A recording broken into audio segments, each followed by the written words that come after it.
$1 to prostate cancer research by donating 25 cents for every purchase of Depend shields, guards, and Real Fit products. Void in Mississippi. Learn more at depend.com. This is Boomer Esiason with an Odyssey Sports Minute. So the Jets brought in a new GM and coaching staff who tried to win with their inherited roster up until now. But they lost with Sauce Gardner and Quinnen Williams, so they could lose without them, right? There's no way you turn down 2 first-rounders for Sauce. That's a fleecing in my eyes. And the Quinnen Williams deal adds another 2026 number 1 and number 2. Plus, he was unhappy being here anyway. I'm Boomer Esiason. 94 WIP HD1 Philadelphia, live from the Tasty Cake Studios. An Odyssey Sports Station. This is the WIP Morning Show with Joe DeCamara and John Ritchie on Sports Radio 94 WIP.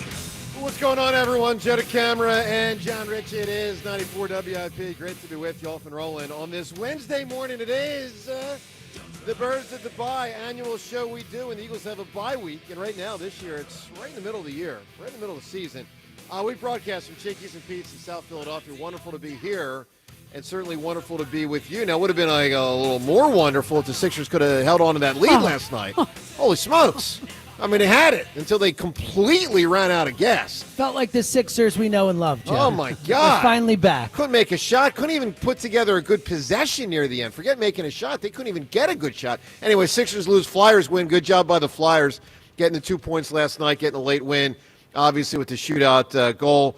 Look, nothing yesterday from a trade deadline standpoint with the Eagles, but that's not to say they didn't do a lot in the lead up to yesterday. Howie Roseman spoke. We're going to play his press conference for you today. Certainly other action happened around the league with some trades. We'll get to it all. We'll do it all with you on the phone lines, including your chance to win AC/DC tickets today.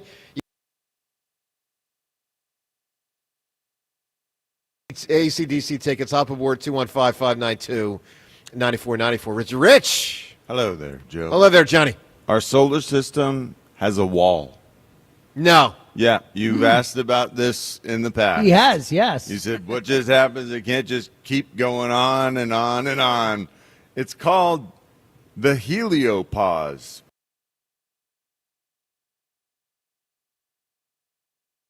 Our solar systems, our solar wind isn't hot enough to push back the wind of particles coming from distant stars, and it's the boundary wall of our solar system. Yeah, but you can still get through it. Interstellar space. Yeah, but you still get through it. Therefore, it's not a wall. You still get through it. Not a wall. Well, it's something, but it's not a wall. But it is sort of a boundary. A barrier? Well, it's a barrier reef. Hey, now. I don't even know what a barrier reef is. I do know what a trade deadline is. It's an opportunity. Eagles did a lot. All right, so Birds of Dubai. Let's, a little bit on the recap, a lot of it on the look ahead.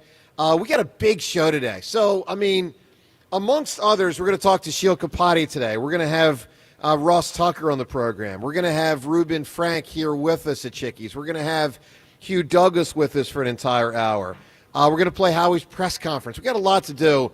And again, all of it with you at 215-592-9494. John, how do you feel about the Eagles? Let's just start with this. Big open-ended question for everyone listening, us here, Joe, John, Seltzer, Rhea. First half, what it's been. Second half, how you project it. Third, it's not a half, but third part, playoffs, how you project that. John, how do you feel about the Eagles? I feel like the Eagles are in a great spot compared to the rest of the NFC. I think that there are some secretly good teams in both the NFC and the AFC right now. Man, AFC, watch out for the Patriots. I don't buy it. Patriots are good. We won't have to face them until the Super Bowl. I do. and they try to cheat. They don't try, Joe. I don't know why we laugh about that. They do. I really don't know why we laugh. Richie wouldn't be with us. It's because we beat He'd them. have a ring and he'd have $25 million. And not with us. 2017 is the only reason we could joke about it, Joe. Yes. You're right, James. I know. All right, go ahead, John. I'm sorry. No, I feel good about our team compared to the rest of the NFC. I feel we are the top tier in the NFC. I feel like I'm convinced that we're ready for the toughest stretch of our schedule right coming up. And this is going to be a major test. So even more than the We're first quarter? about to learn. Well, yeah, I think so. When you look at the games, I mean, I don't remember the order, and I don't have it in front of me specifically, but I know it's a stretch here where it's daunting, and there's no relent. So Packers, Lions, Bears, Chargers, Cowboys, something along those lines, or Cowboys, Chargers. It's something like that. Yeah, there's a lot in there. And those teams, like the Bears and Chargers, who last season were sort of middling, now they're looking dangerous. They are looking dangerous. But I appreciate what Howie did. I love the fact that he looked at our defense and said, hey, last year we just had more talent that we could depend upon, and we could grow. He thought we'd be able to grow this defense this year with the players that we had. That wasn't possible because the cornerbacks weren't good enough. And now Jair Alexander has done it all. He has done the top flight man coverage, covered the best of the best on the teams that his Packers teams would play in man, and he's great in zone as well. He's a smart player. I don't know what the deal was behind the scenes that prevented him from playing.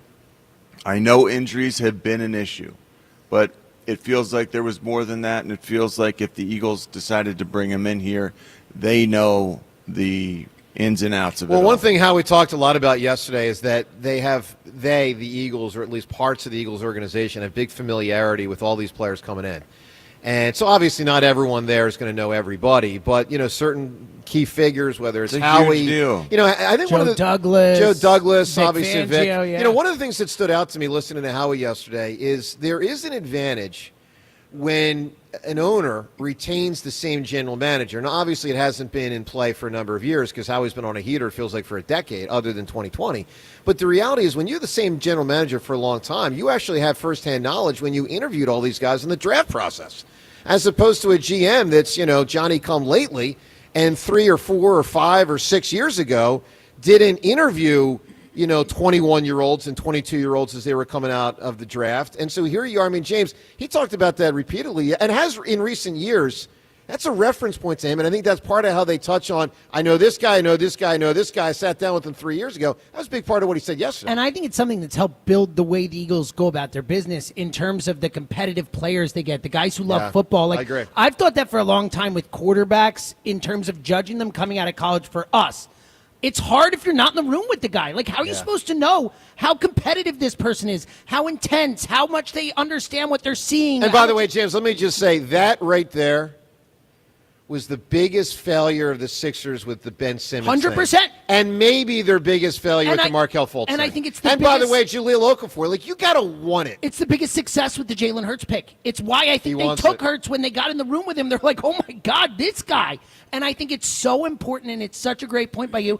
And also, I think to your point, Howie, because he's been here so long and had so much success, like a third of the GMs in the league worked here, or like a quarter of them or whatever it is. He has such knowledge of the league and of what's going on with teams and sources and all these things that he has such like a knowledge of what value is, of what players are, of what people think of players. He is in such a great position to make these type of value decisions. So from Chickie's and Pete's in South Philadelphia today, it is the Birds of the Bye. By the way, the entire thing today, everything is WIP broadcast here for 14 hours, all to support the Travis Manion Foundation, a wonderful charitable initiative. So get here if you can. WIP will be here through 8 o'clock tonight. Obviously, we'll be here for a bunch of hours. Doors open at 7? Doors open at 7. Yesterday, I said doors open at 6. Shame on me. But I said that for those that are leaving their house at 6 o'clock and are an hour away. Of course you know, did. I had You that. wanted a thinking line out ahead. the door, didn't you? You wanted people standing I outside did. for an hour. Look, obviously more people will come as the day goes on. We get it. People wake up. They eventually get here. Lunchtime, big crowd. Dinner time, big crowd. Jordan, who's going to be here later tonight? Is it Lane Johnson's going Yeah, to be Lane here? Johnson, Lane Lane and friends. Lane and Friends. Lane and yes, Friends. yes. That's great. So His friends are large. Yeah, they are big. Sometimes bigger than him, which is hard to believe. They block the sun. Those are some big dudes. So get here if you can. If not, obviously listen over the next many hours as WIP broadcast for 14 hours from Chickies and Pete's. Again, it's the South Philadelphia one, where you can catch all the Eagles action this season at the official sports bar of the Philadelphia Eagles, Chickies and Pete's. 215-592-9494 to weigh in on a lot of things, including just overarching question, how you feel about the Birds, where they sit, what they've done. Rhea, what's your answer to that? How do you feel about our football team? I feel the one thing is that they're healthy. They're getting healthier. Look at, Nolan Smith's going to be coming back. That's huge. Yeah, it's huge. You added Brandon Graham. Nolan Smith's coming back. Maybe Cam Jurgens. We got to find out about him. But with he's probably the Jalen biggest Phillips worry. added to that mix. Yeah, Holy cow! and you've It's got like depth you got now. 3 new players. Exactly. Than before, compared to when before we watched. But John, also compared to we the watched teams, ourselves have no pass yeah, rush though. to have the teams you're facing next. I mean, the Green Bay Packers now. lost their tight end, their number one pass catcher. Yeah. The Detroit Lions, they actually brought up whether or not Ragnow was going to try to come out of retirement, No kind of way. like Brandon Graham. Wow. And Dan Campbell said that ship has sailed. They have offensive line problems. So to me, it was much like the Eagles last year, weren't they? The healthiest team Yeah. at the end, or in 17? It was Both both years. a bunch And of then years. also, other than the Cowboys, who I think was folly, what they did, there was no other team in the NFC that made a massive bit. Like Jalen Phillips is probably the biggest player that got traded to an NFC team other than Quinnen Williams. So the other contenders didn't do quite as much as Howie did in the NFC. Obviously, AFC, there was a big The only trade. thing perhaps more ridiculous than Jerry Jones trading 4 players as his ship goes down is James Seltzer's use of the word folly. It's pretty good, though, right? What is it, 1842?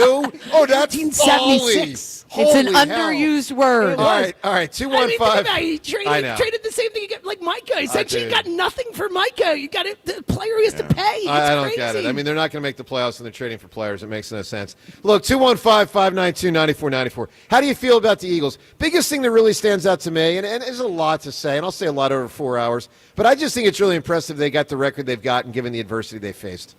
And I think Jalen deserves a tremendous amount of credit for that. Sirianni obviously deserves a tremendous amount of credit for that. At different points in both of their career, they've been doubted. And one of the main things that many people, I've tagged Jalen with this, many have tagged Nick with this, it's like, oh, he's got every advantage in the world. He's got everything. He's got receivers, he's got O-line, he's got D-line, he's got safeties, he's got cornerbacks, he's got infrastructure, they got backups, they got Saquon. And it's like, well, you know what? About half of that didn't work out well this year at all. And yet, Nick Sirianni and Jalen Hurts keep this freaking thing on the tracks. It's really impressive. So your thoughts in the first half, your expectations for the second half. It is the Birds of the Bye, and we are from Chickies and Pete's in South Philadelphia. 215. We're the best team in the NFC. We are that elite class, Joe. And this second half I really expect it to prove that, but it's not going to be easy. And a big part of this is everyone, all hands on Yeah, sure, deck. of course. And that includes these brand new additions. Oh, no, they got to play. There's a reason how we got them. They're here now. You're starters, guys. Yeah, there's no question how we got them to replace Yeah. dudes. 215-592-9494. Your calls on the Birds coming to you next. It is the Birds at the Bye, plus your chance to win AC/DC tickets. We'll get to that coming up next. Joe DeCamera and John Ritchie, Birds at the Bye, 94 WIP. All right, let me tell you about FanDuel Sportsbook. As always, in partnership with Valley Forge Casino, they put you in control right from the NBA tip-off, because every day to start the season, and now that we're about 2 weeks into the season, you get to choose your reward. Take your shot with a profit boost, play it cool with a no-sweat bet. Whichever way you want to go, you can do it all at FanDuel.com/hammer. That's FanDuel.com/hammer. Now, obviously, bummer last night with the local squad losing late. Another opportunity, another game tonight. Find the bets within that game or any of these games with the NBA and lock it in at FanDuel.com/hammer. FanDuel.com. I'll tell you one bet right now. That star guard, I know they got a couple, but that real star guard they got, the over on points. Dude seems to score close to 40 every game. FanDuel.com/hammer. That's the way to go all NBA season. FanDuel.com/hammer. 21 plus and present in Pennsylvania. Opt-in required. Rewards are non-withdrawable. Restrictions apply, including bonus and token expiration, leg requirements, and max wager amounts. See terms at sportsbook.fanduel.com. Gambling problem? Call 1-800-GAMBLER. The timeless Thanksgiving tradition returns. Sports Radio 9 University. Joe DeCamera and John Ritchie call your high school classic. Pick the high school football rivalry you want to hear broadcast live on Thanksgiving Day. It is a touchdown. Vote now at 94WIP.com. Turkey Bowl 7. Presented by Cheney University. Empowering minds, cultivating leaders, shaping futures. And sponsored by Roto-Rooter Plumbing and Water Cleanup. Leave plumbing to the pros at Roto-Rooter. And away go troubles down the drain. Think Verizon, the best 5G network, is expensive? Think again. Bring in your AT&T or T-Mobile bill to a Verizon store, and we'll give you a better deal. Now, what to do with your unwanted bills? Maybe turn them into paper airplanes headed to See Ya Never AT&T and T-Mobile. Jokes aside, the best 5G network has you covered with the most ways to save on plans, streaming, and phone deals. So bring in your bill to your local Verizon store, and we'll give you a better deal. Rankings based on Root Metrics Root Score Report dated 1H2025. Your results may vary. Must provide a postpaid consumer mobile bill dated within the past 45 days. Bill must be in the same name as the person redeeming the deal. Additional terms apply. When you need to know, depend on KYW News Radio 103.9 FM. The 2025 election results are in. Democratic Mikey Sherrill defeats Republican Jack Ciarelli in New Jersey's governor's race. In Philly's race for district attorney, incumbent Larry Krasner defeats GOP candidate Pat Dugan. 3 Pennsylvania Supreme Court judges retain their seats despite an unprecedented campaign to oust them. Get the latest anytime on KYW News Radio. Now on Crystal Clear 103.9 FM. You've never needed us more. Hey, football fans, tune in this week to kick off with Boomer and Valenti, where the guys break down the biggest headlines and storylines from across the NFL. Kickoff with Boomer and Valenti is brought to you by the Home Depot. You order, we deliver. The Home Depot Pro. It's about time. How pros get more done. Benefits, HR, hiring, payroll. It's so complicated, but it doesn't have to be. Hi, I'm Joe Carfagno from Clear Employer Services. I work with small businesses that expertly handle all your HR needs. Do you feel like you're always interviewing new talent? At Clear Employer Services, we have the secret to retaining talent for you. Don't watch your good employees walk out the door. Talk with me directly about keeping your employees happy. Go to hruncomplicated.com so you can go back to running your business. Preferred vendor of Independence Blue Cross. Visit hruncomplicated.com. Morning, Zoe. Got donuts. Jeff Bridges, why are you still living above our garage? Well, I dig the mattress, and I want to be in a T-Mobile commercial like you. Teach me, Saldana. Oh, no, I'm not really prepared. I couldn't possibly. At T-Mobile, get the new iPhone 17 Pro. On them, it's designed to be the most powerful iPhone yet and has the ultimate pro camera system.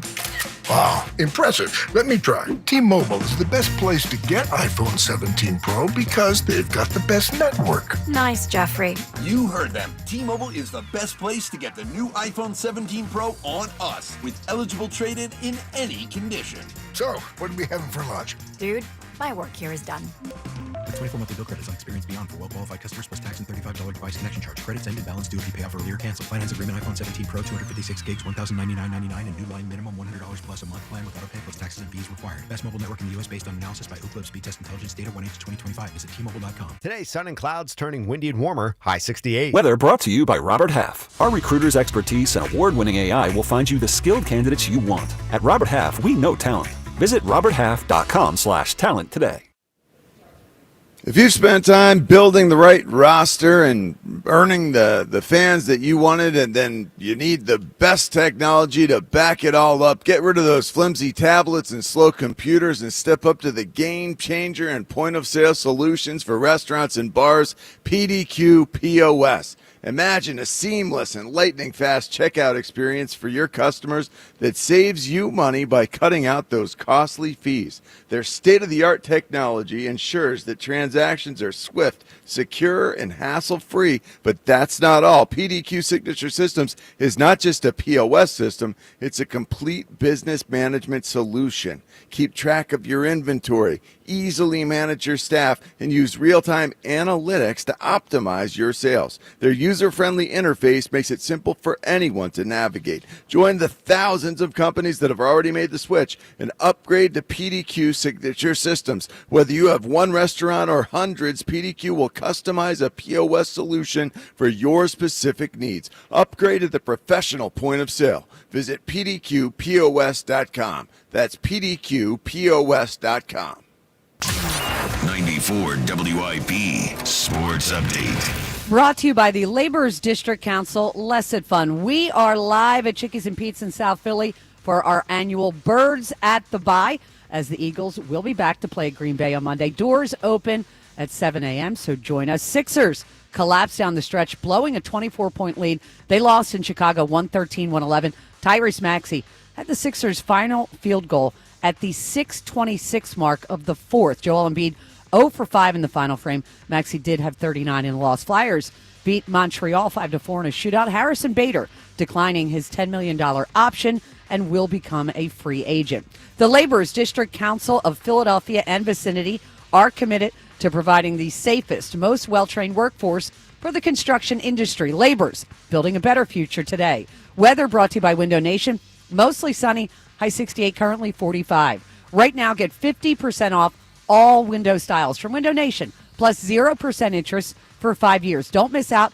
This offer ends soon, so schedule your quote right now at windownation.com. You can hear every Eagles game on your streaming device. Just download the free Odyssey app or tell your smart speaker to play 94 WIP. Sports Update on 94 WIP. Birds at the Bye. Live from Chickies and Pete's, South Philly. Sports Radio 94 WIP.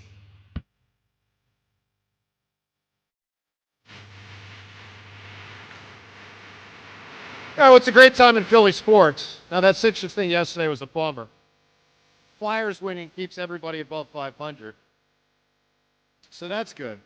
James, let's get to the Bader thing and then right to the call. So as Rhea had in the update, Bader opts out. That's not a surprise. What kind of numbers do you think he's looking at? Years and money. What will it take to retain Harrison Bader? I think from a years and money perspective, he's maybe the most fascinating of all the free agents in that. The whole league? No, of the Phillies. I'm sorry, of the four Phillies guys. Yeah. Just because he was last year, he's that type of player. Like a Max Kepler? Yeah, but a little better, because he's such a great defender. Well, like kind of like right, that. but yes, but someone who has a defined elite skill, but has never come close to being the player that he was for the half a season he was here. And the half a season before he was here. Yeah. He did a nice shot. He did nice. He did a good season. He elevated he here, did. in a big way. Yeah. I mean, he was a close to 1,000 OPS guy here, and he's a career 750 guy. So I think it's fascinating. The Phillies have talked a lot. We had Preston Mattingly on our podcast yesterday. He talked about they made changes. He's lifting the ball more, pulling the ball more, that they think there are real reasons for belief in what he showed here.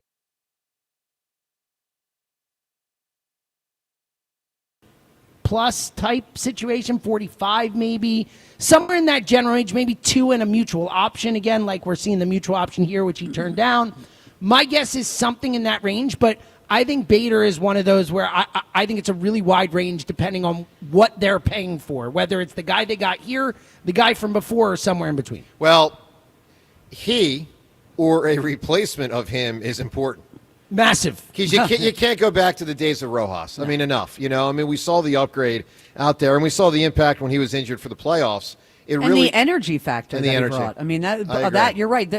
Who knows what happened if he had not been injured? We know this. If Rojas had played in the playoffs, he would have gone 1 for 16. I mean, it's just what the guy does. So you sure he would have gotten a hit? Yeah, he might have gone 0 for 16. All right, we're in the South Philadelphia Chickies and Pete's today. Go where the players go. Be where we are.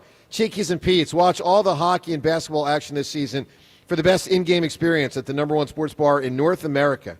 I'd say, and South America, both combined. The world. Why not? The Eastern Hemisphere. I mean, honestly, sports matter the most here, so the best sports bar in America, thus the best sports bar in the world, in my opinion. Chickies and Pete's. Let's go to the phones. 215-592-9494. how you can win some AC/DC tickets. We'll tell you shortly. Patrick in Tabernacle right now. What's going on, Patrick? Morning, everybody. How we doing? Doing great, Patrick. Hey, John, Richie, welcome back. I haven't talked to you since been back a couple days off there. I was just looking online. You know, the Flyers are now no longer the worst in the shootout with win percentage in the NHL, thanks to. And you're saying history, right? All time. Yeah. They were really bad at it for a long Well, time. yeah, JJ referred to it last night during the shootout. I forget the exact line. It was like, I know for a long time, no one wanted to see this. So thanks to the Utah Mammoth and Seattle Kraken, we are no longer. Oh, that makes sense. Yes. Yeah. Small sample size on those Okay. ones, huh? Yeah, but anyhow, listen, the Birds. Utah. Yeah, Utah. I know. Utah Mammoth. I still can't spit that out of my mouth. And don't go drinking in Utah. Okay, anyhow. Yeah, good luck with that. Yeah. But listen, the Birds, man, this is like, I'm glad I don't get paid on what I think about football and the Eagles, man, because I'd be a broke dude, man, you know? And Wait, what does that mean? They've surprised you many different times? Well, Joe, it means I don't know what the hell I'm talking about half the time. Either do we. You guys get paid for it too. Let me say this: the Hammer knows what he's talking about, right? No, listen. It's the progression that I'm seeing. Like after the first four, I like doing the first 4 game quarterly kind of check, and it didn't check out well. And they were just right hand's not doing the left hand. Well, and Patrick, the irony is they were 4-0. That was the crazy thing. I made the point, Patrick. I made the point earlier this week. I think they might have played more impressive in the second quarter, even though they went 2-2 than the first quarter when they went 4-0. They lost the game by like 17 points. I'm I'm not disagreeing. I'm saying it's a wild thing to say. It's crazy. But listen, it's just between the Sirianni and Hurts. I mean, these two cats are just what they're doing with this team is just we're going forward. We're getting better each week, and I'm happy as hell. I'm surprised. I just thought there'd be I'm a believer in that Super Bowl hangover, and I thought that's where we were heading. But much to my surprise, we're getting it back, and Jalen Hurts just impressed. This quarterback is a believer in completely avoiding that concept, that idea, that hangover. John, the composure this guy has. I mean, like NFL. I mean, that's not what you see. That's not commonplace in the NFL with guys just being so composed, is it? I mean, that's just his selflessness, his decision to turn down the big play, to throw keep the ball, eat it himself, rather than, he protects the ball like it's so second nature, but then so he's got a real knack for it, but then there's an additional layer of purpose when he's doing this. Like the numbers that just look at the record. Look, every year the guy doesn't turn the ball over. Yeah, it's an amazing thing. And he's handling the ball an awful lot. If you don't notice, like all that stuff he's doing, the ball handling stuff, the ball fakes here and there, that can a lot of times that can really do guys in. I can't tell you how many times I've seen those sort of ball fakes and things, bounce off a running back's leg, and the ball's on the ground. It would happen once a game, with a guy who didn't really have his, decks battened down. He works on everything. Every little thing he does. Scrutinous. He scrutinizes everything. He continues to try to get better at all the little things, and he does. All right, so this segment on WIP presented by Paramount Plus, streaming November 16th on Paramount Plus. It's the return of Landman from Taylor. I like that show. Ooh, I was about to say, excited? I like it. From Taylor Sheridan, co-creator of Yellowstone Academy Award winner Billy Bob Thornton. He's back, featuring Academy Award nominees Demi Moore, Andy Garcia, and Sam Elliott. Landman. That's a cast right there. It's a show. Landman, new season starts. I have to take some time and watch Landman. Starts streaming November 16th only on Paramount Plus. 215-592-9494. How you can win the AC/DC tickets plus more calls. Plus Shield Kapadia, he joins us. Shield joins us next. Phone calls and all of this. By the way, a rule change. I got to put out there to the world. Got to put out a rule. I'm watching last night. I'm like, you know what? Enough of this. Rule change in sports. I'll be interested if people agree or disagree. Joe DeCamera and John Ritchie from Chickies and Pete's at Birds of Dubai on 94 WIP. In Pennsylvania, no one wins bigger in workers' comp than Pond Lee Hockey Giordano. Led by Sam Pond and Jerry Lee Hockey, this powerhouse law firm is built on grit and real-life experience. Sam's not just a lawyer, he's a union kid from Northeast Philly.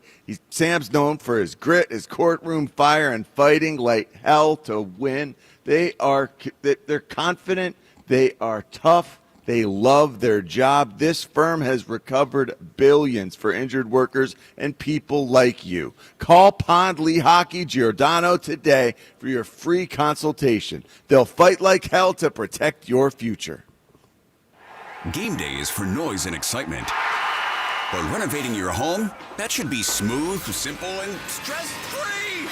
Tillman Builders knows your home is your sanctuary. That's why their team isn't just skilled, they're polite, respectful, and actually enjoyable to have around. You want a team you can trust. And after just one meeting with Tillman Builders, you'll feel it. They guarantee it. Start your free estimate today at tbremodel.com. Remodeling without the chaos.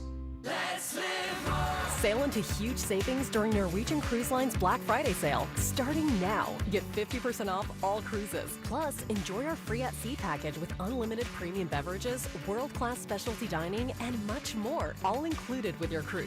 Visit ncl.com, call your travel advisor, or 1-888-NCL-CRUISE. Offer ends soon. Norwegian Cruise Line. Ships registry the Bahamas and USA. Restrictions apply.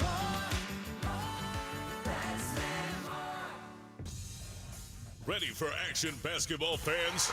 BetMGM, an authorized gaming partner of the NBA, is giving players another reason to hit the court this season. BetMGM is adding extra excitement to every basket, every slam dunk, and every buzzer-beating shot with special promotions, new features, and more. Log in throughout the season to find odds boost tokens, no sweat tokens, and same-game parlay boost tokens in your account to amplify your winnings. Enjoy enhanced product features like Dark Mode 2. Log into BetMGM, an authorized gaming partner of the NBA, all throughout the basketball season to see what's new. BetMGM and GameSense remind you to play responsibly. If you or someone you know has a gambling problem, help is available. Call 1-800-GAMBLER. BetMGM.com for terms and conditions. 21 plus to wager. Pennsylvania only. Existing customer offer. Subject to eligibility requirements. Rewards vary and expire in 7 days. Some people just know you can save money on car insurance by checking Allstate first. Like you know to check the weather first, before wearing face paint to the game. Bro, your Go Cats is dripping into your nachos. Oh, and now paint is in my eyes. Interception! Did you see that? No! Yeah, checking first is smart. So check Allstate first and see what you could save. You're in good hands with Allstate. Potential savings vary, including based on how you buy, subject to terms, conditions, and availability. Allstate North American Insurance Company and affiliates, Northbrook, Illinois. Target's early Black Friday deals are almost here, and they're bigger than ever. Take 40% off select gifts and holiday decor for 3 days only, starting this Thursday.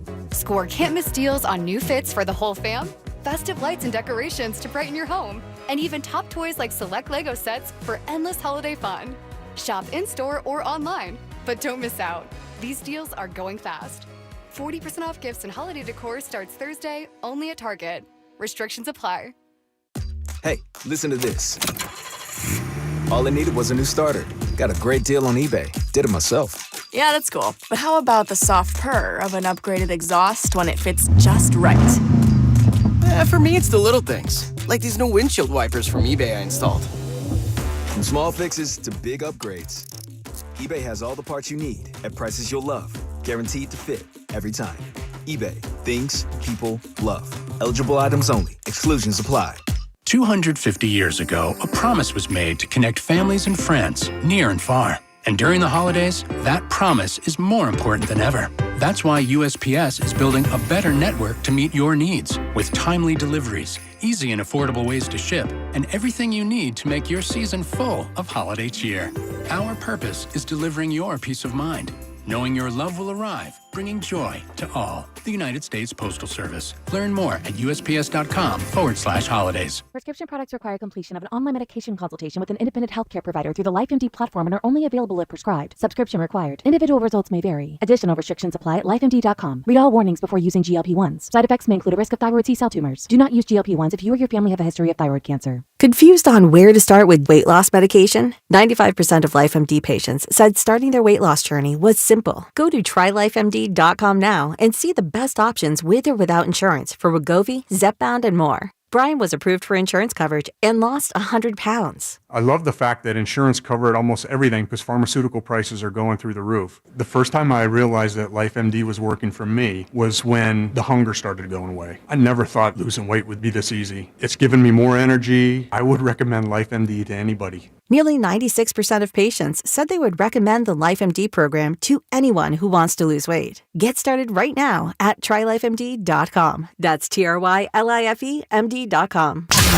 94 WIP Sports Update. Brought to you by NovaCare Rehabilitation. WIP will be broadcasting live from Chickie and Pete's in South Philly all day for our annual Birds at the Bye. Doors open soon at 7 a.m., so join us for breakfast. Sixers, well, they melted down in Chicago, not scoring a basket in the final 6.5 minutes, blowing a 24-point lead, losing to the Bulls 113-111. This despite Tyrese Maxey's 39 points. Joel Embiid went 0 for 5 in the fourth. Flyers rebounded, beating the Montreal Canadiens in a shootout 5-4. NovaCare Rehabilitation, your trusted physical therapy partner throughout the Delaware Valley. Schedule your appointment today at novacare.com to get back to what you love. Mostly sunny, high 68s, currently 46. You can hear every Eagles game on your streaming device. Just download the free Odyssey app or tell your smart speaker to play 94 WIP. Sports Update on 94 WIP. This is Birds at the Bye on your exclusive home for Eagles football. Sports Radio 94 WIP.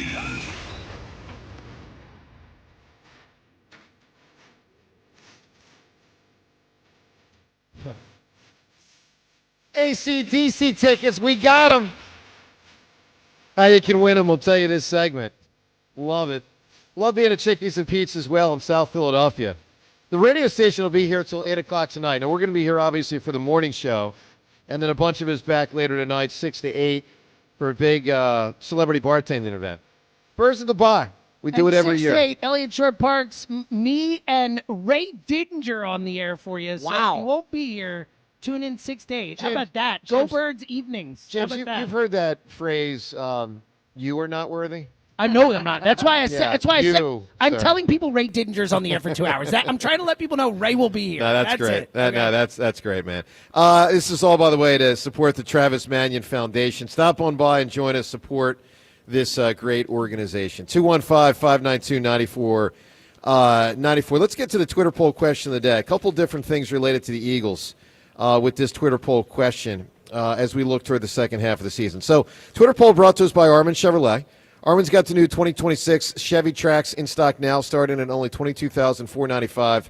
Together, let's drive. See Armin's inventory at arminchevy.com. First poll question. So Jalen Phillips obviously should have the biggest impact. I mean, he can be a pretty prime player when healthy. So here's the poll question. With the recent additions, aside from Jalen Phillips, which recent addition do you think will have the biggest positive impact on the rest of the Eagles season? 3 choices. A, Jair Alexander. B, Michael Carter. C, Brandon Graham. Put them in alphabetical order. Jair Alexander, Michael Carter, BG. Get voting. By the way, I saw BG last night. Otho Davis Scholarship Foundation dinner. Great night. BG was, as you'd always expect him to be, in great spirits. Wonderful to see so many. That included Jaws. That included Coach Vermeil. That included Jason Avant. That included Jordan Mailata. It was a great turnout last night, and we honored Brandon. It was a thrill to be there. Second poll question. The Eagles' final regular season record this year will be, well, right now it's a fill in the blank. So fill in that blank. Of course, you can vote at Sports Radio WIP on Twitter. Here are the 4 choices we have created. 11-6 or worse, 12-5, 13-4, 14-3 or better. They've gotten to 14-3 twice in recent years. They've never gotten to 15-2. They were never 15-1. Obviously, they're in the fight for the 1 seed. They've got a real shot there. What do you think that final record will be? Bold move, assuming no ties, Joe. It's funny you say that, James. I actually thought about that. You? I did. No. Like, we don't have that covered. If they're 11, 5, and 1, we don't have that. All right, 2 quick things before we get to Shield. The first, Sixers last night just completely ran out of offensive efficiency. And, like, in the fourth quarter, and certainly in the final 6 minutes, like, it wasn't just that they couldn't make a shot. Rhea, they couldn't even get a good possession. No, it was about horrible. as ugly as you could see. And, I mean, Embiid was dreadful. Yeah. In that maybe quarter. the guards were tired. They've played a lot. They have, and they run. They do. I mean, and they're. Maxey looked like he could not be stopped in the first quarter. Well, I know. He had 39 points. I know, but he's leading the league in minutes played. So maybe that was a factor. The first quarter, we had scored 45 points. Yes. And they lost. 16 in the fourth, I believe. We scored 36 in the whole second half. It was so bad. In the whole second half, they scored 36. The first quarter, 45. You know what the difference was? They started like, hey, let's get it down to Joel, and let's see, There's some of that. Got slower, a lot slower. Yeah, I know. Joel got tired a little bit more. I think they got to live with it.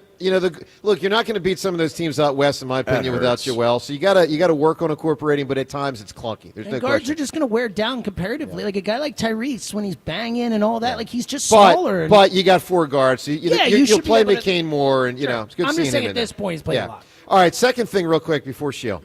Rule change in sports. I'm curious if people agree or disagree. So we've seen it now. I don't know. This overtime in hockey goes back at least a decade. This 3-on-3 thing, maybe 15 years, whatever it's been.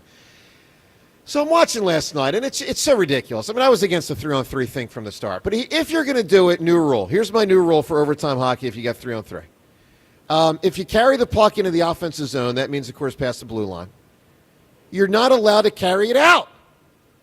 For those that miss it, last night, the first minute, the Flyers had the puck for the first minute of overtime. Because it's when it's 3-on-3 and there's so much open space, you can just control the puck for a minute, 2, 3 minutes at a time. Take a shot. Hopefully you get the rebound. If you don't score, control it again. Maybe you skate all the way backwards. You do a line shift.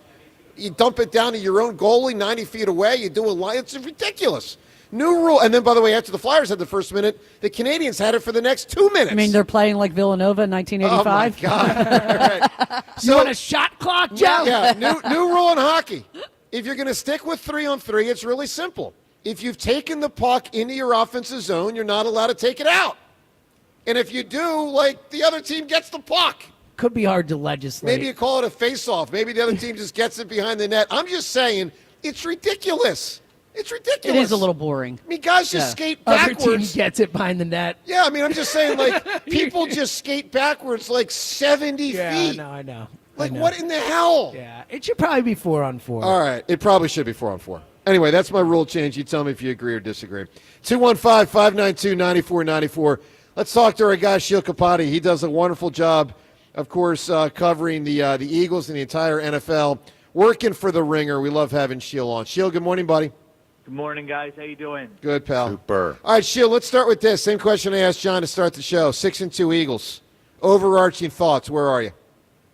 I feel good about them. I don't know if it's one of these absence makes the heart grow fonder things, but I feel like I feel better about them now than I did a couple weeks ago when you saw what happened around the NFL in Week 9. So I think, right, if the season ended today, they'd be the 1 seed. The division, I don't want to say wrapped up, but it would, take a lot for them to not win the division. So everything's out there in front of them, and I think the biggest thing is you look at some of these other teams and the injuries they've suffered, they're season enders, and they're not getting those guys back. And, you can knock on wood, but the injuries the Eagles have had, everybody's coming back, and so they're in position to have a pretty healthy team in the second half of the season. So I feel good about them. If I had to pick a team to come out of the NFC and get to the Super Bowl right now, I've said this all week on various platforms here, on various podcasts, it would be the Eagles. I've got them right now in the NFC at number 1. Yeah, we're the best team in the NFC. I mean, for my money too, Sheil. How much better did we get with the 3 big names, I guess, with Michael Carter the second and Jair Alexander, and now Jalen Phillips. Huge need was we couldn't quite get to the quarterback, and we couldn't quite cover long enough. And now you get a little bit better at doing both, and then you add Nolan Smith, and you add Brandon Graham, and you add, you add 3 new guys into the mix as pass rushers with Jalen Phillips as well. How much better did the defense get in your eyes, Sheil? Yeah, I really like the Phillips addition quite a bit. That was a position of need. I love that he's played for Vic Fangio before, because that's always the concern when it's an in-season trade as well. Is this guy going to be a scheme fit? How are you going to use them? Well, there's no guesswork here. I mean, Fangio had the guy in Miami, played him. He played really well there before he got injured. So I like that move quite a bit. And the big thing with Phillips is that I didn't realize until kind of studying him a little bit more after this trade is not only is he a very good edge defender, but when you're on third down, you can move him inside, and he can be an interior pass rusher. I mean, he did that quite a bit with Miami, where he is slipping past guards, and he is strong enough to do that against those interior offensive linemen. So I like the versatility, the flexibility it gives you there. And I've seen him be, sort of like Jason Taylor did down there for them in their nickel looks. He can be a joker where he'll stand up as, like a nickel inside backer off the ball, an A-gap to A-gap, mess around with their blocking scheme type guy too. That's right. I even saw he spied the quarterback on some of the snaps. I thought this is an athletic defensive lineman. It's going to be fun to watch him. Now the secondary, is the biggest concern on the team. Cornerback too. They didn't solve it. Jair Alexander is a complete dart throw. Maybe you get something from him, but you got to remember that was one of the worst defenses in the NFL, and he couldn't get on the field. So he's had just a lot of injury issues where it's a complete unknown to me, where it would be surprising if he came in and was the answer. Michael Carter really? Might be the more, yeah, I mean, Jair Alexander didn't play for the Ravens. He played in week 1. I know. I just figured it was something. I figured it was something, I figured it was an emotional thing, like feelings had been hurt more than ankles. I tell Sheil, I tell John a lot of times it's the body that's hurt. Yeah, the body's maybe. not as good anymore. That's what I'm saying. I assumed in this instance it was more feelings than bodies and ankles.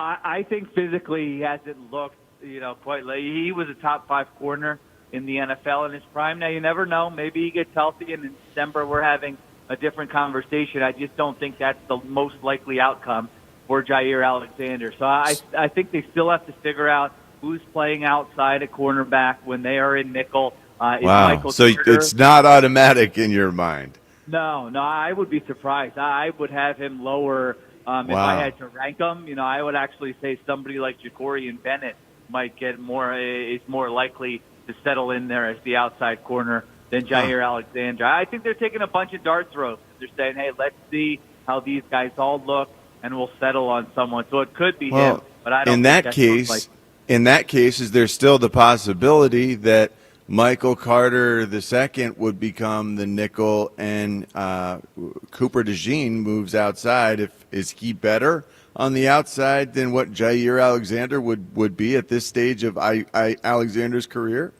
I think he would be, but I also think that he might be the best slot corner in the NFL. Just the stuff he does for the Eagles.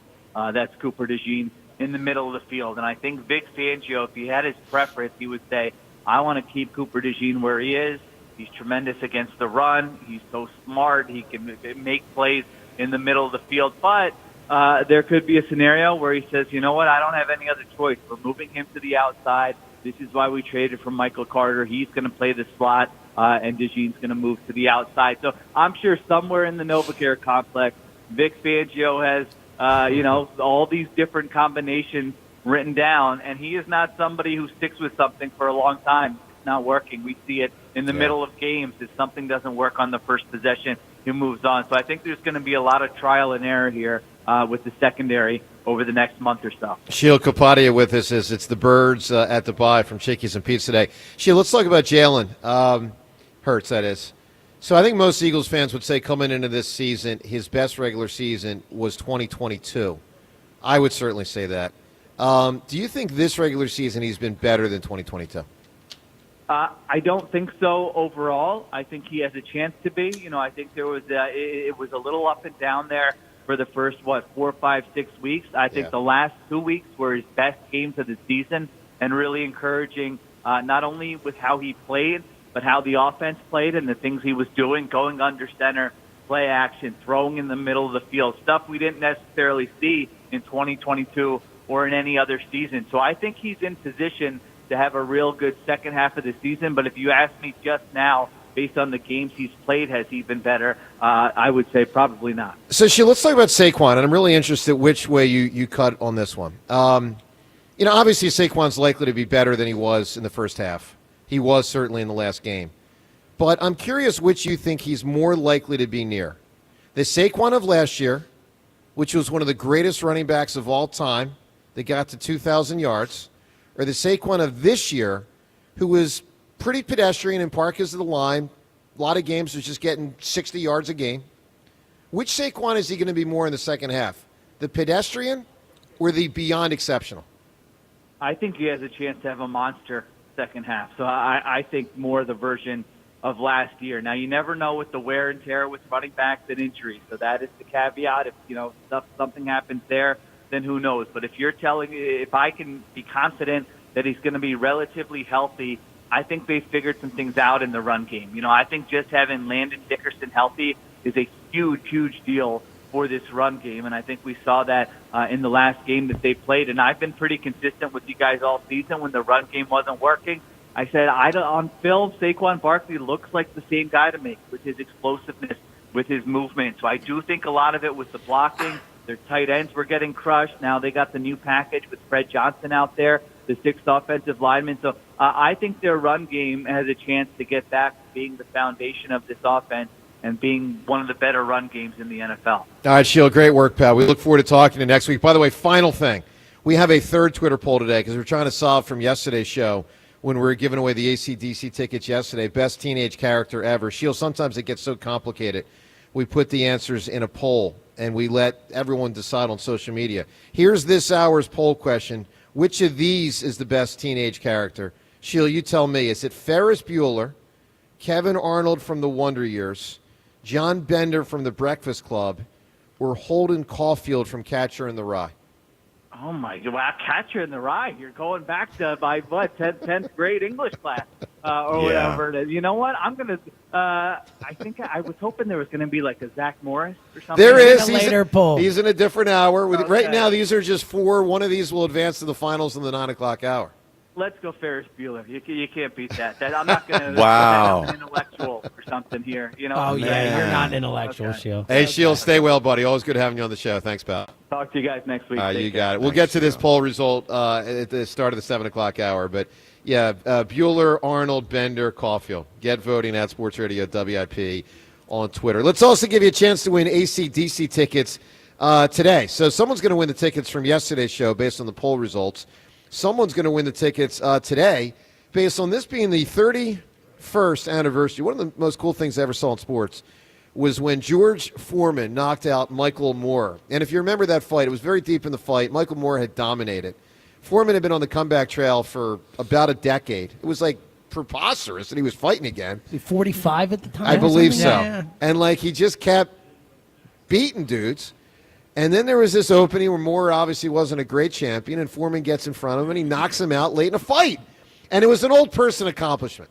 It was for his sport. Now, 45, you're not old for certain things. We hope that's not too old, right? Correct. I'm past that. I'm about to be. All right. So for old person accomplishment today at 215-592-9494, it's all relative for what the person did, what their genre of life was. Give us a great answer. Old person accomplishment. Best answer, whoever provides it, is going to win the AC/DC tickets. John, what are you thinking? I'm thinking Santa Claus. He's fairly old. That's a That good one. Yeah. accomplishment every year. Pretty amazing. He travels to every single house. Yeah, they're right. He brings joy to every child in every single home and apartment and igloo. Okay, Santa. Around the world. It wasn't I like that expecting was your that third answer. option there. Fair That's good. enough. Seltzer, give me an old person accomplishment. Okay, a little outside the box, but this guy had to for the things that he does at the age of 62 now or 63 in the 60s, he has had to go to different countries because countries will not allow him to do the stunts he wants to do in their country. Okay. He has had to find different insurance companies because insurance companies will not insure his stunts. Tom Cruise switching biplanes in the air mid whatever, this and that, under 100 feet of water doing stuff. Tom Cruise, the stuff he does at his age is remarkable. All right, Tom Cruise. I mean, it is pretty amazing he's still doing all that. Rhea, what do you got? Old person accomplishment. I'm going to pick a favorite of all of you guys, which I know, Estelle Getty. Oh, yeah. She was raising kids. She was doing theater work and got a role on Broadway. And then at the age of 62, got, cast as Sophia and became a massive hit. That's she was awesome. 62. Sure did. Yeah, no, she was phenomenal. Look, big answers abound. I remember John Glenn going to space when he was like, I don't know, 75. That was something. I'll give you one on the opposite end. I'll give you a young person, old person accomplishment. Ooh. I don't know how old she was, but I remember Shannon Miller in the 96 Olympics was considered an old gymnast. She was like 20.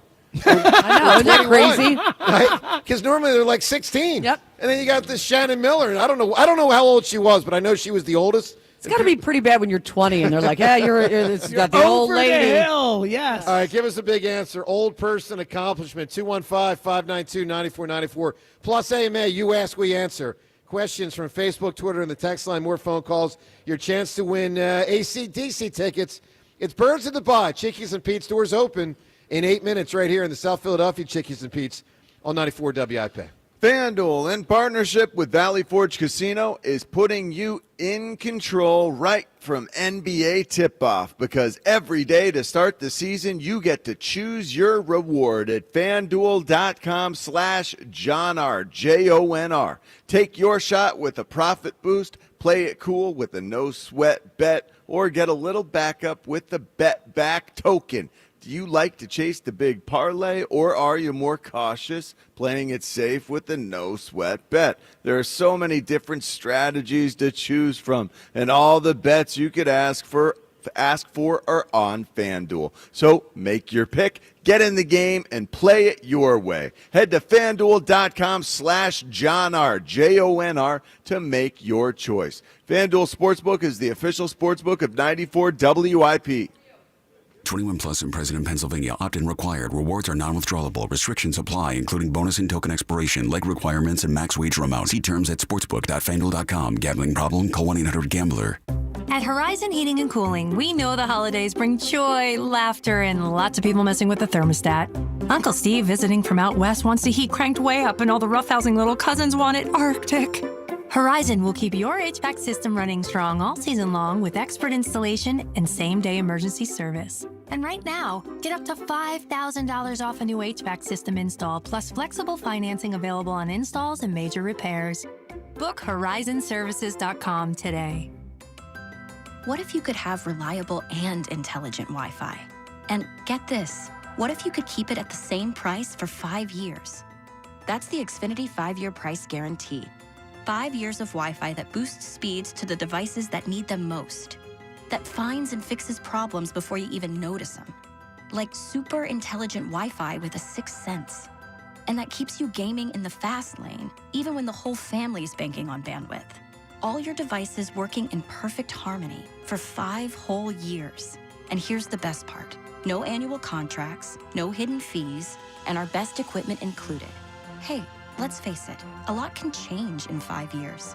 Kids grow taller, dreams grow bigger. But your Wi-Fi, it would stay reliable and the price would stay put. The Xfinity 5-year price guarantee. Lock in your price and unlock the possibilities. Xfinity. Imagine that. Select plans only. Restrictions apply. This is the story of the one. As a custodial supervisor at a high school, he knows that during cold and flu season, germs spread fast. It's why he partners with Grainger to stay fully stocked on the products and supplies he needs, from tissues to disinfectants to floor scrubbers. All so that he can help students, staff, and teachers stay healthy and focused. Call 1-800-GRAINGER, click Grainger.com, or just stop by. Grainger, for the ones who get it done. If you're 55 or older and into that whole saving money thing, T-Mobile has an exclusive phone and internet bundle just for you. Right now, get 2 unlimited phone lines plus 5G home internet for just $30 each per month with autopay, plus taxes and fees. And with 5G home internet, setup is easy with just one cord and no technician needed, which is great if you're also into that whole keeping it simple thing. Switch now and experience the best mobile network in the U.S. Visit your local store to start saving. T-Mobile, it's better over here. Based on analysis by Ookla of speed test intelligence data Q4 2024 to Q1 2025. Ookla trademarks used under license. Unlimited on our network. Customers on voice plan may notice speeds lower than other customers and further reduction if using more than 50 gigs a month due to data prioritization. Video streams and SD on this plan. Home internet pricing after $20 a monthly bill credit plus $5 per line without autopay. Debit or bank account required. See 5G device coverage and access details at T-Mobile.com. At Humana, our Medicare Advantage plans give you coverage you can count on, along with guided support to help you feel your best. Our licensed sales agents are ready to help you understand your options and choose a Medicare Advantage plan that fits your needs. Things like dental, vision, and hearing coverage are included in every plan, even offering a yearly cap on out-of-pocket costs for covered medical services. And with access to Humana's large, trusted networks, it's easy to get the quality care you need. Plus, every plan has a $0 or low monthly plan premium, which makes it easier to save too. So this Medicare planning season, we can help you plan well with Humana. Learn more now at gethumana.com. Humana, a more human way to healthcare. Humana is a Medicare Advantage HMO and PPO organization with a Medicare contract. Enrollment in any Humana plan depends on contract renewal. This is the story of the one. As a custodial supervisor at a high school, he knows that during cold and flu season, germs spread fast. It's why he partners with Grainger to stay fully stocked on the products and supplies he needs, from tissues to disinfectants to floor scrubbers. All so that he can help students, staff, and teachers stay healthy and focused. Call 1-800-GRAINGER, click Grainger.com, or just stop by. Grainger, for the ones who get it done. Now that I'm a dad, I can't stop thinking about what would happen to my kids if something happened to me, like losing the house or not affording college. Yeah, that used to keep me up at night too.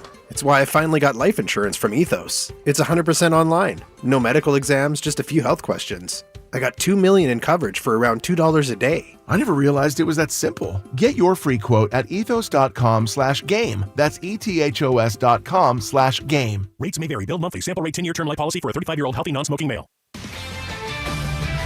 This is Boomer Esiason with an Odyssey Sports Minute. I suspect Jerry Jones was trying to keep his fan base at bay after the poorly received Micah Parsons trade by securing All-Pro Quinnen Williams from the Jets. And now these sauced-up Colts are clearly all in. Elsewhere, Seattle picked up New Orleans wideout Rashid Shaheed. Jacksonville traded for Vegas pass catcher Jacoby Myers. And the Chargers acquired Saints tackle Trevor Penning to plug their big hole at left tackle. I'm Boomer Esiason. 94 WIP HD1 Philadelphia. Live from the Tasty Cake Studio. Sports Radio 94 WIP. An Odyssey Sports Station. Birds at the Bye. Live from Chickie's and Pete's, South Philly. Sports Radio 94 WIP. This is Ask Me Anything. Ask me a question. With Joe DeCamera and John Ritchie. Alrighty, it is AMA. It's also Birds at the Bye. We're at Chickie's in South Philadelphia. Great to be with you. Remember, the holidays are going to be here soon, and the holidays is a great spot to be at Chickie's and Pete's. Book your holiday party at Chickie's and Pete's. Locations, so many different locations. We're in the South Philly one right now. For locations and details, visit chickiesandpete's.com. All right, Buzz is with us today. Seltzer on site. Buzz with us back in the studio. Buzz, what are we looking at with AMA? Yeah, we got a few questions for you. First one is for Joe specifically. Joe, be honest. There obviously, you don't know the Beat the Hammer topic ahead of time, but there are some days in which it is obvious that something big is going on. Be honest, have you ever studied for Beat the Hammer in advance? What a great question. If you think you know the topic. That's my answer. Is something wrong? I was wondering what he was doing. I saw him sitting there. That's very nice. My Well first done. thought was, did he hear that we know you have hearing issues? Did he miss the question? Wait, what was the question? No. What's the next question? In the words of Terrell Owens and Drew Rosenhaus. Next question. No, here's my answer. I have from time to time considered the possibility of where the questions can go and try to look into it. I don't do that often, but from time to time, yes. The answer is yes. All right. Which, by the way, real quick, let me tell anyone who is thinking of playing Beat the Hammer out there. Does it ever work? That's what you should be doing. You should be thinking about what the category is going to be before you call it on a Friday, and don't call in unless you think it's something you're good at. I mean, it's very obvious. Well, take that for what it's worth. I mean, I asked Joe if it's ever worked. He said, I said, yeah, it has. So Yeah. think about what could be the possible category because he's thinking ahead about what could be As the you possible I knew you were going to category. do rookies last It's week. Just, That's the game. It's Like, that's just- part of the game. Joe, by the way, I It's just texted what the James. sharp- I got 3 of them. That's good. I would have beat both of you. Look at that. The most obvious ones really are when you're at a draft and when you're in like a World Series and NBA Finals. That's when it's very clear, like where it's almost definitely headed. But otherwise, it's pretty much a crapshoot. All right, next question is for John. John, we're going to go back to your playing days here. Other than getting your body some rest, how would you typically spend your bye week? Good question. Yeah, it's a really good question. It would vary. I remember the one time, the first bye week I had in Philadelphia as a player, John Wellborn and I went to Las Vegas with my then wife and his girlfriend, who was my wife's maid of honor, and we all went to Vegas, and he knew the Maloofs, and so No way, we really? were on top. Wow. No. We were on top of the Ghost Bar. Wow. At the top, at his table, and across the table was Charles Barkley and Mr. Belding from Saved by the Bell. And they had their arms around each other, and they were exclaiming to the world that they were best friends, and I could not get over that. That's great. That's so cool. That is so good. It was just man. such a bizarre, all of it. All That might be the greatest answer to a question for that question that I've was ever heard. Phenomenal. That's good. All right, Buzz, let's do one or two more. All right, last question here. This is for both of you. What advice would you have for people who want to pursue the sports radio industry as a career? Oh, man. It's a long answer. Assuming you're not one of the athlete types that gets to parachute in and, Wow, that was a burn. Factual statement. Look, you just got It to is look. There's a factual. lot to it, but you got to dig down. You got to obviously start at the bottom. You got to be willing to make very little money for a long, long time. I always tell people, a combination of perseverance and patience. They almost seem like opposites to a certain extent. Persistence, perseverance. There's sort of an aggressive element there, but patient. There's sort of a passive element there. You got to have tons of both. Obviously, you got to have some talent. That's very clear. You got to be real with yourself. It might not happen. I could try to be the second baseman of the Phillies from now until the next 100 years. And You can wear the uniform. Yeah, I could wear the uniform. Like, I'm never going to be the second baseman of the Phillies. You got to be honest with yourself. Do what you can. Do what you can control. So everyone wants to get hired, right? You want to get hired by a radio station, TV station. You want to get hired by a website, But if you don't get hired, and most people certainly don't ever or even out of the gate, do your own thing. Write. Have people review what you write. Publish it if you want on a website. Talk. Do a podcast. Do video work. You can do all this stuff. Garner feedback. Be real with yourself to look at it yourself and see what you're good at, what you're not as good at, and improve. And ultimately, over time, obviously develop relationships that through those relationships you can, maybe catch a break or two. But it's tough, and you just got to dig down and be ready for the long haul. It's really the only way to do it. John, does that work? Well, I got the parachute. Yeah. I would say take every shift you're offered, every opportunity you have. Never turn anything down. And to Joe's point, you're going to have to be willing for potentially a long portion of time to work for way less money than you're worth, than your time is worth, than all that, with the hope of getting to where you want to be. I made $5.15 an hour for 3.5 years. My first full year in working, this is a full-time job essentially. I made $8,000 for the year. The year. I get it. Yeah, exactly. I get it. Yeah. All right, with that AMA, we shut it down. Ask Me Anything with Joe DeCamara and John Ritchie. All right, 215-592-9490. For a reminder, we've got the AC/DC tickets on the line today. We're looking for the best old person accomplishment. Again, that's relative to what someone's industry was or is. I mean, for instance, Brady. He did a lot as an aged NFL player. But give us a great answer. Let's talk to TR in Winfield right now. TR, good morning. Good morning. What up, TR? Nick Nurse needs to be fired if he doesn't make Embiid get in the paint. There's no reason why they should come back and beat us. Embiid needs to be either benched or putting Drummond in, and somebody that's going to bang in the paint. There's no reason why he shouldn't be 0 for 5 in the fourth quarter when he can just go post up in the paint and get fouled or make an easy foul shot. I mean, easy hook shot, whatever. Yeah. And it's just all that talk that bleeping. Trust the process on the bench, then, man. Because we need to get rid of him or something. Because he's just too soft. He won't go bang. He's not in shape. There's just no reason why we lost that game yesterday. It's just look, it was a bit. Look, TR is a bad loss. Softer than we've ever seen. You could also say he's trying to play more skillfully than we've ever seen. You could say a lot of things. I wish he would get down low more consistently. I wish it wasn't the case that it seems like when he tires in any way, when he tires in any way, he becomes a three-point dweller, and everyone else just has to, grin and bear it. Well, that one possession was a joke with 2 or 3 minutes left when he took a fadeaway 24-footer. Look, TR, the one thing I will say is I do think I'll use the word deserves from you, me, and everyone some time to play into this. And what I mean is in shape, where we know they're trying to time him up for later in the year.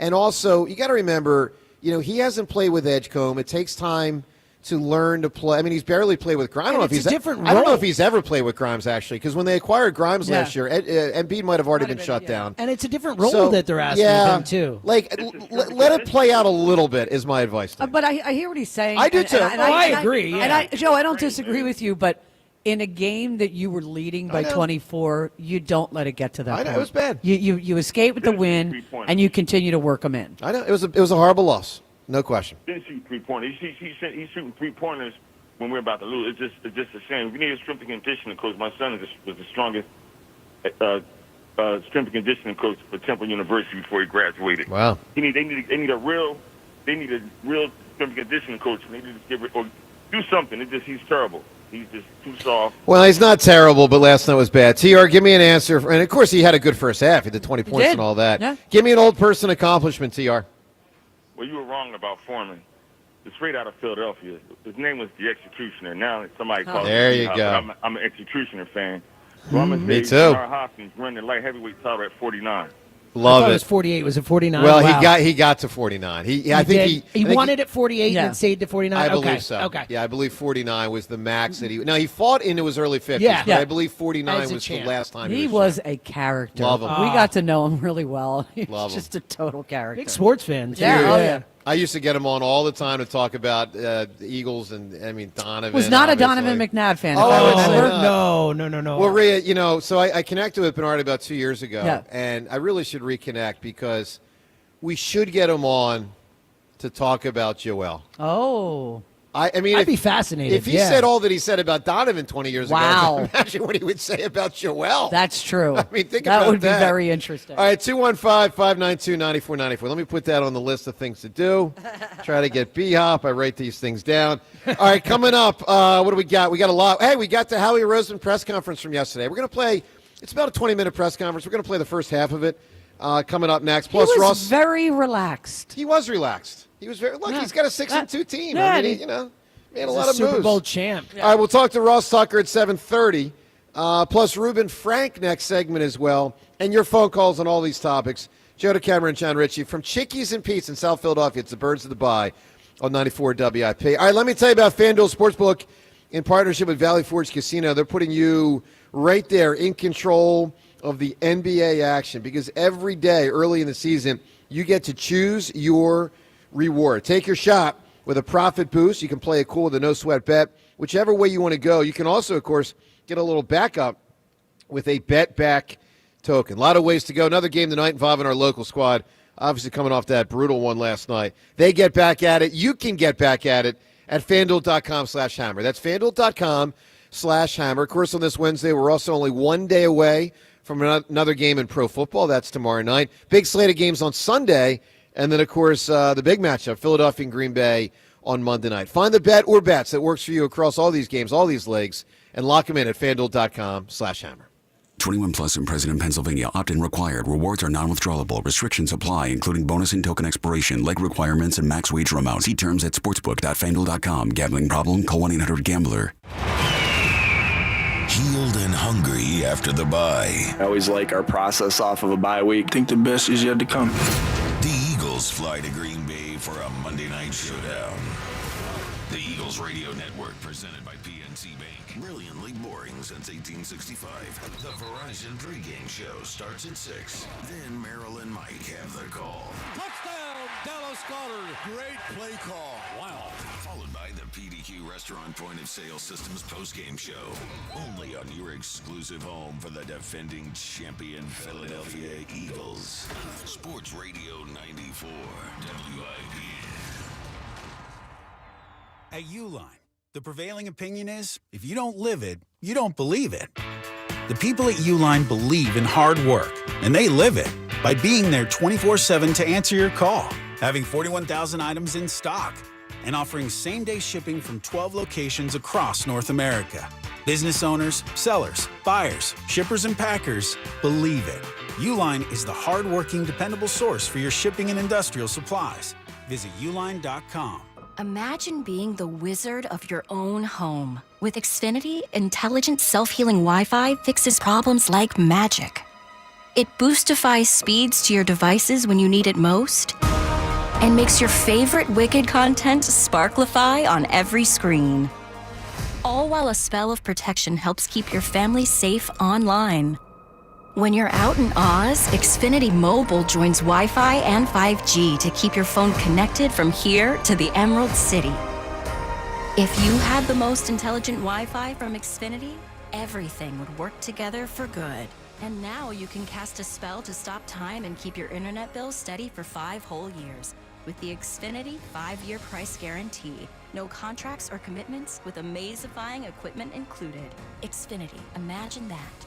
And see Wicked for good, only in theaters November 21st. Restrictions apply. Select plans only. Xfinity Mobile requires Xfinity Internet. Lock in amazing fall deals for your new roof with Home Genius Exteriors. Get 50% off roofing materials, plus 0% APR and no payments till 2027. And for a limited time, get free attic insulation. Call Home Genius Exteriors now at 855-U-R-GENIUS to schedule your free roof and attic inspection. That's 855, the letter U, the letter R, Genius. Home Genius Exteriors, the genius choice in roofing. See website for details.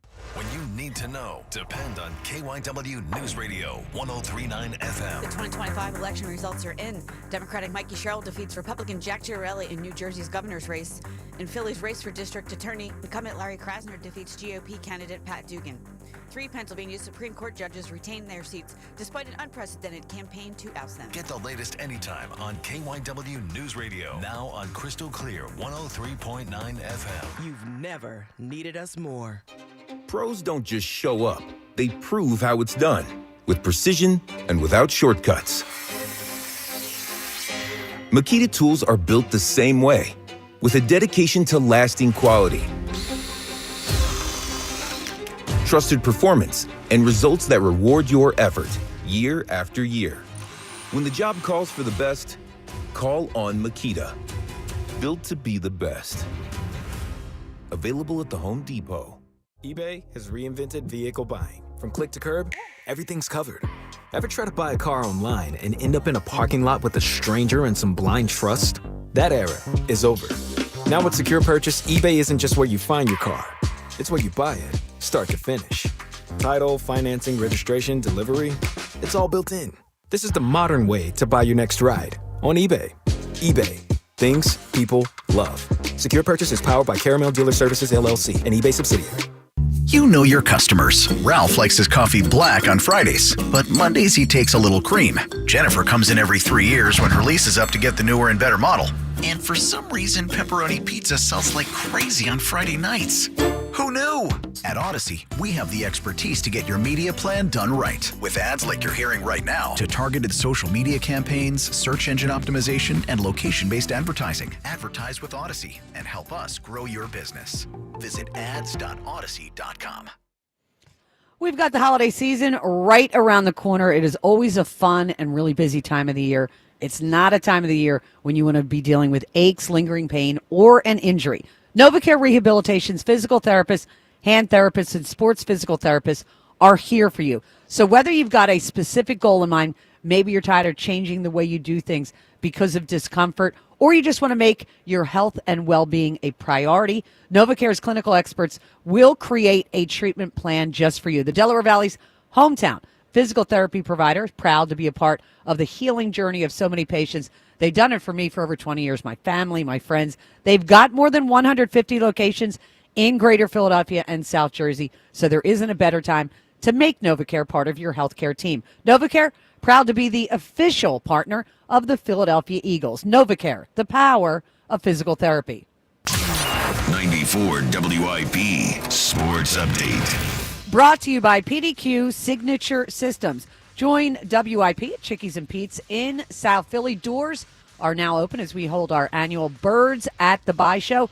6-2 Eagles back with reinforcements coming. Obviously, the trades, plus Nolan Smith, Brandon Graham, expected to be activated in advance of Monday's game in Green Bay. Hard to fathom how the Sixers lost in Chicago 113-111. They were up 24, and the Sixers went ice cold in the fourth.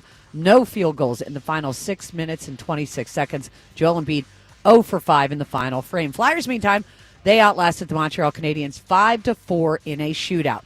If you are in the restaurant, hospitality, or casino business, you need a PDQ POS system. With PDQ POS, you'll sell more, earn more, and work less. If you want the best, trust PDQ POS. Visit PDQPOS.com. Mostly sunny, high 68, currently 47. You can hear every Eagles game on your streaming device. Just download the free Odyssey app or tell your smart speaker to play 94 WIP. Sports Update on 94 WIP. Back to Birds at the Bye on your home for Eagles football. Sports Radio 94 WIP. Well, it sure is Birds at the Bye. Thank you, MJ. And thank you to everyone listening. Love having you all on the...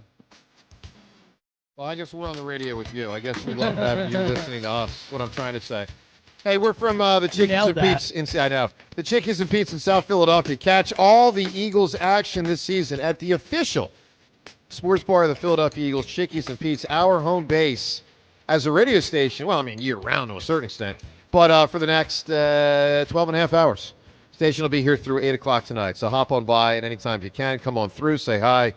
And of course, if you can, just be listening all day. All right, we're going to hear from Howie in a moment, Howie's press conference from yesterday. We're breaking it up into two parts, about 20-minute press conference. We're going to play the first half coming up in about a minute or two. Let me first get to our Twitter poll questions of the day brought to us by Armin Chevrolet. The Red Tag sales event is back. Harry, before the savings end, visit ArminChevy.com to see all of Armin's inventory. Together, let's drive to Armin Chevrolet. First poll question. Aside from Jalen Phillips, which recent addition do you think will have the biggest positive impact on the rest of the Eagles season? Three choices here.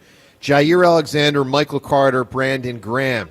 Which do you think has the biggest impact? Second poll question. Eagles' final record's going to be? Is it 11-6 or worse? 12-5, 13-4, or 14-3 or better? So you got four choices there. Third poll question. So we go to yesterday's show where we were trying to figure out best fictional teenage character of all time. And so we have a lot of options here for you for this hour coming up. But right now we got to close out the 6 o'clock hour. So let's all go on the record. John, would you vote for Ferris Bueller, Kevin Arnold from The Wonder Years, John Bender from The Breakfast Club, or Holden Caulfield from Catcher in the Rye? Man, the Kevin Arnold thing, that has a strong personal connection going on there. Hard to vote against him. All right, so you did go to college with Holden him. Caulfield. It's Holden Caulfield. You go Holden Catcher Caulfield. in the Rye. Okay. Yes, absolutely. Seltzer, which one? Bueller. Bueller. Okay.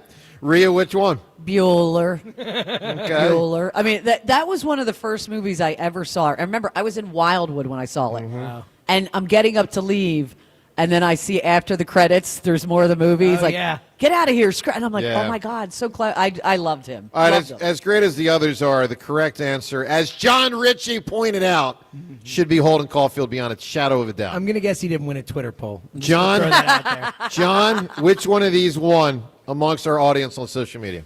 I think Ferris Bueller wins. He does. 71% Ferris Bueller, 15% Kevin Arnold, A dominant Ferris Bueller. 9% John Bender, and 5% Holden Caulfield. Because everybody wanted to be him. Like every teenage boy wanted to be him, and every girl wanted to hang out with him. And sadly, I'm guessing a lot of Twitter has not even heard of Holden Caulfield. Well, here's the thing. A lot of people don't like to read books. That's the problem. You're right, Joe. All right. Except for yours. Shame on the Shame on the audience. No, it's all right. Ferris is a great answer. I thought Caulfield should have won. All right, we open up this hour's poll with these four choices: Harry Potter, Peter Parker, Zach Morris from Saved by the Bell, and McLovin. Good choices right there. You can get voting at Sports Radio WIP on Twitter. All right, what Howie Roseman said yesterday, pretty comprehensive press conference. You'll hear the first half of it coming up in 1 minute. Birds of the Bye, what Howie said yesterday, that's up ahead in a moment. If you've been engagement ring shopping, stop everything because Benari Jewelers is doing something they rarely do, breaking all the rules this Friday, Saturday, and Sunday. It's the year's biggest sale on engagement rings and wedding bands. I'm talking up to 20% off thousands of rings. This is a can't-miss engagement ring event. Even the top designers are flying in just for the event. Takori, A. Jaffe, and Benchmark actually see their full collections in person, and every single one is on sale. Don't miss the best pricing of the entire year. It's only for 3 days, this Friday, Saturday, and Sunday. So if you thought you couldn't afford that dream ring, now's the time to make it happen. Only at Benari Jewelers in Exton and Newtown Square. Details are at BenariJewelers.com. All right, it's always good when we get the opportunity to hear from Howie Roseman. Probably happens, I don't know, 9 times a year. Free agency, draft, start of the season. When they win the Super Bowl, he got a can stuck to his freaking forehead because someone drilled him at the parade. We love when we hear from Howie because it gives us insight on what he's thinking and what's going on. Let's listen to Howie from yesterday. The first 10 minutes or so of his press conference. He made a lot of moves lately, none yesterday, trade deadline. Here's Howie Roseman yesterday. Appreciate everyone taking the time. I thought it would be productive here to spend a couple minutes talking about some of the things we did over the last few days. Excited about the 3 additions that we made on the trade market. Felt like the value of all 3 guys, knowing the players, having people here who had been and lived with these guys really helped us get a sense of who these guys are, not only as players, but as people too, which is always important when you're bringing in guys in the middle of the season. It's our job to make sure that we're making sure that no stone is left unturned when we're trying to acquire talent. That's our job, and it doesn't stop just because the trade deadline stopped here. Obviously, we'll continue to monitor every possible area to improve, and at the same time, understand that we got a big opportunity here as a football team in the second half of the season, and then in the offseason with the amount of picks that we have. We'll kick it off with John McMullen and then go to Ruben Frank. Hey, Howie. With Jalen Phillips, I guess we'll start there. What did you like about his skill set to make you think he's a fit, and how much did his history with Vic factor in to that mid-season sort of plug-and-play aspect of it? All these guys, the process starts with college, and we spent a lot of time with him coming out of college, knowing the person. It's really easy to scout the player. Really, he's got freak ability. He can rush. He can set the edge. He can play in space. He's got a nonstop motor. I think one of the most fun things to do is put on his tape and watch his effort, and when you have the athleticism and the physical ability he has with the effort he has, and then, just going and seeing that he was Walter Payton Man of the Year in Miami, the things that he does in the community, he comes from an unbelievable family, and then obviously Vic was with him, so a lot of times when you're talking to your coaches and you have a vision of how the player is going to fit, you have to have those discussions. But that discussion was really easy with Coach Fangio. I think I just said that discussion was really easy with Coach Fangio. Wow. And I think that it was just for us, where we are as a team, what we believe in is important to winning a world championship and to being a great team. It really wasn't a hard trade to make. We'll go to Ruben and then Tim McManus. Hey, Howie, along those lines, can you just speak in general about what you have at the edge now with Nolan coming back soon, his window opening with BG back in the mix, and just that whole room, what you like about it? Yeah, add in Jalix there, obviously, Ruben as well. And, our best teams, we've been fortunate to be in 3 Super Bowls over the last 8 years, and they've been led by our front. And you can never have enough pass rush. You can never have enough cover corners, and they're hard to find. And so getting another player who can get pressure on the quarterback in key situations, those guys are always going to be paramount to our success. And when you talk about that room, excited about all those guys in the room. And when you can rotate those guys and you can keep them fresh, especially with the talent that you're talking about, what those guys possess, it just opens up all the possibilities to really be a dominant defensive front when you combine our interior defensive line with them as well. So obviously it's got to come together. It's got to come together on the field, but feel like, we got a really good front, and obviously adding Jalen to that puts a lot of pieces in place to give us the opportunity to be dominant up front. We'll go to Tim and then Dave Zangaro. Hey, Howie, there's a lot of conversation on the outside about A.J. Brown. What was your stance internally when it came to Brown? Did you entertain any offers for him? Well, would really like to keep this about the guys we acquired, but, Tim, I think that when you're trying to be a great team, it's hard to trade great players. And A.J. Brown's a great player. He wears the C for a reason. He's an important part of this team, of this organization. He cares about winning. He cares about his teammates. And I think that when you're a team like ours that is looking forward to an opportunity to compete for a championship, you just don't get rid of the guys like that. And so feel very lucky to have him on our team, and excited about the second half of the season with him. We'll go to Dave and then Jeff McClain. Howie, with Jalen Phillips on an expiring contract, how interested would you be in extending him beyond this season? Dave, I think first of all, I never really get into contract discussions with any players, but we have a lot of good players who are free agents after this year. And I think when you start picking favorites, when you're trying to compete for championships, there are other issues that come along with that. And so, I think there's going to be plenty of time to handle our business, however long this season lasts, and hopefully it's a very long time. And we'll deal with all that when the time comes. We'll go to Jeff McClain and then Bo Wolf. Howie, just a philosophical question. I know that you've added now at the edge rusher group, but if you look at your positional spending, it's compared to years past, you're spending a lot less at edge rusher, much more at inside linebacker. Is that just kind of a reflection of, Vic and the scheme, or is that just the way things have played out this year? Is there a picture of you, Jeff? I don't see a picture. No picture? I'm trying to I believe there is. I'm trying to find him, Emily. You see him, Bob? I don't see him. You see him? No. I don't. You might be on a different page. I don't see you either, Howie. You don't? Well, that may be to your benefit. Anyway, so I think that when you look at that, sometimes it's a factor of rookie deals, right? You talk about our edge rushers, and obviously you got Jalix and Nolan on rookie deals.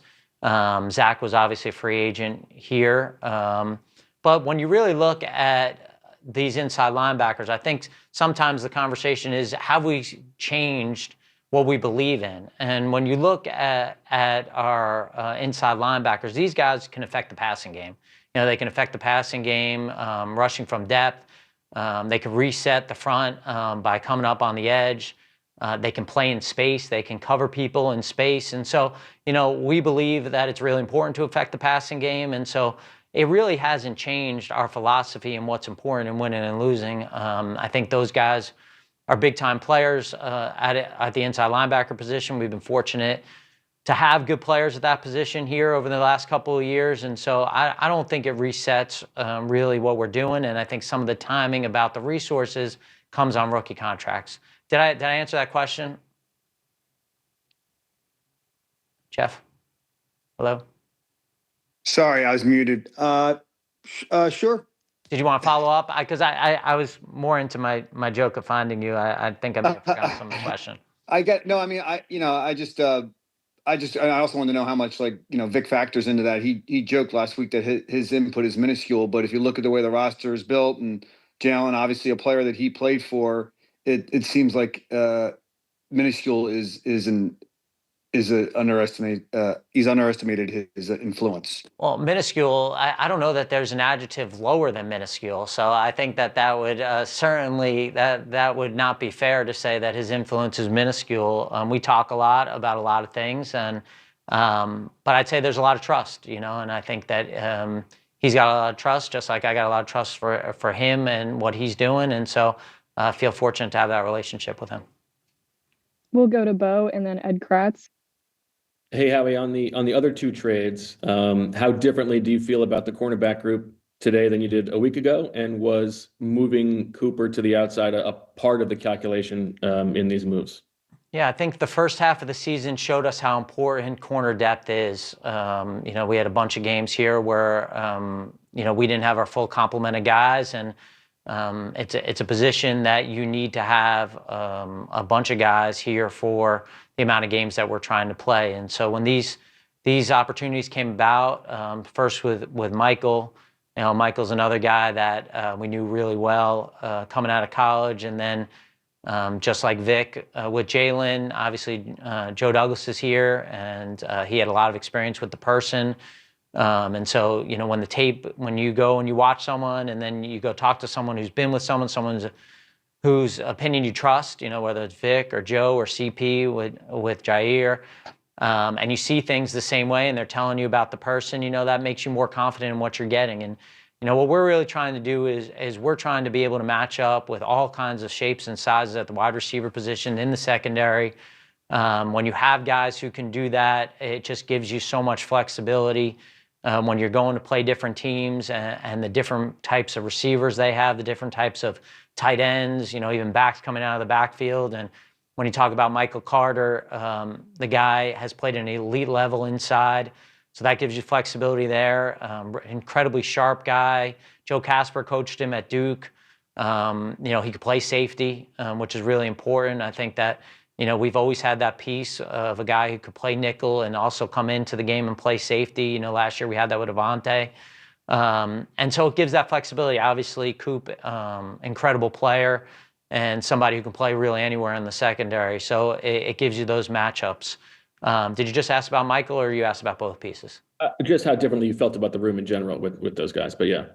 And then, you know, with Ja, you know, I remember just when he signed in June with Baltimore, thinking what a great signing by them. And obviously it didn't work out for the way that he wanted or that they wanted, or he wouldn't have been available to us. But, you know, the relationship we have with Baltimore and being able to have honest conversations and understanding what he went through a little bit in training camp and getting back to health, obviously missed a lot of time last year. And then just really doing a deep dive on him and how successful he's been, what we thought of him last year, you know, when we were in Brazil playing them, and then for the first part of the year, and then having CP who's with him and getting to know the mindset of the player. And so, you know, sometimes, you know, you get in this league, you know, you acquire information, you watch everything, and you feel like, hey, the risk is worth the reward here. And I think when you talk about still a young guy, knowing where his health is at now, feeling healthy, feeling good, we felt like the risk was worth the reward with him. All right, that's Howie Roseman from yesterday. First half of that press conference, I thought he was more forthcoming than he sometimes is. I mean, there was a lot of information in there.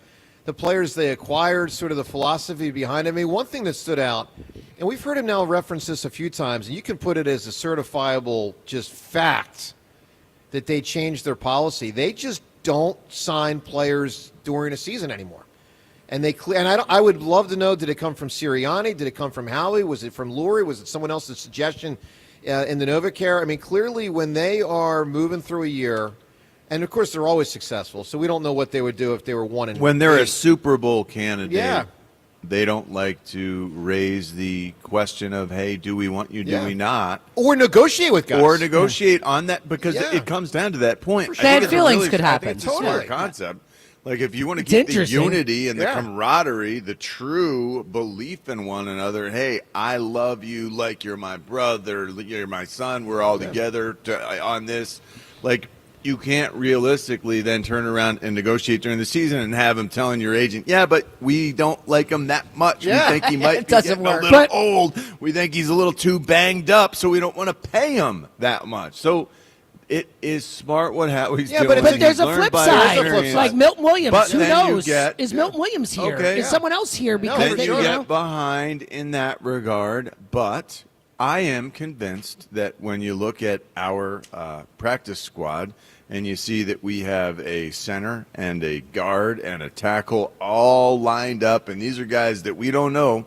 I think Jeff Stoutland, we know that he's been working with them. We know that the Eagles like these players already. We don't know them yet. We will. Well, hopefully we never do. All right, bottom line is it's a philosophical change, and fascinating in part because Howie learned from Joe Banner, and that was, a big part of Joe Banner's thing, and Howie has clearly deviated from that. All right, let's talk to Ross Tucker. Ross joins us every Wednesday at this time. By the way, special day today as this is Birds at Dubai. Now, we've been in Dubai for a week and a half now, all right? Haven't played a game in a long time. Got to wait a couple extra days or at least one extra day for a game because they don't play till Monday night. But it's a great chance to, assess the first half of the season and obviously look ahead to the second half of the season as we broadcast today from Chickie's and Pete's in South Philadelphia, Birds at Dubai, our headquarters every year for the Birds at Dubai. And station's going to be here through 8 o'clock tonight. All the proceeds of what's raised here today benefits the Travis Manion Foundation. It's great stuff. And let's talk to our guy, Ross Tucker. Ross, good morning to you, buddy. Good morning, guys. By the way, there's another aspect of that negotiation contract thing. What is it? You don't want to play favorites. So it's not only what you're saying to the guy's agent in the negotiation, but as Howie just mentioned, there's 4 or 5 guys they could extend, now or shortly if they wanted to.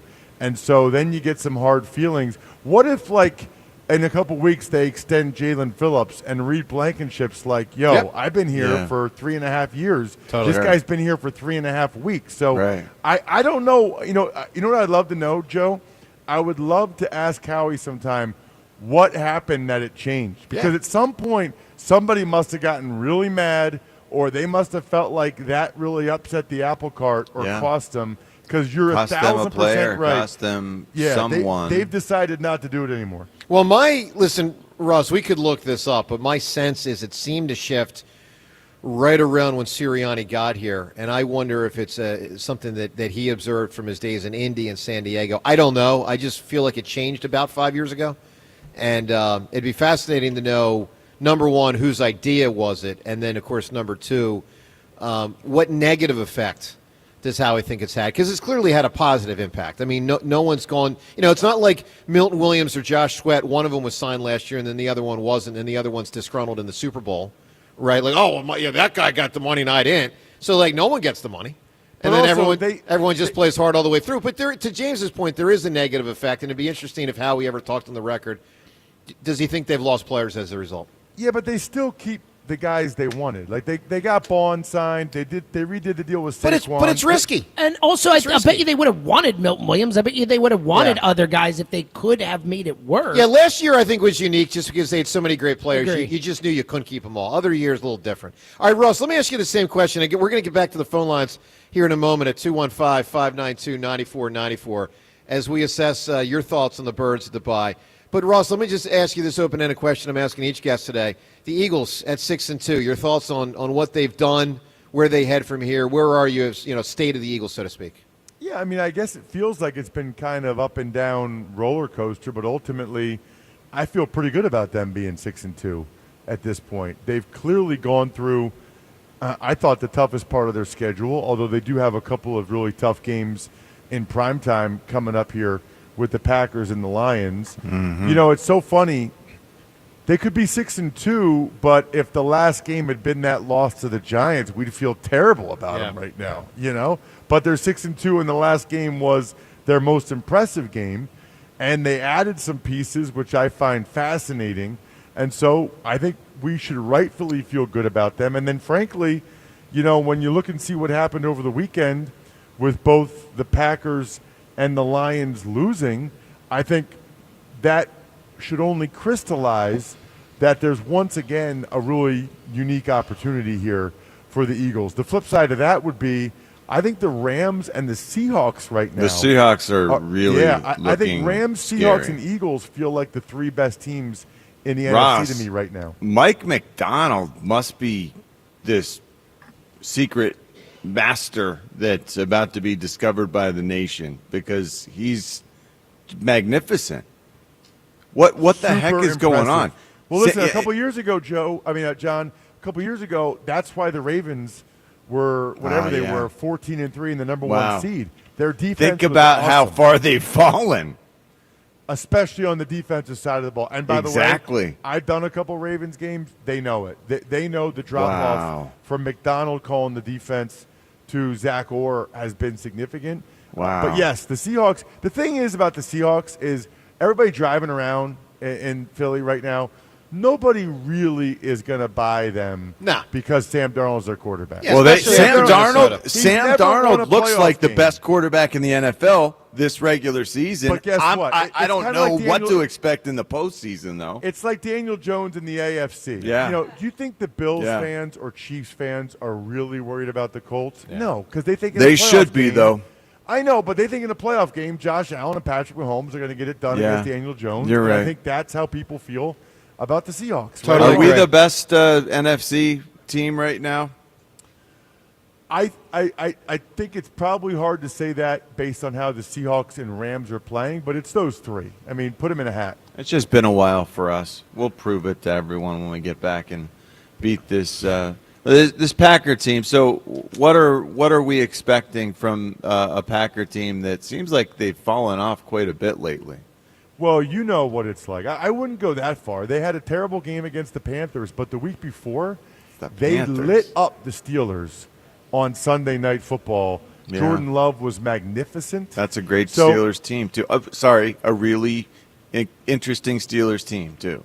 Yeah, and John, when you lose, I don't like this spot for the Eagles at all. I would have rather the Packers beat the Panthers. Mm-hmm. You have a massive upset like that, a double-digit upset. You know that one way or the other, the Packers That's are going true. to bounce back. But they did also lose- lost their Yeah. their most consistent weapon in Tucker Kraft, and it seems like their other weapons, these other receivers are also, they're all sort of like, well, they're pretty good, but they're good because they just spread it around. Well, look, it'll be fascinating to see how it all shakes out. Obviously, the Eagles are in the mix. By the way, Ross with us right now, brought to us as always by Garage Beer. The Garage always open. Light beer like it used to be. Find Garage Beer at your local retailer or online at garagebeer.com. Official beer of the Kelsey brothers. We are at Chickies and Pete's, the South Philadelphia Chickies and Pete's. Birds at the Bye. Go where the players go. Put another way, be where we are. Watch all the hockey and basketball action this season here at Chickies and Pete's for the best in-game experience at the #1 sports bar in North America, Chickies and Pete's. Speaking of hockey and basketball, obviously a tale of two endings last night. Great job by the Flyers pulling that out, back and forth a contest, and Flyers win the shootout.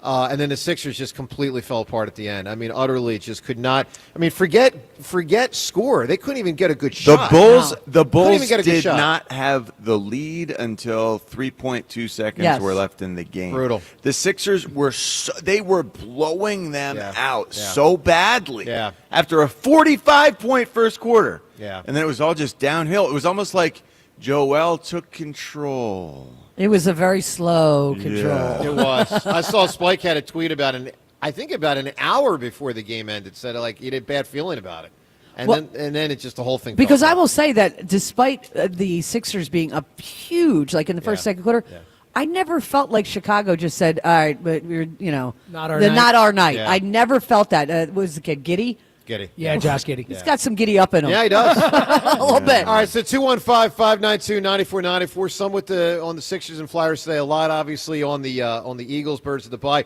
Also, Harrison Bader, if you don't know, he opted out of his contract. That was expected, mostly expected. So he opts out. He becomes a free agent. By the way, free agency begins, I think it's in the next day or two. It's 5 days after the World Series ends. So, Bader, Ranger, Schwarber, and JT. And JT. All officially a free agent like in the next, sometime this week. What do you got, John? Do you John's raising his hand like a school sounds- child. Do you think it sounds like Howie when he talks about Michael Carter II?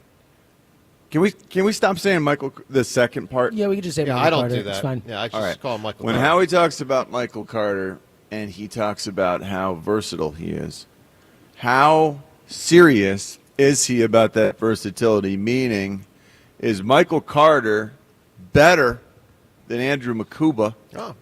Michael Carter, because Howie said in that press conference that Michael Carter could play safety. He could play a lot of things for us, but safety is something that I don't know.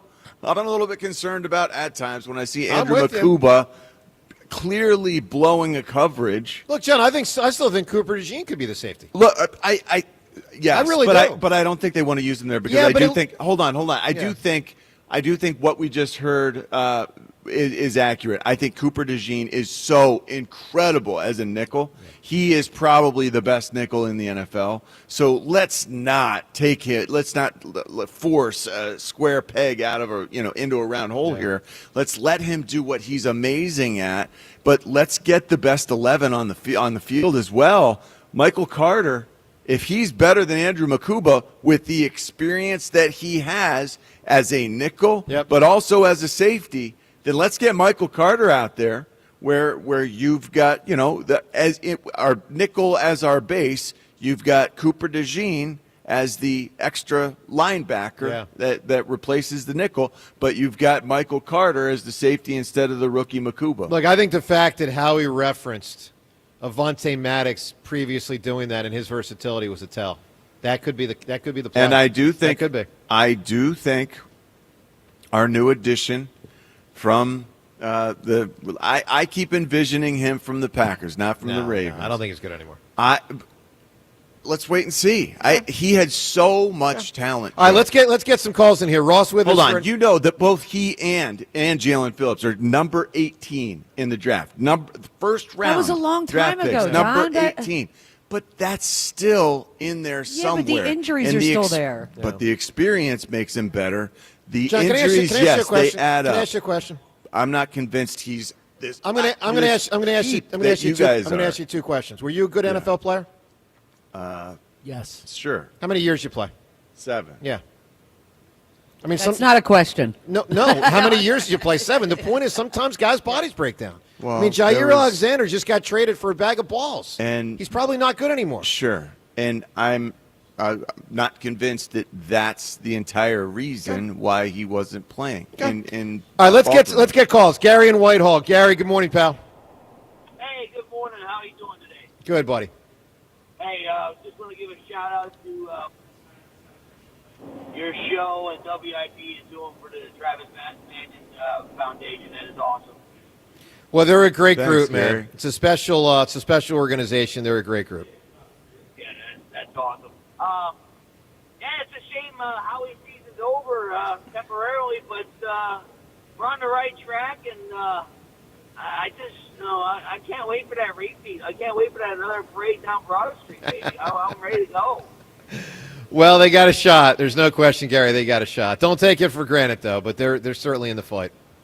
I just wished, between Daryl Morey and Nick Nurse would get that same kind of memo and keep Joel Embiid off the court the last 5 minutes of the game. You know what, Gary? They're working through it, man. They're working through it. I tell you this, they're not going to beat Oklahoma. Let me put it this way: they're not going to beat Chet Holmgren with Oklahoma City, Wemby with the Spurs, or frickin' Jokic with the Nuggets, with Bona playing 35, 40 minutes a night in the NBA Finals. He's had the longest healing laceration I've ever heard of. Yeah, but they need the big guy. And I know it's frustrating when you see him lose a game in part because he runs out of steam. They need him. I'm telling you, Gary, they need him. I know. It sucks. Do you really think that he's going to get in shape by the end of the season? Probably not. Playing this way. I think he'll get in more shape. I mean, look, he'll probably get injured at some point He's in the gotta playoffs. get so better I'm not disputing. But can we all agree they're not going to win because Bona plays against Jokic? Absolutely not. Okay, 100%. I mean, Yeah. for real. Yeah. I mean, so there's a reason they're trying to. They're trying to see if it'll work. That's my point. That's why we got to go Lilliputian. What is That's that? why we got to What? go with the, What? the four Usually I know guard the big look. words you use. This one I don't. Small. Gulliver's Travels. Small. They're not going There you four go. guards. Yeah, Hey, Gary, give me an answer. Lilliputian. Gary, old person accomplishment. Oh, you're not going to like this, and I don't like it either, but he's the oldest player to win the Super Bowl and win a Super Bowl MVP, and that's Tom Brady. Well, I've already said it, so give me a different answer. Ew, by Thank the God, way. because none of us except for Ew, Joe would have voted for him. Gary. All right, here you go. I'm going to do a little throwback for you. The oldest guy to take the mound in a Major League Baseball game, Satchel Paige. Absolutely. He was 59 years old. Satchel was 59, his final Great start. answer. Let's get to Mike right now. Mike, good morning. Good morning, all. Hi. God, I got to tell you, talk about a sign of the times. You do a Twitter poll, you know the age demographic when, Holden Caulfield is a clear answer. But, if we're going to go with the young one, the one that's more recent, those of us that are Gen Xers. Of course, Ferris Bueller was 40 years ago 1984, himself. yeah, whatever. It's not exactly very I recent. don't know about all that. I guess I'm closer to Boomer then. Oh, my God. So, listen, for starters, I think now you're going to see the Eagles roll. I'm still holding firm, 13 and 4.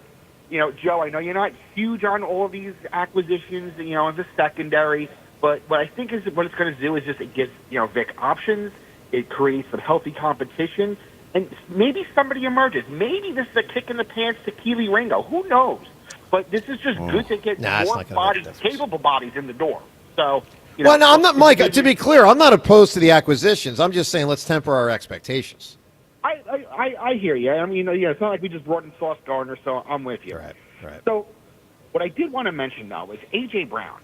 Can we now take the foot off of the pedal on the A.J. Brown conversation? We can decrease the foot, but not take it off. Listen, I mean, Mike, just because they kept him doesn't mean he's going to be happy. I mean, seriously, come on. It's AJ's foot that started it. Let me just keep reminding people. And, Mike, just to be clear, he could be more unhappy because he wasn't traded. I mean, we don't know, but that's not inconceivable. What we can take our foot off the pedal of is that A.J. Brown's going to get traded this season because he's not, because he wasn't, and that chance is done. And most of us didn't think it was going to happen anyway. But the main thing is he's obviously not been happy, and he may remain unhappy, and that could cause problems. That is all potentially true. No, not Now, potentially also- true. That is true. Well, hold on. I mean, as far as I could tell, he didn't put out any kind of tweet saying how unhappy he is that he wasn't moved or so on and so forth, Right. and, not feeling love, okay? So I'm trying to look at this as the positive. John, maybe you can, weigh in on a little bit on this. Is the wide receiver position, is that regarded as, I know we keep talking about football being the ultimate team game. I agree. The wide receiver position is probably the most individual position within a team position. They're just different. They're part of a club. I almost look at these guys as the billionaires club. You know what? It's there's a competition. Sometimes it just feels amongst that them. way. Sometimes it feels unusual. I think Devontae Smith is the outlier in that he is so, I don't know, quiet and team-focused and easy, just easy. A lot of times the best receivers that I've played with have been very, I don't know, overconfident, and it got them in trouble sometimes. Yeah, you played with a few Hall of Famers as far as if I remember correctly. So. Yes. All right, Mike, I need an answer from you, buddy. For AC/DC tickets and a copy of my book, give me an old person accomplishment. At 62 years old, Colonel Sanders started KFC. Wow, was he that old? Yeah. That's pretty good, man. That is a good one. Colonel Sanders, 62. I like that. Hey, Ross, I got a lot of questions written down here about the Eagles' season. And one of the questions I have written down, not what's been, but what will be. Like where you are right now and how you project it moving forward. Here's the question, Ross. Do you trust the Eagles' defense? No, not yet. No, I don't think I can say that. I think there's still question marks at safety next to Blankenship. Makuba's been up and down. And I think there's a question mark at the corner opposite Quinyon Mitchell.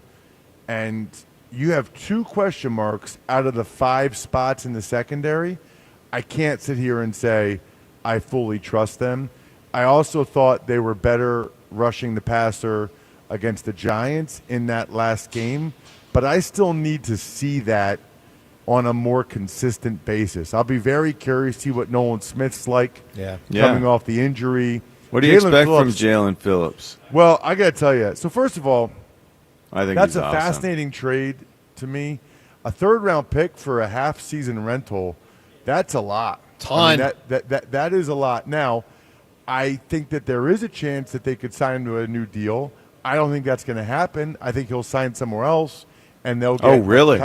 Yeah, I mean, I think they're pretty invested in Jalix Hunt and Nolan Smith. I feel like that would be unfortunate because I feel like we know Jalix Hunt is not giving us what we he's had still hoped. young in his career. Yeah, but John, you also got to factor in Jalen Carter might be about to get $200 million. And Jalen Hunt was a I developmental understand. guy. Like, he's far along for where they expected him to be. I don't think that There's they're still going to growth give there, a they huge think. deal to a guy that had an ACL and an Achilles already. Yeah. I think Phillips probably goes elsewhere. But look, we'll see how he plays. I mean, if he plays unbelievable, that can go either way. Plays unbelievable, then they want to get the 3rd-round comp pick. Or plays unbelievable, oh, man, we got to keep this guy. Yeah. I'll tell you this about Phillips. He has played much better the last couple weeks. I used to do the U.S. Army Bowl, the high school All-American game. When I tell you guys, out of doing that game for 4 or 5 years, he's the closest guy I saw in that game that could have gone from high school to the NFL. Wow. He was 6'6", 250. Look, nobody goes from high school to the NFL. 6'6". I'm telling you guys right now, he would have been drafted out of high school. Wow. Now, maybe 6th or 7th round, but he would have been drafted out of high school. I could not, because I go to practice, I'm watching, I'm like, this guy looks like an NFL D end already. This is crazy. Yeah. A 4-3 D end. The traditional. Well, that's something. The guys who Well, are the big just thing is, built John, like holy cow. Well, that's so here's a what's castle huge of a about man. him. Here's what's huge about him. They've been moving him around. He's been Yeah. getting Oh, I know. pressure over I've seen him guards, everywhere. over center. He's lined So- up over the nose. He's a Yep. 3 technique. He's everywhere on the D line. He's standing up. He's 3-point. He's 2-point. He's everywhere across the back in nickel looks as a linebacker, as a joker. He can do it all, and he can drop and cover for you as well if you really need him to. He's going to be so much better than what we've got.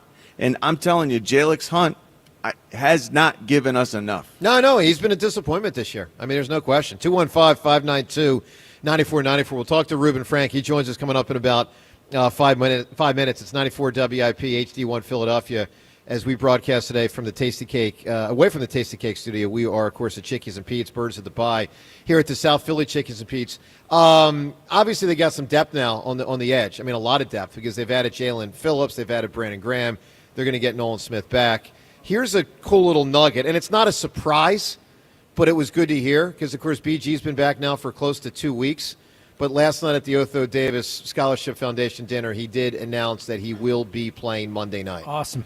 Oh, you got the exclusive. We got the confirmation. Look at that. Brandon will be in there Monday night against the Packers. You could have done your tweet out report. I thought about it, but I was also on the stage with him asking him questions. Hey, Brandon, hang on a minute. Give me 2 minutes. Let me tweet this out. But Were you waiting till 8 a.m. today to do it? No, I just figured I'd announce it on WIP. Yeah. I'm more of an announce it on WIP kind of guy. What a team guy. Would have been helpful for the update, like 6, Brandon, say it. Yeah, Ray, you can put it in the 8. You're right, Ray. It's going in the 8. In the 8:20 update, Brandon Graham has announced he's playing Monday night How cool is that? Hey, Russ, what are your expectations for Jair Alexander? Obviously I haven't been watching him much. I mean, he's barely played. But, when I see a guy traded for, 7th-round pick swaps, dumped by a team that didn't even have a good defense, he couldn't get on the field, it tells me there's probably not a ton of gas left in the tank. What do you think? My expectations for him are 0. If he does anything, I think that would be a positive. I did the Ravens Week 2 game after Alexander had gotten torched in Week 1, and they made him inactive that week. Why did he get torched so badly in Week 1, Ross? You're allowed to say because he stinks. Well, that's a good question, John. He was working back from an injury, so maybe he would tell you that he was 100%. Maybe he would tell you that he didn't get enough reps, in training camp in that system. But, I mean, he's the biggest reason why the Ravens lost that opening night game. Wow. That Sunday night game to the Buffalo Bills, to the point where they literally, he was I don't know if you want to call him a healthy scratch or he's not quite there yet scratch in Week 2. But maybe he's healthier now. I mean, he's been practicing, so maybe – look, they traded basically nothing for him.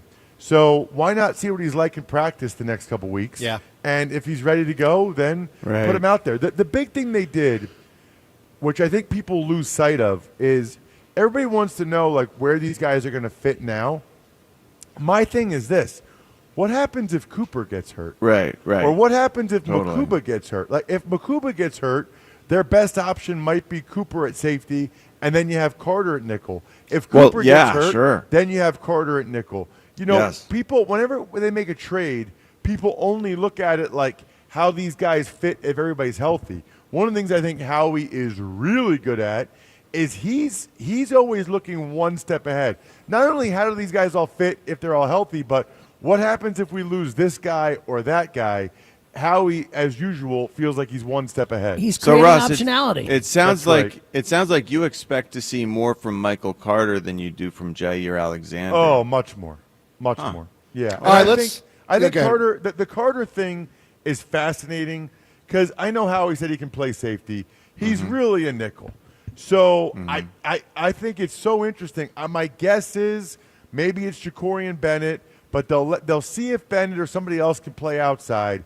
If it gets ugly outside, then they might have to break glass and put Cooper outside and see what Carter does inside and see if that's better. All right, it is the Birds at the Bye as we broadcast today from Chickies and Pete's in South Philadelphia. It's going to be a cast of characters here over the next 12 hours. We're 2 hours in, 12 hours to go. It's a radio station broadcasting from the South Philly Chickies and Pete's. Tonight at 6 o'clock, couple things. First off, the celebrity bartending begins with Lane Johnson and some of his friends here.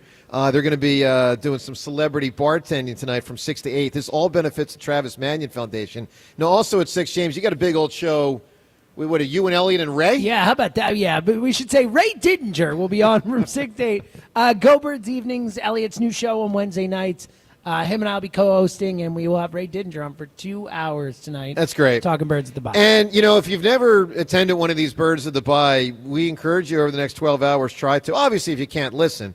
But cast the characters over the next bunch of hours, and that will include, for instance, Merrill Reese here during the 11 o'clock hour. If you've never met Merrill, gotten your picture with him, you certainly can during the 11 o'clock hour. Jason Avant today at 12. Some of the shows mixing and matching. So, for instance, Hugh Douglas will be with us during the 9 o'clock hour. Ike and Spike will be with the midday guys at 1 o'clock. It's going to be fun. It is fun. We love doing this. And, of course, we love doing it when the Eagles are good. And at 6-2, they're very good again, perhaps great.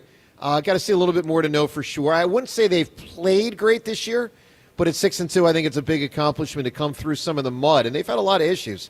And be 6-2 is very impressive. All right, let's turn to one of our favorites. He does an unbelievable job chronicling the Eagles on a day-by-day basis, of course, for NBC Sports Philadelphia and for us as well here on WIP.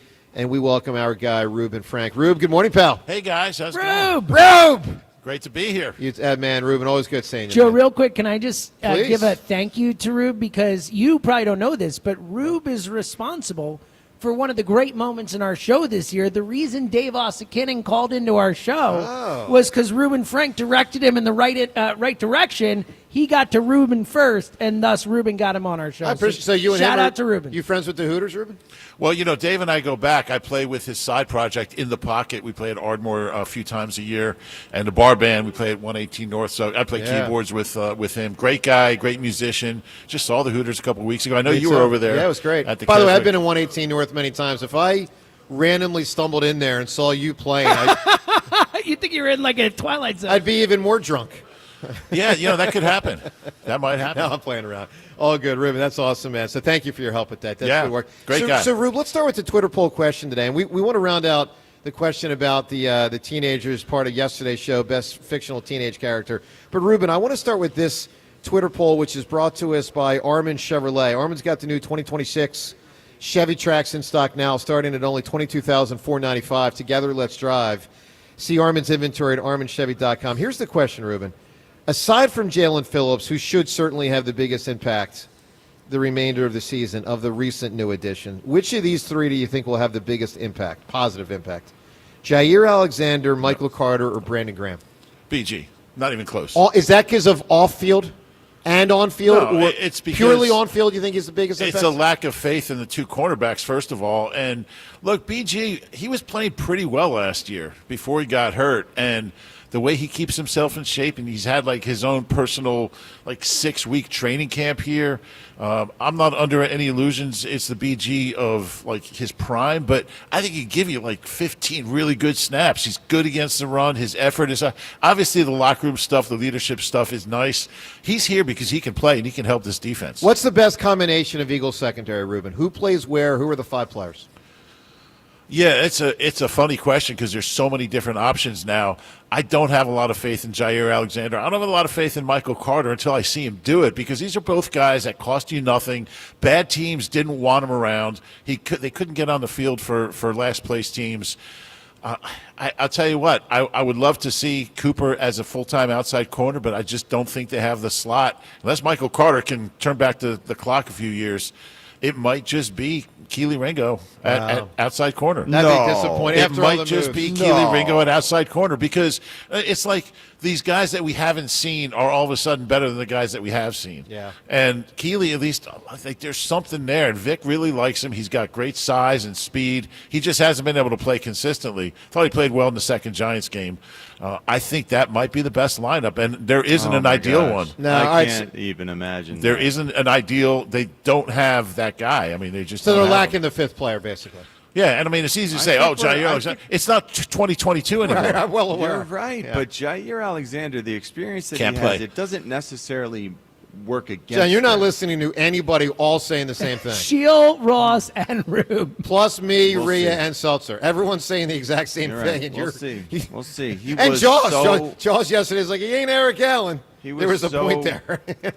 He was so gifted. I know he was. But, so was as Hassan a Reddick quarterback 3 years in ago. every way. Like being able to do So was everything James, you James James Bradbury. Yeah, so was James Bradbury. James Bradbury was I an get it. all-pro one season, and then literally the worst player we've ever seen the next year. Nobody loses it quicker than cornerbacks. Okay, but when you lose half go- a step, you can't play anymore. Okay, but when you go from being essentially Darrelle Revis to an older version of yourself, you can lock it down pretty well in some zone looks when you're aided by Vic Fangio's expertise. You know, when you're aided by bolstered pass rush that now has essentially 3 new players. Or when trying you're to get to aided a by quarterback. Pollyanna.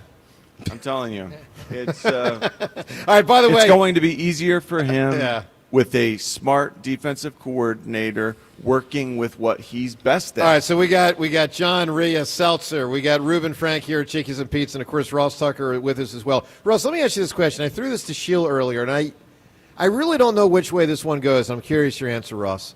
So last year we saw an all-time Saquon, meaning an all-time running back. I mean, one of the great running back seasons of all time. This season we've seen pretty pedestrian. Obviously, the offensive line ills played a big part in that. Do you think second half of the season, Saquon will – because he's probably going to be in between the two, but do you think he'll be closer to last year he's freaking Jim Brown? let's call it Marshall Faulk. You think he's going to be closer to last year? He's Marshall Faulk, or do you think he's going to be closer to this year, where he's not a good enough receiver to compare him to? Well, okay, you're right. You know what I'm saying. LaDainian Tomlinson. Yeah, but bottom line is, do you think he's going to be all-timer guy or pedestrian guy? Which is he closer to the remainder of the year, Ross? I'm going to go by the last game, and in particular, how the offensive line played and how Saquon looked in that game. And obviously, he's not going to be what he was last year, but I'll say I'm an optimistic person, glass half full person. So I'll say more that way. The concern, though. Well, the concern, Ross, the concern is 7 of the last 8 games he hasn't been that. No, I know. That's the concern. 7 out of 8. Yeah, but when you say you're not putting enough on the offensive line. He's got plenty of juice. We saw that on the long touchdown run. He still has that explosive ability. That was by far the best the offensive line played against the Giants. That group needs to play to their standard. They've been, until that game, they were average at best this year. And that's the biggest reason why he had those huge holes. Do you see how bad he made that safety look for the Giants? He obliterates safety angles if they can get him to that level. Rube, you agree with him? And that was without Cam Jurgens. That was a Brett Toth out there. So I completely agree with Ross for once. No, I mean, the O-line, I think it's the same Saquon. I think you can see that. I mean, when there's been holes, he's looked like the same guy. He just hasn't had anywhere to run. I'm completely confident that when this O-line, and they're getting to the point, I think Landon's getting healthier. When Cam comes back, and hopefully that's Monday night, I think this O-line is going to be kind of close to what Mekhi Becton they miss, and certainly in the run game. Tyler Steen's not Mekhi Becton as a run blocker. No, he's but not. When this O-line is 100%. As a pass protector, he can be such a liability. By the way, Becton's gotten hurt stunts. multiple times this year, guys, just so you know. Yeah, Really? I'm just comparing Good. Tyler Steen to what Becton did last year. I know. I just I'm wanna not make saying the they should have point, paid him, $20 million. I still think Tyler Steen's not the long-term answer at right guard. But anyway, I think, agree with that. I don't think he is either. Yeah, I mean, he's the best that they have now. Yeah, so. but it's not as good as I wish it was. All right, it's 215-592-9494 for you to jump in to the conversation. 2 hours down, 2 to go as we broadcast from Chickies and Pete's. Of course, the station's going to be here 10, 12 hours. The station's here until 8 o'clock tonight. I might stay for the whole thing. You should, as you should. All right, second half of the schedule. We'll go through the remainder of the Eagles' schedule, what's on tap, plus Howie Roseman, more of what he said yesterday, the second part of that press conference, and phone calls on all this with both Ruben and Ross with us. And big day, Birds of the Bye from Chickies and Pete's in South Philadelphia on 94 WIP. FanDuel, in partnership with Valley Forge Casino, is putting you in control right from NBA tip-off, because every day to start the season, you get to choose your reward. Just go to FanDuel.com/JohnR, JONR. Take your shot with the profit boost. Play it cool with the no-sweat bet, or get a little backup with the Bet Back token. Do you like to chase the big parlay, or are you a little more cautious playing it safe with the no-sweat bet? There's so many different strategies you can choose from, and all the bets you could ask for are on FanDuel. So make your pick, get in the game, and play it your way. Head to FanDuel.com/JohnR, JONR, to make your choice. FanDuel Sportsbook is the official sportsbook of 94 WIP. 21 plus and present in Pennsylvania. Opt-in required. Rewards are non-withdrawable. Restrictions apply, including bonus and token expiration, leg requirements, and max wager amount. See terms at sportsbook.fanduel.com. Gambling problem? Call 1-800-GAMBLER. The timeless Thanksgiving tradition returns.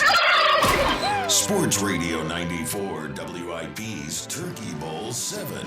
Presented by Cheney University. Joe DeCamera and John Ritchie call your high school classic. Pick the high school football rivalry you want to hear broadcast live on Thanksgiving Day. It is a touchdown! Vote now at 94WIP.com. Turkey Bowl 7. Presented by Cheney University. Empowering minds, cultivating leaders, shaping futures. Empowered by Verizon. Get to your local Verizon store to check out the latest deals. It's Pete from Chickie and Pete's. We're proud to be the official sports bar of the Philadelphia Eagles. Go where the players go. Come join us for all the Eagles action and the best in-game experience anywhere. Ice cold draft beer, all of your Chickie and Pete's favorites, and of course, world famous crab fries. Go where the players go. The official sports bar of the Philadelphia Eagles, Chickies and Pete's. The Black Friday preview event is on at the Mattress Warehouse. You can save up to 60% warehouse-wide, plus grab a free adjustable base with select mattress purchases. With over 40 queen mattresses under $7.99, there's a mattress for everybody and every budget. And with Mattress Warehouse signature 1-year lowest price guarantee and free next-day delivery, you'll rest assured knowing you're getting the best deal of the season. Don't wait. The Black Friday preview event is this week only and only at the Mattress Warehouse. And Doug. Here we have the Limu Emu in its natural habitat, helping people customize their car insurance and save hundreds with Liberty Mutual. Fascinating. It's accompanied by his natural ally, Doug. Limu, is that guy with the binoculars watching us? Cut the camera. They see us. Only pay for what you need at libertymutual.com. Liberty, liberty, liberty, liberty. Savings vary. Underwritten by Liberty Mutual Insurance Company and affiliates. Excludes Massachusetts. What if you could have reliable and intelligent Wi-Fi? And get this, what if you could keep it at the same price for 5 years? That's the Xfinity 5-year price guarantee. 5 years of Wi-Fi that boosts speeds to the devices that need them most. That finds and fixes problems before you even notice them. Like super intelligent Wi-Fi with a 6th sense. And that keeps you gaming in the fast lane, even when the whole family is banking on bandwidth. All your devices working in perfect harmony for 5 whole years. And here's the best part. No annual contracts, no hidden fees, and our best equipment included. Hey, let's face it, a lot can change in 5 years. Kids grow taller, dreams grow bigger. But your Wi-Fi, it would stay reliable and the price would stay put. The Xfinity 5-year price guarantee. Lock in your price and unlock the possibilities. Xfinity. Imagine that. Select plans only. Restrictions apply. If you've been diagnosed with moderate to severe plaque psoriasis, this is what it sounds like to be a million miles away. Imagine being a million miles away. Tremfya guselkumab, taken by injection, is a prescription medicine for adults with moderate to severe plaque psoriasis who may benefit from taking injections or pills or phototherapy. With Tremfya, clearer skin is possible. In clinical trials, at least 70% of patients saw at least 90% clearer skin at 16 weeks. Results may vary. Tremfya is also indicated for adults with active psoriatic arthritis. Serious allergic reactions and increased risk of infections and liver problems may occur. Before treatment, your doctor should check you for infections and tuberculosis. Tell your doctor if you have an infection, flu-like symptoms, or if you need a vaccine. Ask your doctor about Tremfya. Call 1-800-526-7736 or visit tremfya.com. I've always wanted to learn French, but the app I tried didn't help. If you want to memorize words in another language, there's an app for that. But if you want to really learn another language, there's Babbel. Babbel was designed by over 200 language learning experts to be the most effective way to learn another language. With other language learning apps, I was just playing games. I wasn't really learning. Babbel's different. Every time I open the app, I can choose to work on my writing, speaking, or listening. And it saves my mistakes for me to review, so I'm constantly improving. Babbel feels like it was created intentionally by people who really know what you need to learn another language. Before Babbel, I thought I just wasn't good with languages. But now I'm speaking French. Tout ça, c'est grâce à Babbel. Want to really learn another language? Save up to 50% on your Babbel subscription when you sign up at Babbel.com. That's Babbel.com to save up to 50%. Babbel.com.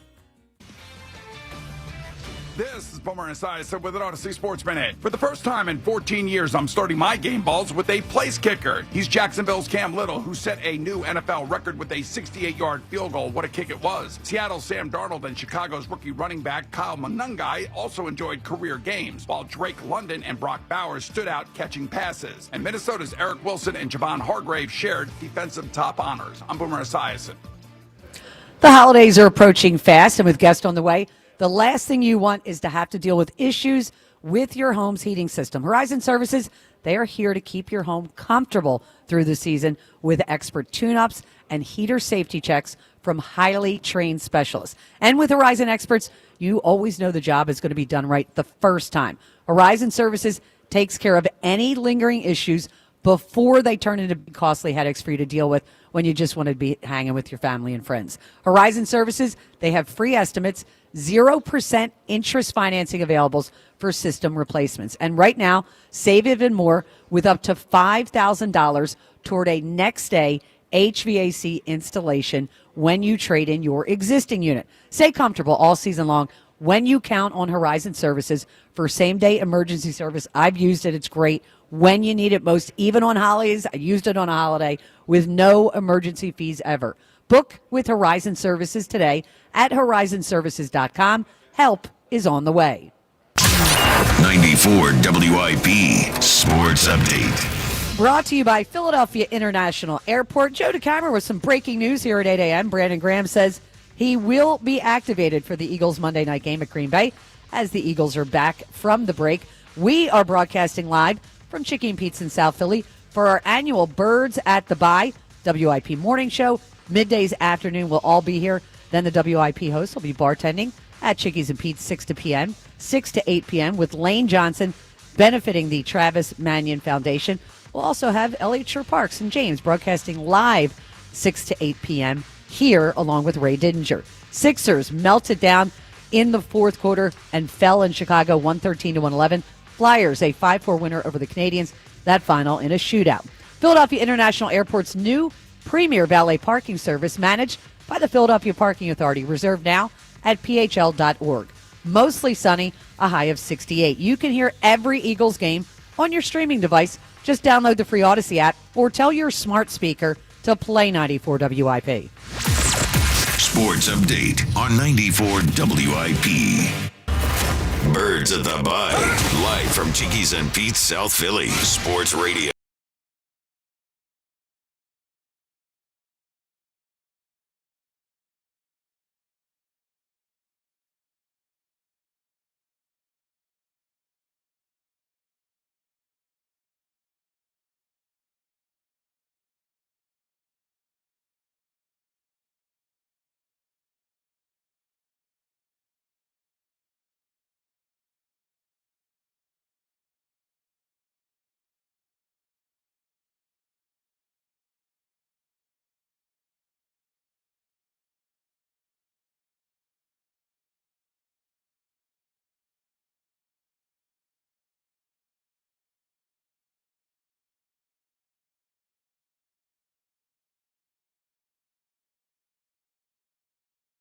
Through 8 o'clock tonight.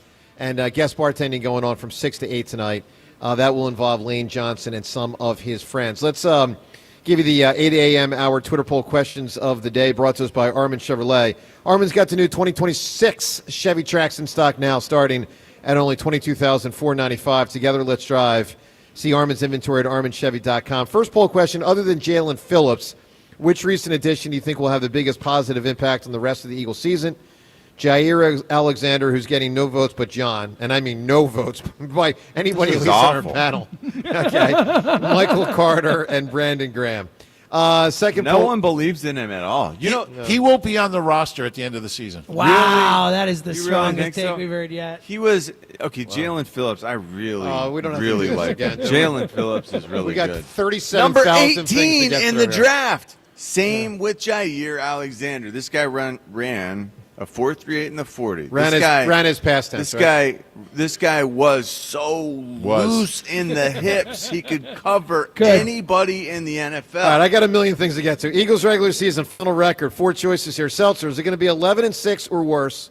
12-5, 13-4, or 14-3 or better? I said 13-4 before the season. I feel even better about it now. I'm going to stick with 13-4. Okay. Wow. All right, we got a third question because we're trying to assess from yesterday's show who's going to be the winning answer for teenage character, fictional teenage character. So let's close out the poll from the 7 o'clock hour. Let's all go on the record. So, Ross, which of these, in your opinion, should be the winning answer for best teenage character? One of these will advance to the finals in the 9 o'clock hour. Ross, should it be Harry Potter, Peter Parker, Zach Morris, of course, from Saved by the Bell, or McLovin? Oh, that is easy for me. That's Zach Morris. Okay, Zach Morris is amazing.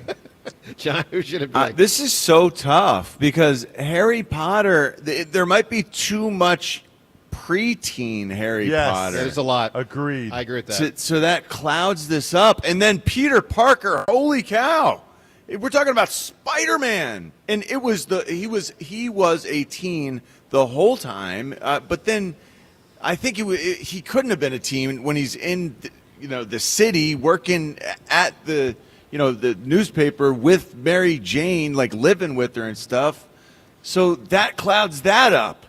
I'm going to have to go Harry Potter. Ruben, do you know any of these? Because you're not the most pop culture savvy. That's a fair statement. But Harry Potter, I think Daniel Radcliffe was a teenager by the second movie. Okay. So I think that covers pretty much. I think he was 12 when they started. Very teen then. Yeah, I'll go Daniel Radcliffe / Harry Potter. I got the results here. The other ones I have no idea who they are. Oh, yeah. What do you want to vote for? Well, it's best character. McLovin is easily the best of these Oh, characters. that's awful. It's not even close. He's McLovin not a is- better character he than is. Harry Potter. Harry Potter's a better story. McLovin's a Oh, better come on. character. McLovin is funny. Well, I will tell you this. Funny. This is a very close poll because no one got below 21%. Really? And no one got Whoa. above 33. Wow. Whoa. Good action. Richie, who won?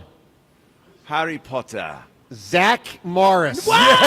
Was saved by the bell. Wow. Zach That's a Morris travesty. advances to the finals. That is Saved an by the upset. Bell has been a big part of our show today Of course. with Mr. Belding And second earlier. would have been AC now Slater. repeated. No, second would have been Kelly Kapowski. All right, let's get There it right. you go. First. There you Let's go. gotta get out of First. here. So, All right. Joe, Yes. Kelly Kapowski or Elizabeth Shue? Oh, it's so hard. I mean, Wow, this is Elizabeth right here. Elizabeth Show. Kelly Kapowski. I can't believe Kelly I Kapowski- can't believe you had to think about it so deeply. She I loses a believe few you. points when she went on to 9 of 2-0, and like the opposite of her character. And it's like, Tiffany Amber, what are you doing to me here? Yeah, she became a little. But you have to Valerie, think you don't about like She that wasn't the so girl. hard. I'll just say she wasn't the girl next door on 9 of 2-0. No. I'm a girl next door kind of guy. The seductress. All right, that's right. Hey, so we now open up the 8 a.m. hour poll as two people have advanced to the finals. Ferris Bueller will be featured in the 9 o'clock hour against Zach Morris and against one of these three. Cher from Clueless, The Fresh Prince, that's a big one. Michelangelo from the Teenage Mutant That's Ninja Turtles. huge. And Spicoli from Fast Times at Ridgemont High. Spicoli. I mean, come on. All right, get I'm voting. telling you, Michelangelo, the last time, anytime we have the Teenage Mutant Ninja Turtles on, they get votes. Okay. Just like Sandlot I feel pretty gets votes. I don't ever remember having them in a poll. They're not going to win. Yeah. All right, let's go to the phones. We're going to get to the Eagles' schedule shortly. Ed in Phoenixville right now. Ed, good morning. Good morning, team. Hi, Ed. Do What's we still up? have Ross Tucker on the phone? I am We're here. all here, Ed. Everyone's here. So Ross, my dad's going to be thrilled that I'm getting a chance to speak with you because he's an Ivy League football nut, and he has an encyclopedic knowledge of everybody who's played at every Ivy League school. So Really?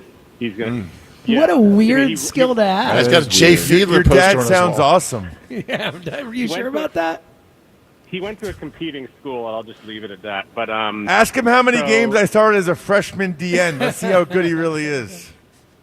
Oh, that may stump him, but I wouldn't put it past him. But anyway, I'm feeling really optimistic about the second half of the season. And I think, I don't really know what Howie was, just what was his mindset going into these trades, but I have to think that part of it was we're just a few plays away from being a 3-5 team versus a 6-2 team. That's true. And what can we do on the margins to make these position groups better? And I feel like we did that at a reasonable cost. And, hopefully he has a better hit on these moves than he did with the Ojolaris and the Josh Uches. But even though, the Josh Uche's playing well.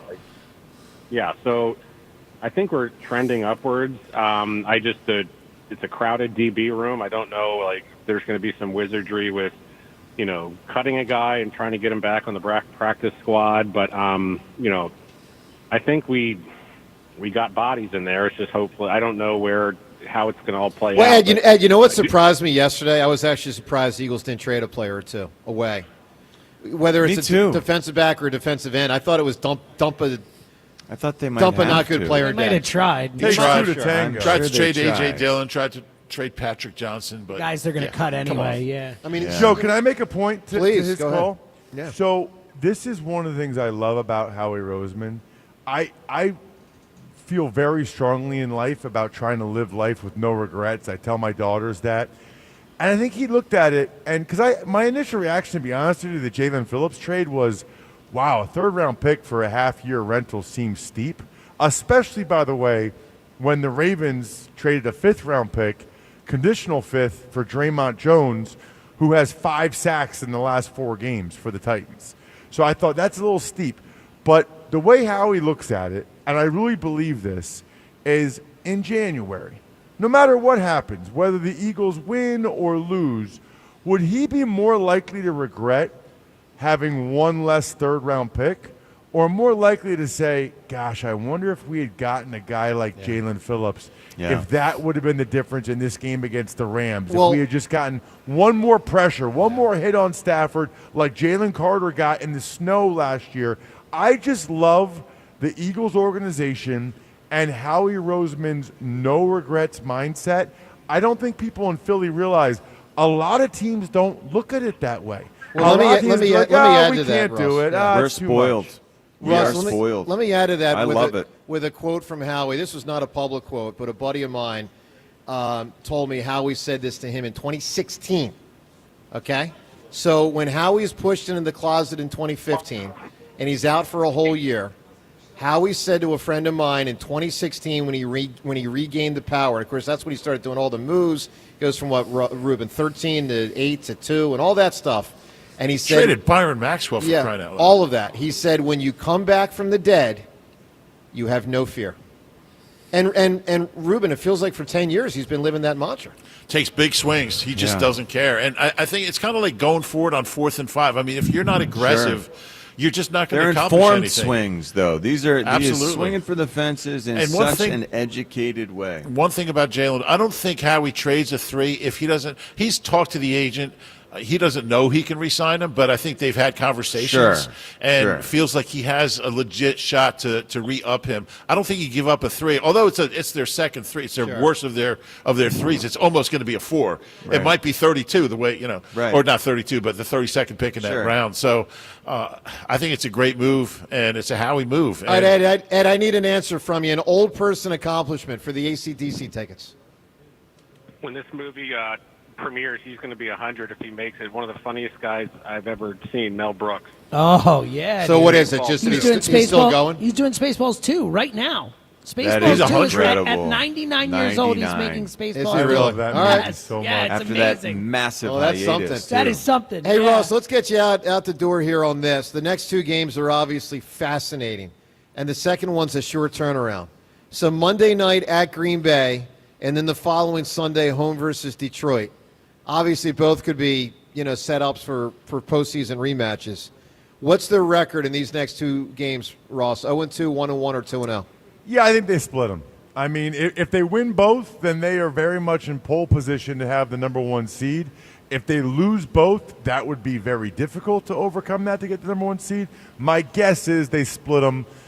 This is not going to be easy, especially Monday night in Lambeau with those guys coming off a loss to the Panthers. All right, Ross, good work, buddy. We look forward to talking to you next week. Thank you, Ross. Sounds great. See you guys. Ross Tucker, See you, Ross. football, All right, Ross Tucker football podcast and all of that. Hey, we're from Chickies and Pete's today in South Philadelphia. Of course, the station here until 8 o'clock tonight. It's Birds at the Bye, supporting the Travis Mannion Foundation. Stop on by and support this great organization. You can also join us on the phone lines at 215-592-9494. Let's do a deeper dive on the remaining Eagles schedule. I often find, because in the all-season we spend so much time looking, at least I do, I think many do, those first couple games. Week 1, week 2, week 3, and then eventually in a 17-game season you just get lost. You have no idea who they're playing week 12. I mean, remember the beginning and the end. That's all I got. I know it's Washington, Buffalo, Washington at the end. All right, so let's go, Rube, let's go through it here. Yeah. Here's the schedule for the rest of the way. Obviously, they're 8 in, 9 to go. And if you don't know it, I think most do. Eagles currently tied for the best record in the NFC. Now, the Eagles hold the tiebreaker over the other squad, so Eagles are the 1 seed. But it's a clump there. A couple different teams, 6-2. And there's 3 different teams, for what it's worth, in the AFC who are 7-2. All right, remaining schedule. Rube, let me ask you the same question I asked Ross before we deep dive the whole thing. At Green Bay, home versus Detroit, the record in those 2 will be what? 2-0.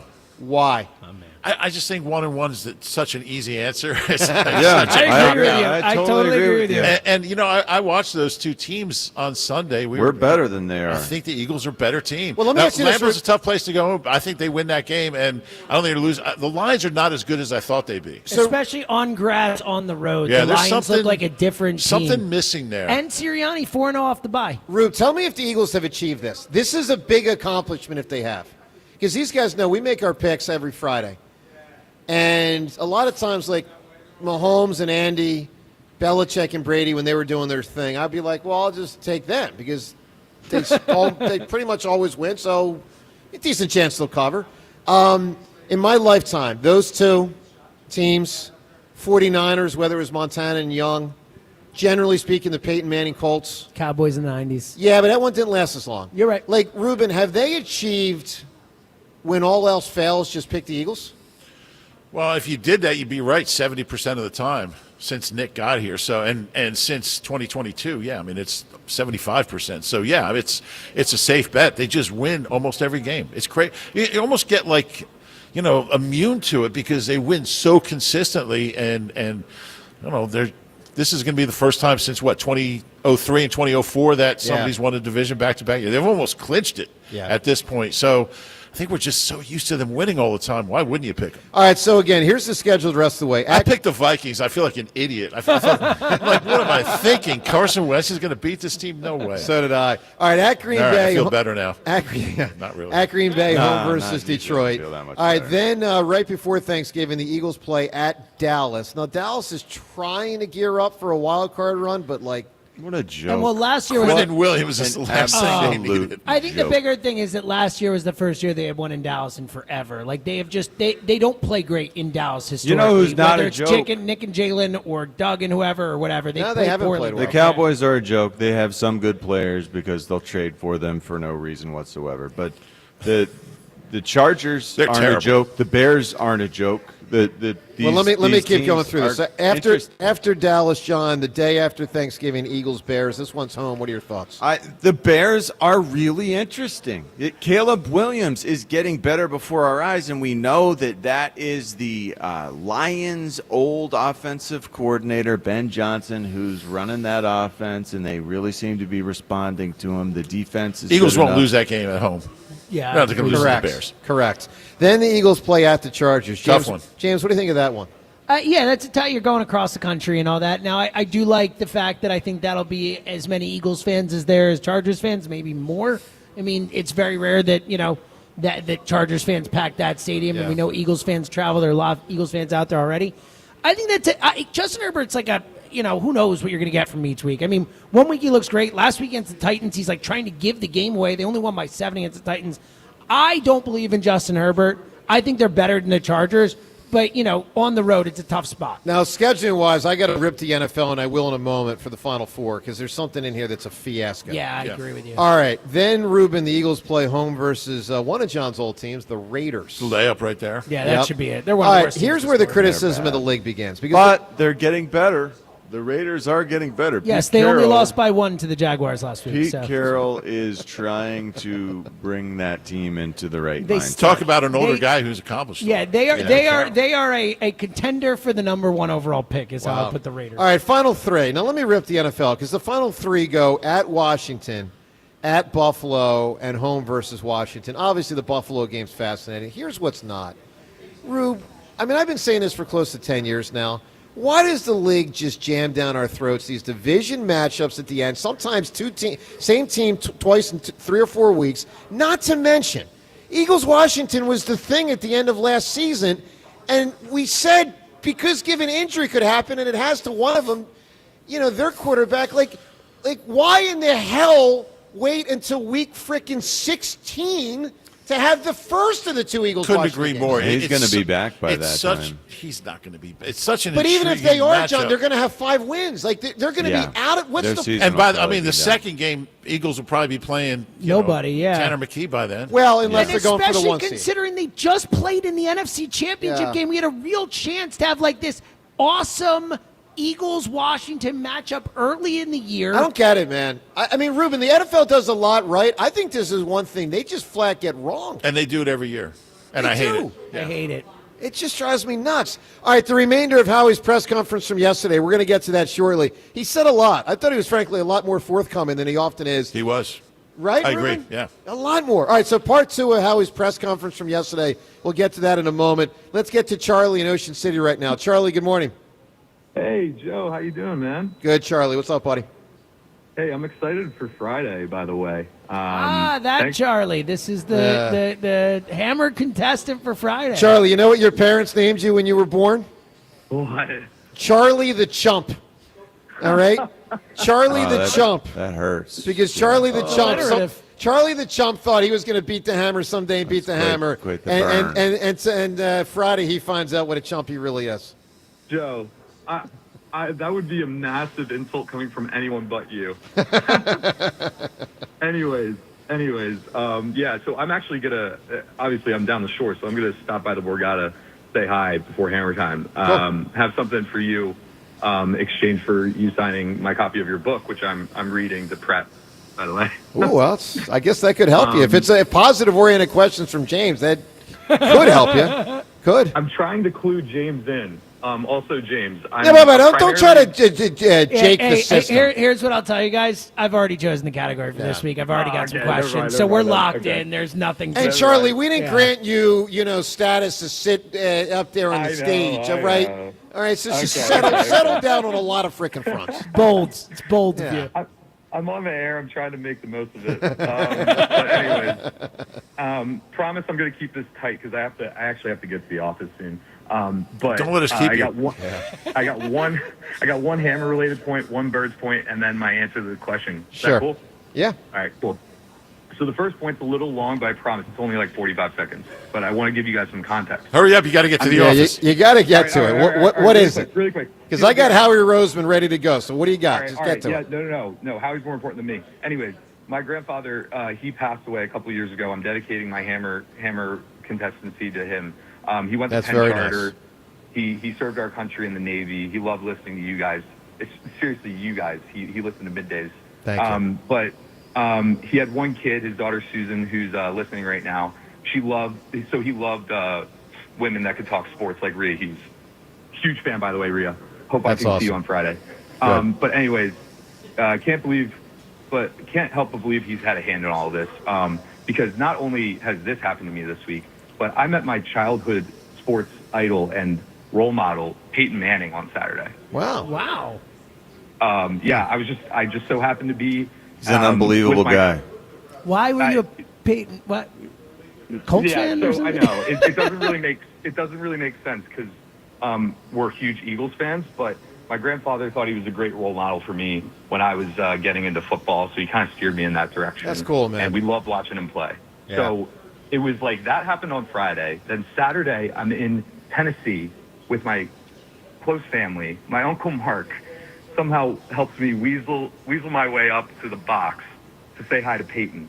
And I hand him, I can tell you a little bit more about our discussion on Friday when I see you. We'll get into that more. Let's get into that more later because I really got to get to Howie, Charlie. Anyways, but it's a beautiful story on your grandfather. Give me an answer, an old person accomplishment. Yeah, old person accomplishment. My grandfather's favorite player, and John, you're going to like this one because he was a fullback. Pete Retzlaff. How about when he was awarded Burt Bell Award by the Maxwell Club in 1965? You have to know how old he was in the 30s, I guess, at that point. He was an end. Yeah, Retzlaff and his. The Eagles have been well stocked at tight end through the years, Ruben. That's one. That might be their best position historically. Right? Quarterback's not bad. Yeah, but they never had a Hall of Famer other than Van Brocklin for a couple years. So quarterback not bad, but I'm just saying they've had. Well, I mean, it's not like they've been having Hall of Fame tight ends. Well, that's true. Yet. That's true. All right, let's hear from Howie. Alcantara's still got a shot. Alcantara, exactly. All right, Howie covered a lot of ground yesterday. We played the first half of the press conference earlier in the show. Let's play the second half. Of course, the Eagles didn't make any trades yesterday, but made a lot of trades and moves in recent weeks. Here's Howie Roseman yesterday. I know you want to stick to acquisitions here. Brandon Graham is sort of an acquisition here at the trade deadline. Can you give some clarity as to what sort of led to bringing him back into the locker room and onto the field? Yeah, I know when we talked in August, I think it was in August, even though it seems like a lifetime ago, I kind of joked that, we weren't fully ready to hand over the keys. And that was because felt like there was still meat on the bone in terms of trying to acquire players and understanding the resources that we had in terms of draft picks to possibly do that. And before the season started, before we went down any path, I called BG. I mean, fortunate really to have special relationships with a bunch of guys here, and BG was my first pick. And so just reached out and said, hey, we're in the market for an edge rusher. How are you feeling? And at the time, he just felt like that wasn't the right timing for him. You know, hadn't really contemplated, was doing a bunch of other things. But apparently got his mind started moving a little bit, and he started working out a little bit harder. And when Z retired, picked up the phone again and just said, hey, you know, I'm just reaching out again. I'd heard a little bit through the grapevine you were working out a little bit harder, and you know, I got that little BG cackle. Is it a cackle when they laugh like that, Bob? Is that a cackle? I don't know. I've never used that word before. It's, what'd you say? Like Troy? Oh, yeah, Troy. Troy does laugh like that. And that kind of gave me a sense that, you know, he wanted to come back. And I don't know, maybe he was trying to have our team prove that we were any good. And when he saw that we had a chance here, he wanted to take the opportunity. But love having him back. You know, I said to him when he came back, I said, I guess there's going to be a day where we're not going to have you to rely on, you know. I'm just glad that day's not today. We'll go to Martin and then Zach Berman. Hey, Howie. If I can get back to Jalen Phillips for a minute. He obviously had 2 major injuries over the past couple of years, and it seemed like he's come on pretty strong the last 5 games or so, when I think he's had all 3 of his sacks. How important was that for you to see that involvement or his recovery from those 2 pretty major injuries in order to go after him like you did at the trade deadline? Yeah, and obviously there's no insurance on any of these deals. You know, we gave up a 3rd-round pick, which is a lot of compensation, obviously. Really went back and whenever we make these moves for all 3 of these players, really doing a deep dive on these guys and not just watching this year, but going back and watching through their career and going back and reminding myself kind of what we thought of them coming out and watching some of them in college and watching those injuries. You know, the Achilles happened on a Black Friday game, I think 2 years ago at MetLife Stadium.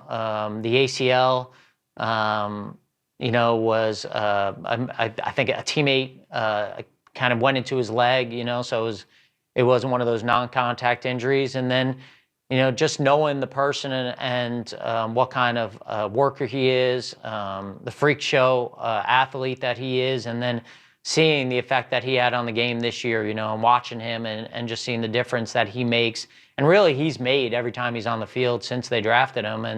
And for us, you know, it's so hard to find difference makers as players and as people that, you know, you don't want to live with regret in this job. And, you know, I think when we came down to it and had the conversations, the regret would be not doing everything we can to try to maximize the ability of this team to win as many games as we possibly can and give ourselves an opportunity in January and hopefully February. We have time for 2 more, so we'll go to Zach Berman and finish with Jimmy Kempski.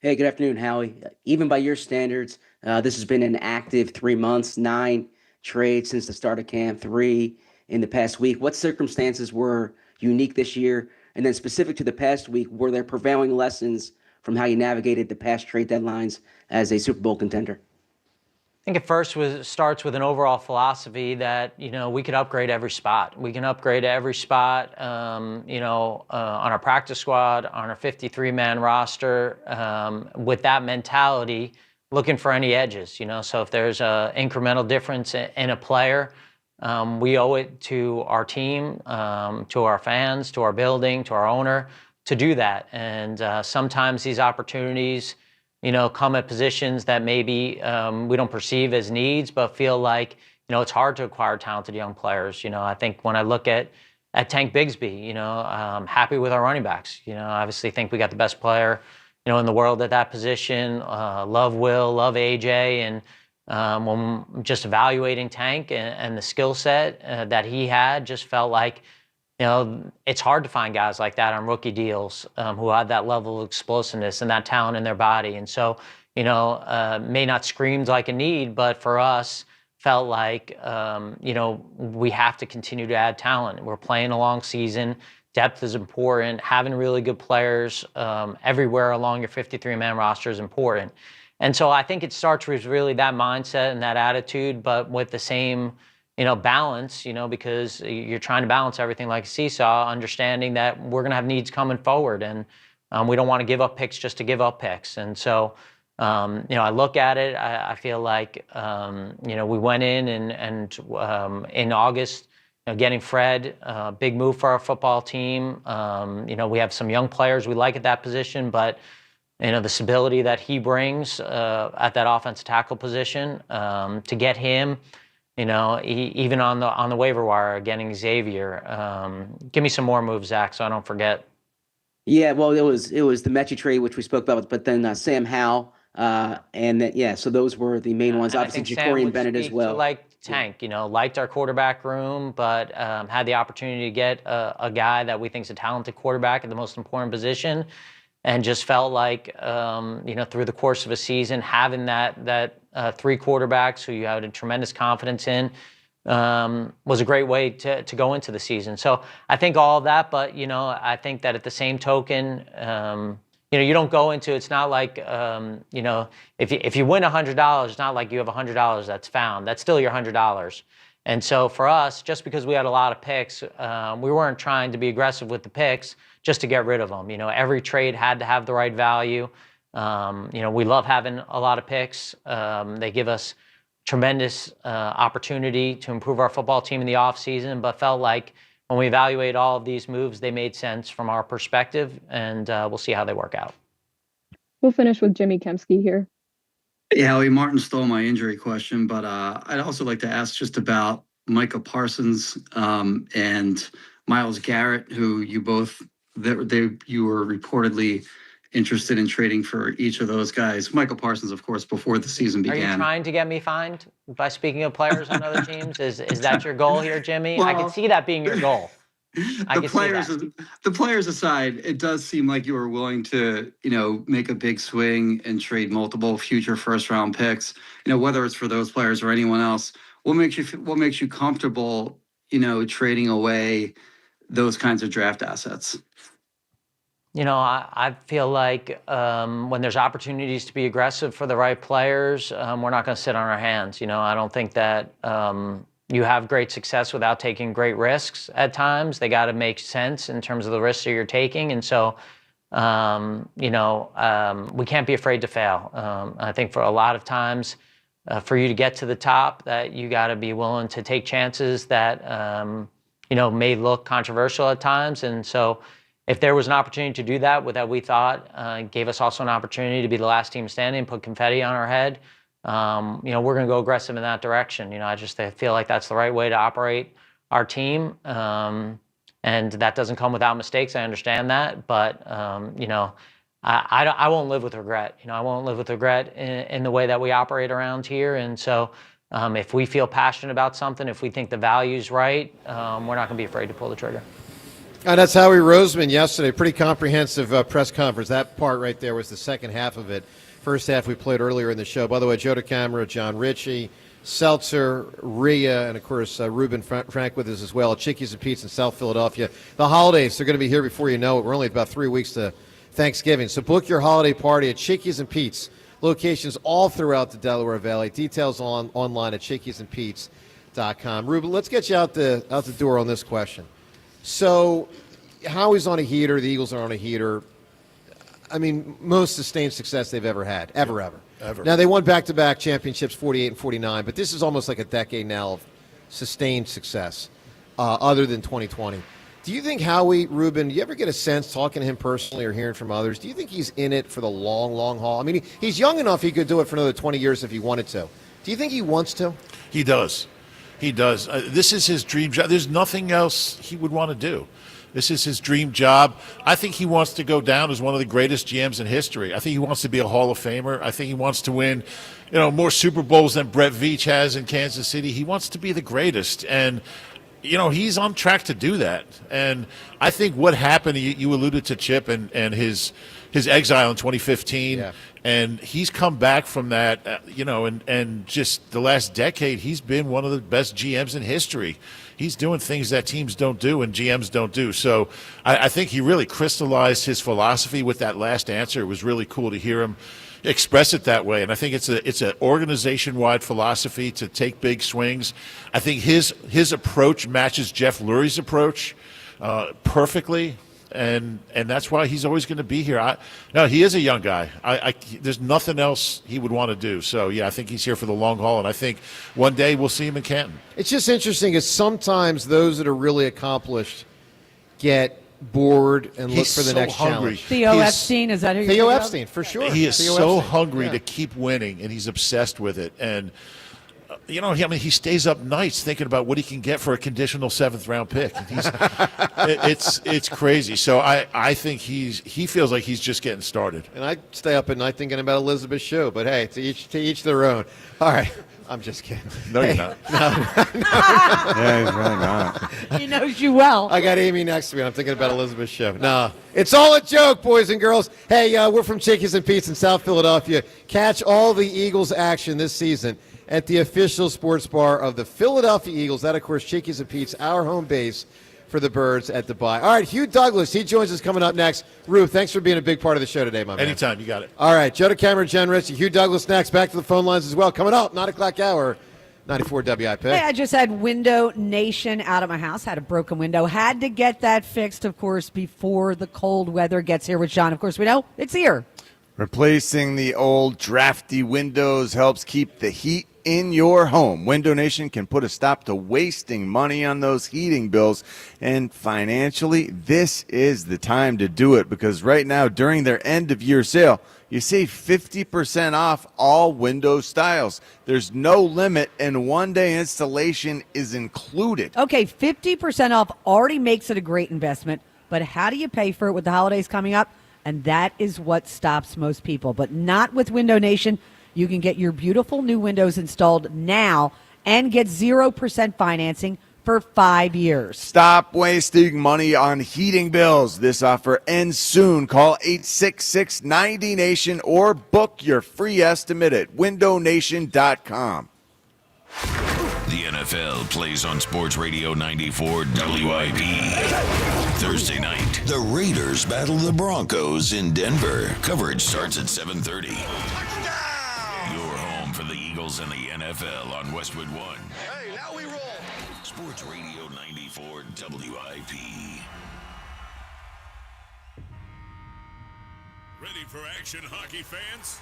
BetMGM, an official sports betting partner of the NHL, is giving players another reason to lace up and hit the ice this season.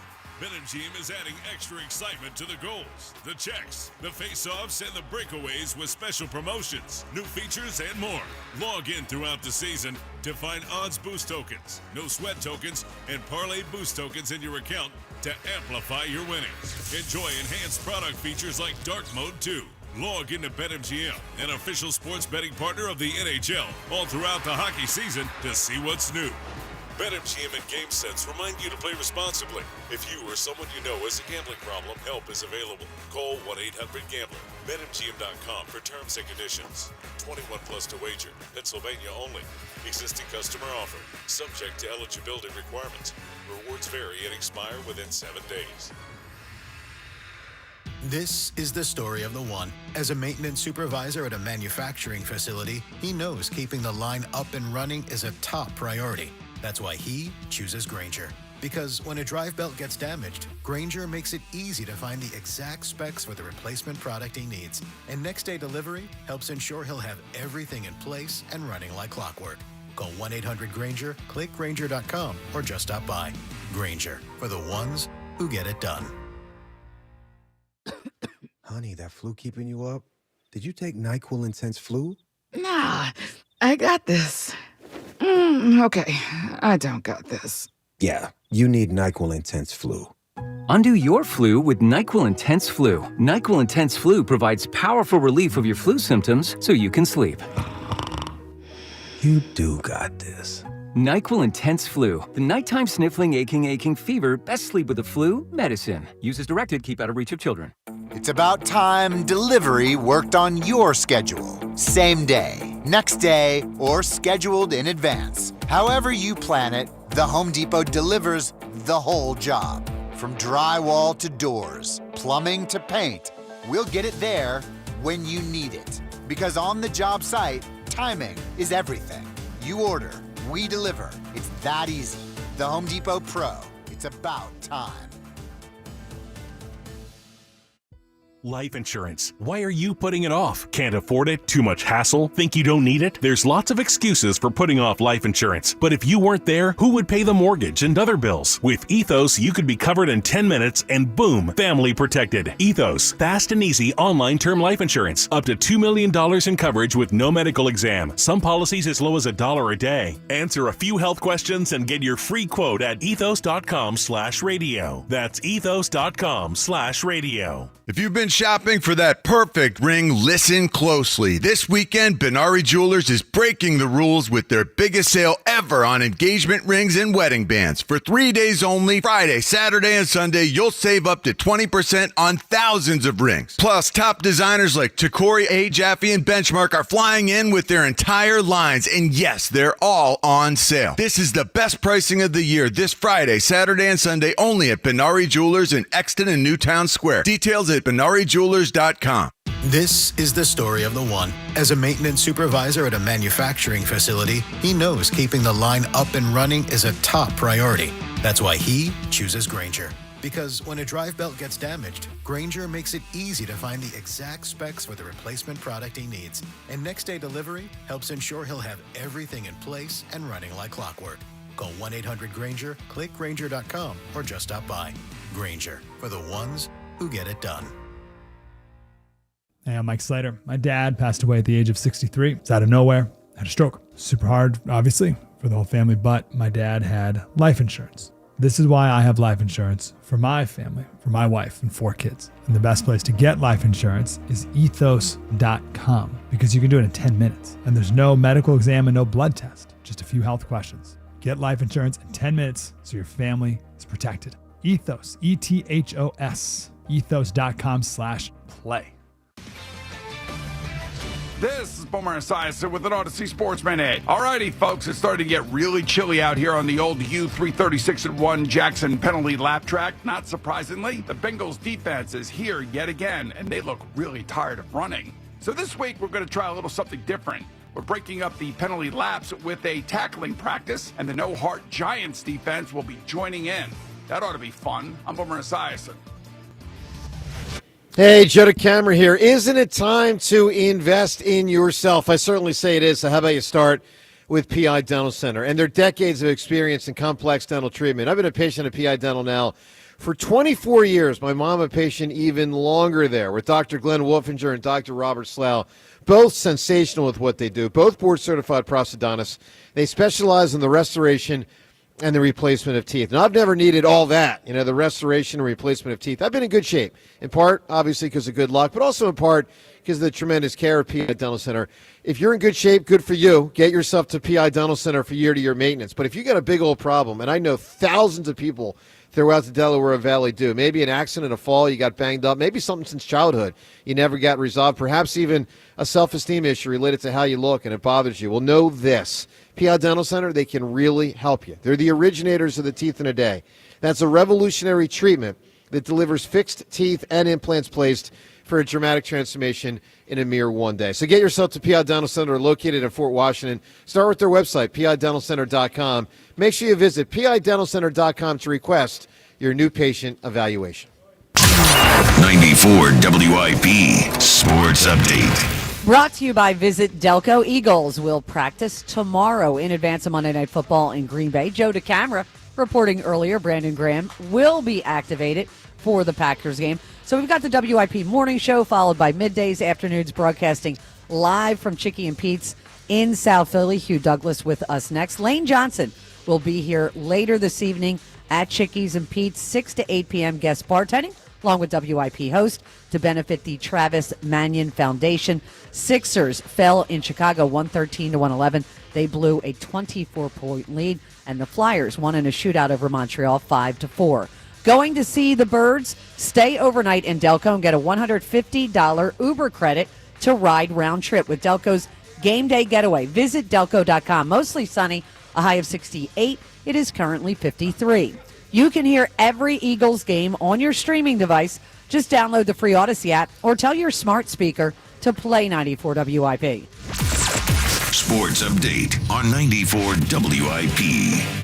94 WIP HD1 Philadelphia. Live from the Tasty Cake Studios. Sports Radio 94 WIP. An Odyssey Sports Station. This is Birds at the Bye on your exclusive home for Eagles football. Sports Radio 94 WIP.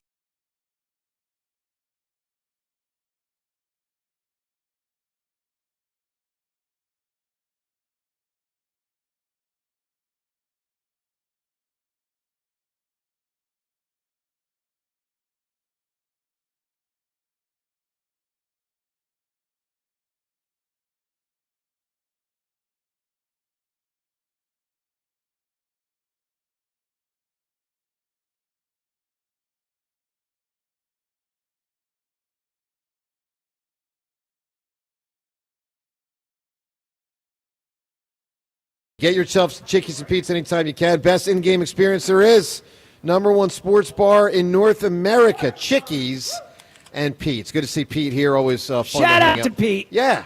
I mean, always fun to see Pete. I mean, this is awesome. Love Pete. And love Tommy feeding us this morning. All of it, just the All best. of it. The best place. And shout out to Brandon Graham. So, yeah, as Rhea had in the update last night at the Otho Davis Scholarship Foundation dinner, I was emceeing it. And so Brandon was the featured guest of honor. And it was supposed to be him in retirement. Of course, now it's him out of retirement. Best laid plans. Yeah, hasn't played a game yet. So he's out of retirement but hasn't played. And he's about to tack on to his record of most games played in Eagles history. And, I did most of the questions with Brandon. I just turned over to the audience because I've asked him so many questions for so many years. I thought, let's just incorporate the audience Q&A. So I only asked Brandon probably 2 or 3 questions, and there were about 15 or 20 from the audience. But I did, James, I'm standing there, and I'm like, well, I guess I should ask him if he's going to play on Monday night. Like, yeah, it seems like an obvious I guess question. that's a reasonable question. Like, we kind of assumed he would. But I'm like, hey, Brandon, you playing Monday? He's like, yeah, I'm playing Monday. I'm like, all right, good. All right, so we got in the update with Rhea, and it's good news. Now, it is an interesting crowded spot. And for more on that and everything with the Eagles at the bye and really about to come out of the bye because, they get practicing not today but tomorrow. Crank it up, get ready for Green Bay on Monday night. Our guy, he was an edge rusher. That's when they called it defensive end.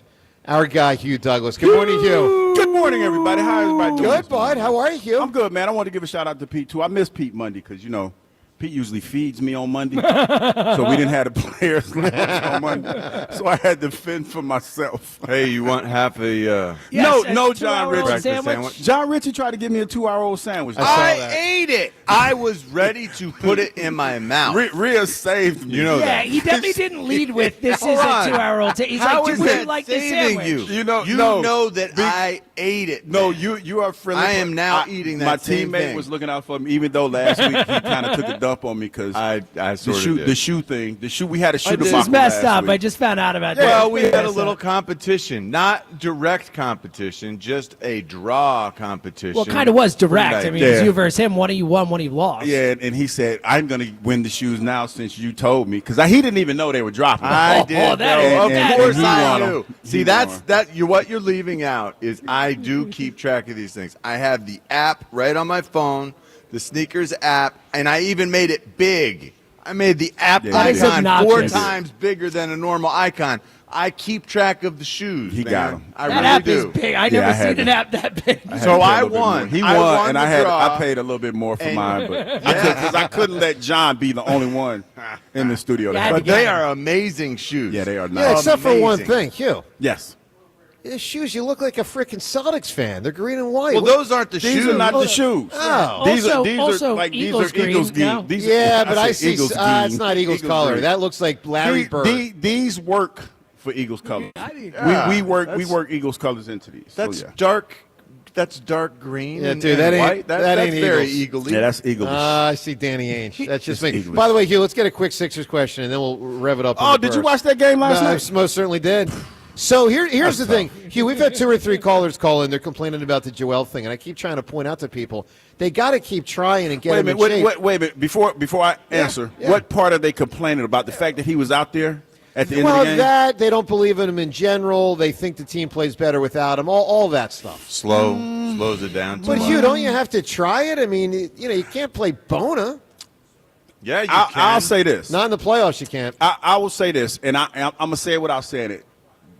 When he's on the court, they were tired. They need to figure out something outside of Tyrese Maxey. I agree with that. Because he was clearly tired. Has been playing a lot of minutes. He has the most minutes I'm at the worried beginning about of this it adding season. up and He's been playing a getting lot. hurt. But you like Joel, you got to figure out what to do with him. And it's been clear that he's had a problem with his minutes restriction. Now I don't know if he's playing tonight because it's a back-to-back. I don't know how much. No, he's gonna I don't play think. tonight. I don't think he will. He's But, not ever. I'll say this: it's a learning curve. Totally. And it's something where you have to figure out. You got to put your best guys on the court at all times. And I feel like last night he shouldn't have been on the court. All right, so you think Nick Nurse, while you're trying to ramp him up, pick your spots and at times sit him out, win the game, get him ready for deeper in the year. But That's win what the game. but okay. I get why he did it last night because I'm pretty sure Joel's been complaining about him not playing as much. Well, and part being of the out there theory, meaningful time. No, probably part of the theory I see is by playing more last night, hopefully he's better the next time he plays more. He had his what I mean? spurts. He had his spurts. He had a couple good Hopefully blocks last night. Things. He but man, did. down the but wire. what was at the end of the first half? Well, and it was sort of a but cheat. and then down the wire, you were part of some real big turnovers that turned into points. Because when they went on, I think at the That's half, the problem. they go went to on a him and we can't 7-point count. run. Yeah, I think the point though, Joe, that you're trying to make, and I agree with, is in the playoffs. There are going to be lineups that teams put out there Bigger at the end lineups. of games where you're going to need Joel to play in some of those spots. Totally. And you have to have situations where you do it this season. You can't just be like, well, we're better without him at the end. Like, you have to practice those things. You have to play those That things. is my point. Yeah, exactly. that is I my agree point. with All right, let's round out the Twitter poll question from the 8 o'clock hour. Twitter poll brought to us by Armin Chevrolet. The Red Tag sales event is back. Harry, before the savings end, visit ArminChevy.com to see all of Armin's inventory together. Let's drive. Lewis, I need you to get me all 3 poll results. I got the 1 poll results. Let's close out the 1 poll here, which is related to the best teenage character of all time, fictional. So from the 8 o'clock hour, the choices were, let's all vote here. John, would you go with Cher from Clueless, as if, Fresh Prince, Michelangelo from Teenage Mutant Ninja I don't want to do Turtles, it because you did that as if. or Spicoli? But that's a great choice. Michelangelo. Rolling with the home. Who else? Cher, Michelangelo. Who else? It's Spicoli and Fresh Prince. I think Spicoli, that's around our age demographic. Spicoli is definitely my age Fast Times at demographic. Ridgemont I High. need to represent Spicoli, Sean Penn. Okay. He was a Great butthead though. Yeah, but he was a great character. No, he was. So, Hugh, which one is you think's the best? You said Donatello, Ninja Turtle. Well, Michelangelo. Michelangelo, Cher. Who else? Fresh Prince and Spicoli. I got to go Fresh Prince. I mean, it's classic. Philly It is a Philly big vibe. deal. I mean, everybody. There was a time where everybody wanted to be like the Fresh Prince. No question. Yeah. And you know when that time ended? When? When he slapped Jamie Foxx. No, well, not for me. I thought it was pretty gangster. He just rolled up on stage and just slapped the man. He got a lot of backlash for that, but I thought it was pretty gangster. All right, Seltzer, what do you got here? I think Clueless is a perfect movie. I would vote for Cher. I actually would vote for Cher also, and I'm listen. I still love Will Smith. I mean, Fresh Prince was a classic. Spicoli's a classic. I'd go with Cher. Anyway, she doesn't win. John, who wins the poll? Spicoli. Fresh Prince. Fresh Prince. I should have guessed that. So 42% for Fresh Prince, 30, Philly thing. 38 Spicoli, 14 for Michelangelo, and Cher with a mere 6%. So our finals are set for this the 9 o'clock hour. The 3 the individuals that won it earlier today would be Ferris Bueller against Zach Morris against the Fresh Prince. So get voting on that final poll at Sports Radio WIP on Twitter. And just to close out our other 2 poll questions we had earlier today, Hugh, what's your answer to which of these players is going to have the biggest positive impact the remainder of the season. Certainly Jalen Phillips should, but of the other three recently acquired, Jair Alexander, Michael Carter, or Brandon Graham, who do you think it is, Hugh? That's a good question. So I'll many say J names. Yeah, now. I'll say Jair Alexander. That's Yes. the Baltimore cat, right? Yes. Yeah. Corner. Yeah. Are you feeling sort of left out in believing in him more than everyone else around you? Because I'm glad to hear you say that, Hugh. I have been sort of rooting for him all along. I harken back to when he came into this league, and man, it was exciting. Remember, it was him and Lamar coming out from Louisville, and he ended up going 18 in the first round, and Lamar was still on the board. And remember, at the end of that first round, Joe, you and I were over at the stadium. Well, you were out of your mind. You were so bummed when they didn't draft a kid that night. I was devastated Yeah, that we were not going to pick someone, and that was Goddard. It was Goddard, early second.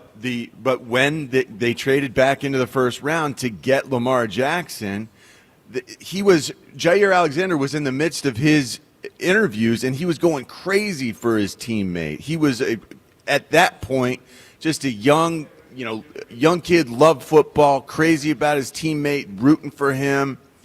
The enthusiasm was there, and he was one of the best cornerbacks in the NFL. And he could lock you down in man. He could do whatever you asked in zone. He was a willing tackler. John, that was when Carson Wentz was good. I know.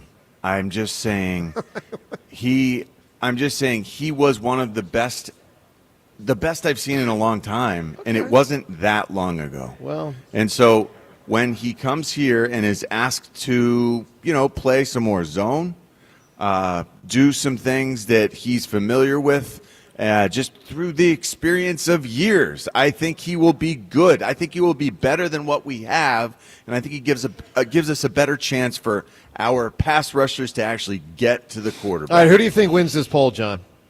Jair Alexander, Michael Carter, BG. BG. He does, 51%. Hugh, will BG's impact be greater on or off the field? Good question. I feel like it'll probably be greater off the field. I think the leadership that BG is going to bring to the table is going to be invaluable. Because you got to remember, man, listen, Father Time comes for us all. Yeah. And BG is not that far removed from the game, but he's removed nonetheless. And it's something about not ramping up and having that contact in training camp and things like that, man, that it's hard to get back to that level. But I think BG, they're going to probably play him sparingly. And I think his biggest contribution is going to be the fact that he's BG. Yes. He said last night at the event his tank is half full. I said, dude, if it's half full, that means you got 15 more years to go. I'm telling you, man. He can elevate the play of every one of those teammates taking the field on the defensive side or the offensive side. He is an emotional guy. He's going to be screaming and yelling. Guys are going to be laughing. They're going to be loving the game even more than they would. And that's during the week. That makes such a difference. Yeah. That keeps guys invested. That keeps guys interested. He's going to keep guys more engaged. Guys are going to be just a little more upbeat. I'm telling you, that's the biggest difference he's going to make. And last year he had, 3.5 sacks? Yeah. I'm not expecting double-digit sacks from Brandon Graham. I'm expecting everyone else to be a little bit better because Brandon makes them, I don't know, a little closer. A little better. 16 years in the trenches, man. Yeah. Like, y'all, in no disrespect, I'm not trying to Ryan Clark anybody, but you don't understand how hard that is to do. 10 years in the league for me took its toll on my body in the physical way that I played. And when I look at the fact that Brandon left the game, he had some injuries towards the end of his career, and is still in a position to come back and play one more year, that's unheard of for a person at his size that has played 16 years. I think the closest comp would be John Randall. John Randall played 12, 13 years in the league, played a few years in Seattle or something like that. But well, you know who came back and wasn't good? Nelly, it sat out a year. You guys remember who came back, not here, all-time guy? Reggie? Reggie what? Oh, yeah. Carolina, was it? Came back with Yeah, Carolina I for forgot 1 about year. that. and I had- played against him. and No, had you know what's nothing. funny? I remember Yeah. a story because Reggie. I think before then he Not was the trying to same. come back to Philly, and I remember lobbying. I remember going to Andy Reid's office and asking him to bring Reggie back. Really? That was I on the remember table? that. Well, Hugh, no, I've- he wasn't Hugh, bringing him back. Hugh, I've never heard anyone say this. Well, no, he wasn't. It wasn't. It was me wanting to play alongside on the other side of Reggie. But White. you're not saying Reggie specifically was talking about coming back. I think Reggie wanted to come back, and it was a conversation, and I remember talking to Andy about it. He's like, man, he said, I understand, but he's not that guy. Yeah. He's not the player that he once was. I was like, I ain't care. I just wanted to be able to have the bragging rights, say I played on the opposite And side to of pick Reggie his White. brain and to be in a room with him and all that, Listen, yeah. when I tell you, I met Reggie when they had the Super Bowl in Atlanta, not the last one, obviously, but the one before that. Okay. And he was there, and you talk about a larger than life figure, and just sitting there, I remember asking him everything about everything that he did, man, and it was like, I got a chance to meet him, and Bruce Smith were two of my favorites. Yeah. Sure, of course. So Pass the rush. goats, Oh, yeah. really, yeah. Definitely. Yeah, no, I think they're the You and me They're the both. two We're, goats, right? we're the They're the two same. goats, right? We We're know the Reggie's the same goat. age, and ish. And when I came out, I got to try to block those guys, and it was the strangest. They were feeling different, in the man. world. They were different. They were so scary to me. I mean, just like listening to Reggie breathe, like, and he breathed loud. Like, I knew he was mad at me. I knew he was frustrated with this little rookie. Like, what in the world are you doing getting all into my legs? It's a preseason game, you moron. Get away from me. Hey, But so- Bruce Smith was so outstanding. His technique, everything about him, that he was such a stand-up guy. And then in real life, it felt like he was a superhero out there on the field. He looked like a superhero. He played like a superhero. Everyone admired him in such a way that, man, I didn't feel worthy to be out there with him. those are that's for two sure. all-timers. By the way, the poll result for how many games the Eagles win, 12-5 wins the poll. 52% say 12-5. Damn. 33% say 13-4. 9% say 11-6. I'm really surprised by this. Only 6% say 14-3 or better. I'm surprised 11-6 beats 14. I am too. Yeah, me too. I'm actually shocked by that. All right, let's get to Scott calling from Washington Township. Hugh with us for the entire hour. Good morning, Scott. Hey, Joe, I tell you, that event last night was just unbelievable, the Otho Davis Foundation. You did a great job. Thank you. The speeches. Yeah, it's funny because people hear you on the radio. It's a little bit of a different show there where it's this professional MC moving things along, being entertaining as opposed Scott, to... I'm Are you saying he's unprofessional now?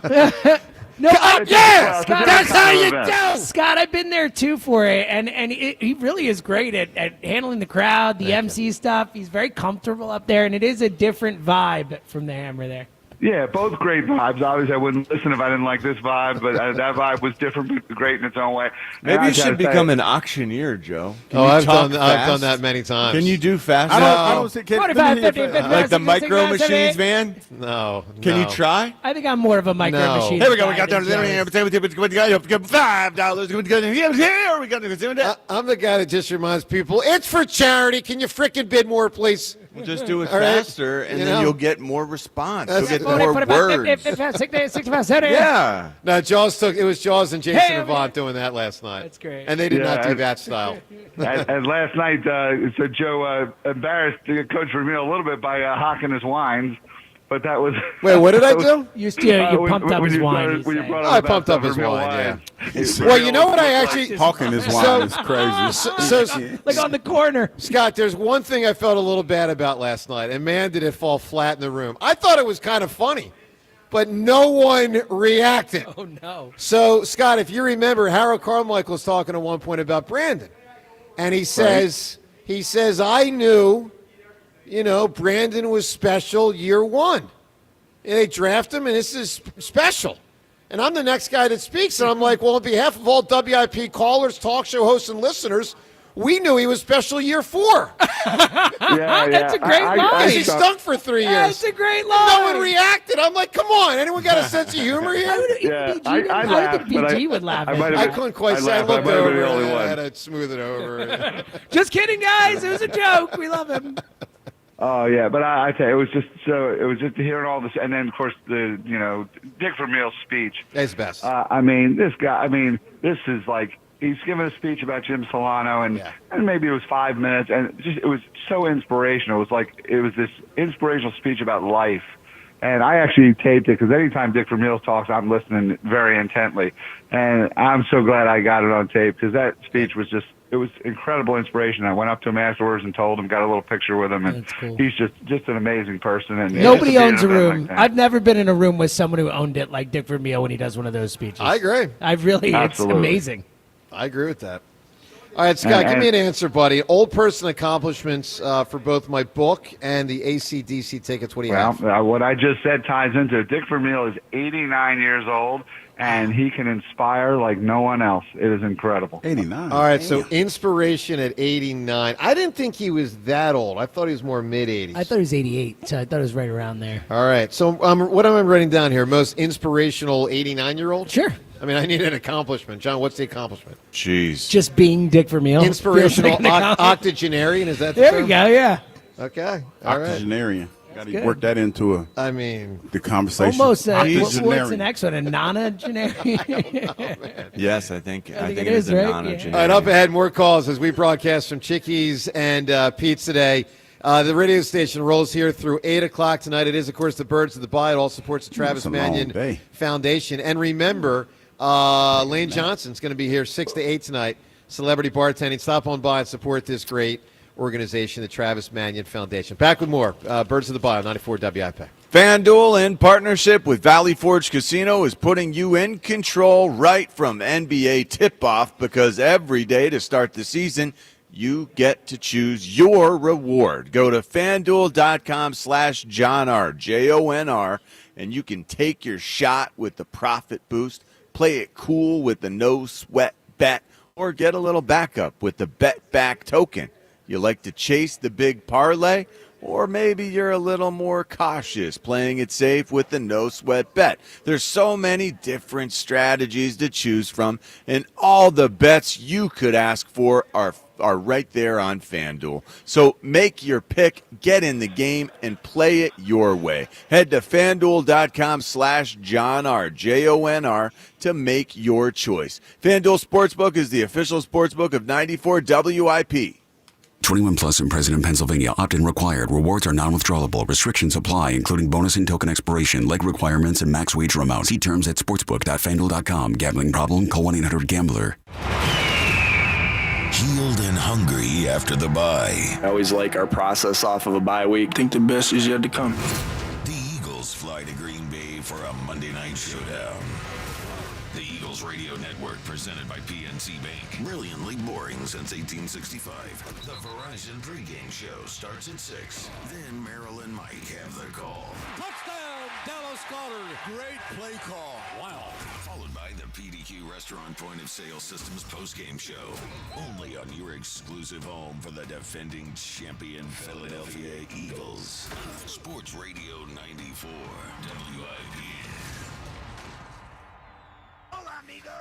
Brett Evans here to help you beat the books with the BetMGM Network. With Jacoby Myers packing to Duval County, Trey Tucker is bound to see his target share spike. When Patches are 10 out and his look set to rise, give me the over. 3.5 catches in Denver for Tucker at plus 100. Hashtag Team Huevos. Bet smarter and beat the books. Download the BetMGM app today. Now that I'm a dad, I can't stop thinking about what would happen to my kids if something happened to me, like losing the house or not affording college. Yeah, that used to keep me up at night too. It's why I finally got life insurance from Ethos. It's 100% online. No medical exams, just a few health questions. I got $2 million in coverage for around $2 a day. I never realized it was that simple. Get your free quote at ethos.com/game. That's ethos.com/game. Rates may vary. Bill monthly. Sample rate 10-year term life policy for a 35-year-old healthy non-smoking male. Hey Philly, did you know natural gas is the most reliable and efficient way to heat our homes, cook our food, and dry our clothes affordably? And with PGW, the benefits of natural gas keep on coming. PGW has programs and offers that can make life easier no matter where in Philly you live. From spreading your bill evenly across the year to boosting your home's energy efficiency with rebates, and from year-round payment assistance programs to servicing appliances, PGW's got you covered.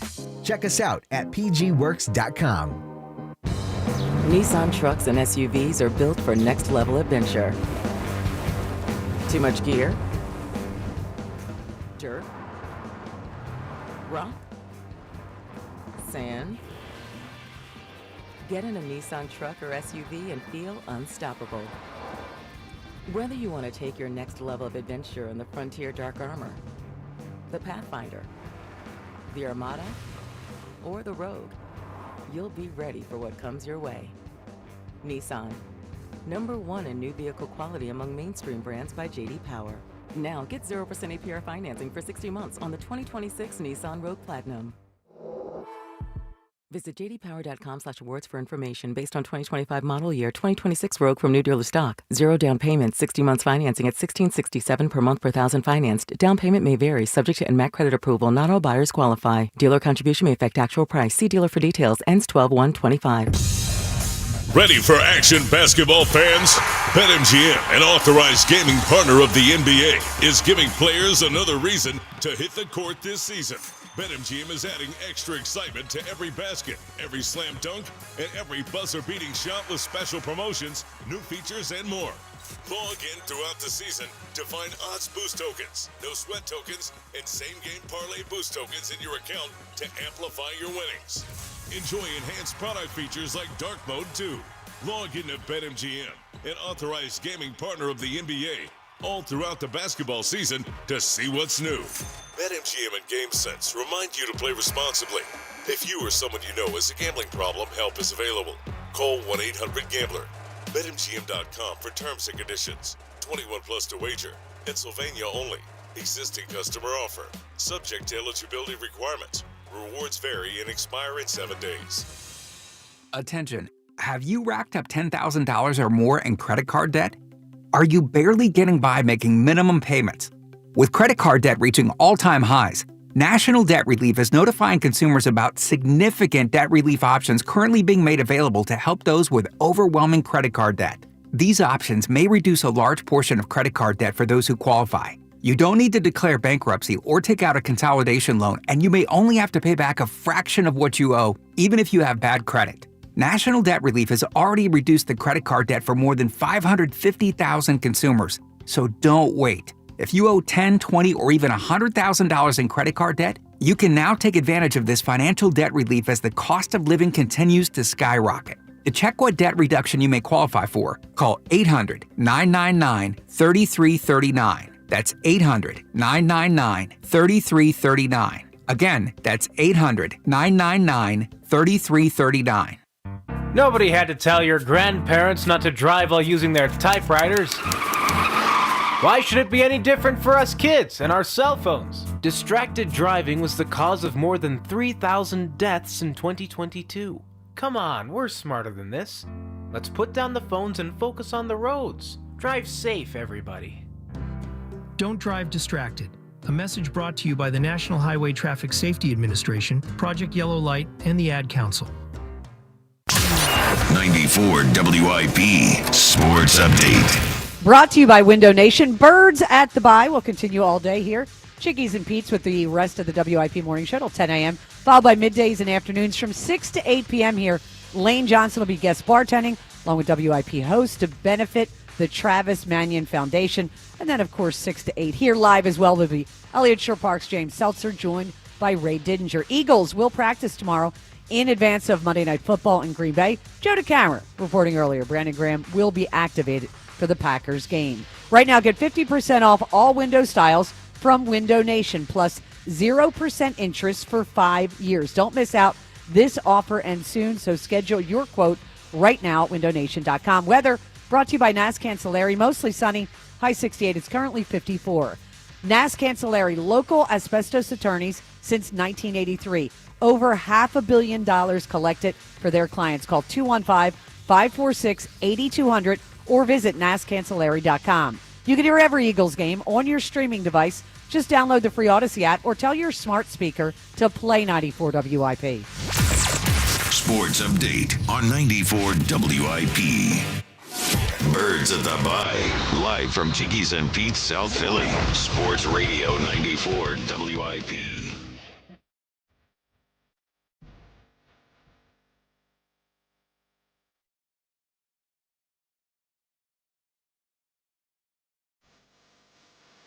Song kind of depressing, yeah. Oh, it's a great song. Bright side. Come on, Q. Wait a minute, ain't his girlfriend fucking get smashed by somebody else? Yeah, tons of songs are like that.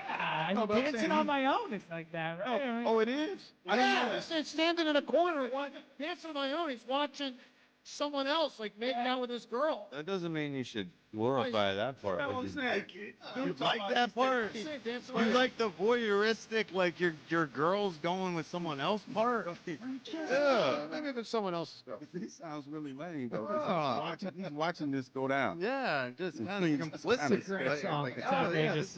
Outrageous. Seltzer and I are on the I'm in same my page. By heels, far. but Great I'm minds. okay with it. All right, Chickies and Pete's, our home base for the radio station all the way through 8 o'clock tonight. So this broadcast goes through 8. James, you'll be here 6 to 8 with Ray Diddy? Yeah, me and Elliot, Go Birds Evenings, hosting with Ray Didinger for 2 hours on site. It'll be awesome. Looks like Elliot's interviewing the Tar Heels coach. Check it out. Former coach. Former yeah. Tar Heels coach. This guy, I don't know who it is. He I've been does seeing look like Elliot Elliot a all little morning. bit. Yeah, I can see it. There's an Elliot man on the televisions here at Chickie's. Blowing up, There's man, big pretty TVs soon. everywhere with And he all the returned a games phone call. everywhere. Elliot, you've got a doppelganger out there. All right, so this whole day today is supporting the Travis Manion Foundation and presented by Bud Light as we broadcast from Chickies. All right, by the way, Chickies, your spot for the holidays. Make it your spot for the holidays. Book holiday parties right here, Chickies and Pete's. Locations and details all online. All the information you can need at chickiesandpete's.com. 215-592-9494. All right, let's get to Joe in Yeadon right now. Joe, good morning. Top of the morning to you. What up, Joe? And the rest of the day to yourself, lad. Thank you. First, my pick. I want to nominate a guy who's been in spaghetti westerns, dramas, comedies, from producing and directing. That's Clint Eastwood. Oh, yeah. All right, So Juror number 2 was his last movie. I think it was 92 or 93 when he made it. Yeah, and he still he like wants to make directing. another, is what he's saying. But yeah, he just made a movie at 92. I need to ask this question So now. accomplished. Are any of them Yeah, Juror good or number 2 is great? good. Juror number 2 was a good, like a solid, not great, solid movie. He made man. some. Gran Torino was a pretty good movie. Yeah, but that was about 15 years ago. No, I'm Yeah, telling you're you, right, Juror you're right, number you're 2 right. was a really solid, all better right. than I expected. His son's is an actor as well. I can't Really? remember his name. Yeah, Clint he has a Eastwood? son. He has a son. All right, Joe, what do you got on yeah, Joe, Scott Eastwood. Thank you. I was Really? about to say I Luke didn't know that. Eastwood. Joe, what do you got Yes. on our sports scene? Oh, well, a quick point. A question to Mr. Douglas and Mr. Ritchie regarding injuries. Now, I played sports all my life, from ice hockey to football, baseball, and whatever. And I have arthritis in my neck and my knee and my hip. Any experiences with pain with those two individuals? Yes. every day. What are you talking about? Yeah. Like the NFL. What are you talking about? Will you care to elaborate, John? Well, yeah. Especially where they opened you up, I notice it. Man, it gets worse. Where you've had surgeries, but my joints. My shoulder is probably the worst thing. My knee that got reconstructed is pretty bad. But even stuff where they scoped my menisci out on my good knee when I was a rookie, but then I played the rest of my career with that. Now that's even worse than the knee that was reconstructed. You know what it is for me? It's more I'm not like gonna complain though. I mean, I'm not complaining either, but it's more nerve damage. Nerves with my neck. In terms of like you get shooting pains. Well, like that? it's like say if you know how most I people sneeze, if they I get a sit a burner. certain way, your arm falls asleep. Sure. If I sit a certain way in my elbows and stuff, it's just like I can feel shooting pain in That's the true. Oh, That's man. true. Yeah. And I'm sorry to hear that. like the feeling. Oh, it's not- when it's you not- get a burner. It's not. Do you ever get that during thank your you. daily? Yeah, I Yeah. thank you for feeling bad for me, but it's Some one of those empathy. things where it's the nature of the beast. Yeah. You know what I mean? And you kind of get used to it. Mm-hmm. You know what I mean? It's like you wake up in the morning and you be like, oh, dang, my shoulder. Or say if something will pop You'd be like, okay, you got to adjust it and just keep going. Hugh, Yeah. Are you about to start singing the My Neck, My Back song? My neck, no. No, but it's one of those things where, like, if you lift, I don't lift heavy like I used to, but I still try to pick up some weights. Yeah. And you feel it. You can't. Yeah, you just feel different. Joints. But though. I would rather be who I am now than some of my friends that I see, because I can't complain, because there's a whole lot of cats out there way worse off. Well, that's the than thing. me. It seems like, and it also, I agree with that. Guys who are worse off. Yeah. That didn't play football. Well, that's the thing. Guys who didn't get beat up for their job and they're hurting just as bad. Like, I go for walks and stuff. My toes hurt sometimes, but then I don't know toes. My big toes. No, mine do too. The bottom of your feet sometimes. Yeah, and your heels will hurt, and it's just like, what in the world? I can feel where the high ankle sprains happened again. But you're better off than somebody else that's absolutely. Yeah. I am, but I can go walk, and I feel good when I'm done. And your lead's still in your pencil. That's the biggest thing. The lead is still in the pencil. All right, let's go to Violet. Hey, Violet. Good morning. Boom. Hey, good morning. How are you guys? Good. What's up, Violet? Super.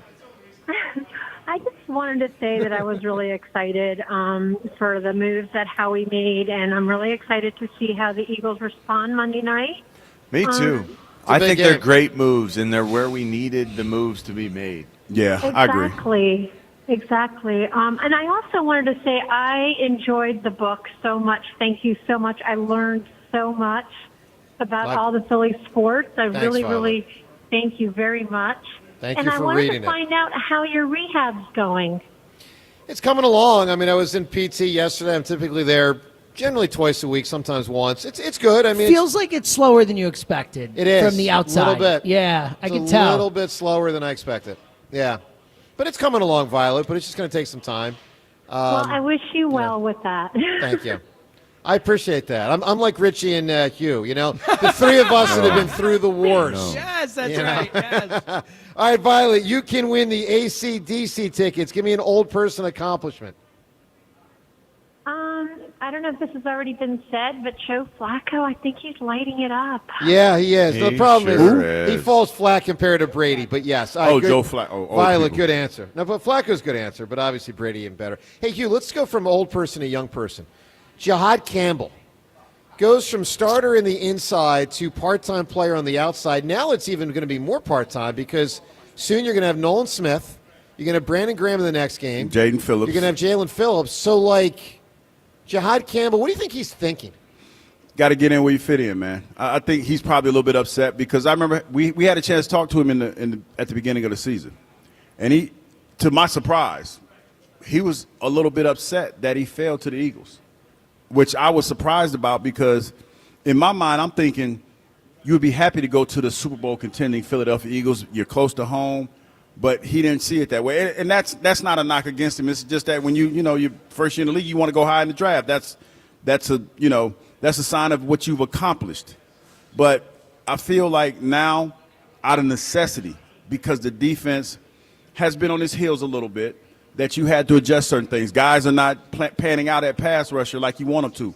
Nakobe Dean came in, and he was a spark. No doubt that he was a spark to this defense. So now it's more of those. The necessity comes into play. Who do you need out there on the field that can help get you to the quarterback? Now, I don't think the book is written for him. I think that as he develops as a player and he gets more comfortable as a pass rusher, he's going to be back out there. But I think that out of the necessity to have some playmakers out there, which Nakobe Dean is, that you just had to move some things around. And the corners aren't playing well. No doubt. Well, John, let me ask you this. Who plays more second half of the year? I'm going to give you two players. Who plays more? Jihad Campbell, Yeah, no. Alex Hunt. Oh. Who plays more? Well, I have no idea what Alex Hunt has and what he doesn't have. I can't believe how long he's been a part of this team, and we still don't really know what he brings. Like, I guess Hugh probably knows better than I do if Alex Hunt shows the potential that we should be looking for. I think Jihad Campbell is going to be in looking because he has tasted the rookie starter just how amazing that is. And He's going clean. to do I mean, everything played he well, can. yeah. First month, He everyone was buzzing about him. absolutely played the way they asked him to, and it looked. He did a great job with it. He played with a lot of confidence, a lot of consistency. Didn't make a lot of mistakes, as far as we could tell. Yet he is demoted. That's so hard to swallow. Let's see if this inspires him to play harder. I mean, it's almost like he's double demoted. On one hand, he loses the inside linebacker job. On the other hand, they just acquired two different players. A lot on of the guys edge. to Three kind of if you make count it more Nolan Smith. competitive. And they got BG off the couch. Yes. Yeah, I don't know. that tells you. That should tell you everything you need to know. That's wild. By the way, no time's yours today. We want to prioritize taking calls and spending some time with you. Obviously, huge show coming up with Joe begins at the top of the hour, but some extended time with you on our program. So no time's yours. When we do time's yours, it's always brought to us by Xfinity, the sponsor of WIP's Xfinity Sports Lounge, your home field advantage from Xfinity. Watch all of your favorite teams all in one place. Xfinity. Imagine that. All right, let's go to Ron right now in Delaware. Good morning, Ron. Hey, how you guys doing today? Doing well, Ron. Hey, listen, I think I got a good answer for the question first. Oh, yeah? On her final Is it a attempt- winner? I think it might be. And I haven't seen AC/DC. I'm a big fan. On her final attempt at 64, Diana Nyad swam from Cuba to Oh, Florida. that's a great answer. Now, if James hadn't talked over you, I would have heard you. Sorry. So what you don't know who Diana Nyad is? Is it the English Channel? What she swam? No, so she swam. Was it from it's the Gulf of Mexico or something like that? Really? Right? Yeah. From Oh, Cuba- dude, it was from Cuba to Florida. Cuba to Florida. Yeah, Final it's attempt. unbelievable. There's Annette 90 Bening miles. and Jodie Foster made a movie about it a couple years ago. That's why I know. Yeah, It's unbelievable what this woman. All right, let did. me ask this question just because I'm curious, and I'm not trying to be a horse's ass. Is it legal to swim from Cuba to Florida?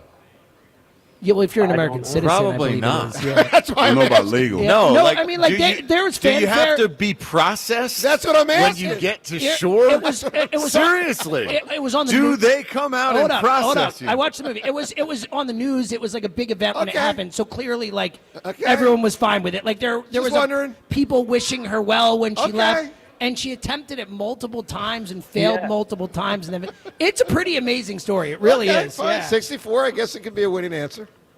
Yep. And this is my Eagles point. As a fan, how can you not be excited for the second half? Yeah. I mean, and Howie, picking up Phillips, he's going to make Carter so much better. I'm just excited. Barring injury, the demise of the division, it's ours not to lose. I mean, I'm just real excited. I think we're going to make it to Santa Clara. I really do.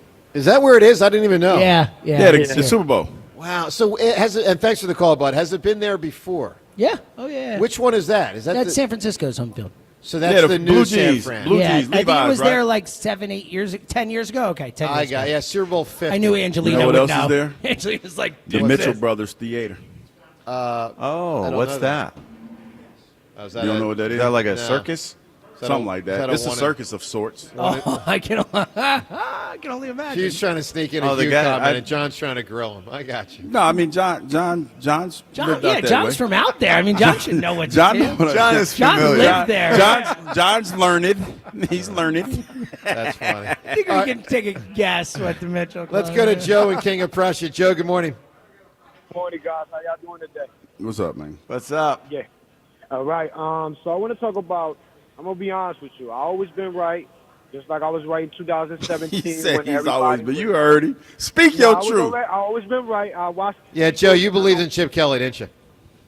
No, I didn't believe in Chip Oh, Kelly. yeah, sure. 'Cause he's always Absolutely right, Joe. Yeah, I never believed in him. I knew, this guy gave away all our best players.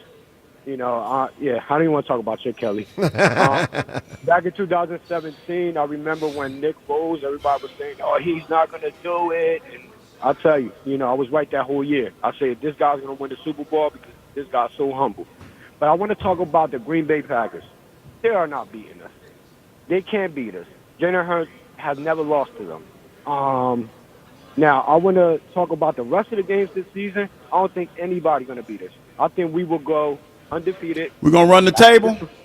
Man, from here I'll take that bet. Well, he's always right, so we're set. No, I'll you know? take that bet. I'll take that bet. Well, he's actually wrong because Jalen Hurts' first game that he got in there when Carson got benched was against Green Bay, and they lost. Now, he came into a game they were down about 14 points. But, I mean, technically the game was lost by the Eagles, and that means your comment was factually inaccurate. But, okay. I'll say, but if he played a full game, he would have beat them. I'm just playing around. He definitely would have beat He them. did. I mean, If you remember, he got right in there, a touchdown right down the right played sideline. well. He came in. And then I think Reagor, did he return a punt in that game? Sounds familiar. A couple things started going well quickly. And you then- want to talk about Reagor? Don't even No. know about that No, guy not more. really. Come on, man. He's the worst. He did I stink, got, man. I got a Couldn't good stand question. I got a good answer for you, and I think you guys will love this one. Yes, sir. It will be Colonial Sanders, KFC. It's the already owner. been said. That could win. Give me a different Colonial answer. Sanders. Yeah. Colonial. It's Colonel, ain't it? Colonel. I'm Colonial. sorry. He said Colonial. Yeah. I like Then I have Colonial better, another though. one. What's her name? Baji Singh. At 100 years old, she ran a marathon. Okay. Wow. He that's can- all right. You allowed to Impressive. give two? If the first one's taken. Okay, Yeah. gotcha. Yeah. I've never understood how Colonel is spelled, what, C-O-L? Colonel. Colonel. Colonel. or whatever. Colonel. Yeah. It Weird. never Colonel. makes, it doesn't make any sense. No, Kind it's of like weird. Houston and Houston. It's weird. All right, let's close out our poll question from today. Kind of like Hug-Ha. Yeah, and Hugh. Oh, yeah. Okay. All right, closing out our poll I question know you because meant it for- we got to award someone tickets to AC/DC based on yesterday's show. So yesterday we were looking for the best teenage character of all time, fictional. So we narrowed it down today to 12, and then they went up in polls, and then these are the three finalists this hour for the show. So John, you personally, would you vote, John, for Ferris Bueller, Zach Morris from Saved by the Bell, or The Fresh Prince? Wow. Oh, man. I think this goes to the Fresh Prince. Which would you vote for? I think the Fresh Prince wins. I think I would vote for Ferris Bueller when it's all said and Okay, done. Seltzer, what about you? I would vote for Ferris Bueller. Hugh, what do you got? Fresh Prince. All right, let's bring Buzz in. Buzz, I feel bad, man. You've been back there. all day. Heartthrob Buzz. We haven't heard from you. Buzz, who would you vote for of these three? Ferris Bueller. John, He who looked like a Ferris John, who Bueller. wins the poll? Fresh Prince. Ferris Bueller. Wow. Is it close? Not really. 50% say Ferris Bueller, 27% say the Fresh Prince, and 23% say pretty Zach incredible. Morris. So, James, who has won, if you can check based on yesterday? Congratulations to Mike. Mike is the winner who said Mike. Ferris Bueller. That might be Mike, who calls about the Eagles all the time. Mike from New York? Yeah. Potentially? Hard for me to remember them all. but- Yeah, I think it might be Mike from All New right, York. well, Mike, you have won. Whichever Mike you are, you have won tickets to AC/DC, and you have won a copy of my book called The Best of Philly Sports. Let's get one more call in here. Let's talk to Joe. He's calling from Mayfair. Hi, Joe.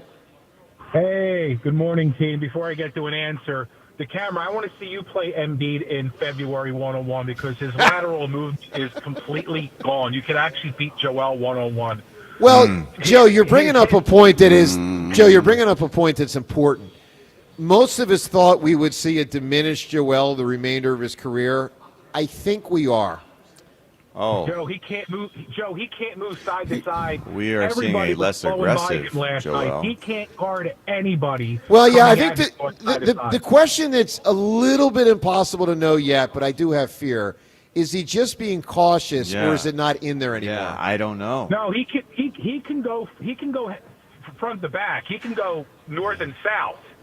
He has no lateral movement. His at D's all, been and that's really how the Bulls bad. Won the game last night. I know. He can't. He Well, cannot maybe move he's side to just- side with his He knees. did have that It's block bad. late. I guess he was going toward the cup to block that shot. He's that- working himself back in the I think shape, he's man. working No, himself like- into shape too. I think he's being cautious. And- I think he's being overly cautious at times. Not side to side. Once you lose your knee movement, you can't get that back. And he had 20 also, points the second last half of the season, I had to you know, make sure Jalen he had Hurts 20 has- points last He night. did. You're right. He had 20 In points. 20 minutes or so. You know what I mean? He You can can't, shoot. you can't He just can kill. score. He can't Come on, guard man. anybody. I mean, he's He He's can't coming guard off a anybody. knee injury. I mean, I know it looks better with Joel Embiid off the court, but let's not do that. Let's also remember. Let's I go think- Lilliputian. I think the vast majority of Four us, guards, four I think guards, the vast, man. vast majority of us didn't think Embiid was going to start the season, right? Yes. Like, we came into training camp being like, he's not even going to play. We Yeah. haven't had an Yeah, update. you just ain't gonna like, sit give on- the Just dude a sit on- little time. I think. Yeah, man, don't just sit out here and just dump on him because you don't like him. 'cause All that's right, Hugh. that's All kind of right, what it Hugh. sounds All like. right. All right, so real quick, Jalen Hurts is the king of comments, the king of quotes. And the one thing I will remember from end of last game, and he has to live up to it, is the best is yet to come. and I'm going to hold him to that. He usually doesn't go out on a limb and say anything. You're like right, he that. doesn't. Like, he put a ton of pressure on himself. When he says the best is yet to come, he put all the spotlight on him the rest Interesting. of the second half. Yeah. It's up to you now, bud. I love I you to believe him. death. All right, You Joe, gotta that's go. it. That's fascinating. All right, Joe, I got to Yeah. move fast, my man. Give me an answer for the AC/DC tickets, an old person accomplishment. Well, I hope I win this one. At 96 years old, this guy climbed Mount Fiji, and he did it again at 102 years old. Wow. Kokichi Akazawa climbed the Mount Fiji 12,000. So we have to fact check this? Yes. I mean, Is it Mount Fiji or Absolutely. Fuji? And All right, Joe. 102 All right, Joe. I years got old. you. Fuji. All right, let's give it to Hugh right now. Hugh, you get to, because you're sitting in for the show. We love it. So let's give Hugh the chance to cast the only vote, the deciding vote. Ooh. Now, Hugh, here's the deal. He ain't We- lying. we His said- name is Kokaji Akazawa. So, Hugh, we said from But the is it Fiji That's or amazing. Fuji? It's Mount Fuji. All right, Fuji, for Hugh, sure. we said from the beginning, old person accomplishments all relative. Like, for instance, Bernard Hopkins is an answer at, B-Hop. at 49 being a champ. Yes. So we got 49 B-Hop's a champ, 59 Satchel Paige pitches in Major League Baseball. It was one game. Colonel Sanders starts KFC at 62. Mel Brooks acting at 99. And directed. And Damn, wait, directing.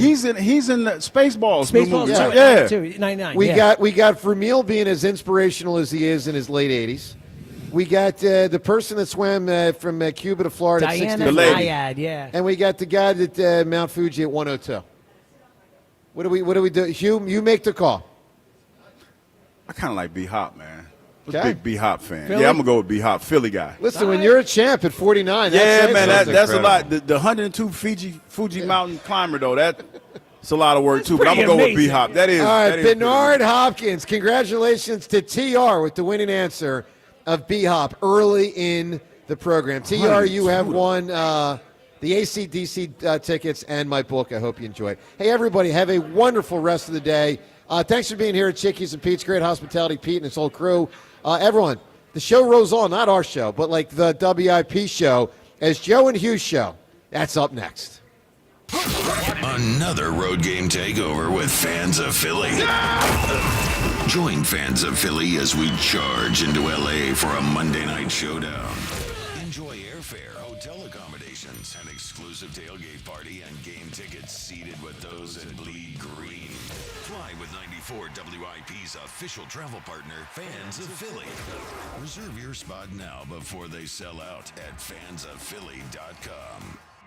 FanDuel, in partnership with Valley Forge Casino, is putting you in control right from NBA tip-off. Because every day to start the season, you get to choose your reward. Take your shot with a profit boost, play it cool with a no-sweat bet, or get a little backup with a bet-back token. How about when the team you're on is down in the game, you get that big plus money to come back with a big second-half comeback? That's where I would go. So make your pick, get in the game, and play it your way. Head to FanDuel.com/GIGLIO to make your choice. FanDuel Sportsbook is the official sportsbook of 94 WIP. 21 plus and present in Pennsylvania. Opt-in required. Rewards are non-withdrawable. Restrictions apply, including bonus and token expiration, leg requirements, and max wager amount. See terms at sportsbook.fanduel.com. Gambling problem? Call 1-800-GAMBLER. Prescription products require completion of an online medication consultation with an independent healthcare provider through the LifeMD platform and are only available if prescribed. Subscription required. Individual results may vary. Additional restrictions apply at lifemd.com. Read all warnings before using GLP-1s. Side effects may include a risk of thyroid C-cell tumors. Do not use GLP-1s if you or your family have a history of thyroid cancer. Confused on where to start with weight loss medication? 95% of LifeMD patients said starting their weight loss journey was simple. Go to trylifemd.com now and see the best options with or without insurance for Wegovy, Zepbound, and more. Brian was approved for insurance coverage and lost 100 pounds. I love the fact that insurance covered almost everything because pharmaceutical prices are going through the roof. The first time I realized that LifeMD was working for me was when the hunger started going away. I never thought losing weight would be this easy. It's given me more energy. I would recommend LifeMD to anybody. Nearly 96% of patients said they would recommend the LifeMD program to anyone who wants to lose weight. Get started right now at trylifemd.com. That's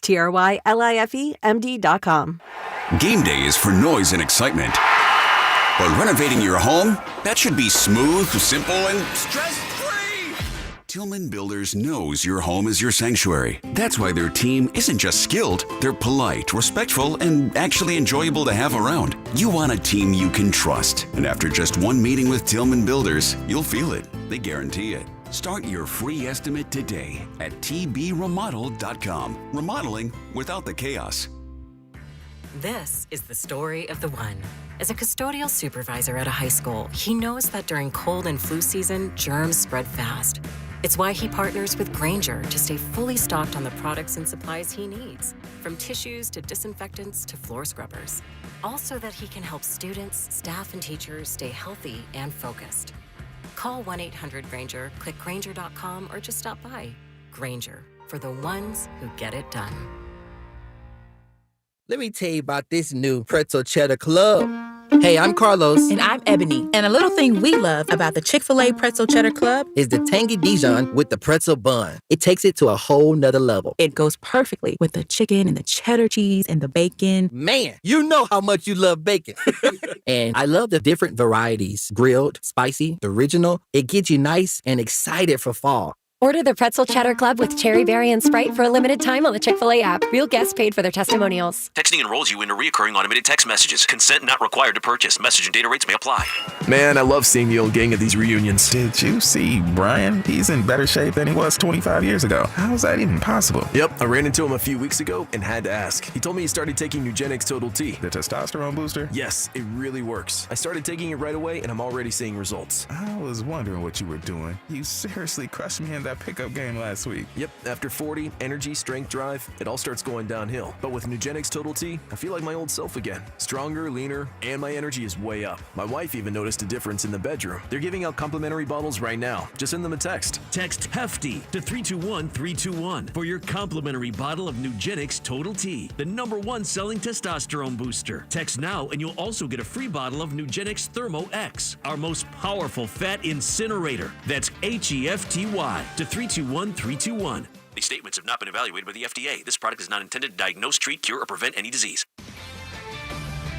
This is Boomer Esiason with an Odyssey Sports Minute. So what do the Patriots and Broncos have in common? Midway through the season, both 7-2 teams are surprisingly in first place in their divisions, and both are led by second-year quarterbacks. Both Drake May and Bo Nix have seasoned coaches who can help get them through tough times. And for sure, both can win in the playoffs, especially with the way that Drake May is playing. I'm Boomer Esiason.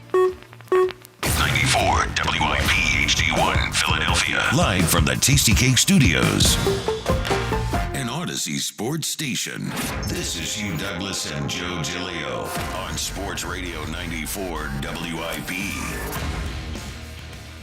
Welcome on in. It is the Midday Show. Hugh Douglas, Joe Giglio, you guys with us. 215-592-9494 live from Chickie's and Pete's in South Philly. Birds at the Bye. Catch all the Eagles action this season at the official sports bar of the Philadelphia Eagles. And it is Birds at the Bye, benefiting the Travis Manion Foundation, brought to you by Bud Light and Chickie's and Pete's. We'll be live all day from Chickie's and Pete's South Philadelphia location, 6 to 8 p.m. with the live broadcast, including the next 4 hours with the Midday Show. Good morning, Hugh Douglas. Good morning, Joe. Good morning, Philadelphia. I was just telling a close friend of mine that you need to put more fiber in your diet. So, fellas, How's that? put more fiber. Where'd that come from? How do you have Yeah, that it's a conversation we were having. All right. And we were talking about fiber.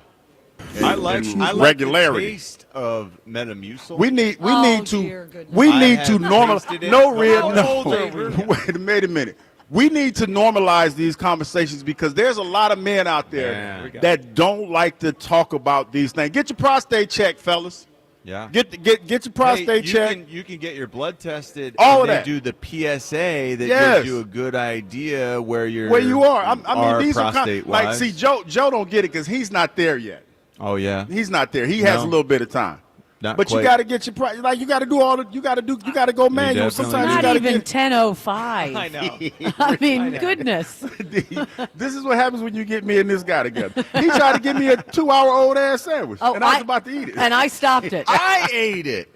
I ate I'm sure this the sandwich- I'm sandwich sure it was in good. question. Was it good? Of course it was I am good. being framed. This is inappropriate. You did offer it to offered him. the No, he did. sandwich that I ate. It was an act of kindness. It Yeah. really was. I'm being framed like I'm a criminal, like for saying, hey, please, You were I trying to want you give him eat. an old sandwich. But We're it at was Chickie so and Pete's. good. He could get another one. Oh, man. I'm sure Nice the sandwich was job. good even It was even good. 2 hours ago. I mean, ate that- the We sandwich. can be clear about that. I ate the sandwich myself, and it was wonderful. Got me a win this morning too. Did It you- had you got some- every you got some single new kicks? breakfast Got meat some- on there. I don't need any I new love shoes, but I those. The got- waffle shoes that Nike's making now. I they're love nice. those. You've lost control of the show already, Joe. I never, This happens every day. I never had. Sometimes, you know how like the runner has to have possession before they fumble. You I never I had never it. had possession. Yes. This was an incomplete pass from the start. All right, welcome on in, everyone. 215-592-9494 to join the show. We got a lot to get to, and as you heard there, our guests in the first hour, we have a great guest lineup. Next hour, Merrill Reese will join us. In the 12 o'clock hour, you were debuting a new weekly segment with our guest today, Jason Avant, who will begin to join us on a weekly basis. He will be with us at noon. Wow. At 1. Yeah, I'm excited for Jason to be on the show. He's going to be great. awesome. He's really smart. We need more of that. You on this definitely show, need which more is why smart we Can we have get you guys him on today. our show too? Sure. And Are you sure we can get? Because Well, it feels I'm actually like we probably just talking be out of turn. stealing Yeah. your guy. Yeah, I'm talking out of turn on that one. 1 o'clock, we're going to have Ike and Spike. Hey, So can loaded you lineup. ask him if he can come on our show? I will ask him. Yes, I'll ask. I promise. All right, we got. Hey, seriously, because I'm not going to be able to ask him. I'm not going to be here to ask him. I'll tell him you requested Yeah, it. we got Could you. you ask him? Sure, we got you. No problem. I promise I will ask You him. promise? I family, promise. yes, we All got right, you. we got a lot to get to. And, guys, the Eagles off the bye. It is now the runway's in front of us, right? Like the trade deadline is in the books. It was a wild trade deadline in the NFL yesterday, including the Cowboys for whatever the hell reason. Wow. Trading a first-round Yeah. pick. Quentin In- Williams is really good. No, though. he is, but Well, they're he's, three, he's, they're he's, 3-5 had, and 1. he's had a down year. What he got, like one sack? They're trying to. and probably got they're like trying three to make quarterback up for pressure. giving away Micah Which Parsons. is Well, that's stupid. It is stupid. Yeah. They're digging a deeper hole by trying to make up for Micah. They are. And So good for them. I hope Jerry lives messing up forever. even Train worse. wreck. Why'd you say it like that? I hope Jerry Make sure lives forever. Jerry takes his fiber. We Forever- need him around forever a long young. time. Yes. All right. So Rhea's with us. John Ritchie's with us. So it's all in front of us now, right? The Eagles 6-2. They're coming out of the bye. They've got some reinforcements here with Jalen Phillips and Jair Alexander and Michael Carter, Brandon Graham, and hopefully some guys getting healthier like a Nolan Smith. So, guys, as we look at the Eagles right now, as they are today, the team that we've seen for the first 8 games and what we have going forward, Yes. Hugh Douglas, let's start with you on this one. Do you feel better or worse about this team compared to where you were at the beginning of the season? So they are here where they are now, but think about where you were when the season kicked off, when they played the Dallas Cowboys that first game of the season. Do you feel better about this team's chances to repeat or not as good, worse? About their chance to repeat, allow me to long talk just for a We minute. have guests. Just We have allow guests. me to pontificate. Can't long talk today. I feel like the fact that, they're the defending Super Bowl champions, they're in a good space. But I feel if we're being honest as Eagles fans, we still don't know what to expect from this team now. They're trending in the right direction. I think that everybody would agree with that. They've been trending in the right direction. But are we confident in saying that we know exactly who this team is? They just look like they could run the ball a week ago. They ran the ball well a week ago. For the first time, really. For the first time. Against the Giants. Thank you. See, Real, when you say that, people say, oh, like the argument flips for whomever somebody's playing. Sure. But you haven't been tested, and you can look at that game. Like Denver looked like they're going to be a good squad, but Denver barely got out of here with a W against us. Denver's 7-2. They are. You know what I good, mean? yeah. They barely got. So it's kind of hard to say what they're. I think they're trending in the right direction. I think these upcoming weeks is going to be the biggest test for the Philadelphia Eagles. I really, really do. Rhea, where do you come down on the team compared to where you were when this thing kicked off to where they are right now? You feel better about the whole thing as we're trying to win do it again and repeat, or not as good? I feel better for a couple of factors. Now, I was making fun of they did it against the Giants, Right. but they're facing a Packers team that just allowed Rico Dowdle to run all over them, basically. And they put like 160 yards. They had 11 first downs by rushing, the Panthers did. And, we all watched that game. I feel better for 2 reasons. Number one, the Eagles are getting healthy. And the teams they're facing in the next 3 weeks have a lot of injury issues. Packers, we know, they lost the tight end. Their rookie receiver, Golden, left with a shoulder injury. So they have some injuries there. The Lions, after that, have a lot of injuries along the offensive line. Right after that, the Chargers, tons of injuries along their offensive line. The Eagles are getting, you're going to get Nolan Smith back. Brandon Graham's going to play a little bit. You got Phillips. And I haven't heard anything about Cam Jurgens, which kind of is That's interesting. true. We haven't. That one's gone under the radar for 2 weeks here. So I am, but, I got to give Toth credit. He played well when he was in there. They look like they've changed it up a little bit with the under center. Tank Bigsby, we were all wondering, why did they trade for him. He showed something. So I feel a little bit better. Number one, they played some really tough matchups, and they're 6-2. And the next 3 teams they're playing are a little wounded, and the Eagles might be healthier and getting better. Well, I think they are getting better. I agree with you on that. I mean, the last game they played was their best game. That's what they do is they get better. They do. So, John, do you feel better about this whole operation compared to where you were when it started, or a little bit worse? All right. I do feel better in part because I look around the rest of the NFL and I see the state of the union. And there are teams in the AFC that are scary that I never expected. There are some teams in the NFC that are surprising, like the Seahawks and the Bears and the Vikings. Yeah, that Bears is surprising, real surprising than I expected. But we're the best team in the NFC, I think the NFC West is going to be interesting to look at. The NFC North is going to be interesting the way it shakes out. But you add 2 number 18 overall picks. You're going to die on this hill, aren't you? Phillips and Jair Alexander. What year was Alexander the 18th overall pick? I don't know. Come on, when 2018, Mark Jackson maybe. Came out, something like that. All right, 2018. Yeah, all right. Yeah. I hadn't thought about the connection between the 18th picks. I like that, actually. Clark they was were like both, 8. They were both number 18 overall. Add these 2 players to the list of top draft picks who are taking the field for this Eagles team. Well, John, I think, are your point on it, packed with Howie talent. loves former first-rounders. Like guys Of course. I mean, if I had to guess right now, the Eagles probably have more first-rounders on their team than any team in the NFL. I mean, just like guys that at one point had huge pedigree. Gotta be. And with Jalen Phillips in a prove-it situation, this guy, with Nolan Smith now coming back healthy and able to, pull some blocking schemes, perhaps Jalen himself. Carter maybe Let's being hope, healthier. Let's hope Jalen Carter can get some push too. Brandon Graham out there doing a little something. I think Brandon Graham inspiring guys, making a difference, sort of elevating everyone else's play a little bit more. This team needed a pass rush. They needed help at cornerback. The pass rush will be better. We got help at cornerback. And with Michael Carter at the ability to play safety or nickel cornerback or outside cornerback, you got flexibility through and through. The team is, for my money, the best in the NFC. And until someone proves that they can take everything away from us, they haven't been. No one, they'll take away Saquon, but then we torch them through the air. And our defense, I'm positive, continues to get better and will be more and more complex as these youngsters get more comfortable with everything. And when it gets more complex and you got guys disguising a little bit better, I'm really excited to see where that can go, because right now it feels like we got a group of young guys who just get it done with great toughness and tackling and togetherness and understanding. I just, when it gets to the next level, like the, junior level course work. Yep. That's really exciting in my mind, for making it confusing for offenses takes away their advantage. So I can't wait till we get to that point. I'm expecting it prior to once the postseason comes and once these games really start mattering. So I'm super excited for where they're going. And I liked what Howie did at the trade deadline. I think because of how bad the division is, the Eagles by the way, I have went a in. great path. I went to in the on the division. party with you and Kyle. Thank you for coming to the banner raising. I'm coming to the banner raising. John, do you want to come to the banner raising? We raised the banner the other day. The NFC East is over. The Eagles clinched the division. We announced it before it happened. They conceded the victory for the It's East over. already. Have you seen the rest of the division, Hugh? I have, but I'm still. Well, Hugh was afraid of the Cowboys until they lost to I don't have my notes in front of me, but I have it written down in my notes. I don't think you starts can do with Green that. Bay. Well, look, No, we're talking about the division. I know. We're talking about Our record is 6-2.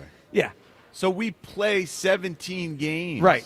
We have 9 games left. We're not even halfway through the season. Tell we 'em. can't say we've won the division. I can. I encourage the Eagles to send out even though it feels like No, we've it's won over. the division. We Starts- can't it starts say with we've Green- won it the starts with division. Green Bay. Let's celebrate. John, There we go. Play the music. John, I encourage the Eagles to send out the email with tickets to the playoff game. I mean, they have a home playoff game. It's just a matter of who the opponent is and what week it is. Starts with Green Bay. I should know you also declared, didn't you declare the Phillies division was over? Yes, Like he a did. little premature, and then they got swept. Well, but they won the division. Yeah, they did. As far see, as I tough as times far don't as last I'm for you. Tough people concerned, do. That's what you have to remember. We'll be fine no matter what happens. All right, so the rest of the NFC is pretty good. well, that's why. So, John, we need to seed ourselves Yes. as high as possible. I agree so with that. Yeah. The division no longer matters as much as it did to start the season. That's the first goal. So if you feel like it's over, okay, good for you. I'm focused on getting 13, 14 wins and being a 1 seed because it's going to get tricky having to play good teams It like is. the Lions or the Seahawks. If you have to go out there to Oh, yeah. Seattle. Absolutely. You don't want to Yeah, do that. to play because that I, team. I don't remember the last time the Eagles won in Seattle. Does No, anybody? we I mean, don't win you in and Hugh may have Seattle. been playing for the Eagles the I last think time. I think that probably was the last time. I'm serious. I don't. They wanna never play beat them out Russell there. Wilson there. So No. so you take away his No. his whole Yeah. career. It's a long time ago. So you guys all brought great things to why you feel better. So I don't feel bad. I feel good about where the Eagles are going. But compared to where I was at the beginning of the season, couple things have me like I still need to see more before I feel great. Number one, coming into the year, guys, I just thought they were clearly the best team in the NFC. Does it feel that way to you guys right now? It feels to me like they are. Yes. It really? Because it does. For Well, me, it feels wait, like they. talent-wise, Who Joe. does it feel like is a better team in the NFC? Well, I can't say the Eagles are haven't seen clearly Seattle. better than the Rams right now. I can't say that. I haven't seen Seattle, We but beat the they look, Rams. Well, they look but more John, that efficient. they might be game- more efficient. All right, That we we beat the needed Rams we because needed a we blocked blocked the field goal. Right, I don't care. We needed We a blocked beat 'em. field goal. I don't care. But they We beat outplay. them. Did they not outplay the Eagles I don't for most of care. that? All right. Well, I do. Well, We beat them. did the Chiefs not win all those kind of games last did. year They on their did. way to Skin going to of the the Super teeth. Bowl, Yes. where they Similar got to their that. ass kicked by the Eagles? You Yes. can't say They, we're they a won worse games like team that all the time. than when we beat them. Yeah, but I just feel like when the year started, I thought the Eagles were clearly the class of the NFC. Now I look at it like they are very similar to me to the Rams. Okay, they are See- similar, see- but we just got a lot better. Seattle is probably the most underrated team in the NFL. I mean, they've won 3 games already Yeah. by 14 or more points. I'm excited Yeah, that they're they're a good going to be team. Yeah. good because I think that makes it more interesting in the NFL. Yes. I like that. I like it when I like it when is it even called Quest Field or is it No, I think Monster they changed Field or it. They- something, yeah, whatever it's it is. something like that. When that place is a happening Lumen, maybe Lumen destination, or whatever they call it. It's Lumen, cool. yeah, You you're know right. what it is. You know what it is for me when I watch the Eagles play. We know the potential. We know the stars. We know the cast. But it's almost like when we watch our team play, and maybe it's because we watch it so closely or so intently that it doesn't look like it's clicking on all cylinders. It's not all been the time. consistent throughout. And when Yeah. you That's the problem. See, We here's the thing. scrutinize it too hard. Maybe. Yeah, And you know I'm what not- it is? I I'm not swear. taking that off the table. It's but like when you're in 10th grade, when you're in 9th or 10th grade, and you got a big zit on your cheek, and about the you same. look Yeah. at it, and you scrutinize it, and you see it, and you feel like everyone's staring at it. But here's no the one's thing. really staring at it. But here's Hugh. the thing, John. So Actually, who's we the are. Who was the Zid? Dory Jackson in the first half of the season? No, Yes. but Yeah, he was. here's the thing, and this is how I looked at it. Go back to the first game of the season Thursday night. That looked a little clunky. Yeah, but then- there were reasons for that. Well, no, I get that real. Your but- Jalen best Carter. defensive Yeah, player yeah. gets thrown out before the first I- play of the I game. get- I get There's that. an hour lightning delay. I get that. The Eagles were starting to roll in that game, and then things got wonky. But you take that small sampling size, and then you look at the rest of the NFL from that weekend, and it looked like they were running, flowing. Everybody had the new offense coordinator, whatever. Then you come back the following week, and it looks similar to the first week. Yeah, they hadn't and been able then- to put halves together. And then you have the rest of the NFL rolling. So that's why, Green and to Bay your has point, lost to the Browns does. and the Panthers. Yeah, but that's why, It feels and like I the said, rest of the NFL has sort of put it together a little more And- completely and maybe than we have, but we- we were on a bye. Well, yeah, and but we it's- hold our team to a higher standard. Yes, We do, With certainly. that, I just need to see Like what we- they look like- like after the bye. Because, at I this agree. point last year, We'll be better. Well, I think they will be. But at this point last year, we started to figure out what the identity was. Right? They were going to Yeah. be the best running team in pro football, and the defense was coming along. When the season started, I thought they were going to be the best running team again. What are they Yes, great and we at? weren't. We weren't. Right. yet. So maybe. But what we're doing is we are staring at the zit, which is our running game. I like that metaphor. Too hard. It's not as big and bad as we thought. Like, okay, the zit is not. It's not a boil. It's not ingrown. It's not It'll a boil, go no. away. You can't get the 6 and 2 It'll with a boil. eventually heal if we just pop it. Could lance it. And we're popping on it. We're working on it during this bye week. Was that Howie at the trade I'm deadline positive. lancing the boil? Yes, they lanced it. They lanced it together, and Jeff Stoutland put a bandage on there and some. I don't know what else. Some benzoyl peroxide Fred Johnson. lotion Is that to what help he did? keep All of Fred that. Johnson. and maybe some swelling. We'll put some ice on it to keep the swelling down. It's a cold compress. It's going to be better when they return. We're better equipped. We have better players on the defensive side of things, and we have a better plan on the offensive side of the things. Let's hope there's a little more harmony and unity when the offense approaches playing football again. What do we think when is Monday going to night be comes their around. calling card down the stretch? Because I feel like every team that wins a championship has one. Last year we knew what it was. Every good team runs the football. But we haven't, except for one game. We will run. So you're the confident in that? football. Okay, so Sounds Yes. like he's a little bullish on that. here's where I'm at. If they come out Monday night and they run it on Green Bay, Yeah. I mean, I'm not asking for 270 yards for you, but if they run it similarly or well like they did against the Giants and Yeah. they beat the Packers and the run game is back, then it's right there. I mean, the path to the 1 seed, the path back to the Super Bowl. I guess I'm more I on the need more defense. consistency on both sides. Yeah, I'm more on that if the pass rush is there and better, because, honestly, that's what crushed the Chiefs in the Super Bowl was that they just came after him in waves. Yep. So, with Phillips and if Carter's a little healthy and they're able to rotate Jalix in and out and give Brandon a couple snaps here and work Nolan back in, if you can start getting that pressure again. I still haven't seen anything from Jalix Hunt that makes me think The he's last gonna be couple good. games he's Well, had he's a come he's- along. I thought the He's Giants come game was along. the best Really? game of his career. He's starting to look better. He's starting to He look is. more All right, well, But he shouldn't have Jalen been getting might that be many the- snaps to begin the Jalen season. Phillips. might be the BG. Is he going to come in and just take all the snaps now? Not all the Is snaps. Brandon Graham, Jalen Phillips, Nolan Smith, is Jalix Hunt going to get snaps? Yeah. He'll get some. I think you're looking more at a rotational thing. Which is probably what he 'Cause they should have wanna been the whole keep- time I just anyway.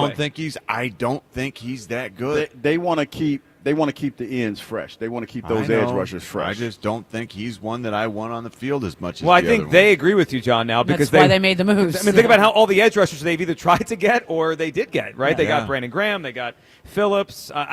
I think you're onto something there. 215-592-94. Let's get a phone call up here. We're live at Chickie's at Pete's today for the Birds at the Bye. Chris in Middletown up on the midday show with Rhea and John with us. What's up, Chris? Happy Hump Day, crew. Happy What's going on, Birds man? at the Hi, Bye Day. Chris. What's up, Chris? It's been a while. Hey, what's up, brother John? I know a lot, many things. Hey, you I know know. Chris is pretty buff, guys. Oh, Yes, I've met Chris. We I've see met him. Chris all the time. We just hung out with him last week. He's Oh, not that really? tall. He's not that Did tall. you ever arm wrestle him? I have not. Hugh, how not that dare tall. you take shots at me for not being that tall? You don't have long arms. Hey, okay? do you think So that you could quiet. beat him in arm wrestling, Hugh? No. Look, he got that. He's shorter to. He's like slower. He's like a lower to the bodybuilder. ground. Yeah. Lower to the ground. But I can show You're you not some that much technique. taller I than can show Chris, you are you? technique so you can beat him. I'm like a whole foot taller You than can Chris. beat Yeah, him. Hey, Chris, Hugh can beat you in arm wrestling. John is on Hey, one. John is on one this morning. lay out the challenge, Hugh. Listen, our two old, rear ends will get out there and walk around. He's going to with our tear your body parts, biceps. okay? Arm wrestling. We'll embarrass Grown men. ourselves. Yeah, We'll that's embarrass not you. gonna That's happen. why I don't want to do it. I'm already dealing with a half torn Achilles, and I don't know where that came Oh. from. But getting old Damn, ain't easy. bad. You are falling apart. How'd you do listen. that? Like, what are you doing, man? So Were you trying to sprint here's the somewhere? No, it's not moral like of he the was story. swinging When from you're- the when you're chandelier. You doing some 48 wind sprints? He was chandelier swinging. Yeah. Listen, when you're 48, you can't do things that when you were 20. Let's just put it there and Yeah. leave it there. Okay? But you could give So, it that guys, old college try. Yeah. Let's get into this Eagles talk here. But the Eagles are better. Here's why I say that. Okay, so going into the season, we had a lot of concern about the pass rush, and now Howie brought in the reinforcements. So we got BG back, and more importantly, though, we got who can be a top 10, 15 pass rusher in this league under the Vic Fangio system and Phillips. So we addressed that concern. We had concerns about cornerback. Well, he added Carter. He brought in Jair Alexander. So, like, he's making moves to improve these things. We also had a concern about, one badass running back that we got named Barkley in the backfield. But, a lot of tread been worn off those tires. Well, Howie went out and brought in a tank for support. So I think we are definitely in a better position. Now, here's the deal. You guys mentioned this. We are getting healthier. Play calling is starting to click a little bit. The coaches are starting to figure out what works, what doesn't work. Here's the other thing that I think is going to be a major improvement. Since the trade deadline yesterday, that door shut, I think AJ is going to be a little bit quieter because now he knows he can't force his way out. He knows he's here till the end of the year, so he may just make the best of it. Maybe that's a little wishful thinking on my part. It probably is, but you're right in that nothing's going to happen. Like, he's here until the offseason no matter what he does. AJ complained during a Giants playoff game in which they were crushing them by about 30 points. They were winning by 24 when he was screaming on the sidelines. 24. I wrote it down. I remember it. He's that's when it really started. To a higher standard. That was his first year here. It's Chris, good phone. It's a great point. I just think this is what we have with AJ. Hopefully they can make it work. Yeah, and listen, we all have friends, sisters. I'm the sister, that sister. The ones who just like, you have to manage them sometimes. Yep. So, what you all right here? You said no because that spoke to me when she said that you had to manage them. Yeah. And because I have a brother. Yeah. That I have to manage. And it's true. There's certain people in your life you got to manage. You just have to manage them, and you love them, and you want them part of the family, but occasionally you're like, stop calling me. Yeah. Quit calling my Just phone. them any more wine. Enough is enough. Sometimes you got to say. All right, 215-592-9494. Stop calling me. We are live at Chickie's and Pete's in South Philly. Catch all the Eagles action this season at the official sports bar of the Philadelphia Eagles. Chickie's and Pete's. Do you feel better or worse about the Eagles than you did when the season began? Trade deadline in the books. All right, coming up, your phone calls, and we'll talk about each of the players the Eagles brought in, our expectations for those guys down the stretch of the season with the trade acquisitions by Howie Roseman. That's next. Midday Show, Sports Radio 94 WIP. Hey, Joe DeCamera here. Let me tell you about FanDuel Sportsbook in partnership with Valley Forge Casino as they put you in control right from the NBA tip-off. Because every day to start the season, you get to choose your reward. Take your shot with a profit boost, play it cool with a no-sweat bet, or get a little backup with a bet-back token. So many ways to bet the NBA, including the local team and everything down the line this year. Who's going to win MVP? Who's going to win the title? Look, all the opportunities are there for you at FanDuel.com/hammer. Over-unders, player props, everything at FanDuel.com/hammer. So make your pick, get in the game, and play it your way at FanDuel.com/hammer. FanDuel, the official sportsbook of 94 WIP. 21 plus and present in Pennsylvania. Opt-in required. Rewards are non-withdrawable. Restrictions apply, including bonus and token expiration, leg requirements, and max wager amount. See terms at sportsbook.fanduel.com. Gambling problem? Call 1-800-GAMBLER. Hershey Park Christmas Candy Lane is back for another year of holly, jolly, and happy. Stroll under tree-lined paths and wonder at over 5 million twinkling lights. Wow! Grab a hot chocolate and warm up while watching the all-new Holiday Spectacular. Extra whipped cream, please. Enjoy epic rides and coasters and visit Santa and all 9 of his live reindeer. Hey, Rudolph, look over here and say, sweet. Hurry! Save on holiday happy now with our Christmas pre-sale. If you've been shopping for that perfect ring, listen closely. This weekend is the time. Benari Jewelers is breaking all the rules with their biggest sale ever on engagement rings and wedding bands. For 3 days only, Friday, Saturday, and Sunday, you'll save up to 20% on thousands of rings. And it's not just the store's collection. Top designers like Tacori, A-Jaffe, and Benchmark are flying in their entire lines. And yes, they're on sale. This is the best pricing of the year. The kind of event you can't miss. This Friday, Saturday, and Sunday only at Benari Jewelers in Exton and Newtown Square. Details at BenariJewelers.com. When you need to know, depend on KYW News Radio 103.9 FM. The 2025 election results are in. Democratic Mikey Sherrill defeats Republican Jack Chiarelli in New Jersey's governor's race. In Philly's race for district attorney, incumbent Larry Krasner defeats GOP candidate Pat Dugan. 3 Pennsylvania Supreme Court judges retain their seats despite an unprecedented campaign to oust them. Get the latest anytime on KYW News Radio. Now on Crystal Clear 103.9 FM. You've never needed us more. Ready for action, hockey fans? BetMGM, an official sports betting partner of the NHL, is giving players another reason to lace up and hit the ice this season. BetMGM is adding extra excitement to the goals, the checks, the face-offs, and the breakaways with special promotions, new features, and more. Log in throughout the season to find odds boost tokens, no sweat tokens, and parlay boost tokens in your account to amplify your winnings. Enjoy enhanced product features like Dark Mode 2. Log into BetMGM, an official sports betting partner of the NHL, all throughout the hockey season to see what's new. BetMGM and GameSense remind you to play responsibly. If you or someone you know has a gambling problem, help is available. Call 1-800-GAMBLER. BetMGM.com for terms and conditions. 21 plus to wager. Pennsylvania only. Existing customer offer. Subject to eligibility requirements. Rewards vary and expire within 7 days.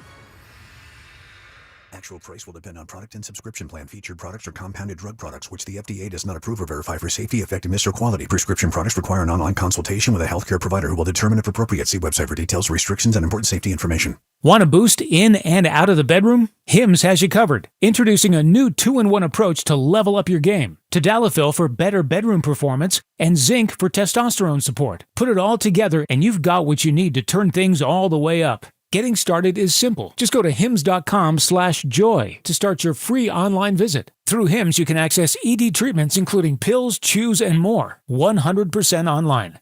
No office visits, no pharmacy lines. Just fill out a simple intake form and a licensed medical provider will determine if treatment's right for you. If prescribed, it ships free and discreetly to your door. Find affordable treatment options at up to 95% less than brand names at hims.com/joy. That's hims.com/joy, HIMS.com/JOY. House stealing. It's a nightmare that's real. It's the FBI's term for thieves stealing your home's title and draining your equity. Just one fake document filed with a recorder, and scammers can own your home on paper, drain your equity, and do it all without you even knowing. Imagine waking up to a foreclosure or eviction notice. Listen to former title thief Matt Cox. What people don't realize is the ease in which this crime can happen. I can take the deed to your house and I can transfer that deed into my name. It's a great crime, and it's happening all the time. So how can you stop the nightmare and protect yourself? Find out if you're already a victim now at HomeTitleLock.com. Use promo code RADIO and get a 30-day free trial of their $1 million triple lock protection, a title scan, and access to a title specialist, a $250 value. Don't wait. Go to HomeTitleLock.com now. Promo code RADIO. Hey, it's Joe to Camera. And I'm John Ritchie. Did you know that the 94 WIP Morning Show is both a radio show and a podcast? You can find us anytime on Apple Podcasts, Spotify, or wherever you get your pods. Catch the full episode, listen by individual hour, or jump straight to the highlights. Just open up your favorite podcast app, search for our names, and hit the follow button to get every minute of the show your way and on your time. Back to Birds at the Bye on your home for Eagles football. Sports Radio 94 WI.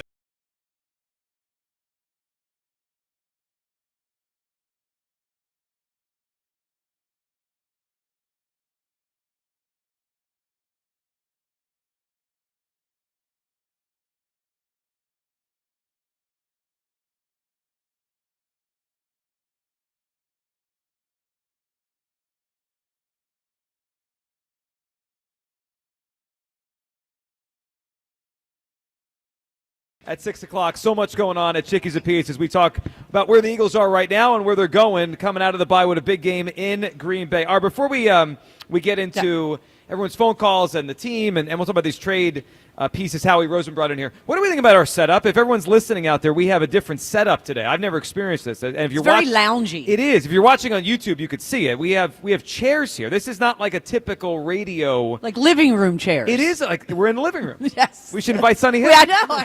Hey, I was one of Sonny Hill's producers back in the day. Sonny's the best. Yes. But Hugh, what do you think of this? Now, you've experienced this for the Players Lounge? Yes, I have. Okay, so you're a veteran of the chairs. Yeah, it's all right. All right. It's all right. I think it's pretty comfortable. I mean, it's a nice, like, you get to see everybody. Yeah. It's all right.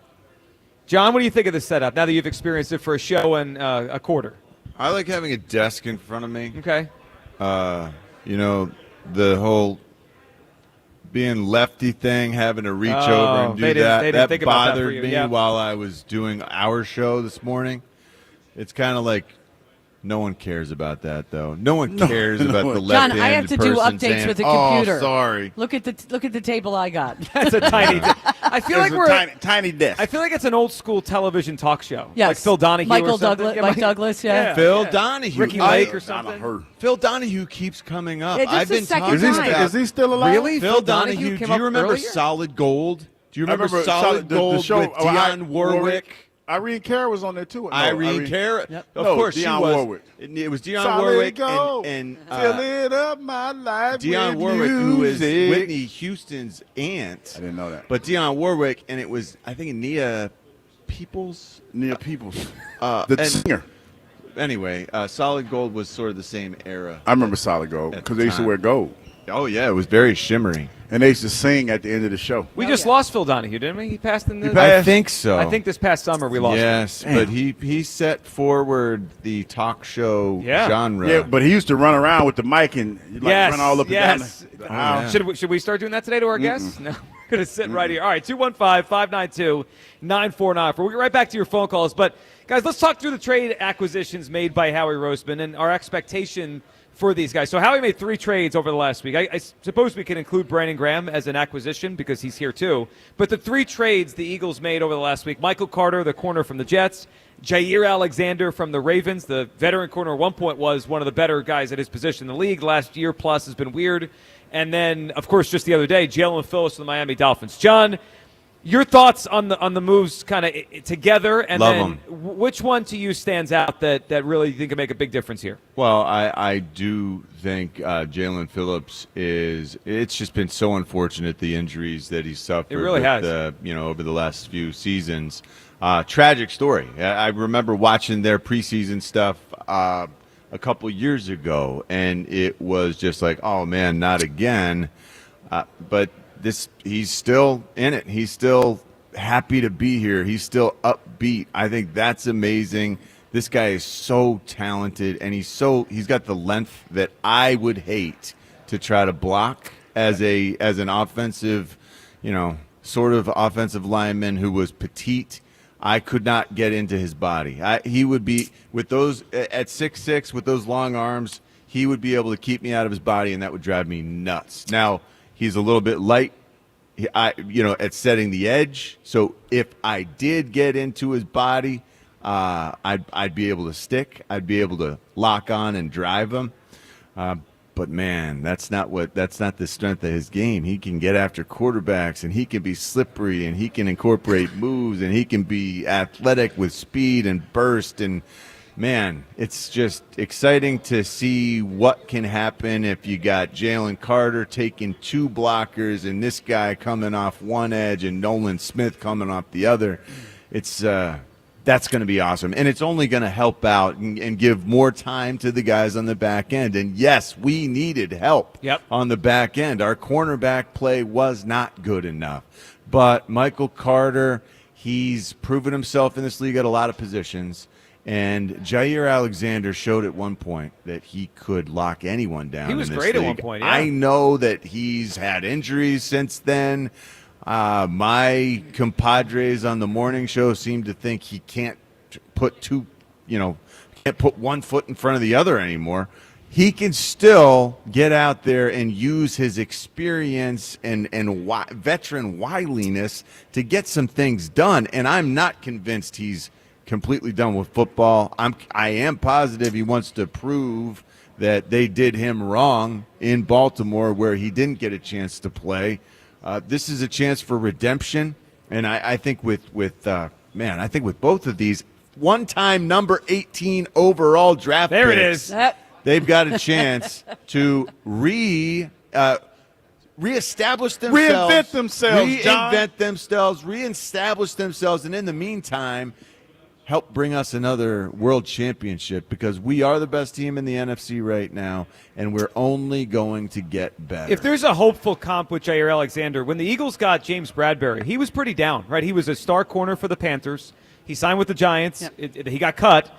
But he wasn't old. Like you look But at did he have the injury history? I don't think it was I don't quite the remember, same. Yeah, I mean, he fell off, of course, the year after the Super Bowl. Yeah, he had kind of that up and down Spectacularly. career, and I guess the hope, and my guess with the Eagles, and listening to Howie when you guys replayed it this morning, the hope is that maybe it's the same kind of thing, up and down, but they catch the I mean, up. the concern with Alexander are the injuries. Yeah. And, listen, he's got some familiarity with Christian Parker, the coach. And the Mhm. coaching here at the Eagles, not just talking about Nick Sirianni and the coordinators, underneath them has been so good. It has. So, if there's not injuries, but I just don't know about him. But the Phillips one, because what I've heard from people, just listening to people down with the Dolphins, is that they felt like he was getting healthier each game, like getting better. I mean, listen, his 3 sacks are better than anybody we have currently on the team. Correct? Almost triple or double Yeah. anyone we have here. His pressures, how they can move him all around. I think with Jalen Carter, seems like he's healthy. Like I'm super excited about the pass rush. And I think, Hugh, with Jalen Phillips, they're getting him at the right time. He's getting better, as Rhea said, right? It looks like his body's kind of rebounding from all the injuries. hope. And he's playing for a contract. Look at the way last year down the stretch, guys, Milton Williams and Josh Sweat played. They got paid. They got paid, Yep. but they put that on tape for the Yeah. whole league. And, Hugh, it would not surprise me if Jalen Phillips, who has 3 sacks, has 7 more down the stretch of the season and plays himself into a huge contract somewhere, which – that's a win-win, Not right? here. Probably not here, Yeah. but it's a win-win. If the Eagles get the best of him and he gets to reestablish himself, because you go back 2 years ago when he got hurt in Miami, the year Vic Fangio was there, he had 6.5 sacks in November. He tore his Achilles, and that Dolphins team fell apart. But he looked like he was going to be a guy who 3 years ago that got a lot of money. He could still be that guy, and it could be for the Eagles. You know what's funny when I think when I see his body type, not his style of play, but his body type. Reminds me a little bit of Sean Merriman as far as his size. That's interesting. Like Sean was a taller. Sean was slimmer, kind of right? I think Sean was a little thicker. A little thicker, okay. Sean was thicker than this. Yeah, but Sean got This after guy's it, man. longer. Yeah. He got after it, though. And Well, Sean was more like Junior Seau build. Kinda, like yeah. 6'3", 265. And this dude is like, what, 6'6"?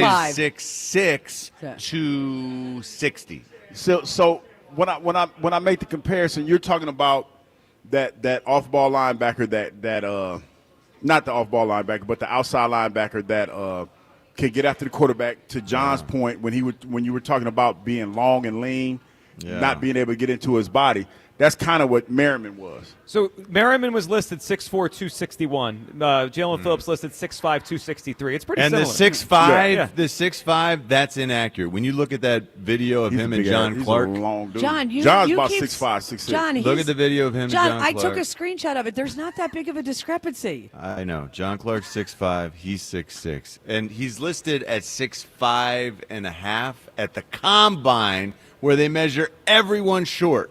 The Combine. I don't know they about that. I measure was everyone 6'2" short. at the Combine. Yeah, we So- know you're not 6'2". So you're not 6'2". That's make-believe stuff. 6'1". Did you cheat?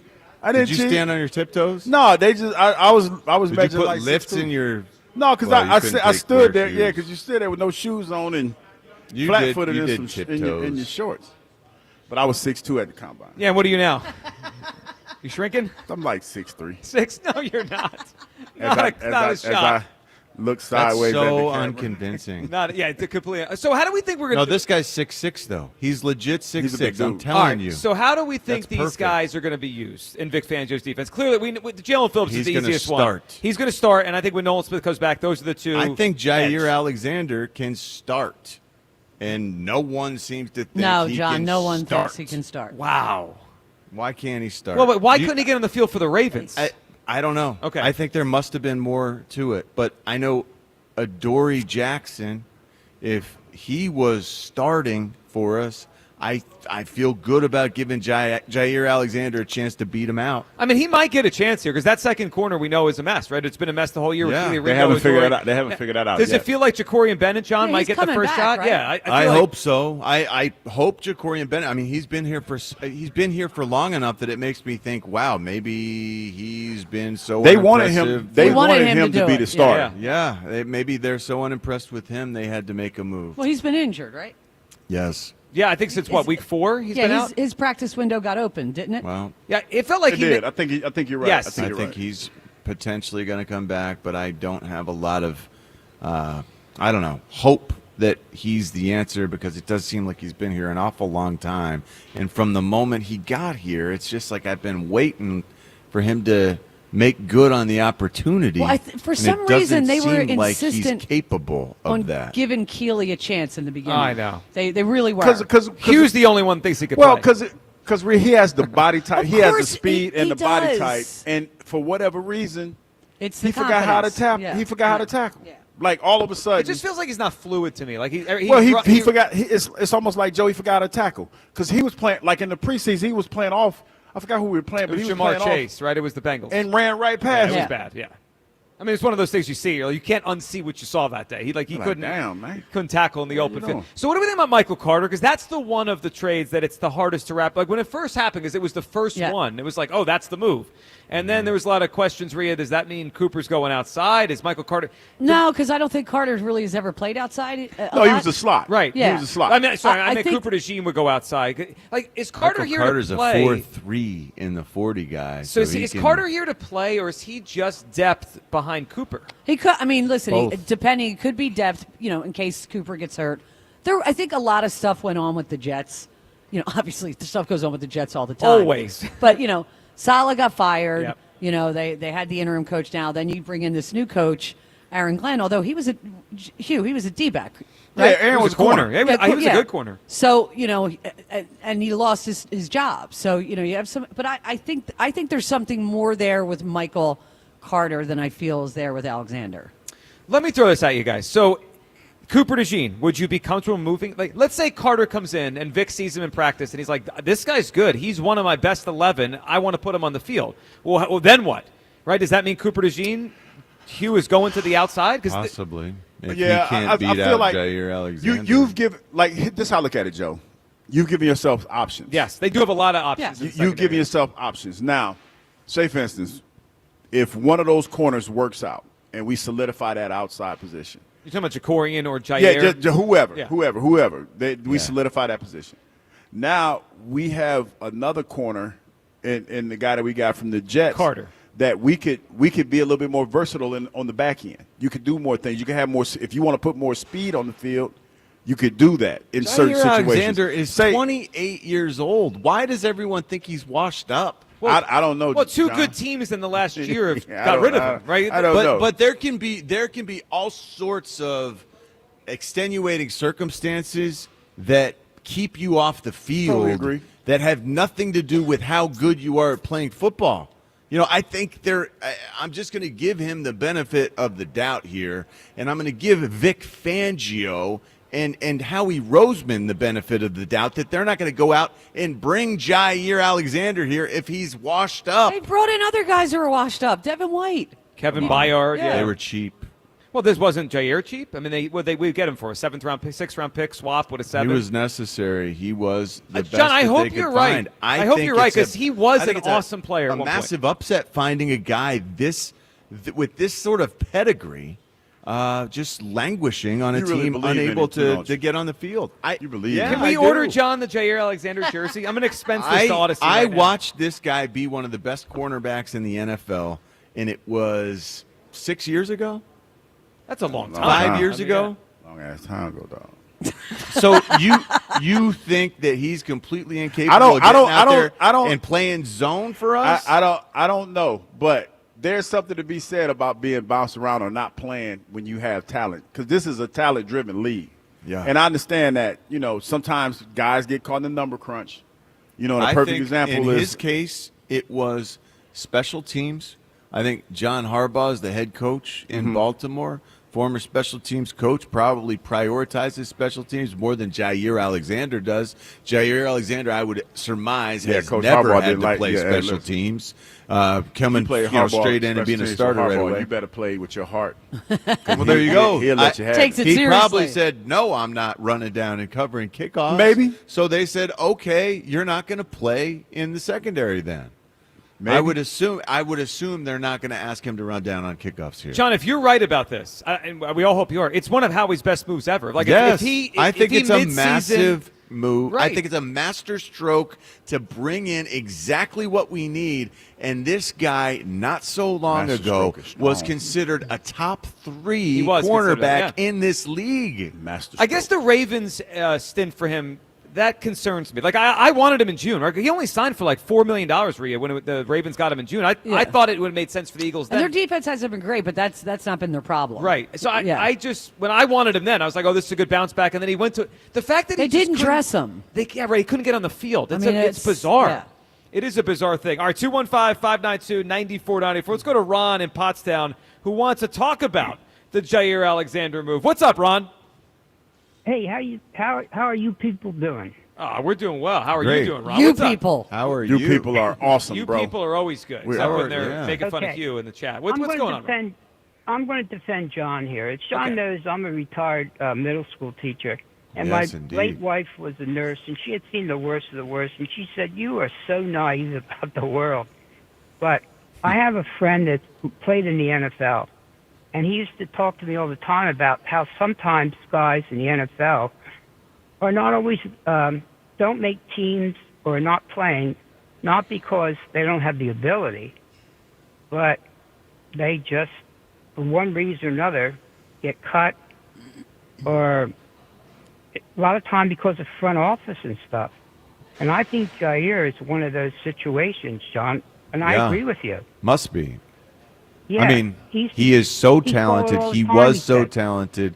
I understand he's banged up. He's had the injuries. That does add up. But I'm all but positive he can still do the bare basics. Stand back there Yeah. and run zone and know where to cover and who to cover and help the young guys get to where they need to be. I think he can Yeah. really be a help. Yeah, I think something probably went on behind the scenes that we don't know about. And I Yeah. don't know anything from anything, but Right. Same. I think from what he was telling me through the years that there's some guys that just get caught up with front office politics and stuff, and they get screwed over. Right. Well, it is a fun twist, Ron, especially when you think about this week. And, Ron, good phone call, man. They play the Packers in his first game. I mean, he Yes. spent all those years there, John. He knows Sure. that team. He knows the LaFleur, the offense. Got a and great feel for those Of receivers in course. some cases. And he wanted He I don't can think, make a difference for us. I don't think he wanted to leave there either. I mean, they moved on from him. So that's Could a have li- been when he announced himself as the captain, walked out onto the field. That was That's the funniest. one of my It favorite things. It remains the most hysterical thing I've ever I'm a seen. captain today. I'm just gonna go I'm out there. captain. Yep. Look at me. I'm the captain now. Is he going to try that here? I saw an interview we did with Pam Oliver. He seems like a boatload of fun. Oh, if he can play and he's on the Oh. field, we're going to have fun with his. Oh, yeah. He's a character for Yeah. sure. All right, let's talk quickly about that before our hour. You guys ends. Merrill Reese going to join us in the next hour. Jason Avant will join us coming up at 12. Ike and Spike in the 1 o'clock hour. The game Monday night. It's a big one, as we look forward, and the next two are really huge games in the where the standings are going to end up in the NFC. Because, guys, as you look at it, the top three seeds, I think, will be whoever wins the West, the Eagles, and whoever wins the North. Right? Yep. So the Eagles already have a tiebreaker on the Rams, which is great, and it might come down to that. And now they can create tiebreakers. And That's what they need. That's what they need to concentrate on. They do. They need to win these next two Yeah. games to make sure they have a tiebreaker over whoever wins in the NFC North. Fortunately, we're catching these teams when they're pretty Hurt. banged up. Yeah. Yeah, so what do we think that about this helps us a first lot. one in Tucker Green Bay? Kraft, their tight end, Yep. who is awesome, Not is a- out with I the hamstring. wasn't afraid with a Green Bay. Yeah, Hugh coming is in. a I ain't never Packer been. doubter, and Yeah, I ain't that's- never thought of them as being like that. They're too inconsistent. They are inconsistent, yes. They are. like I to mean, we talk a complain lot. about the Eagles being inconsistent.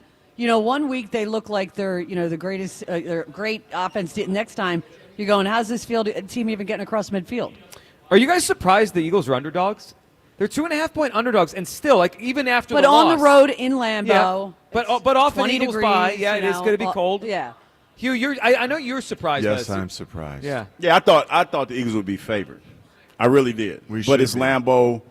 I guess don't the care. weather. I've played at Lambeau a lot. I don't think it makes that big a What's difference. that, I've won at Nick- Lambeau a lot. Nick Sirianni come in. He's like Oh, undefeated flex off by the John bye. Ritchie. I've It's won true. at Lambeau a lot. You heard. It's Undefeated true. off I don't know the that bye. I've lost at Lambeau. All right, can we send you out? Yeah, we need you. We need you there. You got any snaps left in you? Yeah. Yeah, I mean, I ask you that all the time. He says no hey, every they time. can split me out. Send me far double wing right, and I'll just stand way out there. Like Just sometimes when the stand there. quarterback goes in when it's a direct snap. Yes. And he just becomes a way out there guy.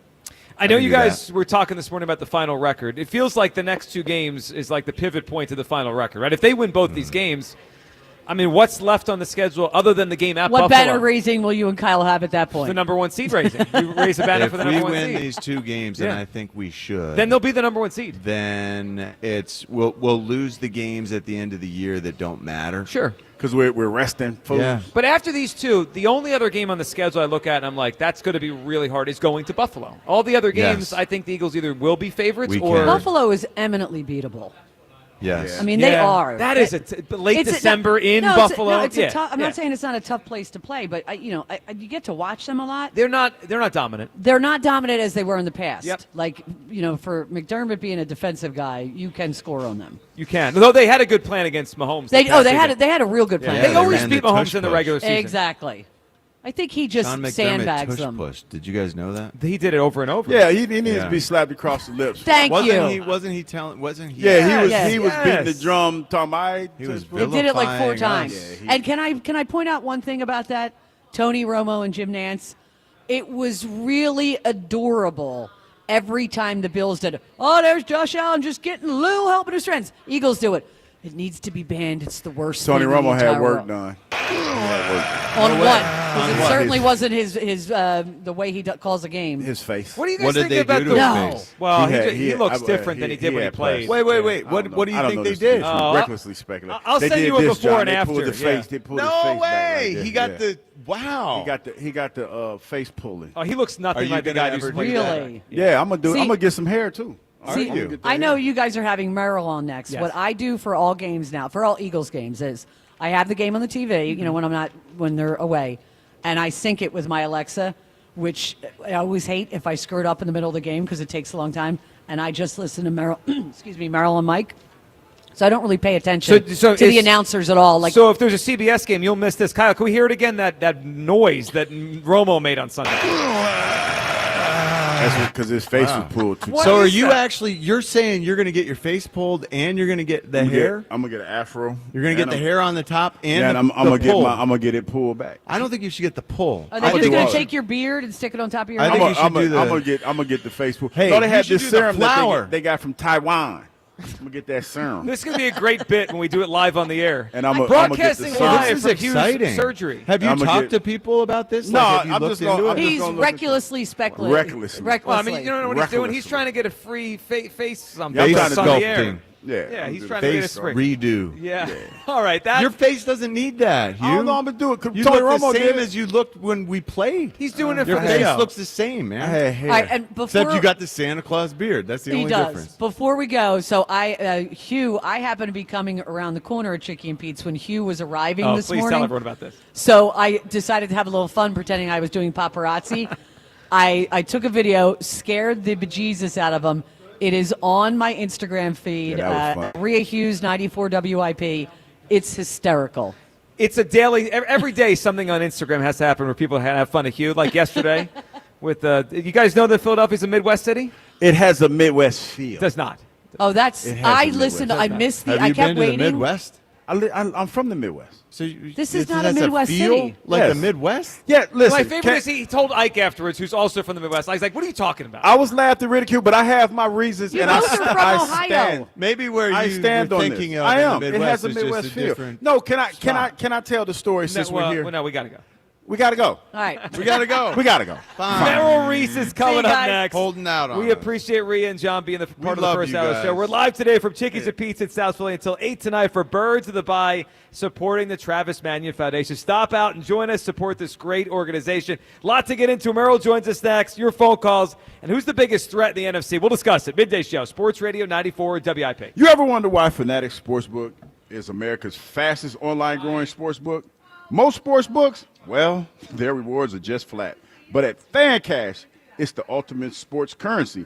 And betting with Fanatics lets you stack fan cash. Let me tell you about this. With Fanatics Sportsbook, you can get up to 10% fan cash back on your wagers, win or loss.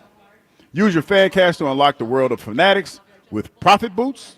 I don't know what Profit Boots are, but that's what it says. Exclusive merch, collectibles, game tickets, and so much more. The real value of your sports fandom. Did I also mention that they're giving away millions in fan cash this year? with games like Fan Cash Drops that is offered live in Fanatics Sportsbook app every single Friday. So switch to a sportsbook that always has your back. Go check it out for yourself and download the Fanatics Sportsbook app today. Winning hits different over here. Must be 21 plus. Gambling problem? Call 1-800-GAMBLER. The timeless Thanksgiving tradition returns. Sports Radio 94 WIP's Turkey Bowl 7. Presented by Cheney University.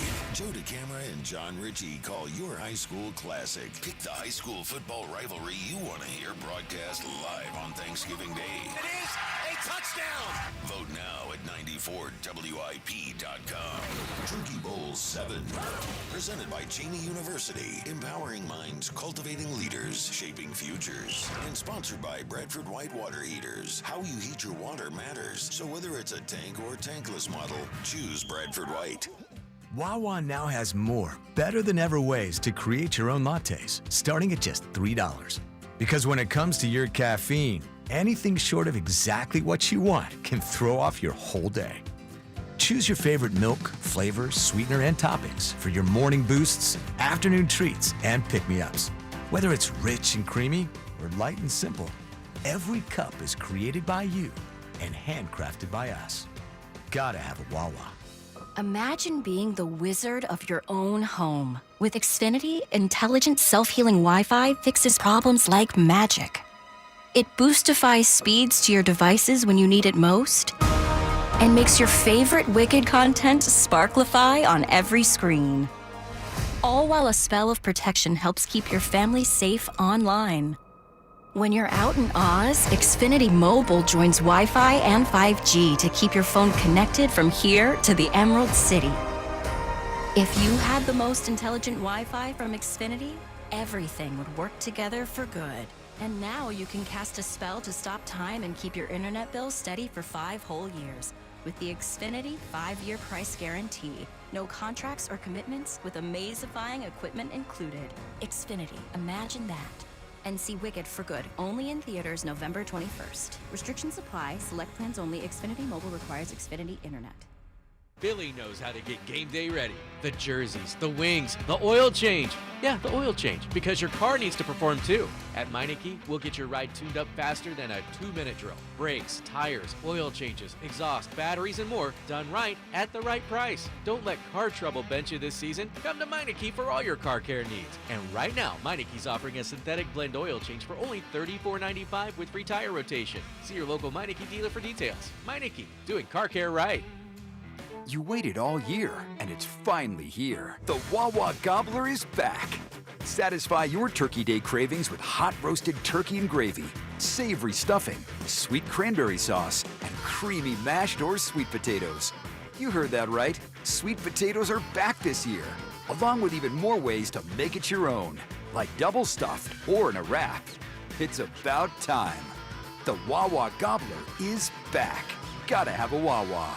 Do you owe $10,000 or more in credit card debt or personal loans? With credit card debt at all-time highs, Debt Relief Advocates is urgently notifying consumers of debt relief now being made available, designed to aid consumers with out-of-control credit card debt. Those who qualify and enroll for this relief program will only have to pay back a fraction of what they owe. This is not bankruptcy or a debt consolidation loan. This is a relief program that credit card companies would rather you not know about, as it ends your debt nightmare and saves you lots of money. Consumers owing at least $10,000 in credit card debt or personal loans can now take advantage of this debt relief as the cost of living skyrockets. Debt Relief Advocates has established a relief hotline for you to call to learn what debt reduction you may qualify for, so don't wait. For this free information, call the Relief Hotline at 800-505-9257. 800-505-9257. 800-505-9257. Hey, I'm Mike Slater. My dad passed away at the age of 63. It's out of nowhere. Had a stroke. Super hard, obviously, for the whole family, but my dad had life insurance. This is why I have life insurance for my family, for my wife and 4 kids. And the best place to get life insurance is ethos.com, because you can do it in 10 minutes. And there's no medical exam and no blood test, just a few health questions. Get life insurance in 10 minutes so your family is protected. Ethos, E-T-H-O-S, ethos.com/play. For more than 75 years, University of Maryland Global Campus has given you the opportunity to build your next success. Choose from more than 135 degree and certificate programs in career-relevant fields like business, healthcare, data analytics, cybersecurity, and more. Plus, we offer 100% online and hybrid courses, personalized advising, and lifetime career services. Learn more at umgc.edu. Certified to operate in Virginia by Chev. This is Maggie Gray with an Odyssey Sports Minute sponsored by AutoZone. Get in the zone, AutoZone. The New York Jets just made franchise-shaking trades, sending Sauce Gardner and Quinnen Williams packing. A bold move for a team mired in the NFL's longest playoff drought. The deal stockpile future first-round picks, but for a fan base that's waited 15 seasons, the math is simple. If one of those picks doesn't deliver a franchise-saving quarterback, the Jets won't be rebuilding. They'll just be restarting the same story over again. I'm Maggie Gray. 94 WIP HD1 Philadelphia. Powered by the Tasty Cake Studios. Sports Radio 94 WIP. An Odyssey sports station. Birds at the Bye. Live from Chickie's and Pete's, South Philly. Sports Radio 94 WIP. Welcome back. It is the Midday Show. Hugh Douglas, Joe Gill, you guys with us. 215-592-9494. Live from Chickie's and Pete's in South Philly. The holidays will be here before you know it. Book your holiday party. Well, according to you, the holiday started with Halloween, right? Well, no, I'm saying, like, You give did say that. Thanksgiving back its due, man, because we go straight from Halloween to Christmas. I know, and but that didn't ain't you cool. say a couple weeks ago it's holiday season? You incorporated Halloween. Holiday season. Book your holiday party, whatever holiday you want, at Chickies and Pete's. Locations and details online, chickiesandpete's.com. We'll get back to everyone's phone calls here on how you're feeling about this football team, better or worse than when the season began. Howie made a bunch of moves here, including Jalen Phillips on Monday. And Hugh joining us right now, the voice of the Eagles, Merrill Reese, with us here at Chickies and Pete's. Birds at the Bye. Good morning, Merrill. Good morning, Joe. Good morning, Hugh. Great to be with you. It is great, and it's a great time for the Eagles to come out of their bye and really rev this thing up. Merrill, what did you think about the moves now that it's all done now, right? The trade deadline in the books. What did you think about how Howie added to this team Michael Carter, Jair Alexander, and then what I think is the biggest one, that was Monday, getting Jalen Phillips from the Miami Dolphins? Well, you knew going in that their targets were corners and edge rushers, and that's what they did. Howie is the best general manager in football. He really is. You can see the way he's built this team. You can see the way he answers needs. It's just perfect, and we'll see how they produce. That'll be the test as the weeks go on. But at least he went out, he got what the Eagles needed, and they're a 6-2 team and in very good shape. Well, they are. And Merrill, my favorite thing about Howie is that he doesn't let one move not let him do the second. What I mean by that is, like, all right, this offseason, some guys walked away, right? They lost some good talent, and they decided to let the young guys try to play, right? And for the most part, it's been okay, but maybe not what they need to win the Super Bowl. And Merrill, I think some GMs would say, well, we're just going to keep going with the young guys. But I believed in that in March. I believe in it today. Howie never sits on his hands, Merrill. He's always looking to make the team just a little bit better. And I don't think every GM thinks like he does. Well, Joe, I'll go back to 2017 when they had LeGarrette Blount and they had Corey Clement, and he went out and got Jay Ajayi. And that was a very significant move. And to your point on that, Merrill, they didn't, quote unquote, need another running back, No. right? But as the season went on, you saw the dividends. I mean, Jay Sure. Ajayi helped. If they don't acquire Ajayi on that trade deadline, Merrill, I don't think LeGarrette Blount is as fresh as he is for the postseason. And he was. I mean, Merrill, I know he was one of your favorites. LeGarrette Blount was awesome in the postseason. The fact that he had his legs under him, it's a great point, and how he's able to do that here. And now we get to see how this plays out. And, Merrill, I don't know how this is all going to work, the puzzle, but I trust Vic Fangio to get the most out of these guys, and he has that relationship with Jalen Phillips. Well, he does, and he knows what he's watching. He doesn't – look at what he did last year when he had Cooper DeJean and didn't play him until into the season because he didn't think he was ready, because he didn't have much training camp, because he had the hamstring pull. So Vic knows exactly what he's doing. Merrill, I'm kind of curious. What do you think the running game – it's starting to turn the corner now, but why do you think it's taking so long for the running game to look like it looked a week ago? Because I don't think the offensive line has been totally healthy. I think they've been going through a rebuilding process. You're looking at Cam Jurgens, who's coming off back surgery, Landon Dickerson, who had a back and knee issue, Lane Johnson's had a neck problem. It's more that than anything else. Well, and that changes everything. And Merrill, the last game, we're all hoping that was the jumping off point because that's the best this thing has looked in every way. And I know it was the Giants, but okay, that's fine. They get paid too, man. And they beat the Eagles 2 weeks before that, so we can accept what it was. But Merrill, that was the first time all year it looked right. Like they were opening holes. Saquon looked great, and then the passing game, Merrill, which has really come along the last few weeks, is. I mean, that Jalen Hurts the last 2 games, 7 touchdowns, no picks? He's been awesome. He's been amazing. He has been amazing. Well, that's the big thing that the Eagles have. They have a great quarterback. He has just developed into a wonderful quarterback. People don't realize how good he is, how bright he is, how he sees the field, and how much work he puts into it. They are so lucky to have Jalen Hurts. Well, and if they're in big games, primarily he's played well in those big games. The bigger the stage, the bigger he plays. Yeah, I mean, look, the postseason, they're going to be there. They're going to win this division, and it's going to be about how they match up in those moments. Mara, let's talk before we go back to the phone lines, get some calls up here. The NFC, because, Mara, it looks a little bit different than I anticipated before the season. I think we all knew Green Bay and Detroit would be contenders. They are. We're going to see them in the next 2 weeks. The Rams, I expected to be good, but they might be even better than they were last year, and we just saw them, and it was a very close game in September. But, Merrill, Seattle looks like they're emerging here. Washington, who was a huge threat last season, is having a disastrous season, losing Jaden Daniels multiple times here. Merrill, when you look at the NFC, who stands out to you as the biggest threat that we might have to go through? Merrill, as much as the North Division is good, and I respect Green Bay, we're going to see them Monday, and I respect Detroit. Merrill, I'm starting to look at that NFC West. The Rams always seem to play the Eagles very tough, and Merrill, I think Seattle might be the most underrated team in the NFL right now. You know, you asked me that question, who looks like the best team? My answer, a different team every week. I thought the Packers were right there, and then they fell apart against Carolina. It's a different team stepping up. The Lions look great, and then they lost to Minnesota. Every week there's somebody else who steps up. Right now, just today on what I watched last week, the most dangerous team is probably Seattle with the level that Sam Darnold is playing. I've been saying this for a couple of days, Mayor, and a lot of people have been saying, "Oh, come on, it's Seattle, it's Sam Darnold." But today, but it could change, right? But they've emerged here. I mean, they're blowing the doors off of teams, and Darnold's playing really well. Hugh, who for you right now, as you look at the NFC, is the bigger threat? I think Detroit. I'm gonna still go Detroit. I know they lost last week, but I feel like, and I know that they're a little banged up, especially on the defensive side of the ball. But I think that two-pronged attack with the running backs that they have there, not so much the quarterback. I think that's going to probably be a problem for the Eagles when we play them in a couple weeks. But you know, Hugh, last year during the regular season, Detroit was the best team in football during the regular season.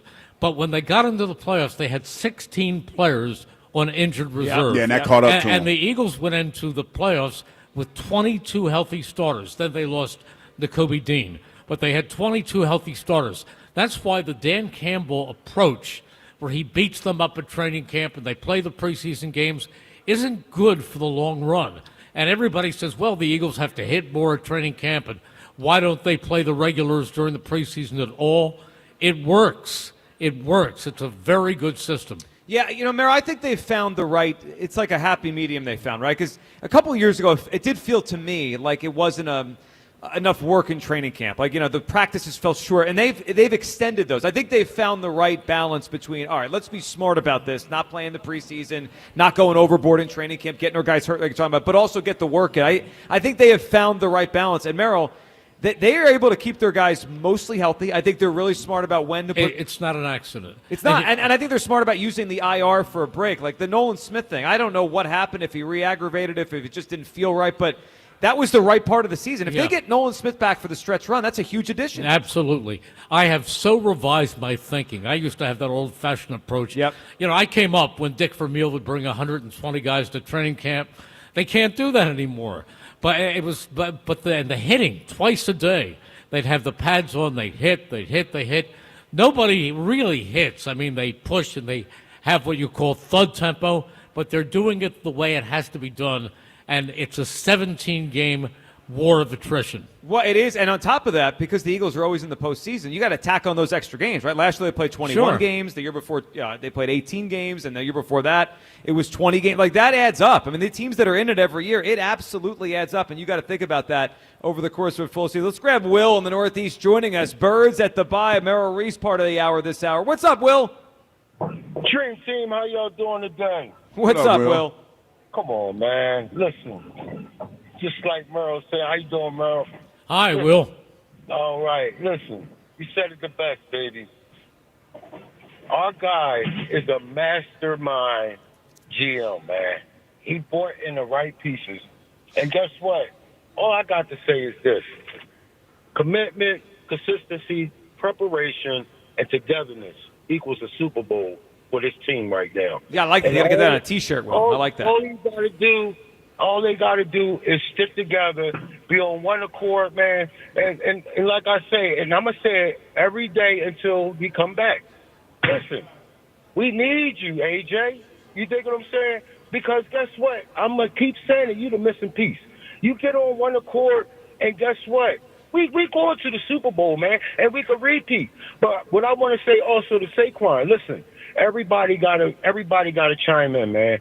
You know, you got to block sometime, stay back in the backfield, block sometime, so AJ and the rest of the receivers can get open. You dig what I'm saying? And let everybody touch the ball. But what I really want to say is it's time to activate all the weapons and continue to expand that playbook, man, because now these teams don't know what to expect. We're not one-dimensional anymore. They don't know where we're coming from or who's getting the ball.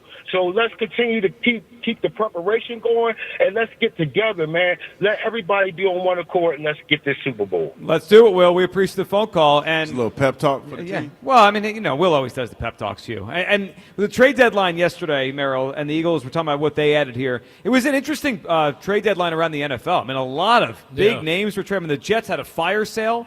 And, Merrill, look, the Cowboys got a good player yesterday. They continue to make me every week, every year just shake my head. I mean, the fact that they traded a first-round pick in a year they're 3-5-1 is just, it's the opposite of the way the Eagles operate. I heard Troy Aikman say the other night, he said, one player is not going to change this team. Completely. They're in a lot of trouble. They really are. Yeah, and they hurt their future by doing what they did. Look, again, Quinnen Williams is a good player. And he's a good player, but he's not worth what you got for him. Well, exactly. Especially in the year that he was having. Yeah. And you know what's funny? Because I think a couple days before Jerry made that move, he said something to the effect that he likes being in the paper. Yes. He likes the Yes. attention.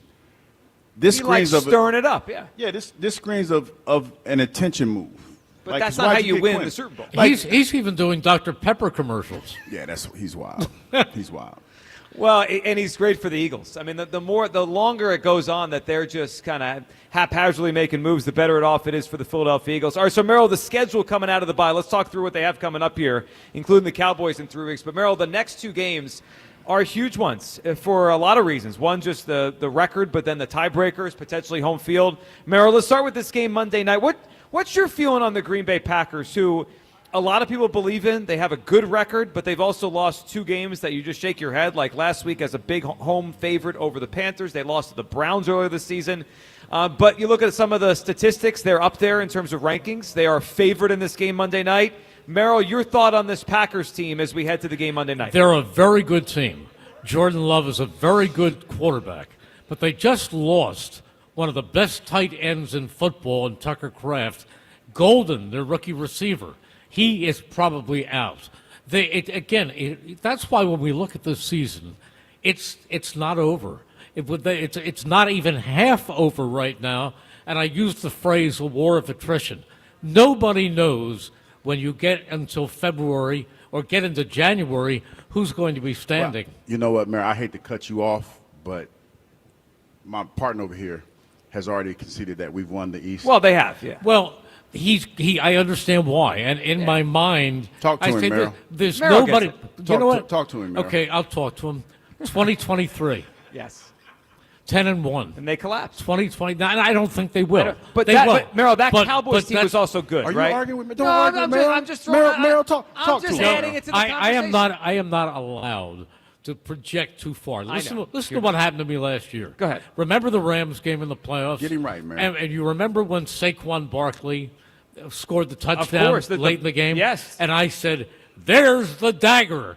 And then my phone in my pocket, I never take out my phone, starts buzzing and buzzing and buzzing and buzzing. So they go on, and Jalen Carter makes the saving sack. But it got tight. And they win the game. Tight, yeah. I picked up the phone after I got off the air, and there were 6 messages from Cindy, my wife, and each one said, "Stop it! Stop it! Stop it! Stop it! Stop it! Stop it!"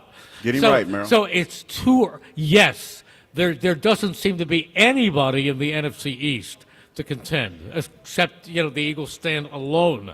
But there are 9 weeks left. Let's not be that definite. Tell them, Merrill, it starts in Green Bay. It starts in Green Bay. Tell them. You hear that, Kyle? No. Well, here's the thing. Defiant. I respect and Merrill gave a great story because that got tight, that Rams game. Yeah. And this could get tight in the next couple weeks. It could. I just believe they're going to win the division. I do too. Yeah, we all do. We all do, but we're not. At least Merrill admitted it. You didn't even admit that the other day. This is my 49th year. 49 I've been hit in the head with roofs falling so many times I can't tell you. So I understand the perspective, and you're right. This thing is, and 2023 is a fair example. It was just 2 years ago, Merrill. They were 10-1. They didn't win the division. It's just striking how bad the other teams are in this division. And the Jaden Daniels injury, Merrill, because when the season started, I thought the Commanders were going to be good again. I mean, Jaden Daniels is a wonderful young quarterback, but it's unfortunate what's happened to him. Well, Dan Quinn is taking so much deserved heat by leaving him in when they're up by $1 million. Hugh, that was a mistake. Dan Quinn left him in the game. I mean, they are down 30 points. It's the fourth quarter, 7 minutes to go. Yeah. And the thing is, he's already been banged up this year. So you're dealing with a player that has been a little fragile anyway. Well, you know what it was, I think, is that he didn't want to concede the game was over, but the game was over. The game was over. Just like the NFC is over. The game was over. And you got to protect your quarterback. Yeah, those are great words. You've got to protect. You know what I like, Hugh? I like the fact that Jalen is running less this year. Yeah, he's more less in the pocket. less running into the open field. Yeah. You look at his stats, he's got a lot of tush pushes, he's got quarterback sneaks, but he is basically playing that quarterback position and being as safe as he possibly can. I mean, I look at Buffalo. Right now, Buffalo might be the best team in the NFL, but you look at what Josh Allen does. I mean, he is an accident waiting to happen. He runs recklessly. Look how many games Lamar Jackson misses. Yep. I love the way that Jalen Hurts is being conducted and the way that he's managing the game and making the throws. He'll run. And just the fact that they know he can makes him a big threat. Yeah, he and they have managed his injuries over the years very well, Merrill. I mean, when he first started here as the quarterback, if you had told me 5 years in he would miss this few games, I would probably say that's surprising, right? Because we know how athletic he is. He runs, he's a physical runner. But he protects himself when he runs. He knows when to slide, when to get down. And for what it's worth, the tush push, it kind of insulates him, right? Even though it's a pile, but he's kind of insulated in his spot in it. You know what's funny about that? Who was one of the coaches last year who was a guy who was pushing to eliminate the McDermott. Needs to be slapped across the lips, man. Let me tell you, that's the truth. Sean McDermott was one of the guys. He was, and the fact of the matter is, here we are. The other night I watched the game, and Buffalo was using the tush push. Yeah. That's why they beat Kansas City. They needed it. He needed to be swung on. Speaking of the tush push. Let me just say he's a great guy. He is, we all knew him well. You're going to do it, Hugh? But I will. But in that one thing, No. You're going to put some money on my books? Radio Row this year. Hugh Douglas slaps Sean McDermott. Merrill, speaking of the tush push, it's going to be a big story heading into the game Monday. Remember, the Packers were the franchise that kind of pushed the most to get it out of the league last year. They didn't win the vote, so we have that. And then, Merrill, what's your take on the rhetoric this year seems to be it can't be officiated. Remember, last year it's a rugby play. It's not a football play. That was what everyone said. This year, Merrill, it feels like the big cry against the play is that the referees can't properly officiate. What's your take on that? I don't even think it's coming up. It's not slated to come up. They'd have to bring it up. Someone else would have to repropose it. Repropose it. I think it's here to stay. Well, I mean, they didn't get the votes last year. My concern this time is the league is going to use the officiating issues to try to get it out. We can't officiate it. Hey, they can't officiate a lot of things. Go back to that Denver guy. I am still angry about the Denver game where they didn't call intentional grounding against Bo Nix. Oh, yeah. And then they let Dallas Goedert get mugged at the 1 yard line. Was that the play where Cooper had the sack, the strip sack, and they said Bo Nix's arm was going forward? Was that the play you're talking about? Where he just threw the ball to the ground. Yeah. Yeah, that was a weirdly officiated game. You're right about that. And then it was a couple weeks ago, the game where it probably should have been a fumble, Hugh, on Jalen Hurts on the tush push, but they blew the whistle. Yeah.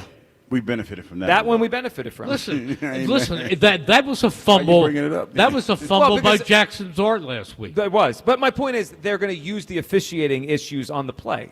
That's going to be the rallying cry this year if they try to get this thing out. 215-592-9494. All right, Merrill's going to hang out with us for another second. We got a lot to discuss here. We're going to hear from Howie, what he said yesterday at some of the trades and the acquisitions that he made here this season at the NFL trade deadline, what he thought about the players he's bringing in. We can talk about how we might see these guys used. Jair Alexander, Michael Carter, and Jalen Phillips heading to the Philadelphia Eagles as trade deadline acquisitions. 215-592-9494. How you feeling about the Birds as we enter the second half of the season? Better or worse than you did when this year began? And who's the biggest threat in the NFC? Seattle and Los Angeles, to me, are standing out. They've gone above everyone else as the biggest threats for me. We are live today at Chickie's and Pete's in South Philly. Catch all the Eagles action this season at the official sports bar of the Philadelphia Eagles, Chickies and Pete's. We'll be right back with all your calls. Midday Show, Sports Radio 94 WIP. FanDuel, in partnership with Valley Forge Casinos, put you in control right from NBA tip-off, because every day to start the season, you get to choose your reward. Take your shot with a profit boost, play it cool with a no-sweat bet, or get a little backup with the Bet Back token. I wish I had one back last night after the Sixers blew that game. That was a wild finish in Chicago. Make your pick, get the game in, and play it your way. Head to FanDuel.com/GIGLIO to make your choice. FanDuel Sportsbook is the official sportsbook of 94 WIP. 21 plus and present in Pennsylvania. Opt-in required. Rewards are non-withdrawable. Restrictions apply, including bonus and token expiration, leg requirements, and max wager amounts. See terms at sportsbook.fanduel.com. Gambling problem? Call 1-800-GAMBLER. How would you like to celebrate the greatest moments in Philadelphia sports history all in one night? This is Ray Didinger, inviting you to join Glenn Macnow, Joe Conklin, and me on December 3rd at the Scottish Rite Auditorium in Collingswood, New Jersey, as we relive the best of Schmitty, Bernie, Dr. J, Jalen, and more. It's the ultimate highlight show. The greatest moments in Philadelphia sports history. December 3rd. Go to the Scottish Rite's website and order your tickets today. If you've been shopping for that perfect ring, listen closely. This weekend, Benari Jewelers is breaking the rules with their biggest sale ever on engagement rings and wedding bands. For 3 days only, Friday, Saturday, and Sunday, you'll save up to 20% on thousands of rings. Plus, top designers like Tacori, A. Jaffe, and Benchmark are flying in with their entire lines. And yes, they're all on sale. This is the best pricing of the year this Friday, Saturday, and Sunday only at Benari Jewelers in Exton and Newtown Square. Details at BenariJewelers.com. It's that time of year again to replace your old drafty windows and doors. If this sounds like something on your to-do list, then turn to my good friends at Guida Door and Window. Guida will help you save big this fall with their buy one, get one half off sale on all qualifying windows and doors. For every door and window you buy, you get a second one at 50% off. And you can mix and match these savings to suit your own needs. Buy an entry door, get half off a storm door. Buy a patio door, get 50% off a window. Need to replace all the windows and doors in your house? Then you'll save 50% on half your project. The more you need, the more you save. Plus, start your project with no money down and take 18 months to pay it off with no interest. Offers for a limited time only and restrictions apply. So call Guida today to schedule a free no-obligation in-home estimate at 877-GO-GUIDA or visit them at GoGuida.com. That's GoGuida.com. Introducing the IHOP Value Menu, where all your breakfast faves are just $6 each every day. Where else can you get a big, filling, sit-down breakfast for only $6? Go to your happy plates with the $6 IHOP Value Menu. Available every day at IHOP. $7 in some locations. When you need to know, depend on KYW News Radio 103.9 FM. A Camden police officer is recovering following a late-night shootout. The suspect is in custody.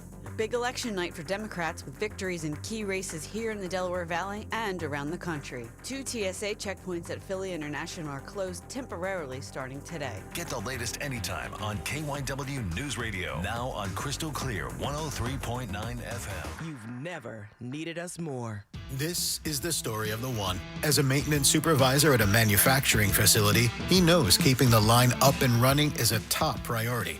That's why he chooses Grainger. Because when a drive belt gets damaged, Grainger makes it easy to find the exact specs for the replacement product he needs. And next day delivery helps ensure he'll have everything in place and running like clockwork. Call 1-800-GRAINGER, click Grainger.com, or just stop by. Grainger, for the ones who get it done. Spreadsheets, clunky software, 100 different logins just to run your business? Ah. There's a better way. Odoo. One simple, connected platform that handles sales, inventory, accounting, and more. So you can focus on growing, not juggling. Make the switch today at odoo.com. That's ODOO.com. Sun and clouds and windy through the afternoon. High 68. Weather brought to you by Robert Half. Our recruiters' expertise and award-winning AI will find you the skilled candidates you want. At Robert Half, we know talent. Visit roberthalf.com/talent today.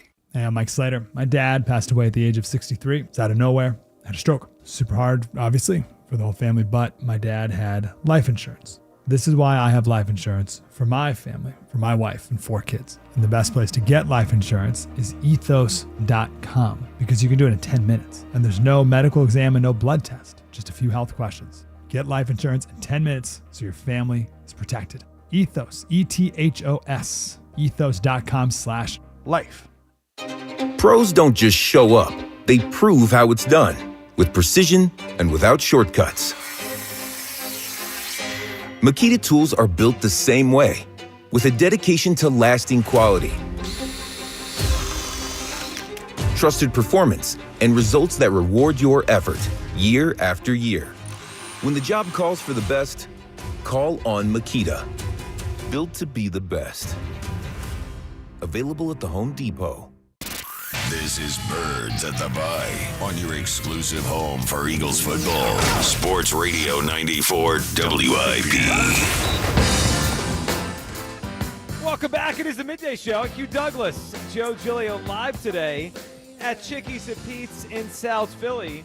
It is, of course, our Birds at the Bye Day, benefiting the Travis Manion Foundation, brought to you by Bud Light and Chickie's and Pete's. We'll be live all day here in South Philly, 6 to 8 with live broadcast. Our show leading into the afternoon show. Elliott Shore Parks tonight at 6 o'clock. And don't forget, go where the players go. Watch all the hockey and basketball action this season for the best in-game experience at the #1 sports bar in America. That, of course, is Chickie's and Pete's. Merrill Reese joining us this hour. We'll get back to all your phone calls here.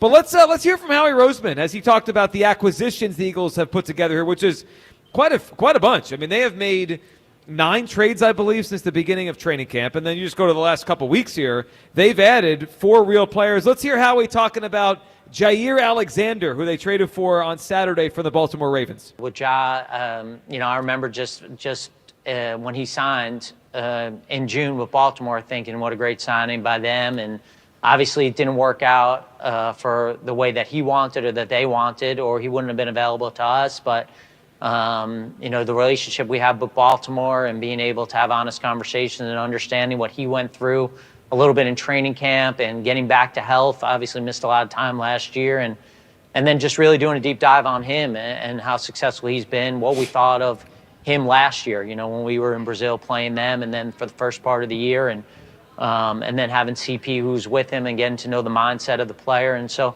sometimes, you get in this league, you acquire information, you watch everything, and you feel like, hey, the risk is worth the reward here. And I think when you talk about still a young guy, knowing where his health is at now, feeling healthy, feeling good, we felt like the risk was worth the reward with him. Merrill, he might be the most interesting of the players they added, because at one point he was a star. I mean, he was one of the better corners in the NFL. And then the last year's been weird. The Green Bay thing, injuries, they got rid of him. I thought when the Ravens signed him, I thought that would have been a smart move for the Eagles in June. 1 year, $4 or $5 million. Obviously didn't work out great in Baltimore, and he's available again.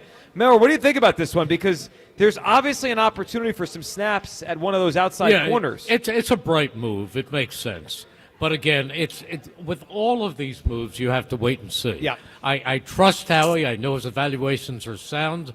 But again, we'll see how it plays out, because very often you get a big name and he comes in and you're all excited, but he doesn't play up to that name.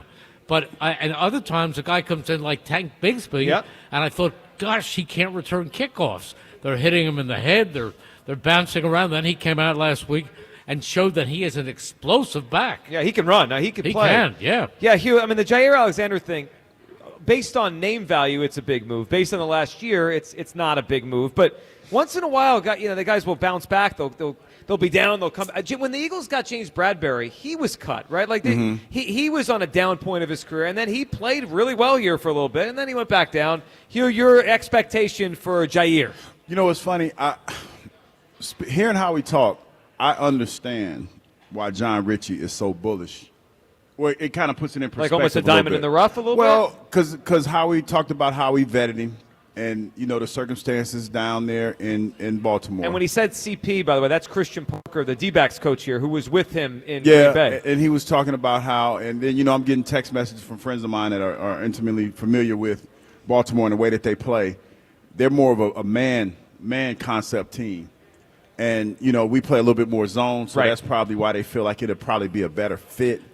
He didn't fit into what they were doing in Baltimore. So I can see why John Ritchie feels so bullish on him coming in here and being able to potentially play. Joe, can I tell you something? Mm-hmm. I'm not somebody who lives in the past. I live in the present and in the future, but I don't live in the past. However, something hit me the other night. I was watching the Washington game, and all of a sudden, Washington is honoring some of their stars from the past.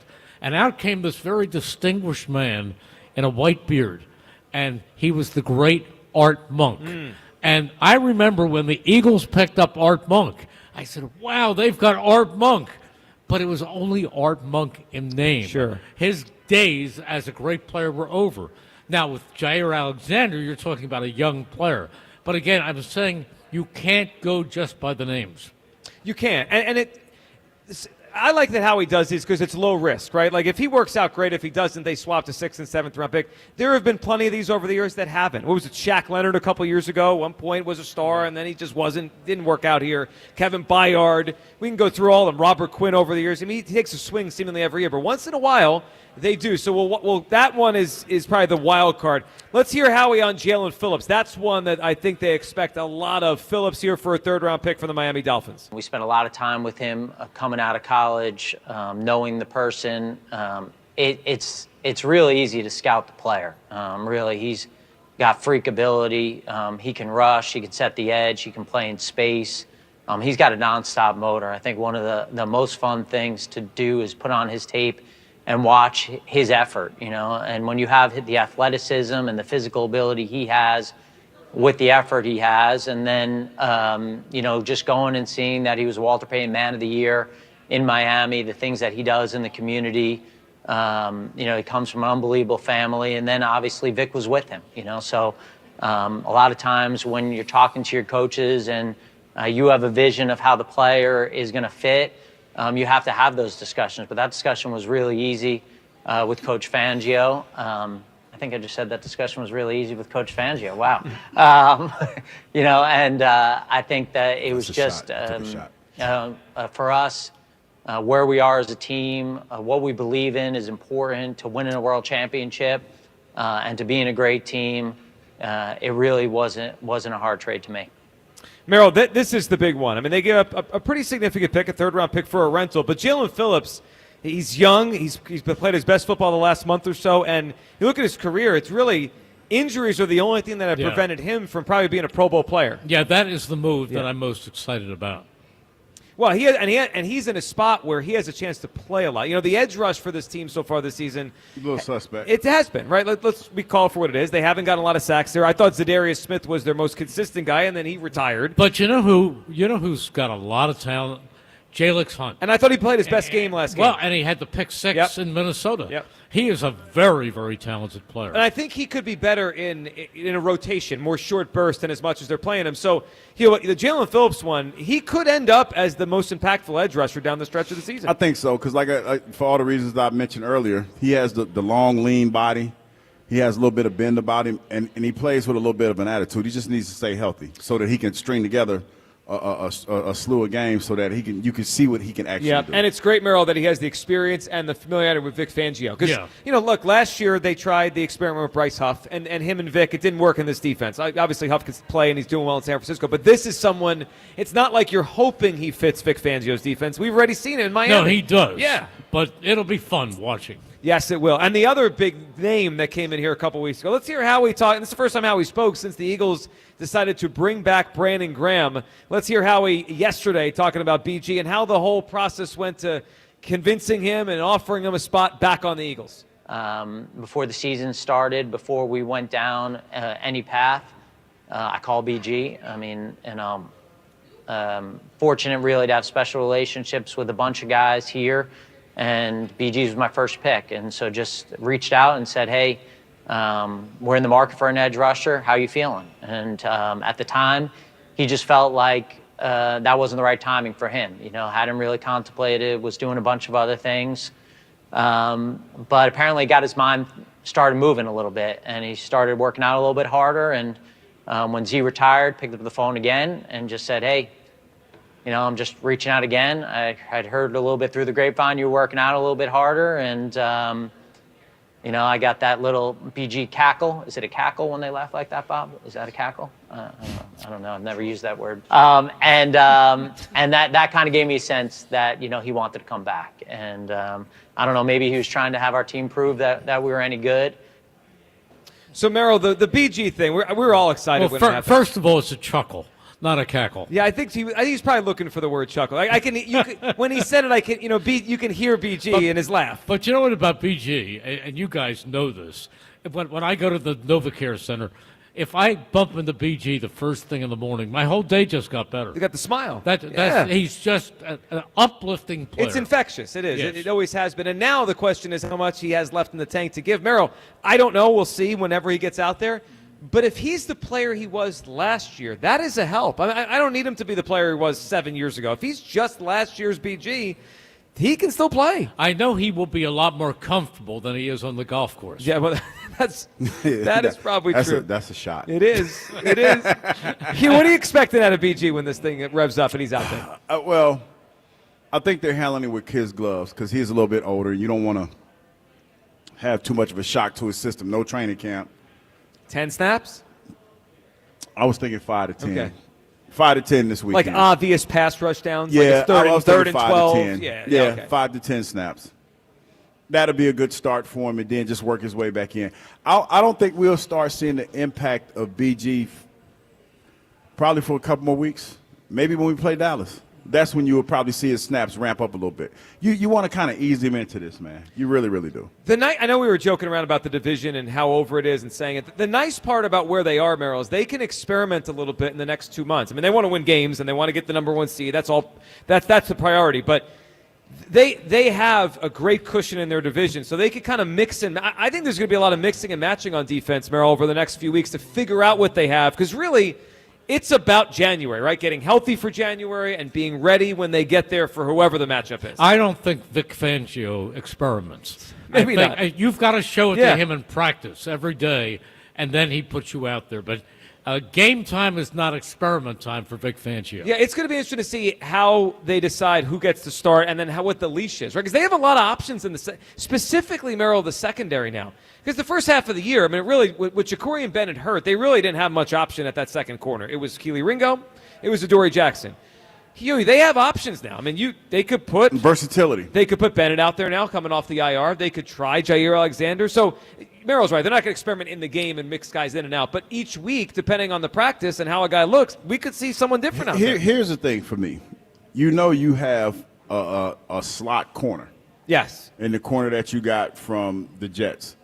You have a guy that is versatile enough that he can play corner, slot, or safety. Cooper, we're talking about. Yeah. So you open up all types of different looks for your defense that could potentially confuse the offense that you're going against. That's how you look at it. And, you got Jalen Phillips out there that's going to be coming off the corner. I think you put yourself in a really, really good situation to have some versatility on the back end. You do, but Cooper DeJean is such a great young player. Not good. He is a great young player. He's a future Pro Bowler, and I think that They love him in the slot, right where he is, and he's usually on the field. I'm with Merrill. I'm with you on this. I want to leave him there. I mean, even though he has versatility, Hugh, and look, in a pinch, if they needed help outside or even safety, I'm sure he could go do it and give them some good snaps. But I don't want to lose that. We have the best slot corner in the NFL. I don't want to downgrade from that. Your biggest asset in this game, especially when you have so many different passing formations and things of that nature, is being versatile, so that I don't have to pull guys off the field. Say if you get caught in the defense and you don't have the time to put the personnel out there that you want. One of your biggest assets is you got a guy that he's smart enough. Then let's not forget that. Very, very smart player. That he's adaptable to any position that you need him to play in a pinch. And he has experience. He did a lot in college. I mean, I think the versatility down the stretch is a huge part of why they're going to be a better defense team. Let's go back to the phone lines here. Terrence in Springfield up on WIP Birds of the Pie. What's up, Terrence? Joe, Kyle, Merrill, what's up, man? Hey, how are you? Hey, Terrence. Man, glad to be on with the legend, man. Guys, we have to be honest.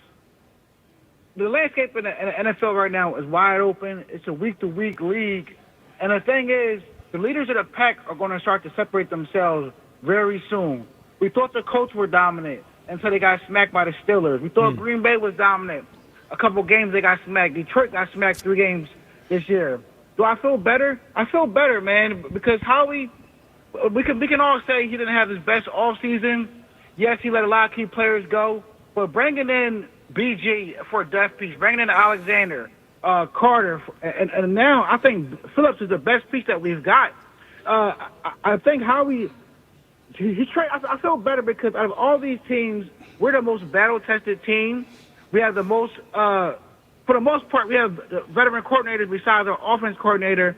We were all worried about Dory Jackson, man, and I feel better about that position right now. Guys, regardless of how you want to say it, our quarterback is battle-tested also.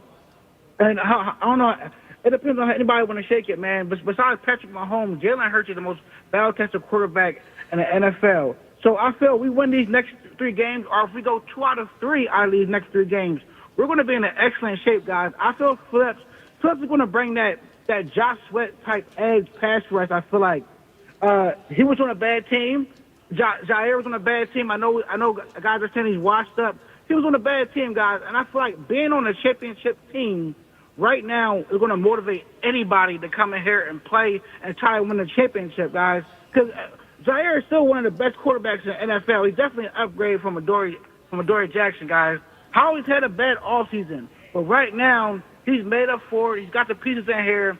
And guys, they got to watch Howie, man. Howie's out here trading players for Cracker Jack boxes and a pack of Mambas right now. Well, he'll make trades every day if they let him. I mean, he does churn this roster. I love it. I love that they churn the roster over. Terrence, we appreciate the phone call, man. Good phone call. That was an interesting comparison he made, Merrill, to Phillips maybe playing a role and helping the way Josh Sweat did. Josh Sweat's a good player. He is. He has 7 sacks on the season. Look, they didn't want to lose him. Of course not. But he's playing well. Yeah, and they've missed that. I mean, if Phillips could play the role that Josh Sweat did last year, that's a big acquisition. Yeah, you're talking about just putting a little bit more pressure on the quarterback. Pass rush and coverage goes hand in hand. And I feel like if you get that pass rush where you want it to be, it's going to help in that secondary tremendously. Yeah, well, of course it is. And the other part about this, Merrill, as we rev it forward and look forward, is the growth of Kevin Patullo. He was a big part of the conversation the first month and a half of the season, right? The offense didn't look right. It was up and down. I think Patullo has grown over the last 4 or 5 weeks, and I think there was a lot of frustration at the offense early. I like the way it's looked, especially the passing game the last 3-4 weeks. Let's just say the offense is evolving. Yes. And I can tell you, I know Kevin well, and he's one of the brightest young coaches you'll ever meet. He is very, very capable. He knows what he has, but an offense has to evolve. Defenses always get better faster. The offense has to evolve because there's so much coordination and timing involved. Hugh, you ready to offer an apology to Kevin Patullo? For what? I mean, you were very hard on Kevin Patullo. I was? You were. No, I still ain't apologizing. Well, we might have to do his job. He was only kidding. Yeah, no, he made too much money. Man, I ain't apologizing, Merrill. But he's doing his job now. He's doing a much better job. And if the offense looks the way it has, and Merrill, the part of the offense that's interesting in the last few weeks, not just they have scored more points, they moved the football better, they look different, right? More the 6 offensive linemen, more under center. I mean, they're doing things now with this offense that we haven't seen around here in a very – it's not just evolved in production. It's evolved in how it looks. Personnel dictates it. And again, I said before, and I mean it, the biggest problem with the running game was the offensive line. And they have the best coach in football. I mean, the best offensive line coach I've ever been around is Jeff Stoutland. And he's just had a real challenge this year because of the injuries. Well, the injuries are huge. I mean, they just didn't look right physically. Dickerson has been in and out, and obviously had the surgery in the month of August. And Juergens, I mean, Juergens didn't look right before he went out here, and then, Toth had to come in. 215-592-9494. Let's grab Aaron in San Diego, and then we got to talk about this trip to Lambeau. First Eagles game in Lambeau since a pretty big one in franchise history. Aaron is up on WIP. Good morning, Philadelphia. Aaron, good morning. How we doing? Are you kidding me? The man, the myth, the legend, one Merrill Reese. You get to be on the air with Merrill. How's that feel? Merrill, does Billy Warndale still do your spotting? He still does. And he's as goofy as ever. Tell him that he still has a fan base out here in San Diego. Loved listening to him on the mighty 1090. How about that? Yeah, Billy did talk, sports talk out there. And now he does a sports talk show every time we break for a commercial. He goes on and fights with Mike Quick. He does it every time I see him. He just does it in the hallway, does it on the elevator, every place, press box, everywhere you see him. But he seriously is really one of the best spotters and a terrific sports talk host. What a great voice he has. And Merrill, if you would please, can you please let Joe and all these other card-carrying members, Hurts Haters Club? No, not a hater, Aaron. We all know Jalen Hurts is a very good quarterback, Aaron. Calm down. Let them know it doesn't matter if the Packers are in front of us, the Lions are in front of us, the Chiefs are in front of us, the Bills are in front of us. As long as the chosen one, the Sky Marshal, the Field General, and the rest of the birds play their game, a well-balanced offense through the air, on the ground, bend but don't break defense, there is not a team in the NFL that can beat us. On some days. On some days. It's a week-by-week thing. Yes. This team is getting better. But let's take it week in and week out and see what happens. But listen, this team has the ability to go just as far as they want to go. Starts in Green Bay. Well, it does. You're right. They do have that ability, and if they get home field advantage and a bye, and Aaron, we appreciate the phone call. It's a huge thing. This segment sponsored by Cozy Jewelers. Step up to the 5th seed. That's Color, Cut, Clarity, Carrot, and Cozy. All right, so in Green Bay Monday night, Merrill, it is a huge game for the Eagles for a lot of reasons. And it also is, we were trying to go through it on the last break to remember, I believe it's the last time the Eagles went to Green Bay was the first time we got to see Jalen Hurts come in and play quarterback. He had that rookie year, he'd come in once in a while in the Wildcat, or they threw him in there in the formation and ran the ball, whatever. But he didn't get a chance to really play. And that game, early December 2020 in Green Bay, they took Carson out third quarter, and Jalen came in, and he never came out. Do you remember, Joe, what precipitated that? Carson backed up. They were the 1 yard line. Oh, I remember. I said, the one thing he's got to do here is get rid of the ball. And he did not. He cannot take a safety. Yeah. And he dropped back, and I said, he's looking. I said 11, he's looking. And then they swatted him down in the end zone. And in came Jalen Hurts. I remember watching. It was a wrap. I remember watching the game on the sidelines, and you kind of saw something was going on, right? And then Jalen put his helmet on, and I was like, they're putting him in. That's when the era started. It did. And then he started the next week against the Saints. And they beat the Saints here. Yes, they did. And they were underdogs in that game. Merrill, take us through your evolution of watching him since he became that day to where he is now, because I just sensed that first game there was something about him. And then he came in, I thought he played pretty well in that spot. Then they won the next game against the Saints, and they went to Arizona and had that shootout, and I thought he played. You could just tell early he had something about him. Well, I felt that at Alabama. I felt that at Oklahoma. I was thrilled when they drafted him, and you just watch him grow. And Doug Peterson said to me, he can make every throw you have to make. He said he's got plenty of arm. And then people were saying he's got marginal arm strength. No, his arm is a good arm. He's got a great arm. And there's nothing he can't do. He's a great athlete. He's bright. He's dedicated. He's everything you want in a franchise quarterback. The funny part about the arm strength thing is I think his deep passing outside the numbers has become the best part of his game. Oh, he's got great touch. Yeah, I mean, it's ironic because people did say that he didn't have the arm strength. Nobody throws a better deep ball. Well, and you know what? He can throw that out pattern. He can throw that sideline pattern, and that takes a lot of zip. He can hum that with anybody. He's become a heck of a quarterback and won so much with the Eagles, and this is a big spot on Monday night. So, Merrill, the matchup itself, what do you think here? Because the Packers are coming off a bad loss. There's two ways to look at that. Like, all right, the first way is they're not as good as people thought. The second thing is, though, they're going to be chomping at the bit Monday, right? Sure They're coming off a loss, a bad one. I think this is going to be a really close, very tight game in the fourth quarter. I think so, too. And I always say to people, if you have a bucket list of stadiums that you like to visit, Lambeau's got to be there. Lambeau is number one. Lambeau is Wrigley Field, Fenway Park. It's the classic. It's the great place to be. You go in there and you can almost sense Lombardi. And what John Facenda used to talk about, the frozen tundra. And it might be frozen on Monday. It'll be nippy. Yeah, nippy, not frozen. Nippy. Hugh, your thought? What, you played at Lambeau? Yeah, I did. Not when it was. I think I played there a few times. Was it cold or was it more early in the season? It was a little early in the season. We went there. I think it was my first year here. We went there, and that's when Barrett played. And Barrett, if Barrett listened, he remembered that game because who was the tackle? Cooper? Was someone hurt and then he got hurt the night before the game. So Barrett had to play for him? And Barrett had to play for him. And block Reggie White? Yeah. How'd that work out? Barrett, hey, listen. Barrett let him drop that day, but Reggie a different animal. Well, of course. Barrett was a trash talker. And Reggie, it was a long day.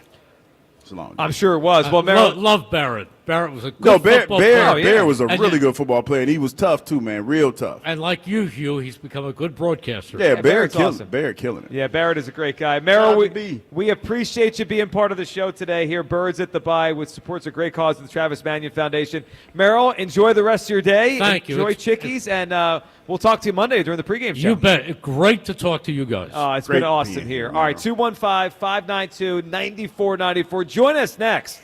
Today and moving forward on Wednesdays, we got to announce a special guest. Jason Avant going to sit down with us. We're excited to have him as part of our show today and moving forward. We're live today at Chickie's at Pete's right here on Sports Radio 94 WIP.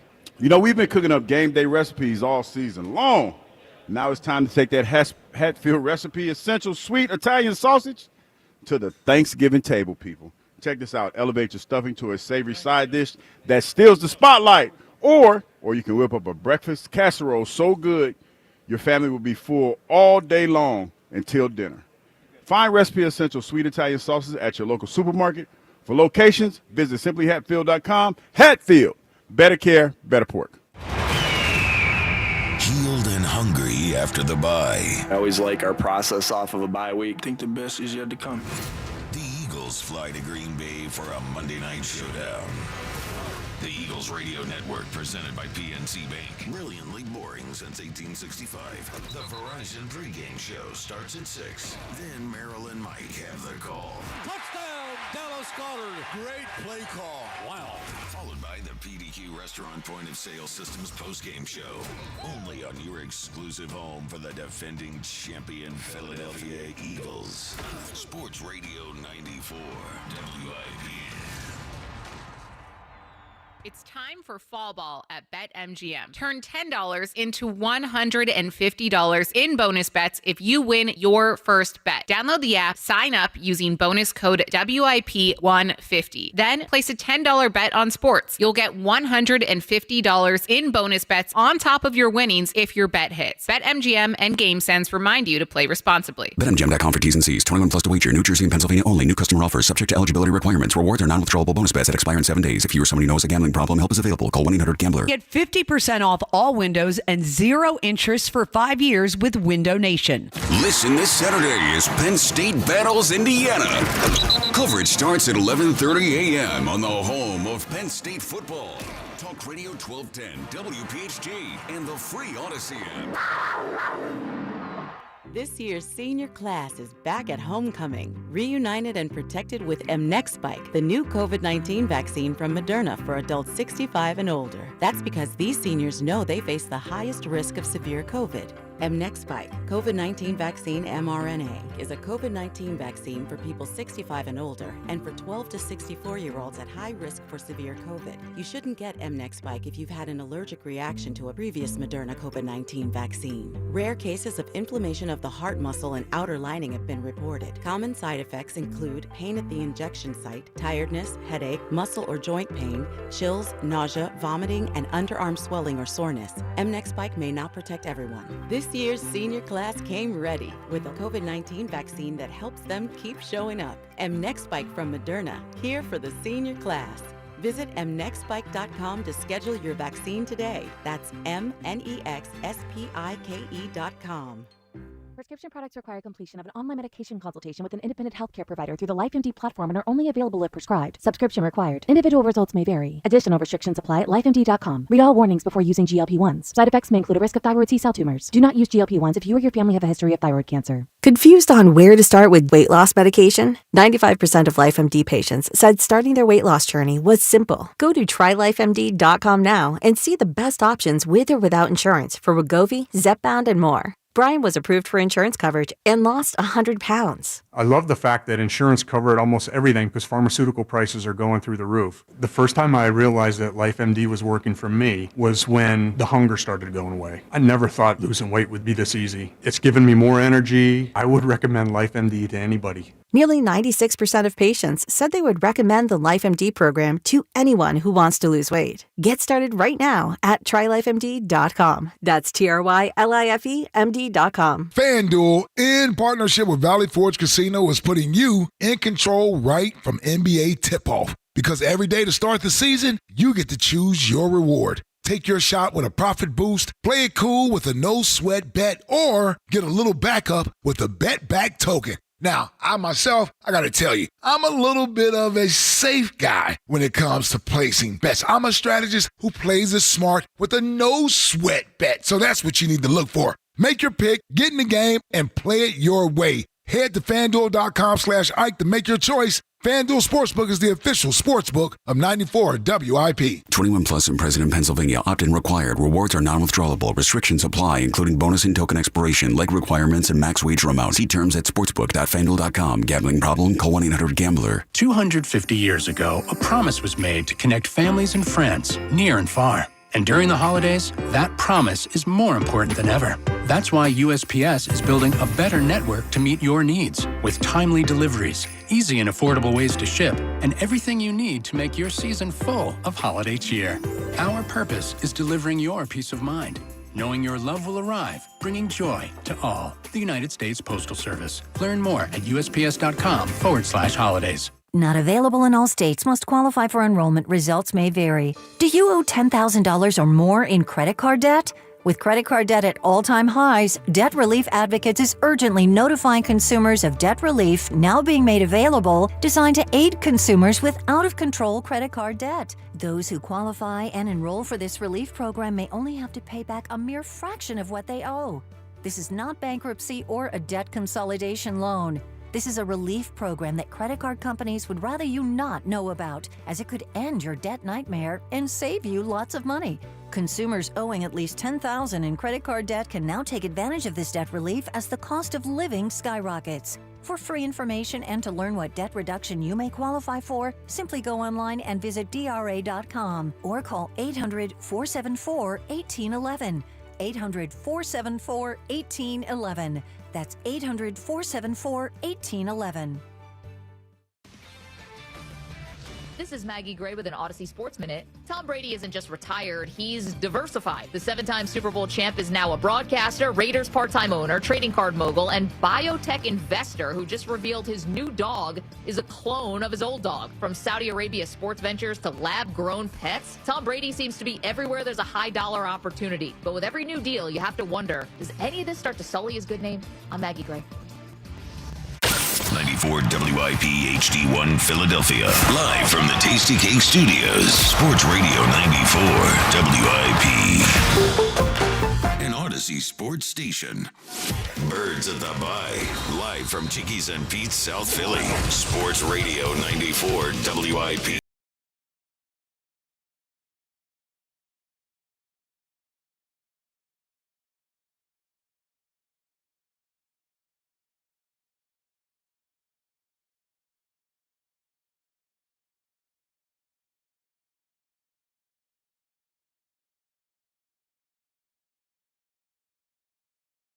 Chickies and Pete's, we're here all day leading into some guest bartending tonight. And speaking of guests, we got a big one right now, Hugh Douglas, one that joins us today and on Wednesdays moving forward, the lunch hour with Jason Avant, sponsored. That's the name? Oh, yeah. Well, look at us with a fancy we name. got a fancy name. The lunch hour. Sponsored by Walnut Street Smiles and Chestnut Dental Studio, part of the Doodat Dental Group, official dentist of the Philadelphia Eagles. Jason, welcome back to the show, and welcome to the show a little bit more moving forward. We're excited to have you, Jason. I'm so excited to be here. WIP's always given me, so many opportunities, so thank you to Rod and Mike and Dud Hat, everyone that's responsible for me being here. I had a good time with Rob last year on the post-game show, so I'm just happy to be back, and great to see you gentlemen, too. Well, it's exciting to have you, and we got a lot to talk about. I mean, a lot to talk about with a football team, Jason, that is 6-2. So the last time we spoke to you was our rally, right before the season started, day before the Eagles played the Cowboys week 1. Yeah. So let me throw at you, the way we started the show today is just talking about the team and kind of where you were then versus where you are now. Now that we have 8 games of data plus the trade deadline,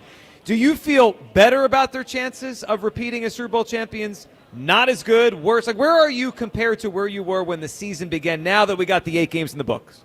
Well, you always start off high because of the Super Bowl, right? So you start off high, you're thinking the team's just going to replicate what they did last year, and you start to realize that the NFL adjusts too. They get paid too. The defensive coordinators get paid, and they were able to solve what the Eagles were doing offensively. So then now you're down into the doldrums like, dude, this doesn't look like anything last year.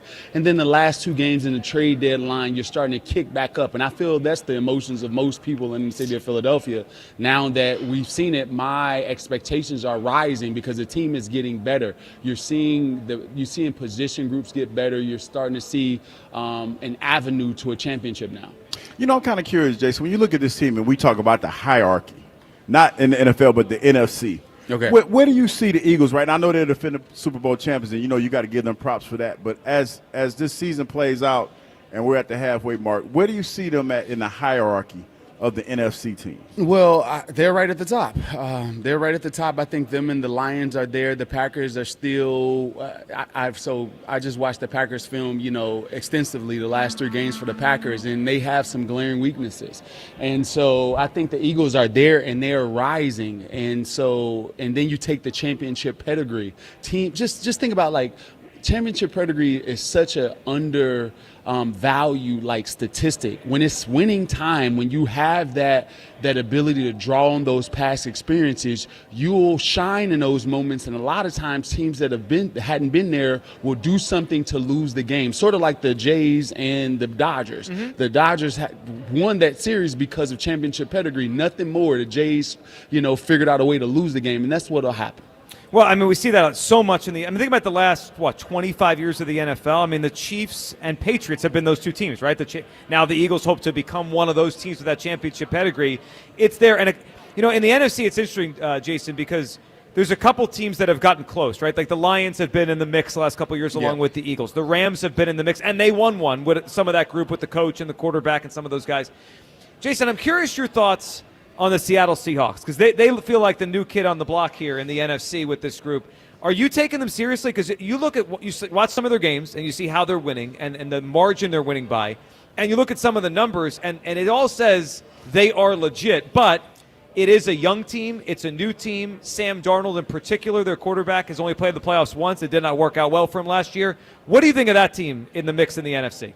I think they're legit. The reason I think they're legit is that Sam is playing at a high level. They protect them pretty good, and their receivers get max separation. Horton, JSN, Cooper Kupp, those guys get max separation. So it makes it a lot easier for the quarterback. And then they're adding Shaheed there, soon. So I think that team is legit because of the style of football they play, and I think defensively they're doing okay as well. Are you a little concerned with the fact that Sam Darnold, historically, I know it's happened a few times, he just doesn't show up in the playoffs? Is that somewhat of a concern for you? Well, if you don't protect him, and I think that's every quarterback. Any quarterback that doesn't get production or protection is going to struggle a little bit, especially when you don't have the bat belt of athleticism. Right. So if you don't have that ability to escape, when there's, you're down on your luck when it comes to offensive line protection, you're going to struggle when you don't have any other way out. So I think that's just any quarterback that's in that situation. But I think that they're going to protect for him. As long as you don't turn the ball over in that situation, when you're not getting protection, you'll be fine. 215-592-9494. We're live today, Chickies at Pete, South Philly, for Birds That Buy. You can hop on and be part of the show. Talk to Jason, who's hanging out with us this hour. All right, Jason, let's talk about the team and how they've evolved, because it's sometimes it's just play better, right? Just perform better, be more efficient. And sometimes it's a matter of, hey, more run, less run, more pass. This year, the change that feels so clear is how they're running the offense, what it looks like formationally.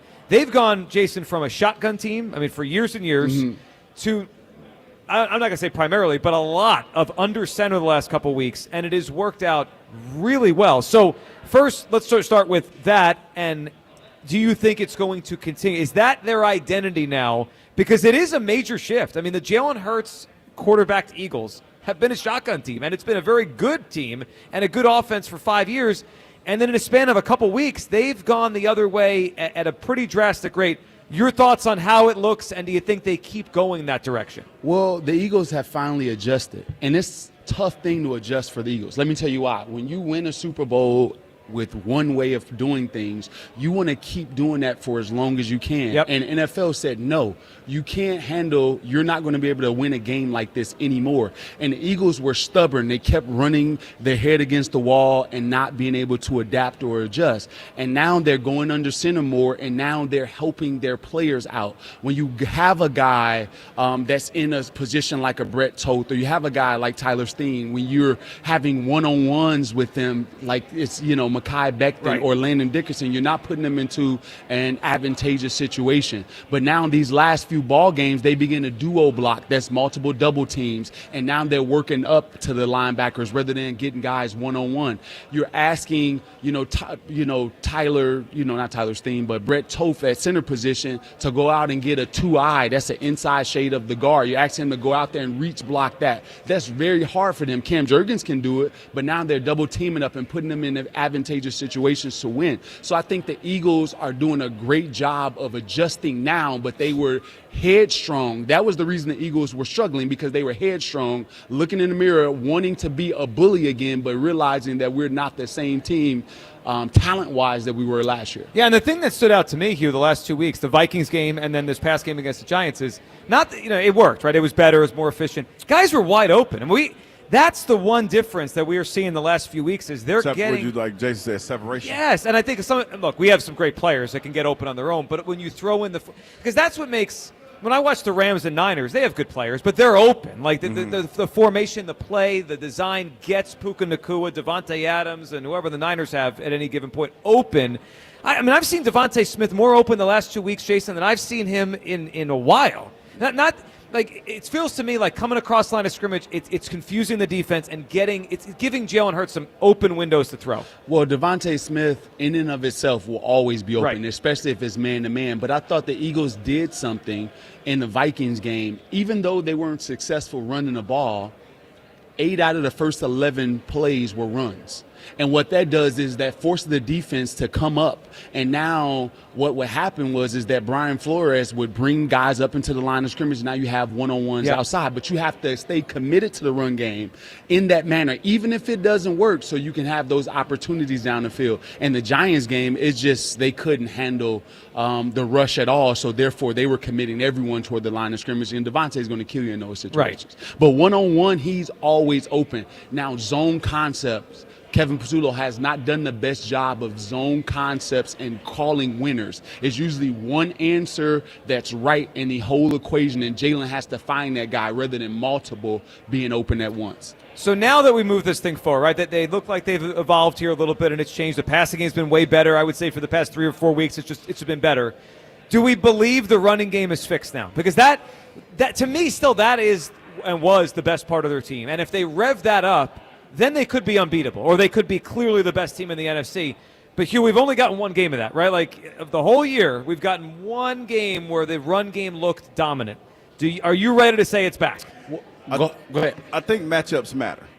And I think we're not going to play the Giants anymore. We're going to play some real teams. No, I was about to say that. Yeah. And I think, if I'm not mistaken, I think Green Bay is pretty decent against the run. They have been, yeah. Now, last week they got beat up by Rico Dowdle and the Panthers. Yeah, well, I think – go ahead. No, you got it, Jason. No. So with that, so what Rico Dowdle and the Panthers, Dowdle was able to do in the Panthers game was that they would go off tackle a bunch to start that game. So they were able to get a bunch of toss cracks, and it caused them, to crack the end and get that outside. Exactly. So they ran that play 4 times. They ran that play 4 times. Memories for Hugh Douglas there. Oh no, that crack toss, like man. So and here's the thing.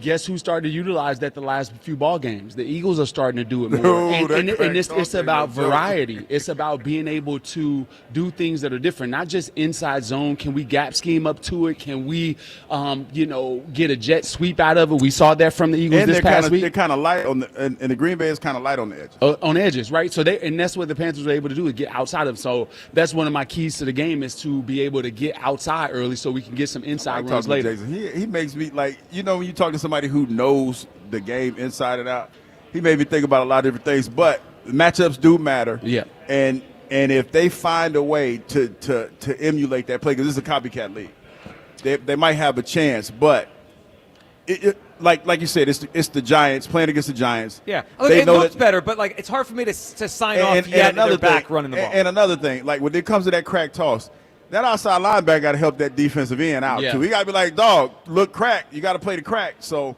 it's going to be. This is one of the better running teams they're going to face. And to Jason's point, you have to stay committed to the run. And a lot of times this year, we haven't stayed committed enough to it to sell it. So hopefully that's the case.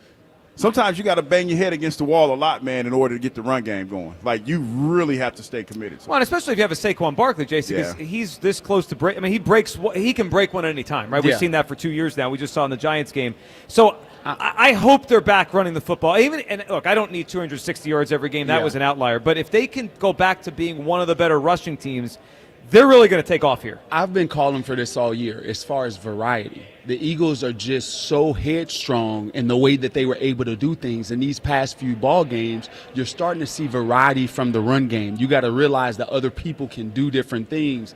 And yes, I need some on the edge from a jet sweep or reverse to keep the defensive ends honest and not crashing down. I need some double team blocks. I need some gap scheme. I need some variation, and that's what the Eagles have done. So I think the running game is on the right trajectory. Jason Avant with us, going to hang out at the lunch hour where Jason Avant will be on the show Wednesdays. Moving forward, excited to have him today as we're live at Chickie's and Pete's for Birds at the Bye here. Special day, including some guest bartending later on in the show. Lane Johnson's going to be here. It's awesome. 94WIP.com for details. Come on by Chickie's all day. Afternoon show later on, and then Elliot's going to be doing his show from 6 to 8. So when it comes to, you said headstrong was the word you used for the way they ran the offense. What do you think that was? Do you think, is that a coaching thing? There's been stuff out there over the years that maybe Jalen is most comfortable in the shotgun, right? And now they're pivoting. Why do you think it took them so long to do something that I think a lot of us were like, hey, change this up? Like, why do you think it took the Eagles 6 weeks to realize something that people have been saying for years, maybe more under center stuff? Well, just when you got an offensive coordinator, off a team that just won a Super Bowl. So it's about and he's the new. success was so good. If it's not broke, don't fix it. Just don't F it up. Yeah, right. Like that's the mentality. Yeah. The mentality is like, dude, we don't need you to be a world beater. We don't need you to go out there and be Sean Payton. You don't have that experience, so just don't F it up. Call the same plays. They worked, right. And they worked. And so you have to figure out a way to bring Kevin Patullo's personality out and not just live on yesterday's success. And yes, Jalen Hurts probably has some reluctance in getting under center because it's not something that he's so familiar with. Alabama and or Oklahoma, where he was super successful, you don't get under center much. So he probably likes being in the shotgun more. But you start to see the trends in the NFL and how it's harder for defenses to catch up under center. So you do it. But I think that you had to have some failure in order to say, okay, it's not okay for us to do this anymore. This segment brought to you by Meineke. It's football season. Make sure your car is game day ready. Take your car to your locally owned and operated Meineke. Find a location near you at Meineke.com. All right, Jason, let's talk through the acquisitions the Eagles have made. Really, it's 4. If you include Brandon Graham coming back here, it's 4 players coming back or adding to this team over the past couple weeks. Let's roll through each of them and your thoughts on how they're going to fit in. Let's start with BG. I mean, we were all excited. You know, everyone loves BG. And I thought last year, even though it was his last year, he still provided something. I still thought he gave a boost when he was out there and he gave them snaps last year. What's your expectation for him considering he has not played, didn't have a training camp, trying to rev this thing back up? Is it fair to expect a similar version of what he was last year, or is even that a lot to expect? Well, so BG, let's take the injuries out. BG last year at 36 years old, or however he is now. About that, yeah. Yeah, about 36 years old last year. Right? So BG was our best defensive end, our best outside linebacker, by far. Not even close when it comes to stopping the run, and it also come to big-time plays and making sacks and making plays in the backfield. He was that. And so with that being said, I think if he's healthy at all, even with Jalen Phillips on the team, he probably still is our best defensive end. And that's saying something about him, and the group. I'm saying if he's healthy, If he's healthy and it'll take him a few weeks to get in shape. But if he can just mimic anything of last year, he'll be our best defensive end. Now, when it comes to stopping the run, tackles for loss, and rushing the passer. Let me ask you this, because Hugh was on this point. Do you worry with his age, the injuries of overusing? Like, what's the? He can be the best, but doesn't mean you use him for 50% of the snaps. Like, what is, in your mind, what's the right way to use him? Because I agree with you, the way you assessed his game last year, but I can't ignore that his body might be breaking down, right? And he didn't have a training camp. So is this, hey, give us 15 snaps and you're going to be great 15 snaps? Hugh can tell you that's the thing when you get older. When you get older, it isn't that you can't do it anymore. Your body can't do it anymore, right? Yeah, your spirit is still your spirit willing. is there. The mind is there. And then you have days where you ball. Right. And then the next day you can't get out of bed. And it's just, it's the nature of the beast. He was like that on the radio. Yeah. No, it's like that. I'm telling you, man, it's that bounce back because I could probably run around, Chickie and Pete's today, right now, but come tomorrow, no, not happening. Do it. You're the fill-in co-host tomorrow. You'll be out of commission. Be hurt. So I don't know if a snap count is the answer. What I would say is that you go out. Well, maybe to start, snap count's the answer to start. But as the games go on, you want to just use him in critical situations. Like there's closers, just like in baseball or me in position. I didn't get on the field until third down or fourth down. So they're specialists, right? So you have to use Brandon Graham in those specialty situations where you need stops, you need a big play. That's when he comes in. Maybe to finish a ball game, you may need him as a closer. Like the sixth man, the Manu Ginobili, he never starts a game, but he'll be in there when you finish. And I think that's who Brandon Graham should be. And you could trust him. You want to be able to trust those players in those spots. All right, how about the two corners? Because they were the first acquisitions. We'll get to Jalen Phillips in a second. Both interesting from different perspectives. So Michael Carter has been primarily a slot corner in the NFL, but we have Cooper DeJean, so you wonder how they're going to use him. And then Jair Alexander, who at one point was a star, Jason, and it's really just fallen very quickly for him. He's not old. He's 28. You would think there's still something left in his body. John Ritchie's very excited about him because thinks there's something still there.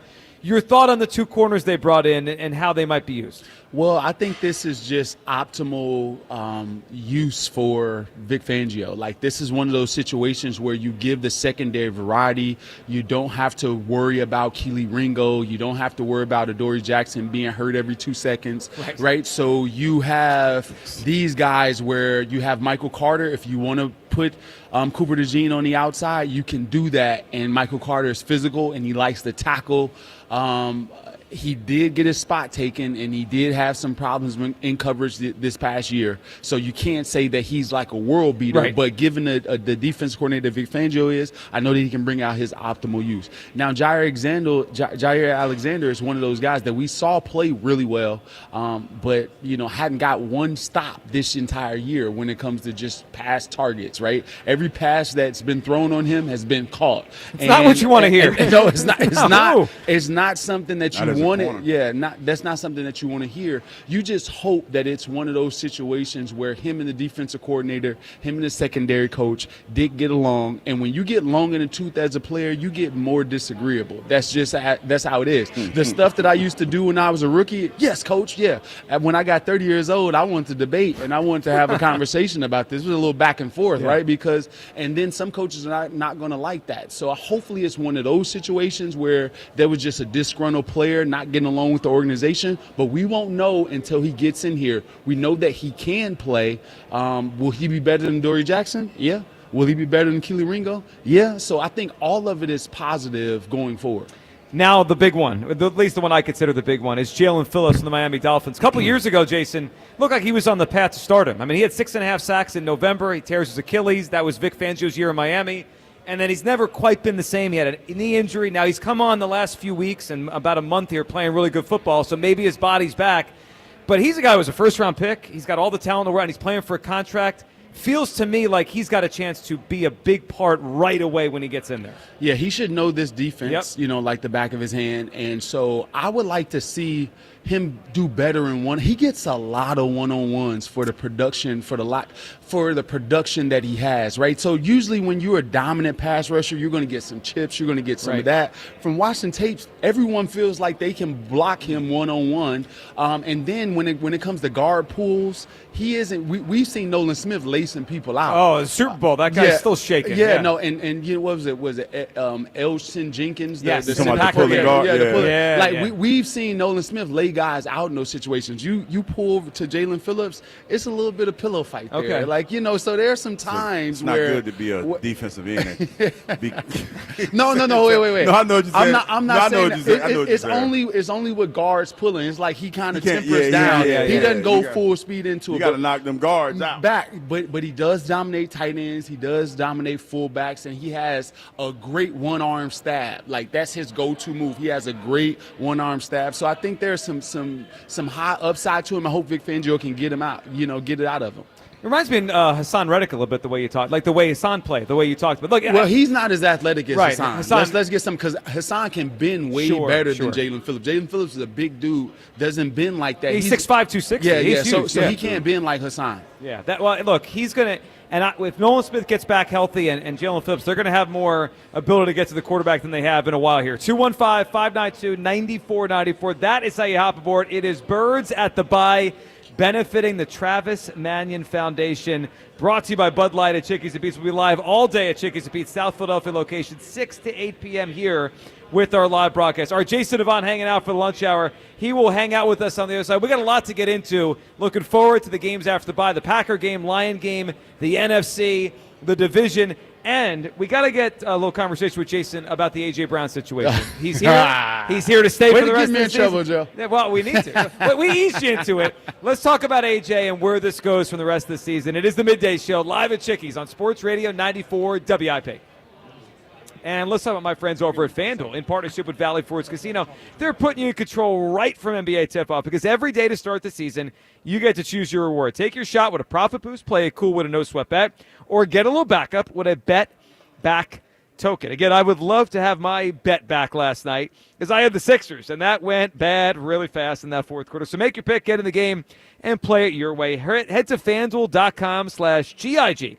FanDuel.com/LIO or make your choice. FanDuel Sportsbook is the official sportsbook of 94 WIP. 21 plus and present in Pennsylvania. Opt-in required. Rewards are non-withdrawable. Restrictions apply, including bonus and token expiration, leg requirements, and max wager amount. See terms at sportsbook.fanduel.com. Gambling problem? Call 1-800-GAMBLER. The timeless Thanksgiving tradition returns. Sports Radio 94 WIP's Turkey Bowl 7. Presented by Cheney University. Joe DeCamera and John Ritchie call your high school classic. Pick the high school football rivalry you want to hear broadcast live on Thanksgiving Day. It is a touchdown. Vote now at 94WIP.com. Turkey Bowl 7. Presented by Cheney University. Empowering minds, cultivating leaders, shaping futures. And sponsored by Roto-Rooter Plumbing and Water Cleanup. Leave plumbing to the pros at Roto-Rooter. And away go troubles down the drain. Wawa now has more, better than ever ways to create your own lattes, starting at just $3. Because when it comes to your caffeine, anything short of exactly what you want can throw off your whole day. Choose your favorite milk, flavor, sweetener, and toppings for your morning boosts, afternoon treats, and pick-me-ups. Whether it's rich and creamy or light and simple, every cup is created by you and handcrafted by us. Gotta have a Wawa. Who will it be? Club Risque needs your help picking the 2026 Calendar Girls. It's their calendar search parties. Wednesday, November 5th, Club Risque Bristol. Thursday, November 6th, Club Risque Philly. A 2-hour top shelf open bar from 9 to 11 each night. ClubRisque.com. Imagine being the wizard of your own home. With Xfinity, intelligent self-healing Wi-Fi fixes problems like magic. It boostifies speeds to your devices when you need it most, and makes your favorite Wicked content sparklify on every screen. All while a spell of protection helps keep your family safe online. When you're out in Oz, Xfinity Mobile joins Wi-Fi and 5G to keep your phone connected from here to the Emerald City. If you had the most intelligent Wi-Fi from Xfinity, everything would work together for good. And now you can cast a spell to stop time and keep your internet bill steady for 5 whole years. With the Xfinity 5-year price guarantee. No contracts or commitments with amazifying equipment included. Xfinity, imagine that. And see Wicked for good, only in theaters November 21st. Restrictions apply, select plans only. Xfinity Mobile requires Xfinity Internet. You waited all year, and it's finally here. The Wawa Gobbler is back. Satisfy your Turkey Day cravings with hot roasted turkey and gravy, savory stuffing, sweet cranberry sauce, and creamy mashed or sweet potatoes. You heard that right. Sweet potatoes are back this year, along with even more ways to make it your own, like double stuffed or in a wrap. It's about time. The Wawa Gobbler is back. Gotta have a Wawa. If you're 55 or older and into that whole saving money thing, T-Mobile has an exclusive phone and internet bundle just for you. Right now, get 2 unlimited phone lines plus 5G home internet for just $30 each per month with autopay, plus taxes and fees. And with 5G home internet, setup is easy with just 1 cord and no technician needed, which is great if you're also into that whole keeping it simple thing. Switch now and experience the best mobile network in the U.S. Visit your local store to start saving. T-Mobile, it's better over here. Based on analysis by Ookla of speed test intelligence data Q4 2024 to Q1 2025, Ookla trademarks used under license. Unlimited on our network. Customers on voice plan may notice speeds lower than other customers and further reduction if using more than 50 gigs a month due to data prioritization. Video streams and SD on this plan. Home internet pricing after $20 a monthly bill credit plus $5 per line without autopay. Debit or bank account required. See 5G device coverage and access details at T-Mobile.com. My ride smells just right, just right, just right, just right. Y'all gotta try that Febreze car. Just right, just right, just right. La la la la la. With up to 40 days of consistency, all over Febreze car clips right on your vent. You know my car's my happy place. Keep that smile on my face when it smells just right, just right, just right. Yeah, breathe happy Febreze. La la la la. Ah, that's the sound of someone who's misplaced my debit card. Their debit card. Where'd I leave that thing? Not at the gas pump, or the checkout counter, or the roof of your car. Now, if he has the Chase mobile app, he can use Card Lock. Wait, I could just lock my card. Yep, just a few tippy taps on his phone and that sound? That's peace of mind from Chase. Chase mobile app is available for select mobile devices. Message and data rates may apply. JP Morgan Chase Bank N.A. member FDIC. Back to Birds at the Bye on your home for Eagles football. Sports Radio 94 WIP. Welcome back. It is the midday show. Mike Jones. Sports Radio 94 WIP. Birds at the Bye, benefiting the Travis Manion Foundation. Brought to you by Bud Light and Chickies and Pete's. Live all day here. Hugh, you ready to bartend tonight? Am I ready? Well, no, I'm going to go home and take a nap. Well, man. you got to get ready. You got to wake yourself Get up. my mind right. Pouring some drinks tonight. Come on out. It's Drinks. It is a great day, and the proceeds and benefits tonight all go to the Travis Manion Foundation. We love doing this every year. It's a great way for us to get together, hang out at the Bye, mingle, and we get to mingle. Talk as we get ready for the second half of the season. I'm not really a mingler, though. Well, I had to learn how to become more of a mingler. well, you're mingling here. Well, the setup here is kind of mingle-ish, right? Because nice. people can walk around and see us. Yeah, they see us. Yeah, and we talk, and we got a new Kinda setup like here. Like a little fishbowl. Jason, what do you think about this setup, by the way? Jason Avant with us for the lunch hours. He will be on Wednesdays moving forward. You like these comfy chairs we got? I do. I like it. It's podcast feel. I love this. You don't like this? I'm a little sleepy, man. You get a little. You leaning you're back. sleepy all the time. I mean, sleepy. It reminds me of the old daytime TV talk shows. Merv Griffin and Phil Donahue. a little sleepy, dog. We may need a little bit more light. Yeah, we could. I'm dark, and I like to wear dark colors, so Yeah. you can't see me. All you see is teeth and hair and beard. Yeah, but if we have any more light, I'm going to be too bright for everyone watching. When I would come outside in all black growing up, they'd be like, Jason, you coming out naked. You got to go. You about to say They would say, man, come on out here. There's kids out here. You can't be coming outside naked. Hey, man, I'm self-conscious. And then they got me behind that black drop every day. We got to turn, and Joe look like a ghost. Yeah, I'm too bright. And all you see, when I'm sitting there, all you see is teeth and hair. We're trying to find that the we middle ground. We try to find a happy medium. Yeah. Well, that I think it's a good transition because the Eagles are trying to find the middle ground with A.J. Brown. All right, let's talk through it, where we are right now. And so here's what we know, right? Trade deadline has passed. All those rumors are gone. We wait till the offseason for that. A.J. Brown is a Philadelphia Eagle. In fact, Kyle, if you have it, let's play Howie yesterday when talking about A.J. Brown because he was asked yesterday, and I thought it was interesting, guys, because to me, when the question was asked, it's an easy no. Did you consider trading A.J. Brown? Let's hear Howie Roseman yesterday, press conference after the trade deadline has passed, talking about if he considered at all trading A.J. Brown. Hey, Howie, there's a lot of conversation on the outside about A.J. Brown. What was your stance internally when it came to Brown? Did you entertain any offers for him? Well, would really like to keep this about the guys we acquired, but, Tim, I think that when you're trying to be a great team, it's hard to trade great players. And A.J. Brown's a great player. He wears the C for a reason. He's an important part of this team, of this organization.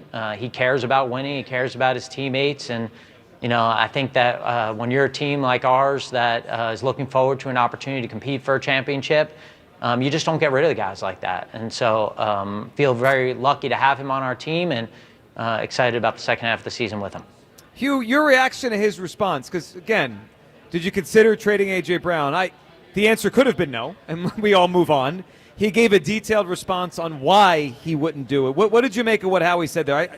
I thought there was a lot of interesting parts of that. Well, first of all, he chin-checked the dude that asked the question because he told him, he's like, listen, and I'm paraphrasing here, we ain't come here to talk about that, but since you brought me here, since you asked, I'm going to go ahead and address it. Yep.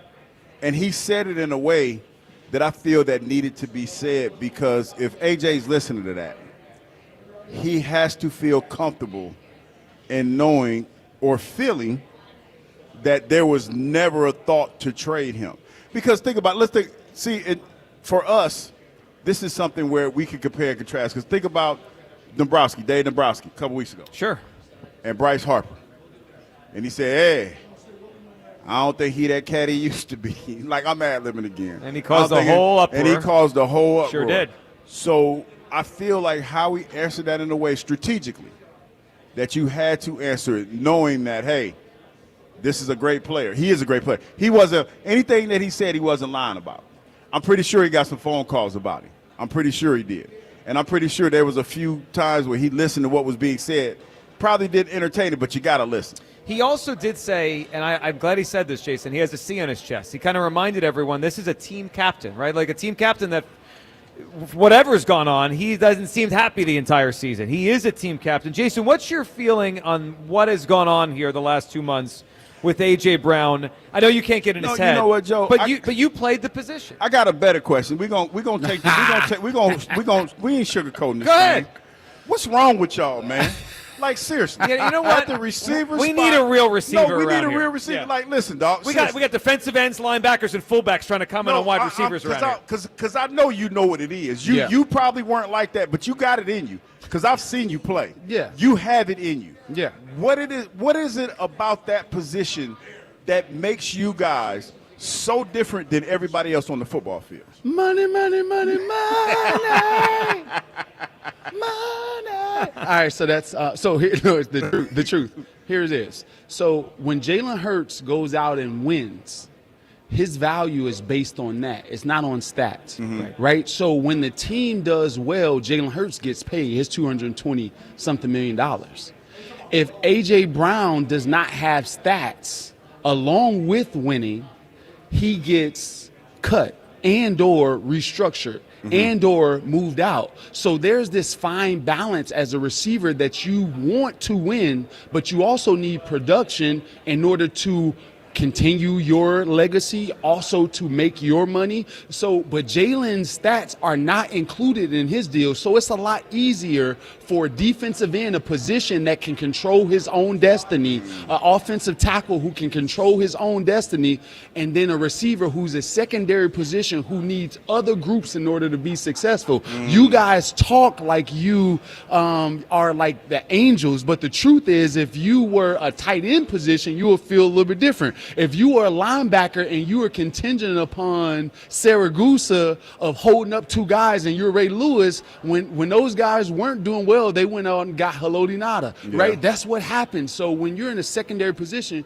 you need multiple positions to get better. Now, with that being said, there's always a balance to this. When you're winning, it's never the time to let everyone know of your unhappiness. Frustrations. It's never the time in a team sport. But you can go to the offensive coordinator and say, hey, listen, I want to be more involved. But here's the thing. When A.J. Brown touches the ball a bunch, we do well. So he's not wrong when he's saying that. It's the way that he's going about it. You can't go and have 4 catches, 2 touchdowns, 121 yards, and then talk about, you're using me when they want to use me type of stuff. You can't do that. You can't do that because what you're saying to me, we win, you're mad, you ball, you're mad. I can't please you at that point. Yeah. So Howie has to go in the locker room and have these conversations with him that, dude, when can we make you happy? You balled this week, you weren't happy. You didn't ball last week, we still won, you weren't happy. What can I do to make you happy? Because now it's more than just football. It must be something that's going on with relationships. And so that's what I think what's going on with A.J. Brown. Yeah, and my concern with him is he's never going to be happier. And Jason, for me, it's a math problem. I almost consider it like a basketball team with a lot of star players, right? There's only one basketball. And the Eagles have Saquon Barkley, who's going to get 16, 20, or plus touches every week. They have Devontae Smith, who is not quite the same personality, but he wants the ball, and he's open all the time, and he's a good player. They have Dallas Goedert, who has 7 touchdowns this year. He's a top tight end. And they have a quarterback that at times will run. Maybe not as much this year, but he will run, right? So there's only so many snaps. There's only so many times they have the football. There's only so many plays. It feels like he doesn't get it, or maybe he doesn't want to. Like, this is if he wants numbers more than he wants winning or on the same level, Jason, my concern is it's never going to happen here to the level that maybe he wants. Like, how is he ever going to be happier? I don't think there's ever going to be a year here, unless they have massive injuries, where he puts up the numbers Jackson Smith and Jig was putting up, or Puka Nacua puts up, right? There's just not enough targets here. But he's never had the most number. He's productive with less numbers. Like he's the Minnesota game. Yeah. He's been a top 5 receiver in this league the last 4 or 5 years with less targets and less receptions. But he seems more upset now. Well, you start, like I said, there has to be some relationship aspect to it. But I do understand a person that says, you know what? Like, I wasn't a guy that will go outside of the team. I was taught that way by my family, by my coaches. But I do admire someone that says, you know what, I'm going to put my neck on the line and tell you when I'm frustrated. I'm going to tell you when I'm disgruntled. Like, I respect that about anybody. If you have everything going for you and you're still not, happy in those moments and you have the balls to say something about it, I respect that. because it's a hard thing to do. But is he saying something, or like, what do you make of how the drama that's been going on those couple weeks? Because it doesn't feel like, hey, Jalen Hurts and A.J. Brown sat down and they talked and they're trying to work through it. It feels like Instagram posts, and then he's asked about it. And I don't know if you heard this a couple weeks ago. Jalen Hurts said at the podium, he was asked, did you see A.J.'s latest Instagram post? And he said, I didn't see it, but they prepped me for it. I translated that as someone in the PR department's got to comb A.J.'s Instagram, knowing Jalen's going to be asked, and they got to present Jalen Hurts with the information so he's not caught off guard. Like, this isn't really talking, right? What is this? That's actually what every PR personnel is supposed to do. But they're not having a conversation. It feels more like AJ's telling us how he feels, and then Jalen is being asked about it. I don't know if you ever had a girlfriend in these modern times. I've had the same girlfriend wife since I was 20. Well, I finally got a girlfriend now, but in these modern times, so things were different. These well, no. So maybe wait, girlfriend. You don't have one because I dance salsa. So we got to get you doing salsa. That's the key. So with that being said, in a relationship, when something isn't going right in these modern times, the first thing they do is go in and send cryptic messages. Is that right? That's the first thing in this time. It'll go like this. It just goes like, if he don't treat you right, somebody else will. You're like, oh man, that argument's pretty bad. And you go and you kind of figure it out. And I think that's the same thing that happens with Jalen and AJ's relationship. Brandon Graham last year kind of alluded to that with their relationship, and I don't know if that relationship is really kind of mended at all. And that's why I think most of this is stemming from. She got some friends? Oh yeah, I got you. Hook your boy up, man. So is that why we wanted to get Jason on? You need some help here? All right, so now what? I need an alley-oop. I got you right here. I'm Steve Nash. I need an alley-oop. Jason Kidd.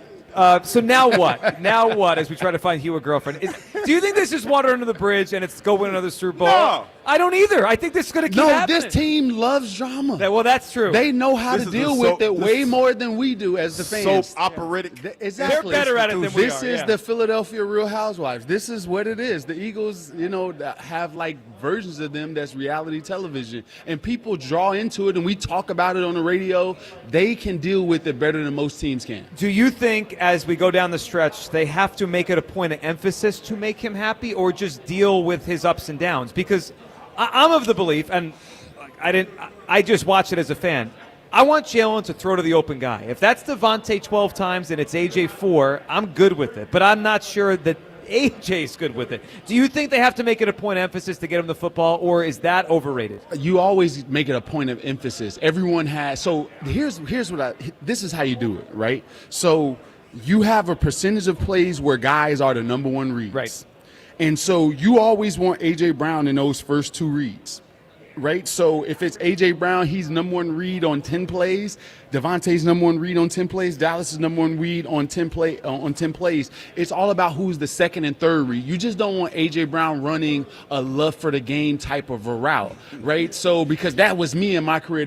I have zero chance of getting this ball. It's just for the love of the game. That's what you're doing. So, and that's where you get frustrated when you're a guy like A.J. Brown, is that they have you on plays, which I literally see. He's on a love for the game. He's never getting the ball. 0% chance of getting the ball. And so in those moments, you get kind of frustrated because you're looking at it like, dude, I should be more of a priority. Do you think that's where the using me but not using me thing comes from? That puts it in perspective when you say it like that, don't it? love for the game. Because there's plays where there's just love for the game. That sounds like my high school career. Just playing for the love of the game.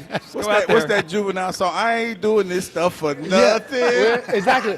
Two of A.J. Brown's big catches in that Vikings games were audibles from Jalen. Yeah. Right? They were audibles from Jalen. So when you really consider it, it's like, dude, I really only caught 2 passes. 2 of them were audible into, and now I'm out here just running for exercise. And A.J. Brown's, dude, I didn't sign up to be a marathon runner. This is why I like talking to Jason. We were talking about this in the break, Joe, because he had, like, we all have unique perspectives of the game. And I feel like his perspective is something that we haven't had in a while. It's refreshing, and I always like to hear him talk, even when you was doing the post-game shows. I love hearing you talk, man, because you have a unique perspective when it comes to watching football. I appreciate you. No, all good. We're learning together. That's what we're trying to do. So I'm not doing this for nothing. Yeah, he needs some. I need to. I'm tired. I didn't come out for exercise, man. I want to be a part of the game plan, and I understand this. Was it the first game of the season where Bleacher Report had a thing and said cardio game for Devontae Smith and AJ Brown? I was like, oh my God. That's so disrespectful. But true. Here's the thing, though. Here's the thing, and this is something that AJ has to realize right now, because AJ, he's a great player. He needs more trust than Devontae does. What do I mean by that? AJ needs more trust from the quarterback because he's not going to get max separation. AJ he's a big body, and you're going to be able to move people out of your spot, but it's going to be a lot more tight window throws. Devontae ran the same routes as AJ Brown with 5 or 6 yards worth of separation. And when you're looking back at that, I remember we had a guy named Braylon Edwards. You guys remember Michigan, Michigan, right? Michigan. Yeah. We had Braylon Edwards. It was me, Steve Breston, Mario Manningham. Yeah, that's a good receiving core. And Braylon decided just to, you know what, I'm not going to practice in spring ball, for this week. Man, we made play after play. That boy was back out there in 2 days. It was one hand here. It was over here. He was like, yo, wait. Y'all playing way too good. And that's what happens when you have this situation. You are disgruntled. You let Devontae run some routes that he normally doesn't run, that you run, and he looks better than you running those routes that you run. Yeah. He'll be fine soon. AJ Brown be fine soon, because Devontae was running this skinny post route this past game, open by a mile. Yeah, he was. And AJ runs that route all the time, open by a little. So you better look at that film and find it. About that trust, because you got to But I will say this, Jason.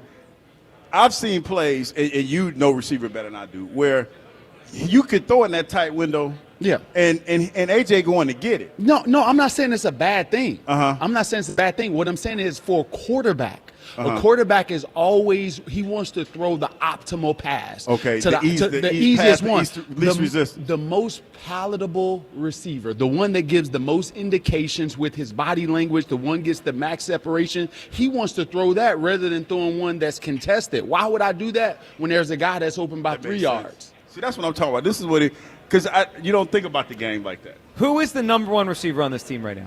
AJ Brown will still be the number one receiver. Will Devontae Smith? First of all, this is what I don't like about Devontae Smith. Not him as a person, but Devontae has every right to be selfish, because Devontae is a number one receiver. He has every right to be selfish. And just because Devontae doesn't come out and show him being disgruntled, it's one of those situations where he doesn't get enough appreciation by the city. I agree. By the NFL. And how long as a player where you want to control your destiny, want to control your destiny, you want max money, you have Hall of Fame talent. How long will you subject yourself to this situation? And those are the things we have to ask. And the Eagles probably ask themselves how long it will all work together. I mean, and they're trying to win a second Super Bowl in the midst of doing all this back-to-back. All right. Before Hugh was saying we love having you, we're excited to have you on every Wednesday, and you bring an area expertise that we need here as a former wide receiver. You also bring one because you're from the Midwest. You're a Chicago guy. I need your take on what happened yesterday. So I know Hugh in the break was trying to butter him up and kind of I was not buttering anybody. You were twisting. He twisted the story. So we're doing the meeting yesterday before the show, right? We're getting into it, and somehow the weather came up for Monday night in Green Bay. And I was like, yeah, it's going to be like 25 degrees. He's like, man, that's cold. It's the Midwest. He's like, it's the Midwest here. It's not 25 yet. And we're like, what'd you say? And so stop the whole meeting. The disrespect. We stopped. Like, did you say Philadelphia's in the Midwest? And then he started this whole thing about how it feels like a Midwest city. And we're like, no, it doesn't. The ocean's 40 miles away. Jason, come on, help me out here. Philadelphia is not a Midwest city. Well, no, Philadelphia isn't a Midwest city, but I do understand Hugh's perspective. If you're coming from New York, right, and someone who like Hugh who's played in New York, Philadelphia is. It doesn't have the same energy as New York. New York's its own world. Right. Yeah. But I will say that Philadelphia and Chicago is very, very similar. Yeah, they said that yesterday. I will say Philadelphia and Chicago is very, very similar because Chicago is that one city in the Midwest that's bustling and it has a little bit more energy, but not as much energy as New York. So if you're talking about those two cities, I understand. But anywhere else in the Midwest, he's smoking crack. We threw out the smoking topic, crack. before he explains, we threw out the topic yesterday. We had a prize to give away, which we have another prize to give away in a few minutes here. But we had a prize to give away. And you had to guess a city in the United States, and he said it was a Midwest city. We had 50, 60, 70 callers yesterday. Not one person guessed Philadelphia. Because it's not a Midwest city here. You know what the sad part about it isn't. Now, if that's your argument, that I'm standing on the table that this is. No, listen, let me tell you. You saying it's akin to one city in the Midwest? I said it has a Midwest feel to me. But can I tell you what happened yesterday? I've been on this radio station for like 3 years, right? And I've had people that disagree with my takes, right? Every day. But I had people slide in my DMs and told me to leave. And just get out. Just leave. Just get out. They was like, it's time for you to go. It's time for you to leave. And I'm like, no, I ain't leaving unless y'all help me pack. First of all, Philadelphia is way too mean to be like the Midwest. That's what I said. Philadelphia is like Boston. Like we're angry and I refuse to let anybody compare Philadelphia to Boston. Boston is different. Okay, but I mean it from the perspective of Boston's different. Northeast. Boston is can't see here different. Seats taken. Boston is seats What taken. I meant was Northeast City, right? Angry. You went there. I didn't mean it like that. I meant like an old school city, right? Like infrastructure's old, the buildings are old. It's not a Midwest city. Not a Midwest city. I refuse. Philly is not like Boston. But it's all right. No, Fine. but I get you. DC, The Philadelphia, infrastructure. East Coast infrastructure, old. Y'all got me hot. You're right. We are too mean to be a Midwest city. See, I don't think about the person that tried to pack your bags and send you out to Philadelphia. No, So that wouldn't happen in the Midwest. But see, okay. I don't think Philadelphia is mean like that. Now, I've been cussed out by people in the city, but we're still Well, that's why we tell you not to look at the comment section on YouTube. We don't want you to see it. But see, even like, listen, when I clap back at the people in the comments, that's playing the dozens, though. To me, that's playing the dozens. Because you're not really mad at me about my take. You're talking trash, and I'm talking trash back. Right. But I'm the one that get in trouble for it. You're the professional. I'm supposed to be a grown-up. Ain't no grown-ups here. I was at my kids' swim practice last night. One of the dads was like, "What is you talking about? It's not a Midwest city. Not a Midwest city." So he's taking. If it's like Chicago, I understand. I understand what you're saying. I get you, Jason. Man, this was a lot of fun. We're excited to have you on every Wednesday with us. We're going to have a lot of fun with this. The Lunch Hour with Jason Abbott was brought to you by Walnut Street Smiles and Chestnut Dental Studio, part of the Do That Dental Group, official dentist of the Philadelphia Eagles.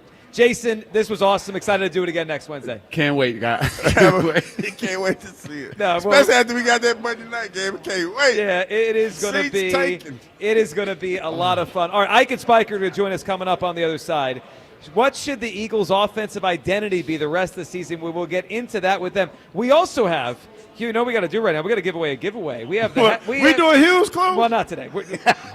Everyone, we traumatized. We heard from everyone, guys. We need a full day break from Hughes Clues. Traumatized. Everyone was traumatized. We do though have the Hess truck. It's back and better than ever. Caller number 4 right now to the contest line, 215-988-1258. Caller number 4, 215-988-1258 will win the Hess 2025 Stock Car Racers, loaded with action-packed features including 67 anime lights, 5 realistic sounds, and a pullback motor. Available exclusively at HessToyTruck.com for $49.99 with free standard shipping and batteries included. 215-988-1258.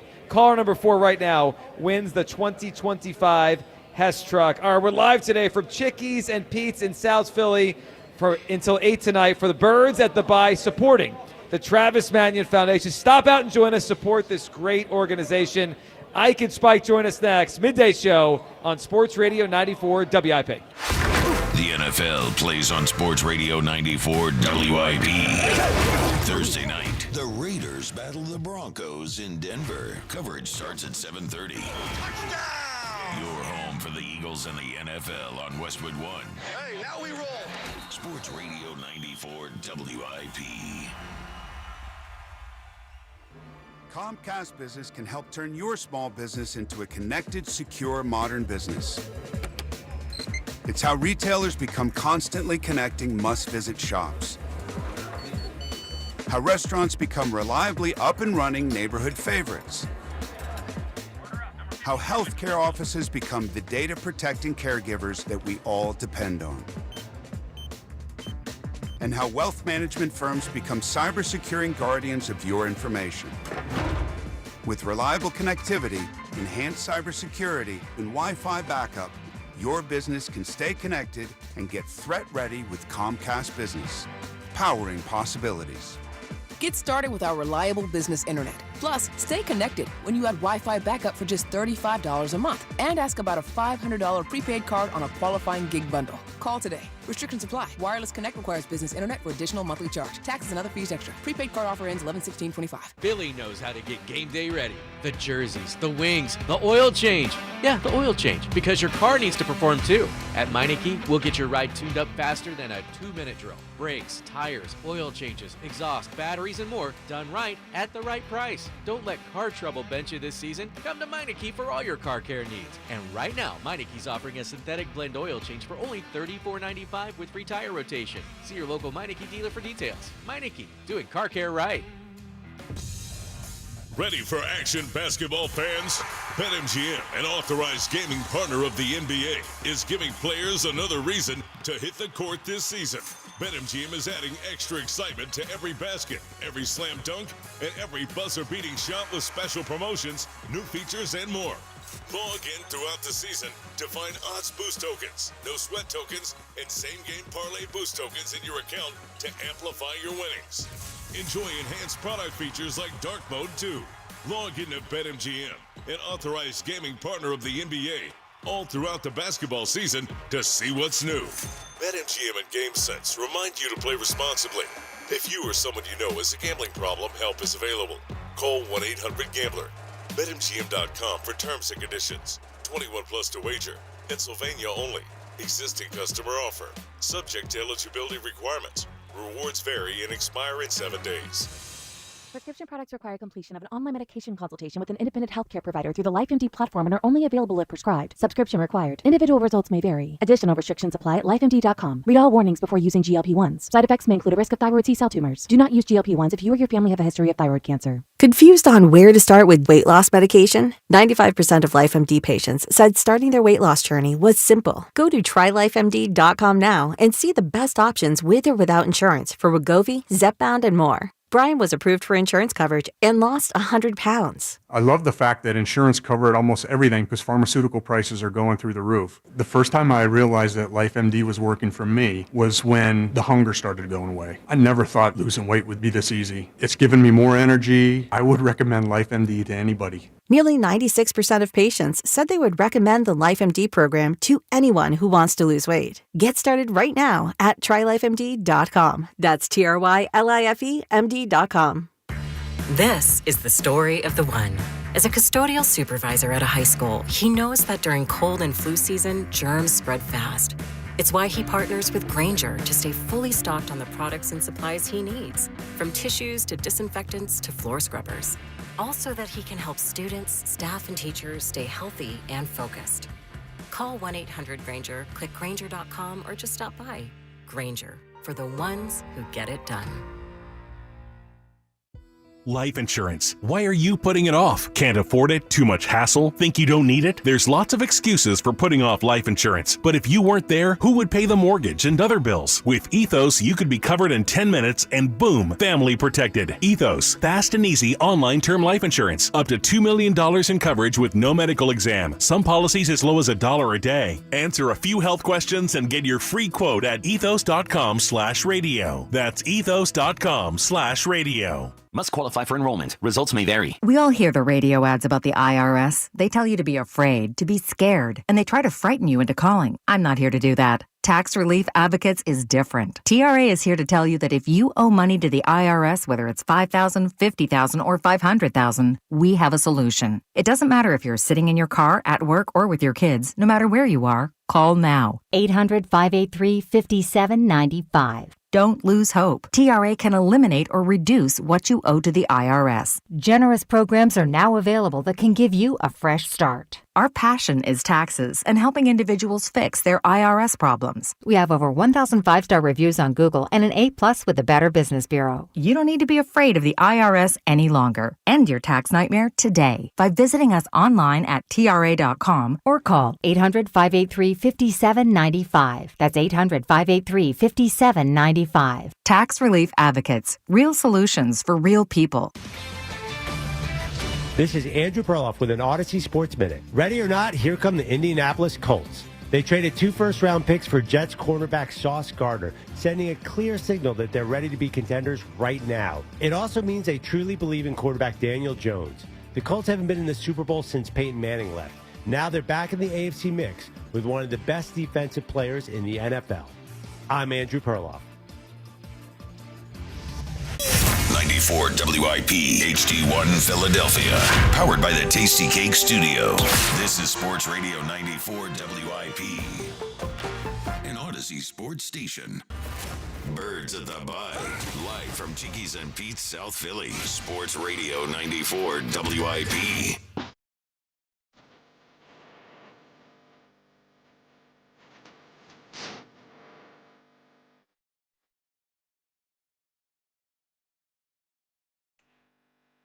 That's the Rolling Stones, man. Oh, you got it right. I like when you do this. You trying to guess the song? No, I know the Rolling Stones. I listen to the Rolling Stones. I like the Rolling Stones. Okay.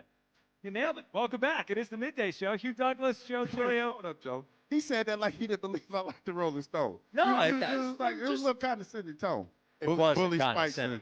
Bully Spikes. Now I'm being condescending. You're just just a little starting to fight. surprised. We haven't introduced our next guest. Why are you surprised, Spike? Why are you surprised? Because I didn't Because think I'm you'd be a black. stone. Exactly. It's the same reason why people are surprised that I know rap songs during our show. It's just like let's call a spade here. You know, I listen to the Rolling Stones. that's though. cool. You know what it is? This is the rap music. Yeah, and you know what's more important than you being black is you being old, and that's why you listen to the Rolling Stones. Yeah. You're not that far behind. No, we're both old. Okay, Joe, you can have the show. Yeah, sorry, Joe. I was enjoying this. So you calling each other old? Yeah. I like it. We don't get to see each other that much. Joe, did you know it was the Rolling Stones? I did. Okay, all right, okay. I mean, that feels. It's Well, hard you not know to who know didn't that know one. it was the Rolling Stones? The black guy. Yeah. Well, what are you? That sings Creed. One of us. You And knew. the dude. Hold on, start hating on Creed. You know I'm gonna start hating Creed. He's coming out swinging this segment. All right, we're live today. These are my guys, Listen, man. I've These been are my listening guys. to him all day. He's been a live wire all day today, man. It's every day. I had my coffee this Yeah, morning. I've been listening. You and Richie, I tell you. No, John tried to offer me an old ass sandwich, dog. I heard it all. And yeah. I almost ate it till Rhea looked out for me. Wasn't it only like an hour old? It was like 2 hours. Oh, though. that's not that old, Hugh. Yeah, but 2 hours? 2 hours, That- Joe. That's old. Nah. You got if you're gonna offer like as a friend. Okay. Like say if Ike just walked in, I would offer him a warm sandwich. John Ritchie gave me a cold ass. He was trying to give me a cold ass sandwich. Which depends on what kind of sandwich it is. It was like it was one from here. It was really Pete makes some fire. No, but it was Like it, if it's a chicken parm or something, then Right. 2 hours old is bad. Right. One that was originally warm. Yeah. Well, it was originally warm sandwich. All right. Okay, well then, that's too old. All right, we are But live yeah, today. Richie's greedy. You know, from a sandwich perspective. That's why I enjoyed the fact that he offered it to me, but it was 2 hours old. See, you were here for it. During the COVID times, we used to get delivered lunch every day, right? Like for about 2 months. It's a great story. And they brought in sandwiches. There was no one's name on the sandwiches. Richie had mentally, I guess, assigned himself one of the sandwiches. The sandwich is gone. Richie goes barreling through the building looking for who stole his sandwich, but not in a funny way, in an angry way. Oh, he was dead ass. Oh, yeah, he was dead ass. I had to sit him down. That's how crazy he was. Well, you know who took it? The camera. No. Who? Fritz. No, I thought it was Fritz Alex took it? from No, KYW. Fritz. Oh, Fritz It was took Fritz, it? yeah. Okay. We're talking about when you took John Ritchie's sandwich during COVID. Yeah. And he said, I like how he he's said it smiling with on it. pride. With pride. He was going up to people in their faces. Did you take the sandwich? It was full. So rage. He's a Yeah. greedy sandwich guy. I mean, that's what you encountered. Yeah. He didn't want the sandwich anymore. How do we think Rod Lakin would have handled if it happens today? You think Rod would handle this well? No. No. Wait a minute. I don't think so either. You don't think so? No, he would have just let itself work itself out. Yeah. Roger's sort of y'all figure it out type of. Yeah, he is. Well, technically we are grown. Yes. Well, technically. But sometimes it takes longer when we have to figure it out. Yeah, that is true. I think we've done a pretty good job of figuring stuff out. Well, we eventually get there. We do. Poor Joe, every 2 minutes tries to get it We right. are live today from Chickies That's and his Pete's. co-host. I'm just going to barrel through. Yeah. Live today for Chickies and Pete's in South Florida. The holidays will be here before you know it. Book your holiday party at Chickies and Pete's. Locations and details online, chickiesandpete's.com. Well, Hugh's on one this week. I mean, What are you guys, talking about? yesterday he tried to tell us all that Philadelphia was a Midwest city. I don't appreciate so. That was kind ridiculous. of hard. Yeah, It wasn't ridiculous. It was and I don't ridiculous. appreciate people sliding my DMs telling me to leave. Yeah. He told me to leave. I don't appreciate that. You man. earned that You one. don't have to leave. Yeah, you No, don't have to leave. but they're telling you know how the idea is you think Philly is it a has a Midwest Midwestern city. feel. It does not. It does. Just a question. Have you ever been to the Midwest? I'm from the Midwest. That makes it I'm worse. from Ohio. Yes. I'm from the Well- middle of the state. Ohio's the edge of the Midwest. Spite. Well, right. Right. Trigger warning. No, because what happens is people think Kansas, Missouri, and all of that is really the Midwest. Well, I lived. No, the real Midwest is Ohio. Indiana, Illinois. Chicago. Indiana, Illinois. Yes, I thought. Yeah. Well, we're right next to the. Yeah, but you're just a step east. I think the further you What get. do you want to say? You want to give it? We're going east.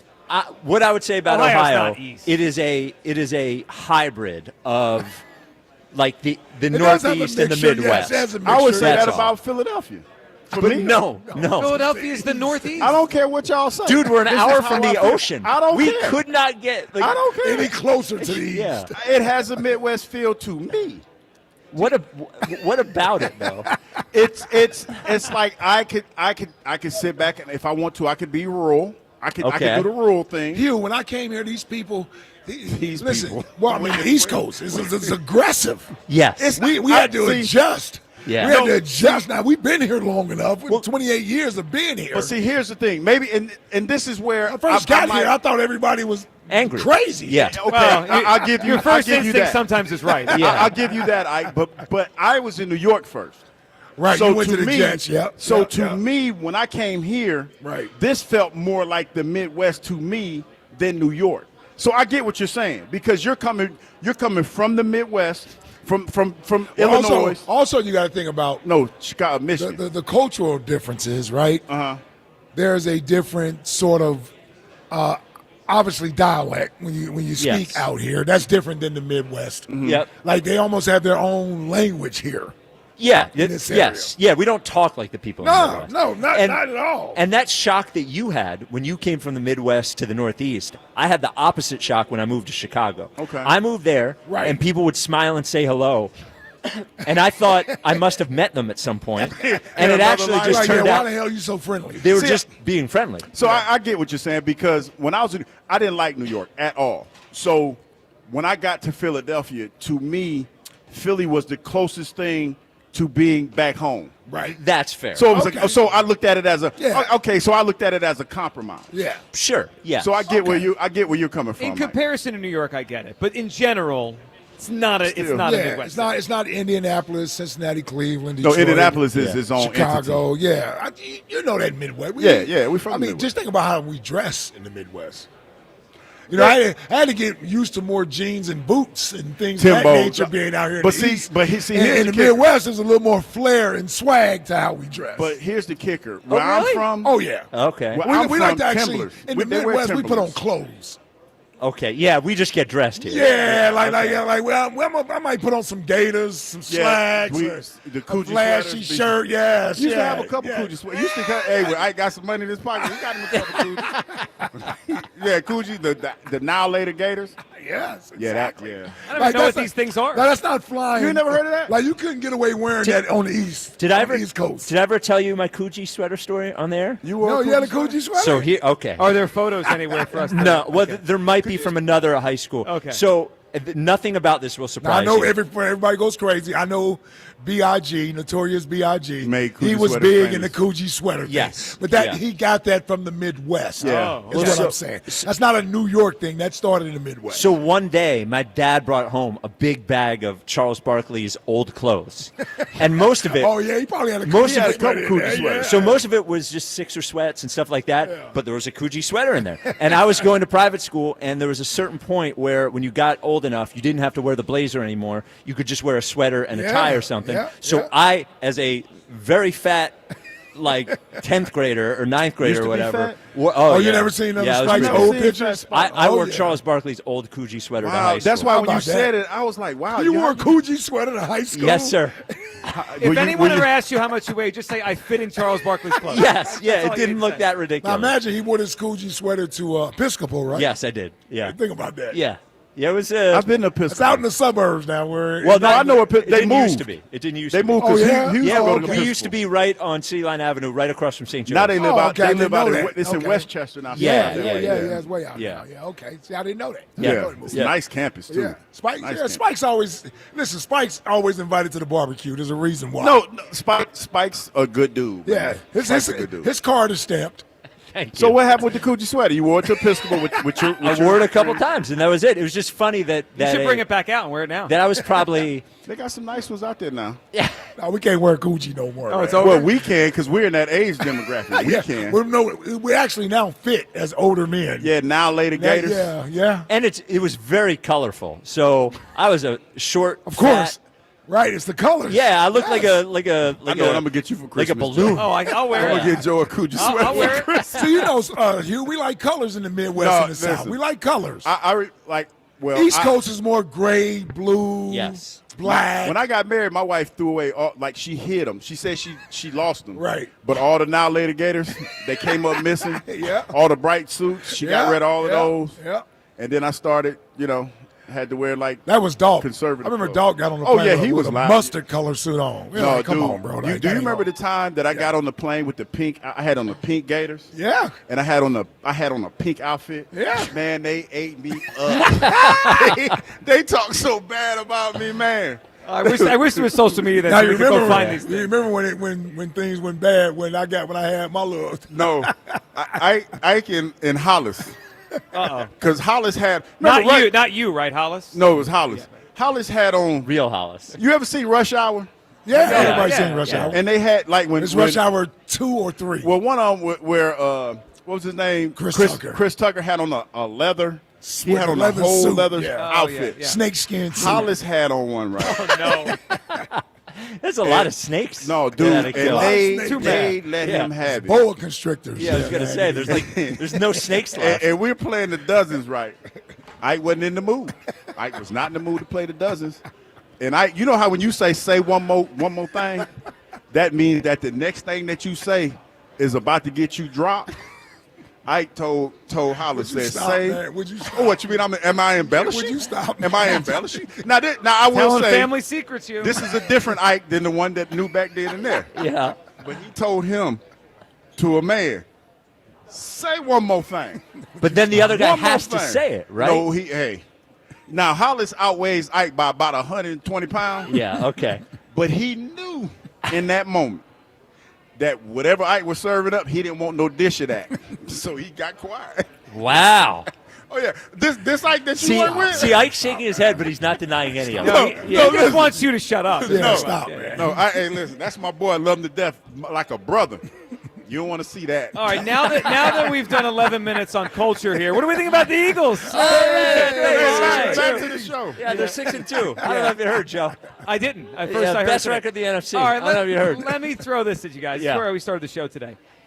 Take yourself back to where you were when the season began. Oh, no. This is Opening day. exactly what we're going to start with 2 o'clock at. Okay. It sounds like our show. Yeah, Do you feel better or worse about the team? Who's going first? Want me to go first? Yeah, why don't you? And hold on. We'll let positivity go The first. context is in the context of trying to win the Super Bowl again, right? Do you feel better? All right, go ahead. I feel Compare. better Yeah. about the team. Okay. Why? I certainly feel better about the team because you know what, Joe?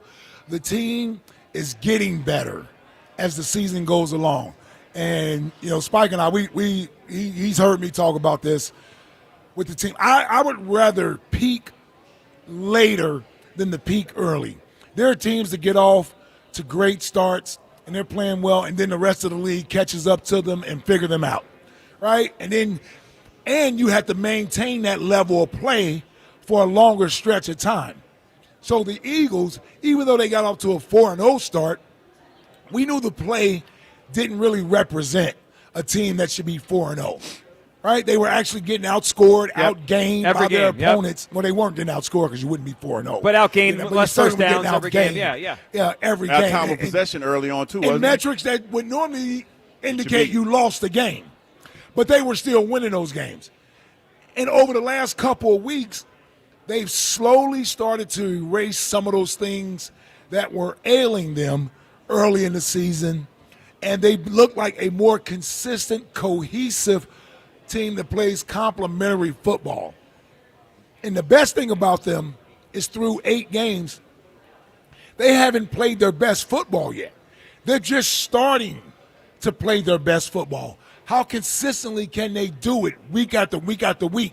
And I bring this up and I say this because I've actually watched this team do it before.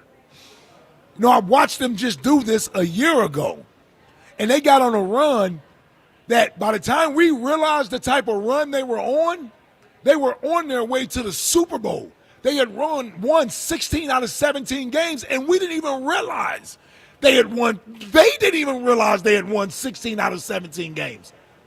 Because some of those games during that stretch didn't necessarily feel like great wins. So I say this to say, I look at their schedule. The next couple of games are going to be a great sort of barometer for us. And I think we're going 2-0 over the next 2 weeks. Because these two teams, while certainly formidable, they don't have what the Eagles have. And I think the Eagles have finally figured it out. They're finally starting to get out of their own way. And once this team gets out of their own way, there's not a more talented team with the winning DNA that they have that's in their way. That's why I feel better about where they are now and where they're going to, because they are ascending as a football team that's already coming off winning a championship. When you're a defending champion, not that you or I know what that feels like, but when you're a defending champion, you got to get through those early gray areas of the next season. You got to get through the fog of repeating, everybody coming after you to sort of find your mojo. I think the Eagles have found that. And now they're going to start to take off. That's why I feel good about where this team is at. Get comfortable with being the team. We are the team. Look around the league. It's the Eagles. They're the team in the NFL. Well, 90% of our Twitter responders are on your side. How do you feel about the Eagles now compared to before the season? 90% feel better. Our Twitter question is sponsored by the PI Dental Center. Your smile is the first thing others see when they meet you. Learn about and schedule your evaluation, PIDentalCenter.com. Spike, where do you come down on? I mean, they were the favorites coming in. You could say they're – Well, they weren't. Well, they were the favorites in the NFC coming into the season. Now they're – I don't think so. Okay, who was? I think the Lions were – Okay. I think the Eagles were 3rd or 4th in Super Bowl. Well, they odds to still start are, the right? season. It's just it's kind of flipped, and the Rams are now Yep. part of it. But how do you feel? Better or worse where you were in Week 1? So compared to where I was in week 1, in the context of winning the Super Bowl, I feel better. And it's just I don't feel as good as Ike does, but it's sort of more simple. I really didn't think starting the season they had a chance to win the Super Bowl, and now I think they do. And I just to flatten it out that way and make it sort of simple, I didn't think they were going to have a bad season. But just looking at the start of the start of the season and how difficult that was, and the odds that you're going to repeat, I just looked at it and it felt to me like it was going to be a 10 or 11 win season. Maybe they win a playoff game, maybe they don't. We don't look at it as a horrible season. We also don't look at it as a great season.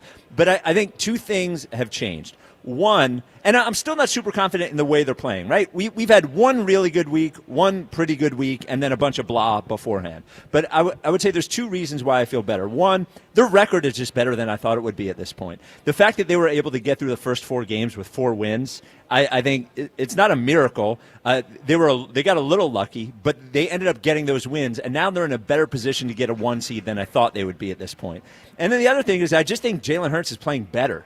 And not just better than he did at the beginning of the year, probably better than I've seen him play since 22. He's certainly playing better now than he played at any point last year. And he's doing things that are different. I just see him adjusting and getting better in a way that I don't even know if he's getting credit for, because people have put him sort of on a pedestal, but maybe before I thought he was as good as they thought. But the under center stuff is something he wasn't comfortable with, and he's clearly adjusted and started to be open to doing things that he's not comfortable with. And he threw, I know this sounds elementary, he threw a good screen pass in the last game too, which almost never happens here. It just doesn't. And we have Donovan McNabb on every week, and he's always talking about, well, why don't they do the screen game? And I've always said to him, Jalen doesn't throw it well. I don't know what to tell you. It just never works here. But if he is able, and I think this might lead back to why Petullo might have been a good hire here, because he knows him. Petullo must know Jalen personally in a way that maybe a more talented offensive coordinator wouldn't have known him. And maybe he has the ability to get him comfortable doing things that he's not comfortable doing. So I don't think it's the Eagles and everybody else in the NFC. I think there's a bunch of good teams. But if we're going to say, compared to how I felt week one and how I feel now, do they have a better chance to win the Super Bowl than I thought in week one? I definitely think they do now. Ike, you both use the word comfortable. I think it's an interesting word because they're not the same as last year. And it's taken me a while to be comfortable with that, right? We all got comfortable down the stretch last season. They won in a very specific way, and it was dominant, right? Their defense was the best, and they ran the ball better than anyone, and Jalen took care of the ball. Yeah. Ike, this is a different team. They're throwing the ball better than they have in a while. Spike's right. Their defense isn't quite as dominant as it was, but they're trying to round this thing into form, and maybe the running game is coming along now. I guess for me, I need to see what we just saw against the Giants. I need one or two more of the run game like that, and then I feel like it all clicks together. I need one or two more because we've only run the ball well once this season. Yeah, I agree. I think the running game, you got to build off of what you did in that last game against the Giants. You just do. And listen, they've gone to this sort of heavy package where they bring in Fred Johnson, and he's like an extra tight end. So they bring the 6 offensive linemen in, and they're starting to run the ball out of that. And Spike's right. Listen, getting under center has certainly been beneficial to the Eagles and what they want to do, the running game, getting it going. Jalen, even with the play-action pass, they got to continue to do that. I don't know if they can do or repeat what they did against the Giants. I don't even know if I need them to do that, but they certainly have to be a team that's staying ahead of the chains, getting the 2nd and 4, 2nd and 5, right, after getting 4 or 5 yards on first down running the football. Right? You got to be able to get to 3rd and 3. The idea of being in 2nd and long, 3rd and long, that's where the predictability of the offense comes in, and it hurts the offense. So the running game has to continue to do what they're doing. But I'm going to throw this out there. And I wholeheartedly believe this, and far be it from me being somebody that pats himself on the back or does I told you so. I know Hugh is big with I told you Hugh so. peacocks around every time he gets something right. I get that, and I don't want to be mistaken for the big dog. I know the big dog has to let everybody know because you guys do a lot of doubting of Hugh. So when he's right, he got to let you know that he's right. I don't necessarily blame him for that. I love the pettiness. That's what my big bro comes in at.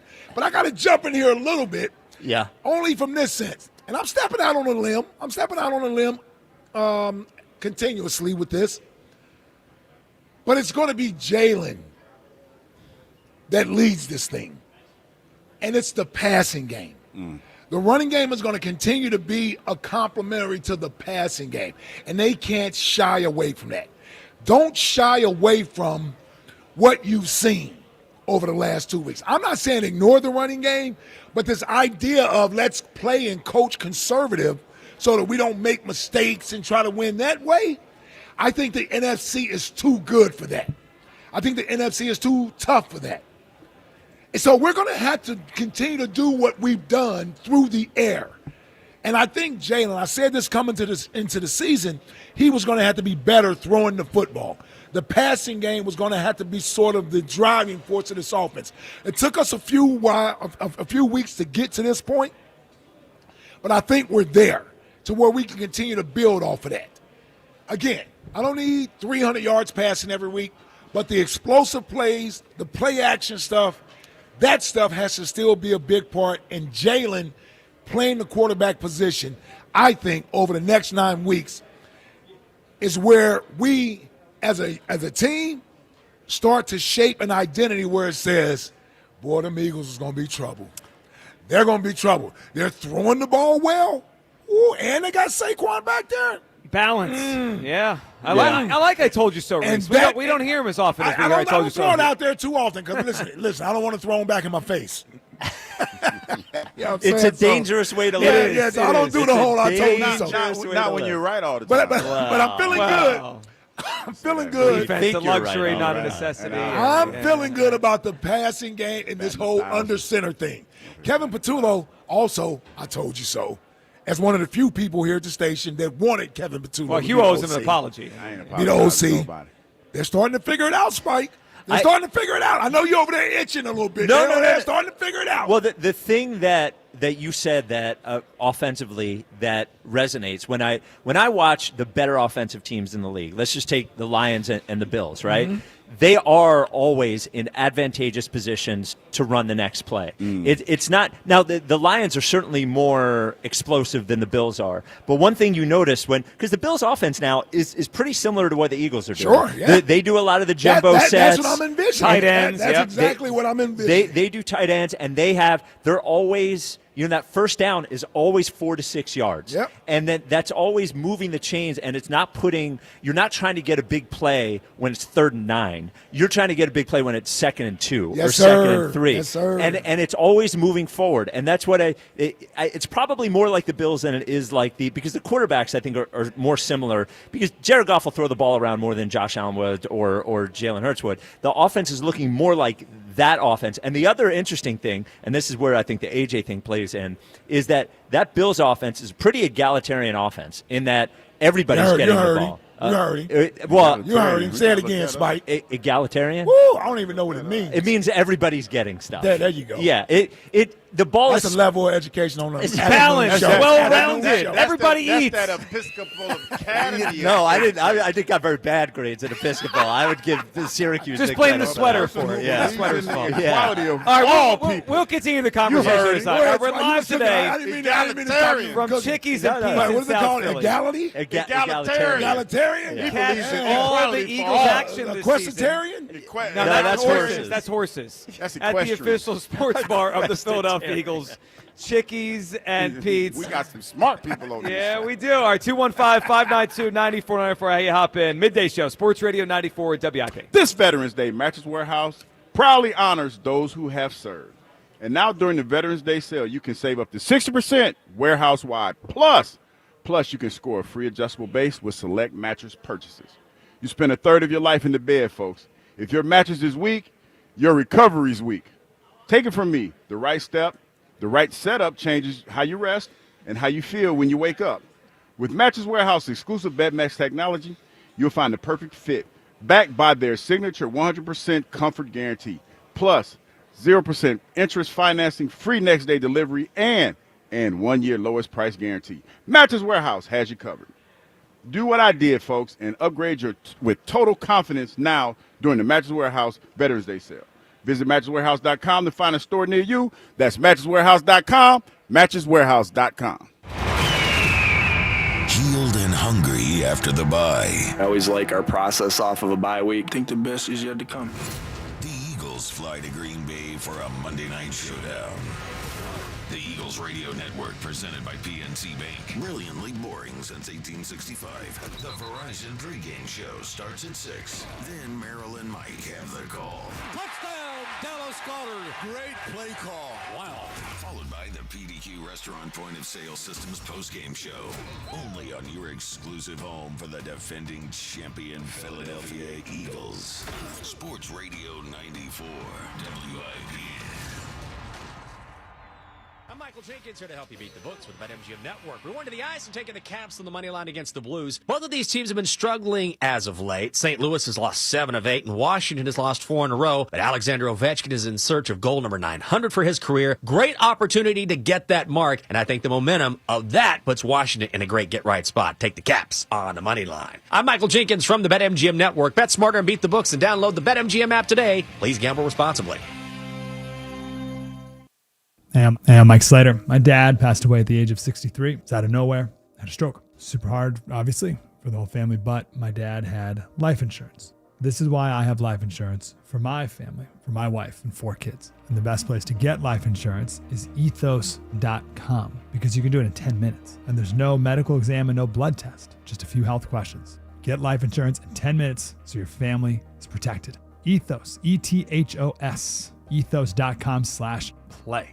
Hey, Joe DeCamera here. Every NFL Thursday is your chance to hit the jackpot on FanDuel Sportsbook in partnership with Valley Forge Casino. Because with FanDuel's Thursday touchdown jackpot, you can win a share of $2 million in bonus bets each week. To get in on this Thursday's action, all you have to do is place an anytime touchdown scorer bet before the game kicks off. And if your player scores the first or last TD of the game, you'll win your bet plus a share of bonus bets. Just visit FanDuel.com/hammer. That's FanDuel.com/hammer to take a shot at the jackpot and win your share of $2 million in bonus bets with FanDuel Sportsbook, the official sports betting partner of the NFL. FanDuel, the official sportsbook of 94 WIP. 21 plus and present in Pennsylvania. Opt-in. Must apply profit boost token on select market. Prize pool to be split equally among all eligible participants who made the correct first or last TD pick. Bonus issued is non-withdrawable bonus bets which expire 21 days after receipt. Restrictions apply. See terms at sportsbook.fanduel.com. Gambling problem? Call 1-800-GAMBLER.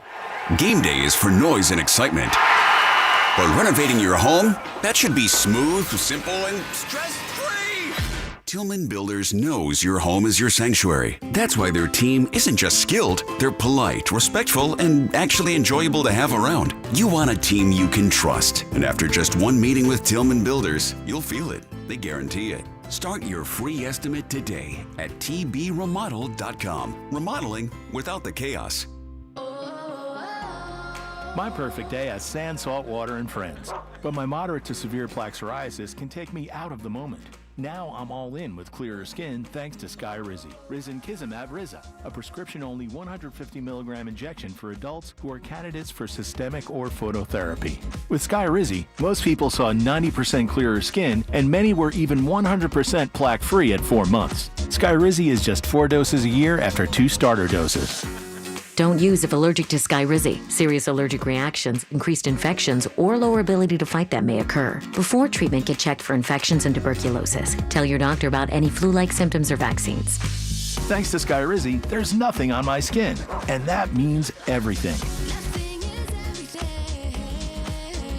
Ask your doctor about Skyrizi, the #1 dermatologist-prescribed biologic in psoriasis. Visit Skyrizi.com or call 1-866-SKYRIZI to learn more.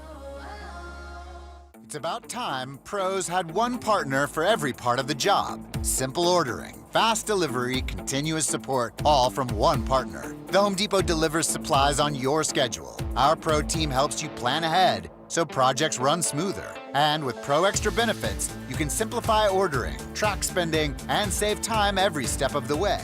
Because with one partner, you get more than materials, you keep your job moving. The Home Depot Pro. It's about time. This is Birds at the Bye on your exclusive home for Eagles football. Sports Radio 94 WIP. Welcome back. Midday Show, live from Chickie's and Pete's in South Philly. The holidays will be here before you know it. Book your holiday party. Chickie's and Pete's. Locations and details online at chickiesandpete's.com. And tonight, don't forget, Birds of the Bye here all day. Afternoon show coming up right after us, Hugh. And then Elliot's show is going to be here tonight, his Wednesday night show. Oh, that's right. Yeah, we renamed it. I don't know if you know that. Oh, what is the new name? So the original name that he and Rod came up with is Go Birds Evenings. Yes. But we decided it's ESPM. Ooh. Oh, that's not bad. That's pretty good, Well, right? you know, Rod does love Spike alliteration. still being a manager. Yeah. That's Spike doing what he does. Well, look, we said it. We like ESPM. I think Elliot likes it, so Mike we'll needs call to it sit his both. butt down and It's be really one of us. good. You can't straddle the fence, dog. No, I'm not trying to. I'm just kidding. I'm an idea guy, Hugh. Yeah, he can't help it. I'm Yeah, an idea guy. It's in him, yeah. I'm an idea guy. The best ideas, they can come from anywhere, Hugh. Because It's okay. when he start wearing that manager hat, I can't. I don't want the manager I hat. can't talk to him like I don't want the manager hat. I just had an idea for a name. You know what I'm saying? Well, I this like is Hugh being I afraid. like being able Yeah, to talk greasy to him now. But when he You gets can still that do manager that. hat on, I have no power. Yeah, exactly. Yeah, I have no power. I don't know, man. I got 2 strikes, dog. I'm trying trying to be here for a while. All right, Ike, you were expounding on how you Yes. think this is going to go through Jalen the rest of the season. Yes. Spike, what do you think about the idea of this thing the rest of the season being more of a passing team than a running team that they've been in the past? I mean, the first half of the season has been weird because if they've tried to run, they've stunk at it. They've had to throw in some games because they've been down. But the pass game has been better recently, yet they did run it really, really well against the Giants, and I think deep down they want to run it again. So I think it's somewhere between what Ike said and then what last year happened. Right. In that he has passed better, but he hasn't necessarily, in the games that they've been really good, passed more. I think he had 25 pass attempts against the Vikings. He had 20 against the Giants, but he put up a ton of, there were big plays. There were 4 touchdown passes, I think, against the Giants or something like that. There were, and 3 the week before, yeah. So 7 the last 2 weeks. And the thing about the Vikings game is, and I just paid attention to what Jordan Mailata said to us the day after that game, in that when you look at the numbers for the running game, it wasn't impressive against Minnesota. But he noticed that they forced the Vikings to adjust.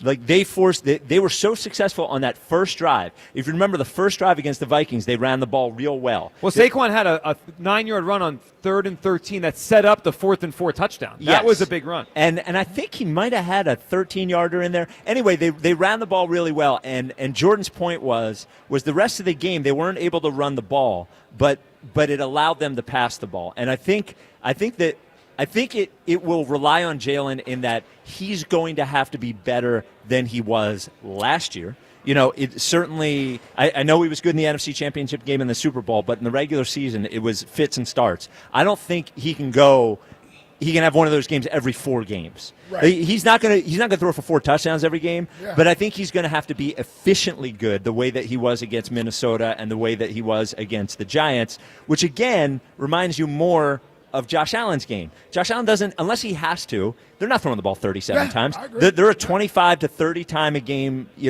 pass attempt, but he's going to have to be really good in those. And I think that's what he did in the last 2. So I think he's going to have to be good. I think he's going to have to be really good. I don't think he's going to have to lead the charge in that way, but Buffalo's a good running team too, So I look at it this way, Joe. I don't think our defense is as good as we were last year. It's not. Well, that's why Howie's trying to add three or 4 players the last 2 weeks. So I think, and you look at some of the teams we face, the second half of the season, we may give up some points. Yep. Yeah. So it almost forces you out of running the football as frequently. Yeah. You're going to have to sort of get some big plays in chunks. So it's going to put a little more of the onus of the offense on Jalen to be efficient, Kevin Patullo to be creative with the play designing. The talent is there offensively. We know that in the passing game. But they have to be more efficient and effective when throwing the football. Offensive line, protecting the passing game, and Jalen, be decisive and throw the ball on time. I'm glad you said that. It's what he has to do. He has to continue to do that. My only concern with throwing more or putting it on Jalen is not that he can't do it, right? He's improved in so many areas. I'm putting the pressure on him to do it, Joe. I think we should. I'm putting it on him to do it. If you look at him in his career, he's improved his accuracy, his completion percentage. He doesn't throw interceptions. The one thing, though, and Spike, I've heard you talk about this. I look at it a lot. He takes too many sacks compared to how often he drops back. I mean, the only quarterbacks in the NFL that have played at least 5 games and have taken sacks at the rate he has are Drake May, who's a second-year quarterback, Cam Ward, who's a rookie, and Justin Fields, who's one of the worst quarterbacks and got benched. That can't happen. That's the only thing, if we throw more, that we got to be better at. Otherwise, we'll be behind the sticks. That can't happen. No, I agree, and that's why I mentioned the whole throwing on time. Throwing with anticipation. And some of that is play designs. Can you get guys in open windows? What can we do pre-snap? Whether it's under center or you add in some sort of motion, give the defense something else to think about that'll get these guys free, and Jalen let the ball go. I just believe this is what he's building towards. In other words, you know what? I'm willing to go out there on a limb and say, let's go, let's do it. He's let Jalen cook. Yeah, he's going to do it. What do you think, Hugh? The running, and I'm not saying abandon the running game. That's there. You certainly want to give Saquon his touches. I just don't know how much we can expect the offense from a running standpoint to look like last week or what we saw the first 7 weeks of the season? I'll tell you What's this. it going to look closer to? I'll tell you this as a former defender. The thing that jumps out to me when we watch these games is that the passing game is getting better, but it's not getting the respect that I think it should be getting. You look at it, and teams aren't afraid of Jalen throwing the football. Mm-hmm. You know what I'm saying? Because as much as we throw, like the volume that we throw, it's not a whole lot, but when we throw it, they're not plays that gash the defense. So it's one of those things where we're going to stop the run. I look at it like this: we fear Saquon going off more so than we fear Jalen's arm. And I think once you get to the point, if I'm a defense. So now in order for it to be more balanced, Jalen has to be more of a threat in the passing game.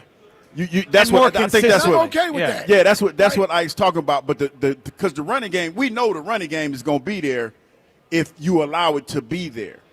The problem is that Jalen needs to be more of a threat in the passing game so the running game can get going. Because you look at it and you be like, oh, they played the Giants. You look at the Denver game. Denver hung in there until they had an opportunity to win the game at the end of the game. And then you look at the Rams game, and you could say that if they caught the Rams now, and you don't, if it's a fifth, with all that stuff. Yeah. It'll be a different game.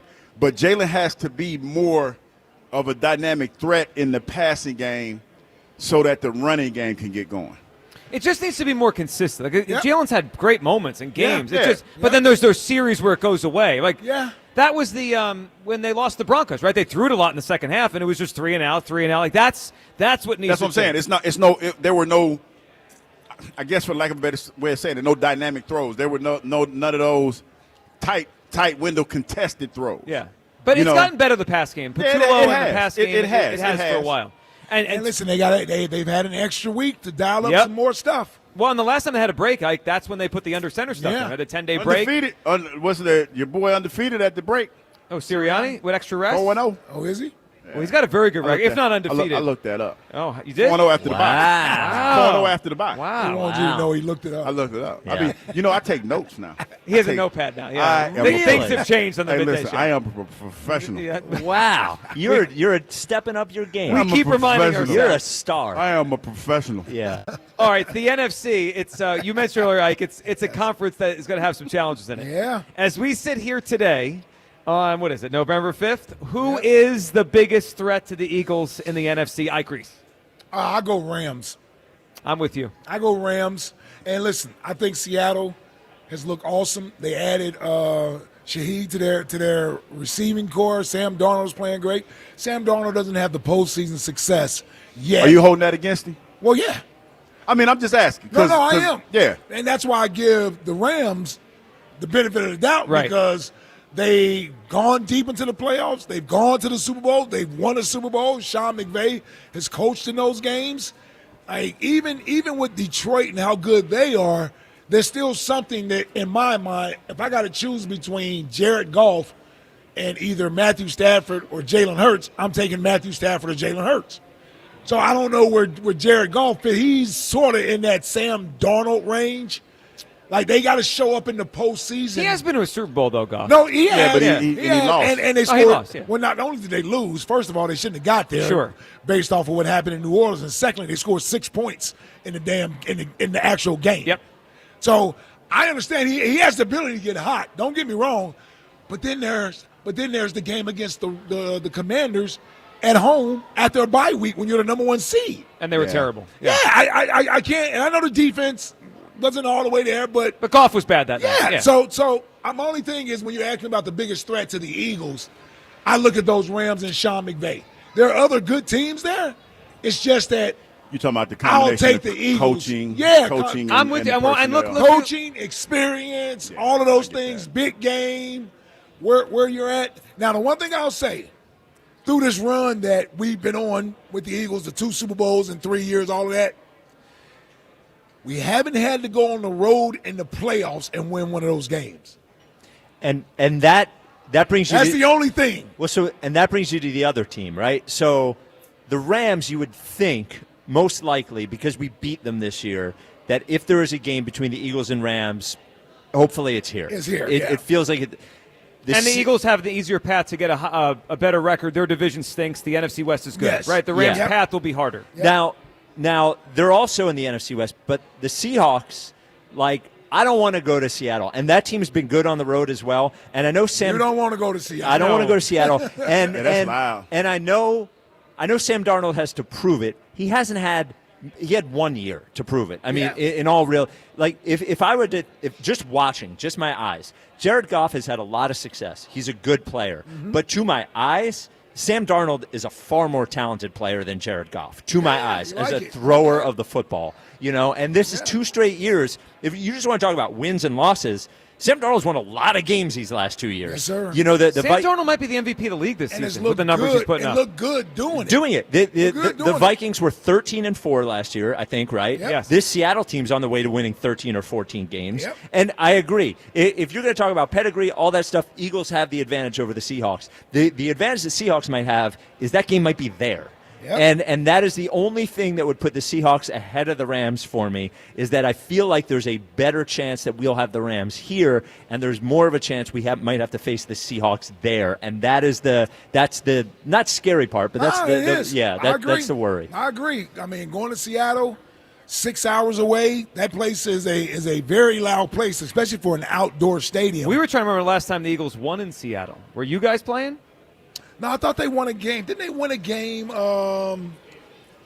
won a game 1 year, I believe, when Todd Herman's actually scored a touchdown. Big Todd. But it's been a while. That's a long time. Yeah, I mean, that was like 13 or 12, Okay. 12 or 13, something like that. Yeah, because I remember they hadn't ever beaten Russell when he was a Seahawk. Yep. Yeah, so it's a long time It might ago. have been before then, then it may have been 08 or something, 09.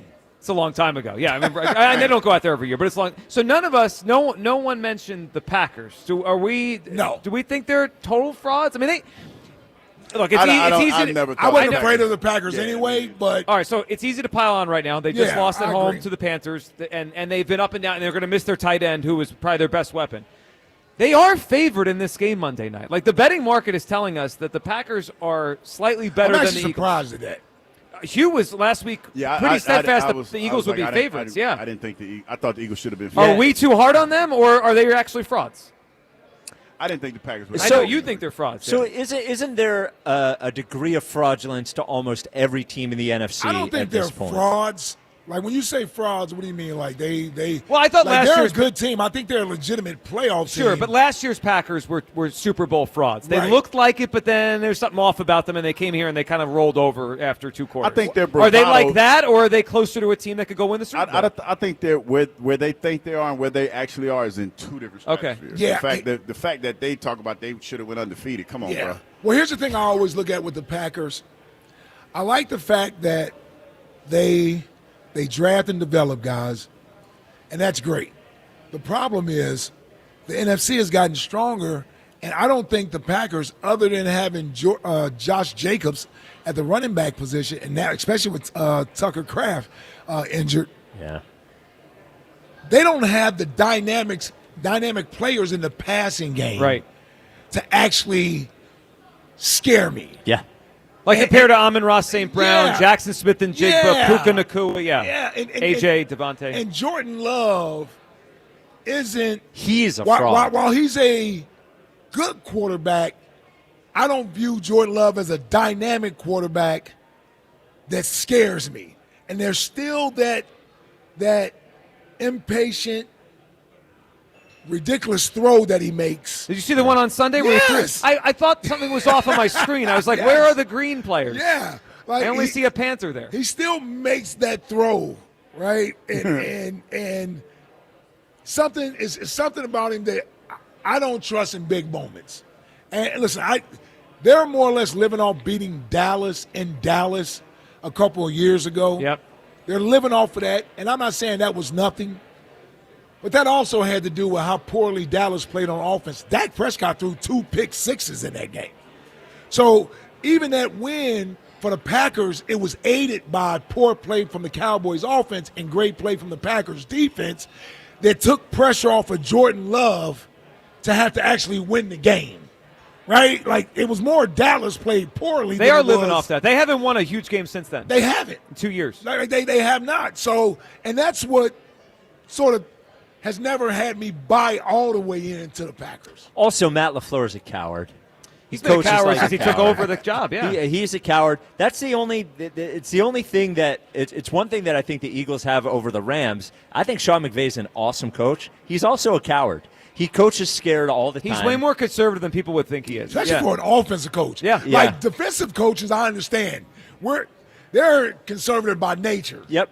But the offensive guys, I'm surprised that Sean McVay is not more of a risk taker. No. I mean, think of all those field goals they kicked. They should have won that game against the Eagles if they didn't kick all those field goals. You have Matt Stafford back there. He's not Tom Brady. Devontae Adams with Puka that is a quarterback, and he didn't have a great game. I don't think Stafford did, but I'm going to trust him in the Eagles' territory to get a fourth down with his arm and go and put 7 points up rather than putting 3. And he played that game conservatively, and it's how they lost the game. And I think the Eagles are probably more likely, I mean, they've shown to be more likely to take chances in those situations and win football games. And it's really that part of the Lions is what scares me. That scares me is that they're not. Oh, they have that same mentality. They're not going to settle. Yeah. You know, like they're going to try and go get 7 points. And it's the opposite thing of the Packers is they have playmakers all over the place on that Detroit team. Jared Goff's not it, but also when he's on, he's unstoppable. And they've got 2 great backs, and they've got. See, that's the thing for me. Yeah, when Jared Goff gets going. Yeah, he's good. Well, Hugh's become Detroit Douglas on our show. He's scared of the Lions. I'm not scared of the Lions, but those 2 running backs, you know just as well as I do. Is that a Midwest town? Yeah, that's a Midwest town. Y'all making fun of me. My feelings is hurt. Pink Gators, my Detroit players. But no, those 2 running backs, those are the ones for me that make that team go. Oh, yeah. Because they're home run hitters, and that's why when I talk about the Detroit Lions, it's that surly defense, and it's that running game that has the ability to hit a home run at anywhere on the field. You get one player out of position. Yep.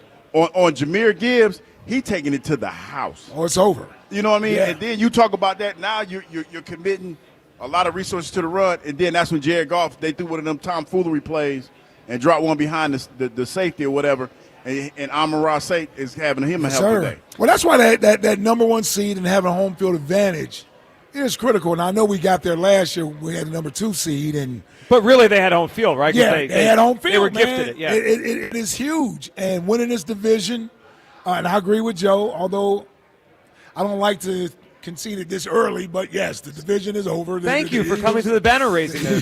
You refused. Yes, the Eagles will win that, and it's important because that's a home playoff game. Yes. Well, and what's really it's a good playoff game. Down the stretch here, right? Because the 4 teams we just went back and forth about, they're all in their own division. Yep. They have to face each other, right? Yep. So and we forgot about Chicago. That's a little tricky. Are team. you buying in? Yeah, I'm a Caleb He's Williams a Caleb guy. I don't see it. Yeah, we've started revealing all of our quarterback crushes across the league. Yeah. You know, I was always very clear about mine. Yeah. But now Ike doing the show with me and Jack, one day he was like, I want to talk about the other guys I like too. And Caleb Williams has come up as one of the guys. Caleb and Drake May is my 2 guys. Yeah. Caleb and Drake May.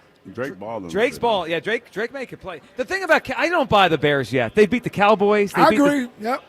They beat the Bengals last week. They do look better, though. Well, yeah. I mean, there's nowhere to go but up after that last coach. They got a little love at the game last night, too, at the Bulls game. They had, Swift and Oh, dude, don't bring up that Bulls. Listen. I thought we were trying to avoid that. Yeah, I woke up to that. Yeah, don't call it a Bulls game. This is It's a Sixers game. Yeah. Well, I guess it was in Mr. Chicago. Midwest over there. Well, technically, it was only 3 seconds of a Bulls game. Yeah, and it was the 3 seconds that mattered. Yep. How did they lose that game last night? Like they shot a 3 and No, I don't mean literally. I meant just mean my bad. I meant how did the Sixers lose that game? We talk about players that have left here and what could have been. I mean, Vucevic, that he's a good player. He's had a nice career, yeah. I mean, seriously, he's still knocking down shots seemingly. When that ball 15 went to years him in later. the corner, I was like, oh, he's going to knock this down. And you know what? He's been that player pretty much since he came in the league. Since his whole career. He's just a really good offensive player, and he has, in a league where the center has to move around a lot on defense, he's figured out how to not be a disaster defensively, just positionally. He's a good player. Yeah. Vucevic is a good player. Yep. Yep. I didn't see it. If you told me when he came in, like, what this has to be year like 14 or 15? Yeah. That's what I'm saying. It's like 15 Doug years Collins he's been in the drafted league. him. Yeah, I would have said Yeah. there's no way he lasts 15 years. No. And there And he he is. could probably play 4 more if he wants to. A 20-year career. Yeah. I would have Damn near never. double-double guy, Yeah, right? no, He's averaging double-double his career. He's a great three-point shooter. Yeah. That final shot, that was not an easy three-point No. shot. Yep. You know?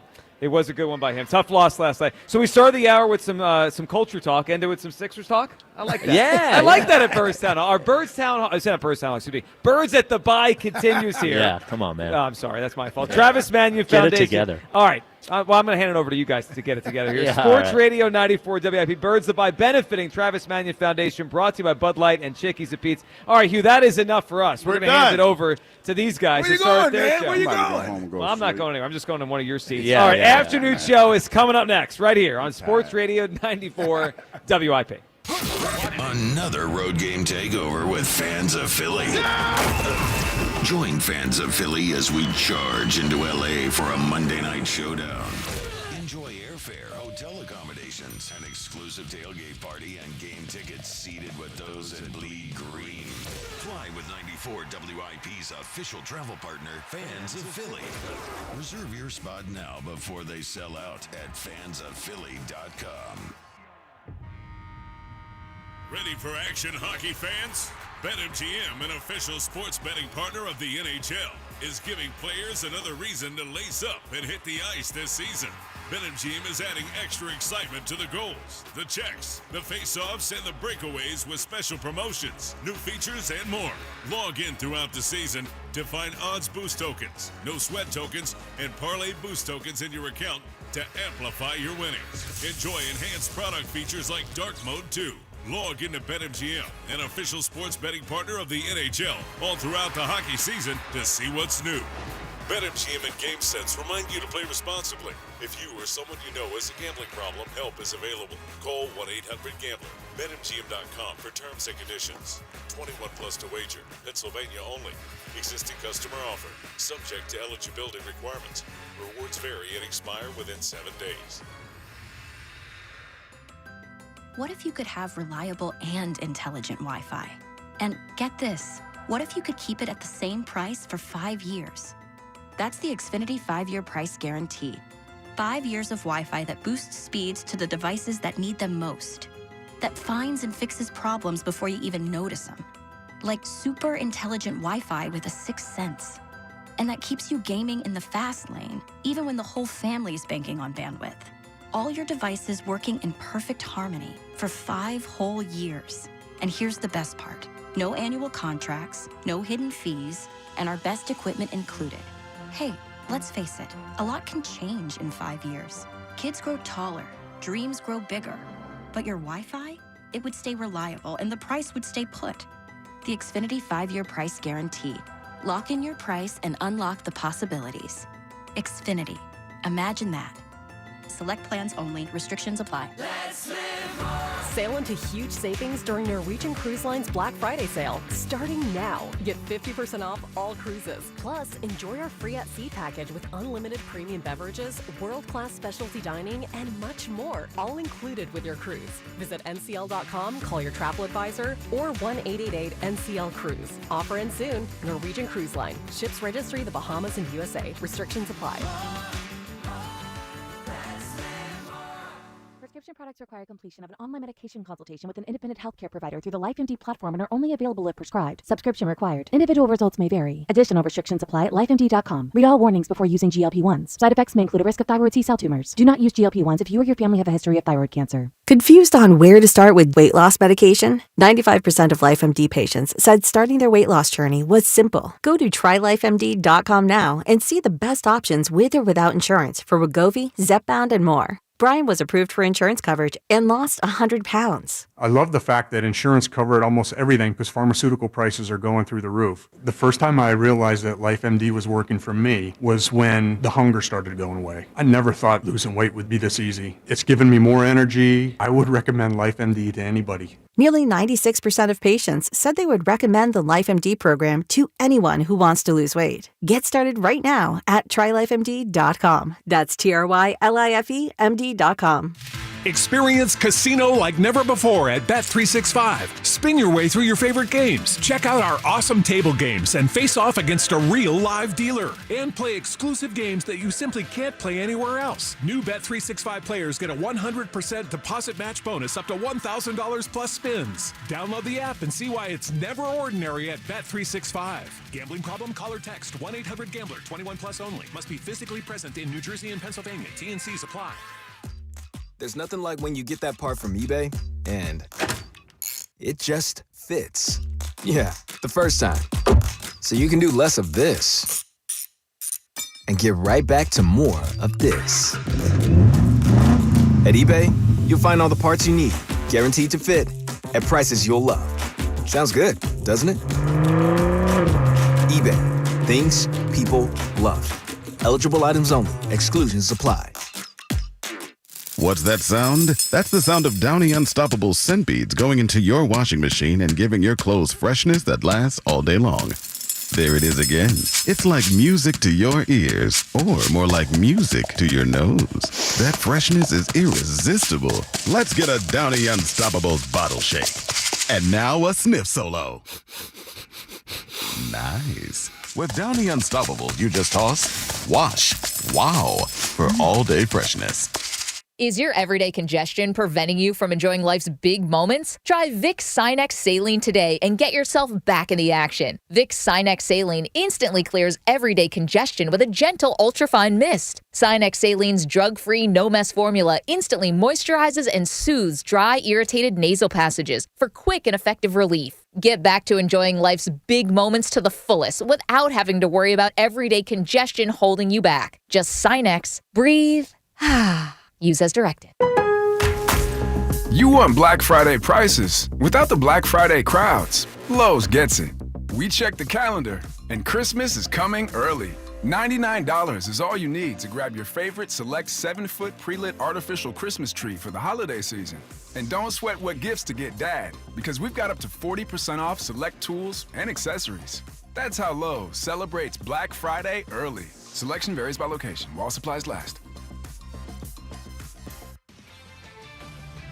This is Andrew Perloff with an Odyssey Sports Minute sponsored by Old Trapper Beef Jerky. Old Trapper, what's your beef? The Jets made a statement by trading away two great defensive players in Sauce Gardner and Quinnen Williams, but yesterday's trade deadline sure didn't feel like business as usual. GM Darren Muji made two bold moves that set the team up for the future with a massive draft haul. A lot of work ahead, and nothing is guaranteed, but it's not hard to see how brighter days could be ahead. I'm Andrew Perloff. 94 WIP HD1 Philadelphia, live from the Tasty Cake Studios. An Odyssey Sports Station. This is the afternoon show with Ike, Spike, and Fritz. Sports Radio 94 WIP.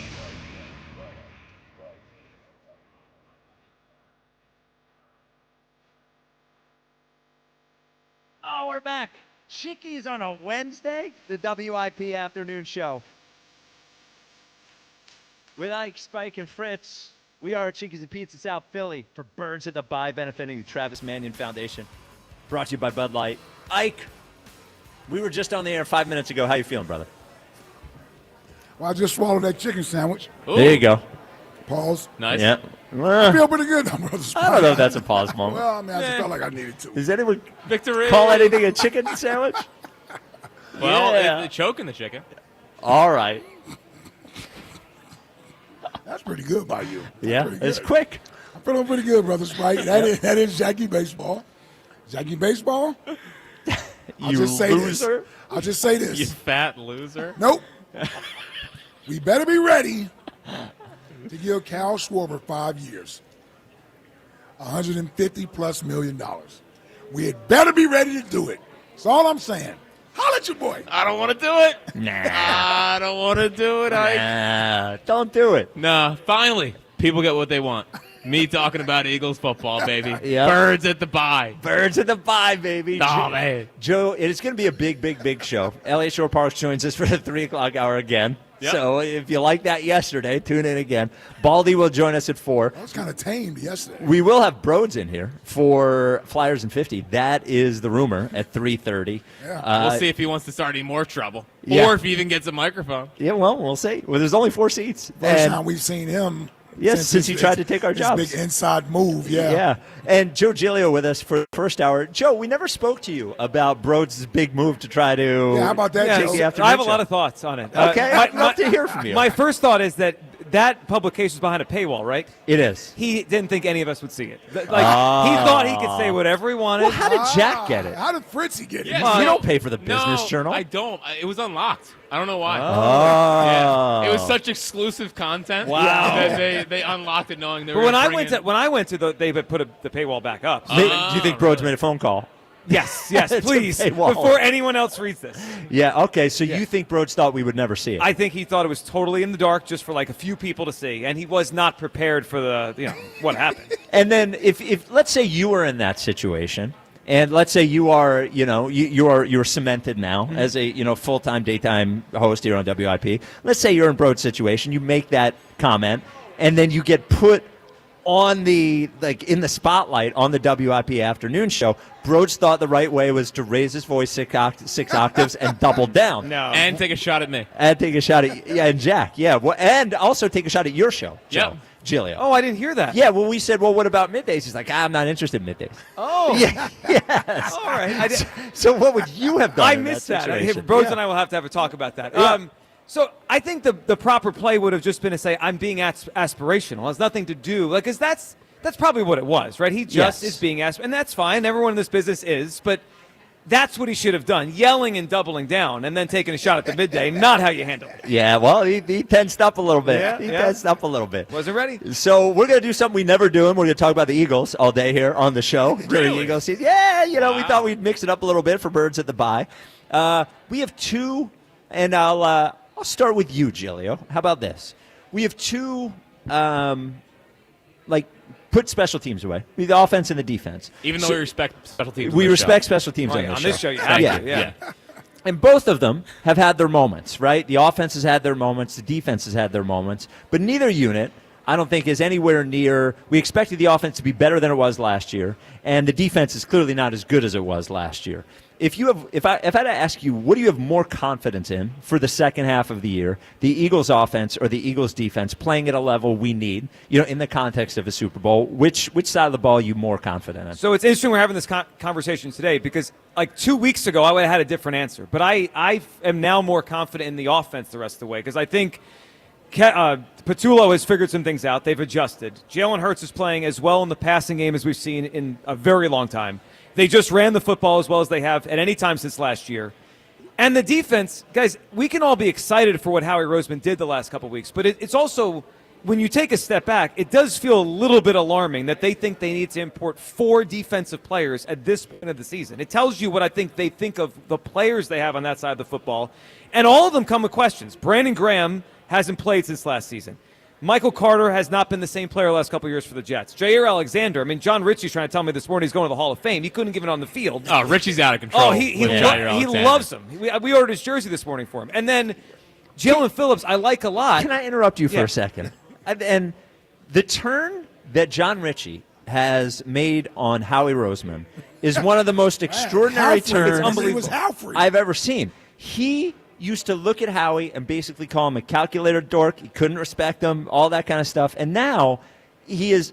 Did Roseman get to him? Did Roseman the worm? Has he been wormed up by Howie? He thinks Howie has the Midas touch. Every player he acquires. So to that point, and even Jalen Phillips, guys. Jalen Phillips looks like a really good player, and he was good under Vic Fangio.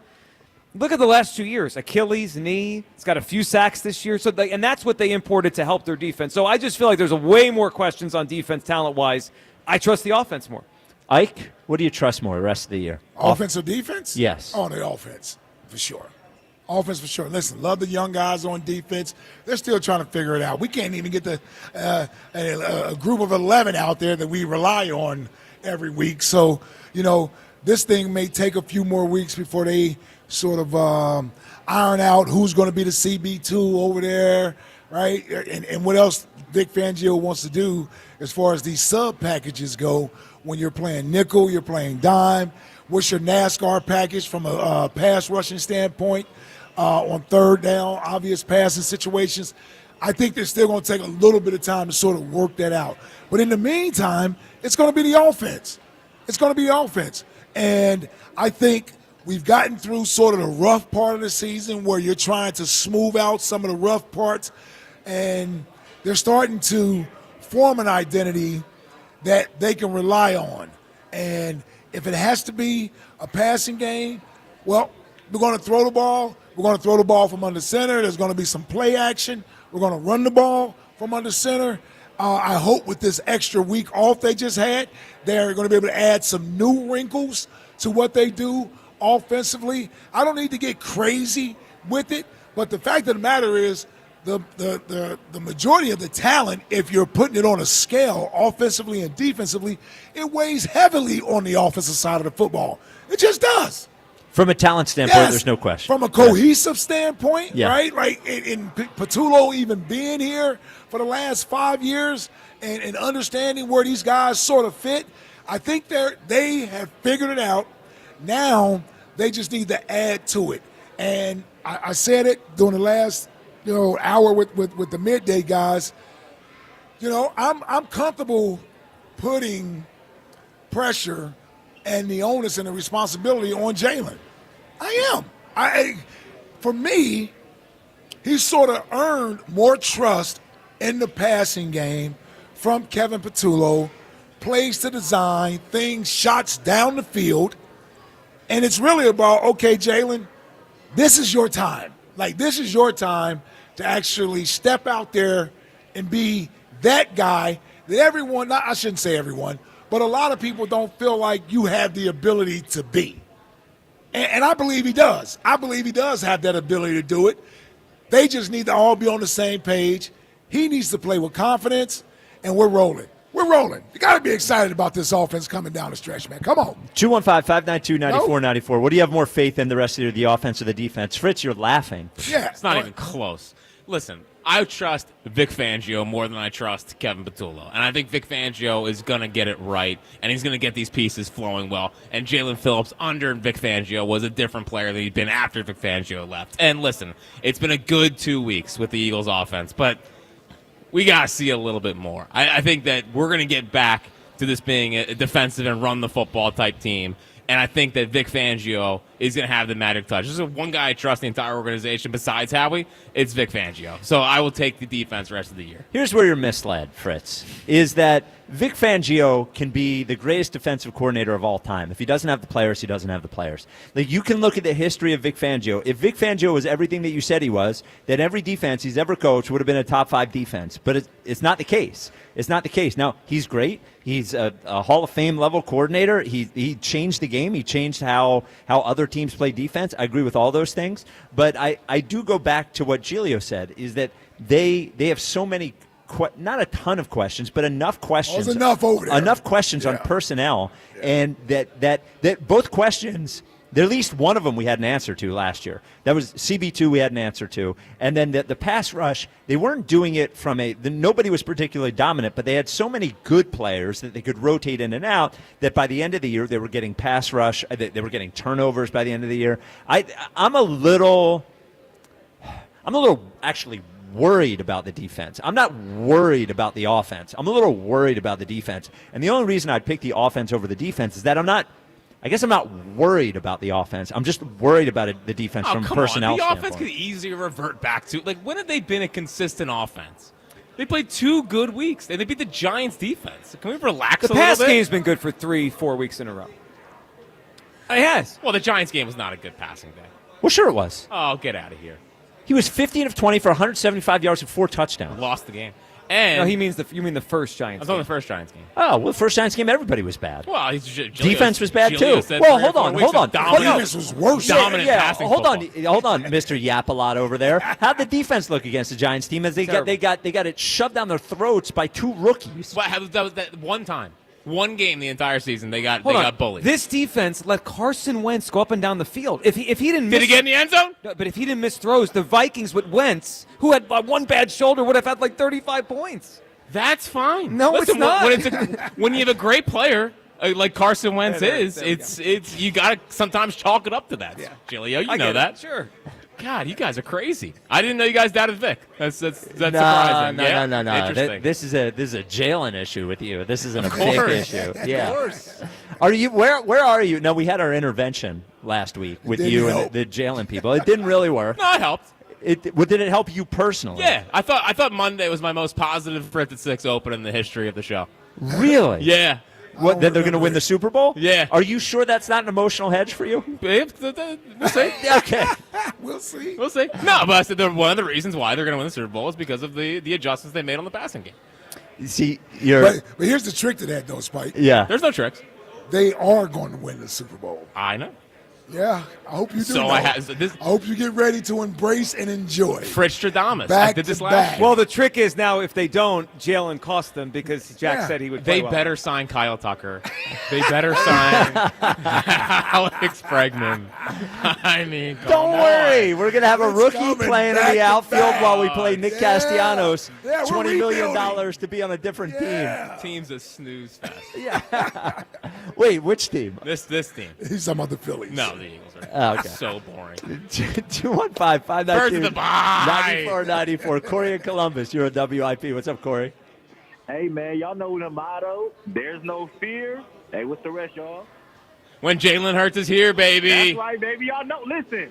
You gave up on him 3 weeks ago. Y'all know who I got the most confidence in, right? QB1, baby. So the What's up, offense. Gilio? How you doing? Corey, what's up, pal?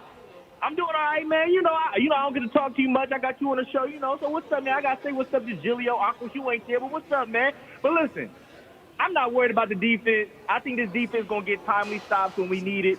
Like I like the additions. I said it on Monday. The Jair Alexander, I know it's mid-season. It reminded me a lot of when we picked up James Bradbury in 2022. Like, a lot of people look at Bradbury at the end, how he was terrible. But when we first got him, he wasn't looked at the way he was at he made All-Pro that year, right? You know what I'm saying? You put Vic Fangio, work a little magic on it, because he's probably the most talented cornerback that we have other than Q and Coop, on the team. Because he better than Ringo. I need those beat writers to stop telling me how good Ringo is. He should be happy. Yeah, that's over. That's Yeah. over. I hope all the beat we gotta let writers that are. go. Yeah. Dory Jackson, you know what I'm saying? You need to take as long as you can to recover from that concussion. I need you to get right, buddy. So I need you to stay home and get taken care of before you come back. You know what I'm saying? And Jalen Phillips is a player. You added him, BG. I'm not high on the BG signing, but if BG can give you 10 to 15 quality snaps, Nolan Smith coming back. Imagine your last name being 58 and it being Hunt, baby. You got him emerging. And you got N'Kobe Dean coming back more and more.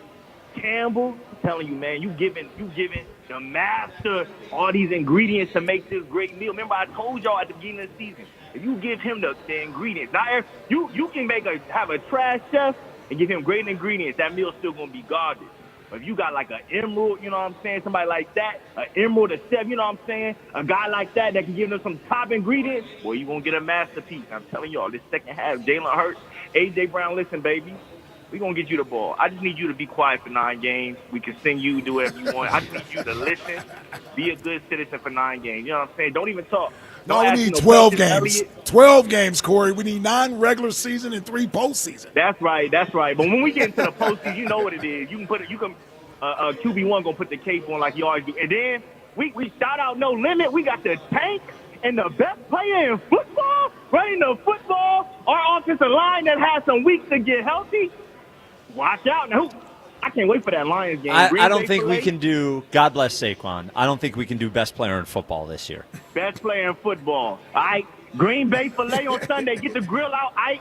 Monday. We said this yesterday. The game's Monday. Yeah, it's Monday game.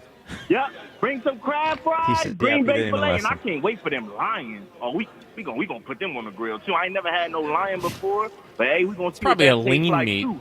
Yeah, I would say Because so. That's a strong animal. Yeah. Everybody else in the NFC, that's top liver, right? All right. Rams, we take care of them. All right, Right. Corey. But Well, let me ask you this: if I gave you a choice, because we were talking about the things that Howie did at the deadline, you can have everything that Howie did at the deadline, or you can trade 2 firsts for Sauce Gardner. What would you have rather had? Ooh. Like, could he have, rather than all these small swings, could he? And he was clearly trying to do a big swing on the defensive line. And we none of us think the Myles Garrett thing is over. Right. Like, that could be the offseason. But this year, to try to win a Super Bowl, would you rather they make the 3 trades they made, or you trade 2 first-round picks for Sauce Gardner? What gives them a better chance to win the Super Bowl this year? Wow. That's a good question. Because they needed to upgrade the pass rush. They did. They needed to. But if you're talking about having another lockdown corner out there, Which is what they did last year. Yeah, with Quinyon Mitchell on the other side. Might be the best pair of corners. yeah, exactly. It would be the best pair of corners in football.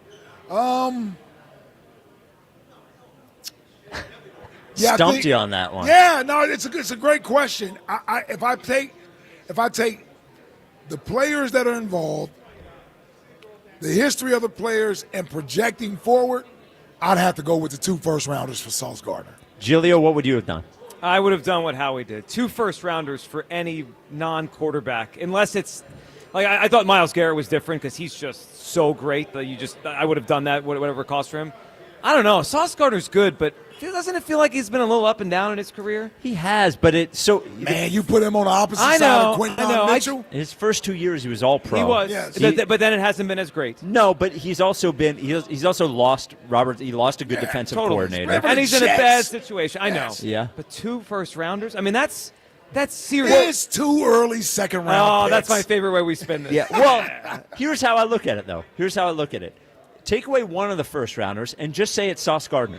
You're just trading one player for one player, and it's Sauce Gardner. And whoever you take in that first-round spot is probably not going to be as good as Sauce Gardner. Probably not. So you're really just paying one extra first-round pick as an upgrade. You're getting a young player in place of that one first-round pick. Yes. I don't think – I know everyone says the price is crazy. I think to a certain extent – I would have done it. And when you look historically, these trades don't usually work out as well for the team that traded for the player. We can all point to the Rams it happening. A lot of times it doesn't work. Well, they won the Super Bowl, though. They did win the Super Bowl. They won the Super Bowl. Yeah. So. I just – 2 first-round picks, when you assume the team is going to be pretty good for the next couple of years, I don't know if 2 first-round picks is too much for a 25-year-old lockdown corner who's under contract for the next 4 years. Think about this, right, Joe? Think about this. 2 of the 5 best lockdown corners in football would have been here. And not even in the prime of their career. You would have them for the next 5 to 8 years, potentially. To go along with Cooper DeJean in the secondary, and if you want to keep Reed Blankenship, and you got Drew McCoupa moving forward, man, listen. You're talking about a secondary that's like Al Harris, Troy Vincent, Bobby Taylor, Brian Dawkins. Well, that's the type of secondary, the caliber of secondary you're talking about. It makes me wonder if Howie and the Eagles value this as much as we're talking about it, because he even answered a question yesterday about offering a lot from Myles Garrett and Micah Parsons. He didn't shy away. But why weren't the Eagles in this conversation? They wanted the pass rush. That's what I mean. Yeah. I don't know if they want to put the resources into a corner. Oh, I agree. They might be saving those picks for the Myles Garrett trade.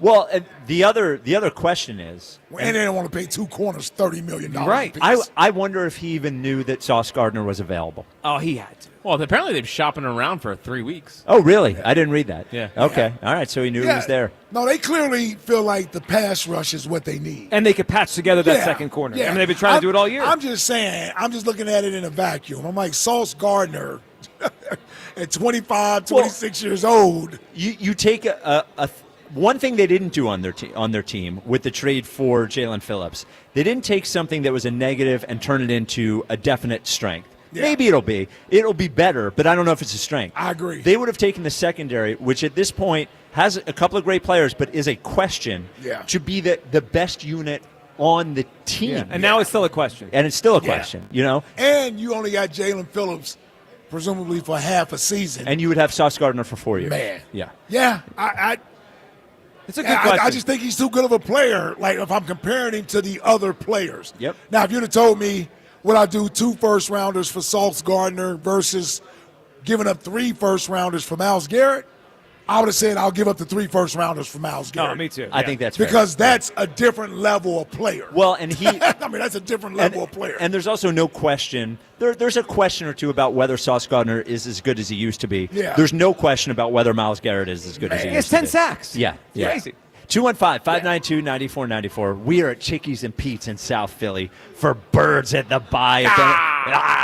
It benefits the Travis Manion Foundation. It is brought to you by Bud Light. Joe Giglio with us all the way up until 3 o'clock. This is the WIP Afternoon Show with Ike, Spike, and Fritz. Now, we have a great team here, right here on the air right now.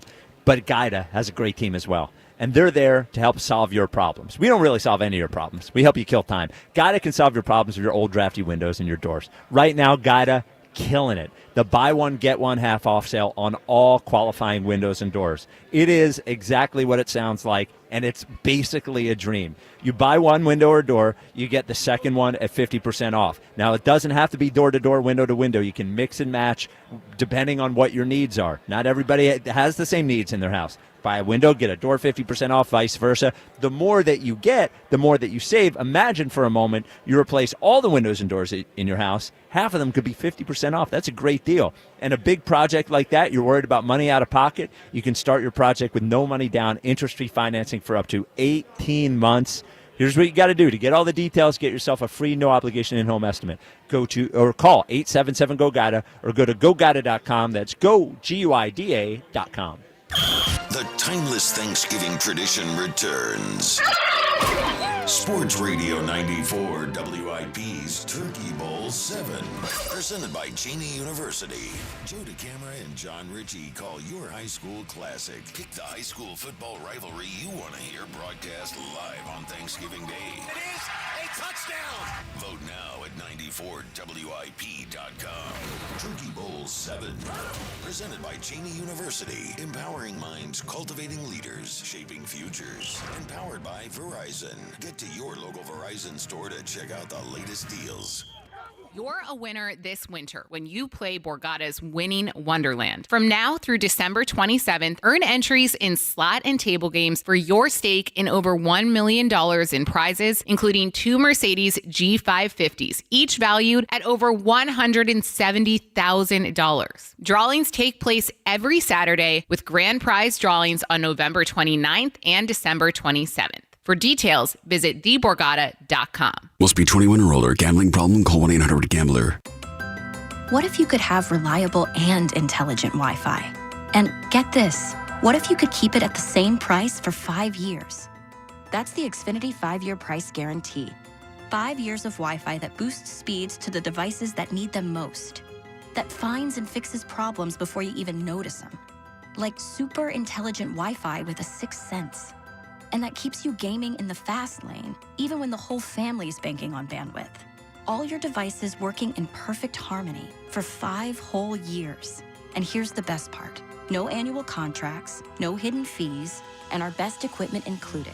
Hey, let's face it, a lot can change in 5 years. Kids grow taller, dreams grow bigger. But your Wi-Fi? It would stay reliable and the price would stay put. The Xfinity 5-year price guarantee. Lock in your price and unlock the possibilities. Xfinity. Imagine that. Select plans only. Restrictions apply.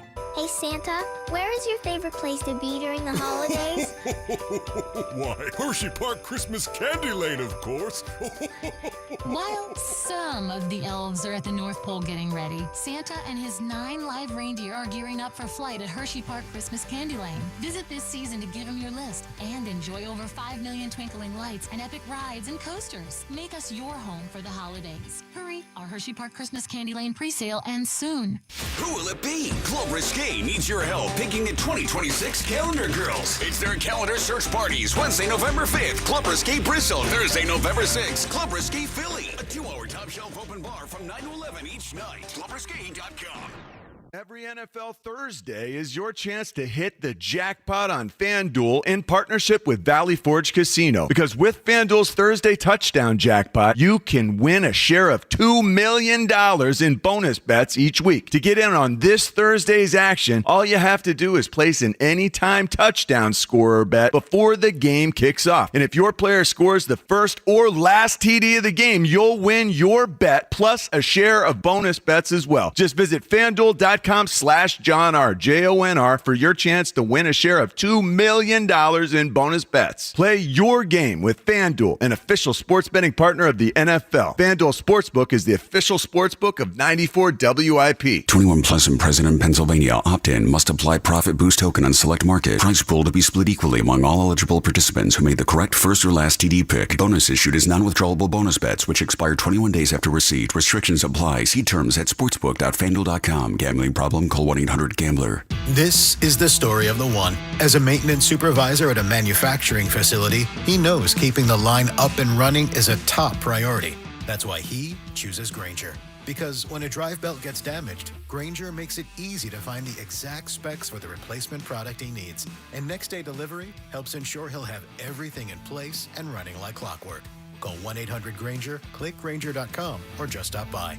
Grainger, for the ones who get it done. Straight Talk knows the best holiday gift is simply saying yes. Yes, you can stay up late. Sure, more cookies. Of course we can watch that movie again. That's why we give you real unlimited data, so you can say yes to all of your family's streaming, scrolling, and sharing. And now at Straight Talk, get another gift worth giving, a free 5G phone with select plans. Because yes is the best gift to give. Yes! And receive. Available at straighttalk.com and Walmart. For network management practices, visit straighttalk.com. Birds at the Bye, live from Chickie's and Pete's, South Philly. Sports Radio 94 WIP.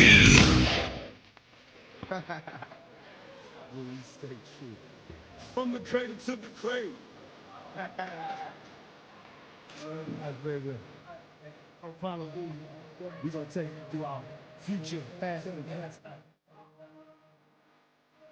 It's the WIP afternoon show with Ike, Spike, and Fritz.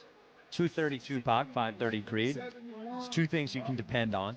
The WIP afternoon show. We're at Chickies and Pete's in South Philly for Birds at the Bye. Benefits of Travis Manion Foundation. It's brought to you by Bud Light. Joe Giglio with us all the way up until 3 o'clock. The Twitter question is brought to you by Mark's Jewelers with locations in Montgomeryville and Mount Laurel. There's a Mark's Jewelers minutes from everywhere, online at marks-jewelers.com. Which move would you rather Howie had done? A third for Jalen Phillips or 2 1s for Sauce Gardner? Now, Ike, you said the 2 1s for Sauce Gardner. What do you think the poll is at? That's it. I'll go is Sauce Gardner, not overwhelmingly. So let's go 55% Sauce Gardner. See, what you have to understand about this fan base, Ike, is that they're all Howied up right now. So anything he does is a good move? They are all Howied up. And Howie we trust? Howie season. You guys just don't get it. Yeah, 88%, a third for Jalen Phillips. If you had asked the question before either trade went down, it would have been closer to 50-50. Exactly. Yep, Yeah. But now that it's done, Phillips is an Eagle. Such a great point. Yeah. Such a great point, Joe. Yeah, this isn't a knock. First of all, Spike, who came up with this question? You or Fritz? Which one? This that was Spike. Well, yeah, I asked it on the air, but he put the poll question up Yeah. there. Yeah. So because it's already done. Yes. It's weighted one way. Oh, but yeah. like Joe said, if you'd have asked this beforehand, which would you do and which would you prefer? I would have had to imagine everybody would have said do the 2 1s for Sauce Gardner. That's all we've been talking about is finding another CB2. Yes, and there he is. He's a CB1.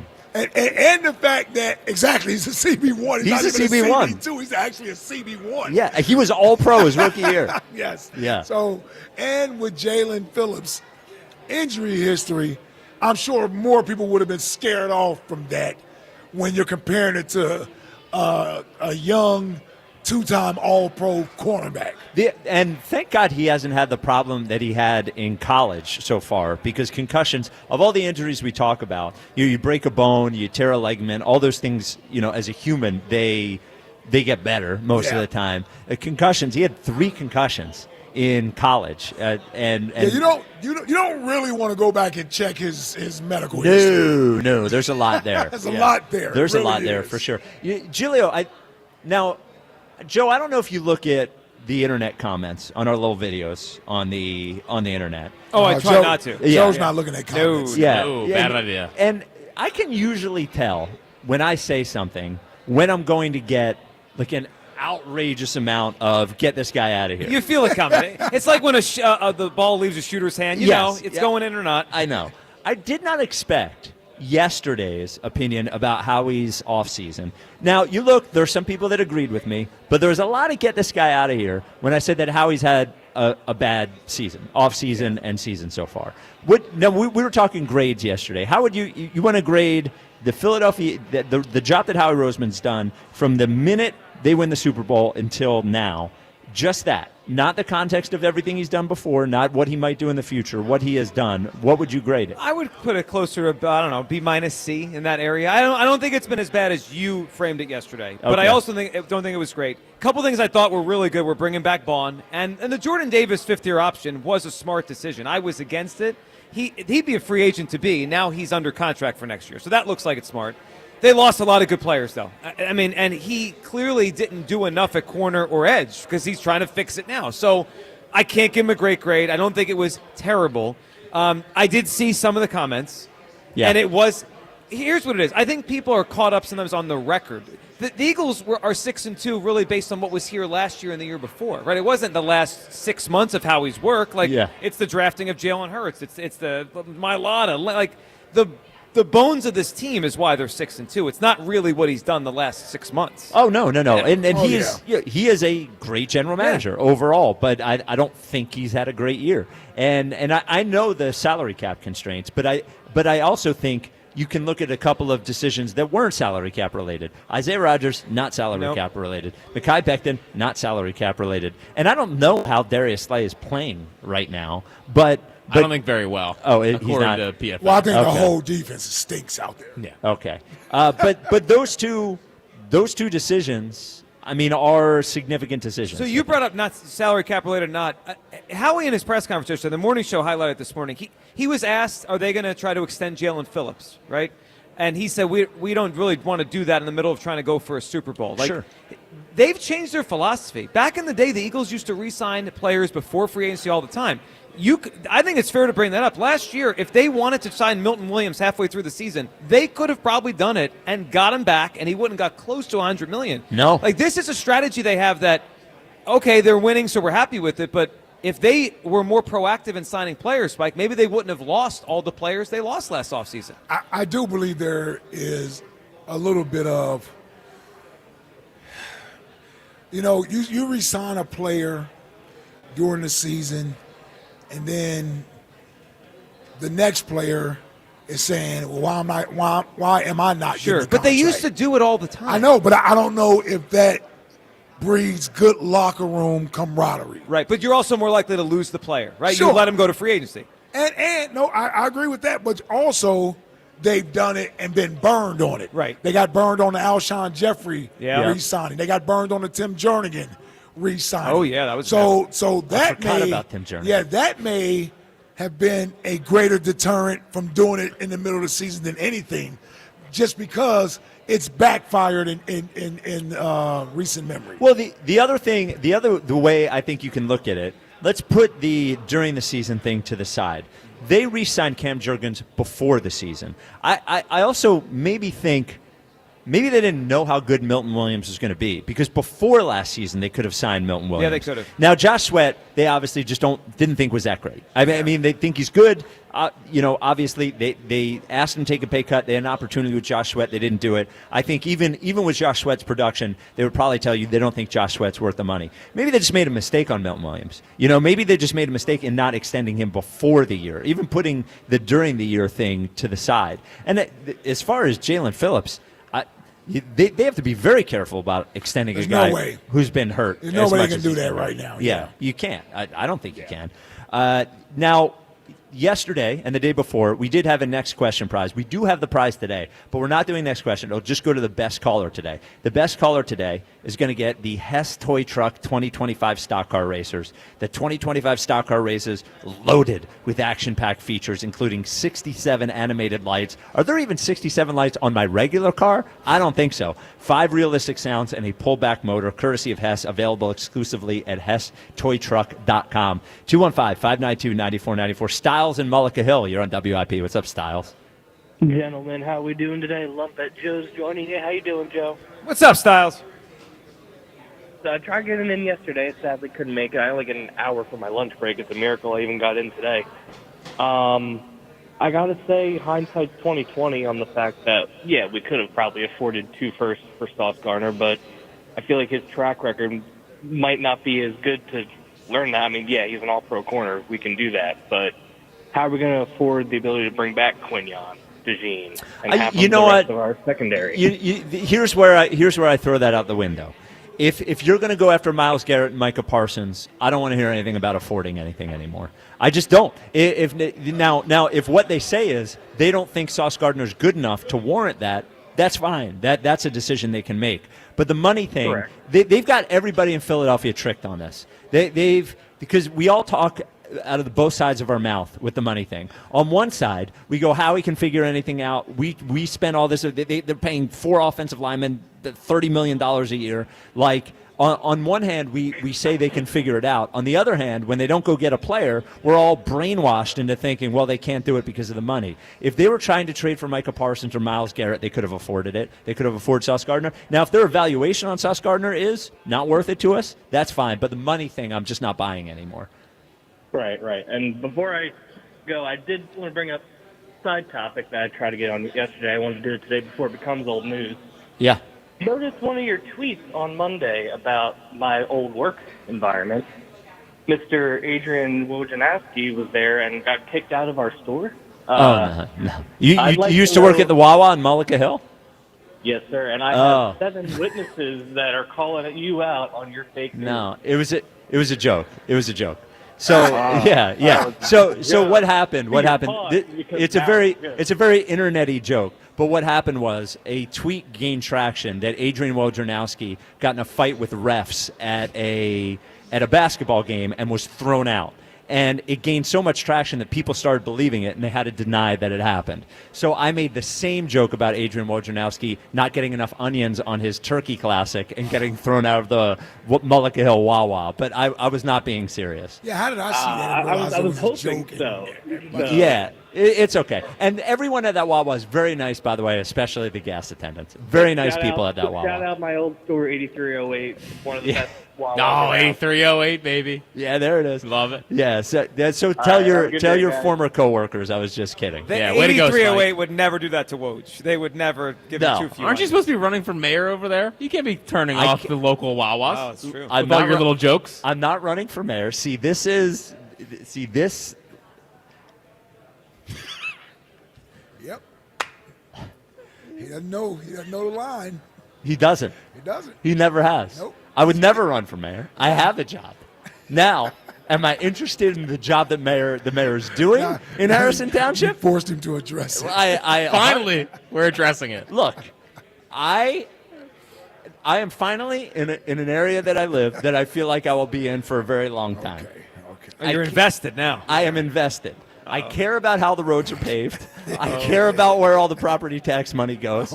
And let's just say that I already have the budgets and the audits for the last 3 years for my little township, and I'm going to be going through it with a fine-tooth comb to make sure that our money is not being wasted. We pay a lot of property tax in New Jersey. I just want to make sure the money's not wasted. Yep. That's all. You know what you were getting over there, did you, Mulligan Hill? Look, man. Know it. Fortunately for the actual mayor, you don't have a pulpit to talk about this whenever you want. Yeah, and the good thing is, because I am not running for mayor, I can talk about it all I want. All I want. Yep. Just making sure that our public officials are doing their jobs as a representative of the people of Harrison Township. Wow. Well, look, it is what it is. I hear you. You know, it's what it is. Fritz, he's something else. I spy with my little eye. Yeah, there he is. Giglio, let's the A.J. Brown topic. If I were to ask you to predict two things, one, do we get, is there another moment with A.J. Brown the rest of the year? Of course there is. Okay. It's every other week. and then the other one is, how does this all end with A.J.? He's not. Yeah. Okay. Yeah. How does this go the rest of the year, and then next year? Is A.J. Brown a Philadelphia Eagle? So ultimately, I don't think any of it's going to really change the season.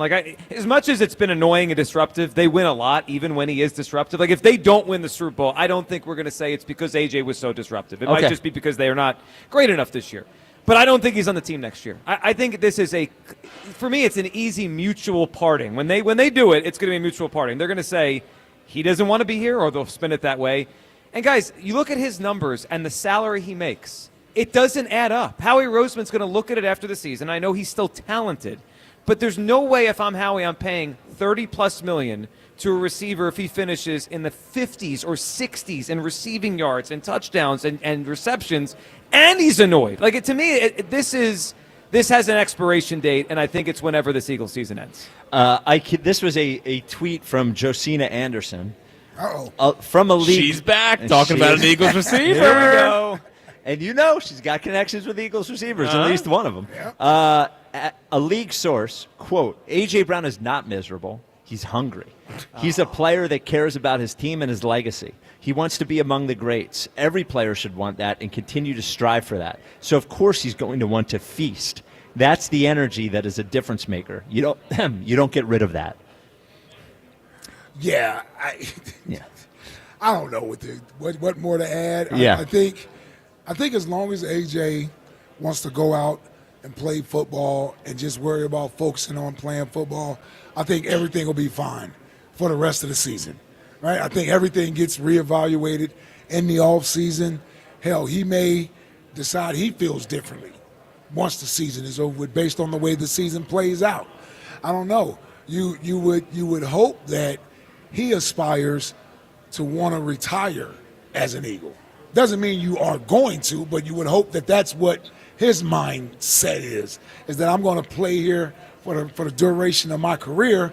This is where I want to be. He has stated before that this is his home, but that's more or less the city of Philadelphia, which I think he likes in the area. And I think he likes the fans too. But him actually being excited to come to work every day and play in this offense and be a part of what they've built. He's been a part of this, but to continue to be a part of what they built, they got an opportunity to be something special and leave a real true mark on the history of this league if they can become one of the rare teams that repeat as champions. And, I can understand him wanting to build his legacy and cement his legacy. You add some championships to that resume, there's nothing wrong with being Michael Irvin in the history of this game. Michael Irvin will tell you, yeah, I didn't catch as many balls as Jerry Rice or Andre Reed or even Haywood Jeffries. Yeah, those guys. Yeah. But I always played well in the big games when I was needed, and we won a lot of football games, and we won 3 championships. That's what Michael Irvin will tell you anytime when you want to talk about numbers. I only say that to say, what's more important to you? And if winning championships is what's more important to you, then where are you going to go that you have a greater opportunity than a place you've already established a culture as a championship culture? You helped establish this culture. A.J. Brown did, right? He helped establish this culture that's here currently with the Eagles. And so it's a young team with a lot of young, good players. I would never think about going anywhere else, right? When I think back to my playing days here and being with all those guys I played with and being a part of that team that built up that culture in the early 2000s, I never wanted to leave here. Hugh Douglas never wanted to leave here. Jeremiah Trotter never wanted to leave here initially. Right? None of those guys, none of us, because we helped build this thing and we wanted to be here for the duration of it. And he's getting paid. And you're already getting paid.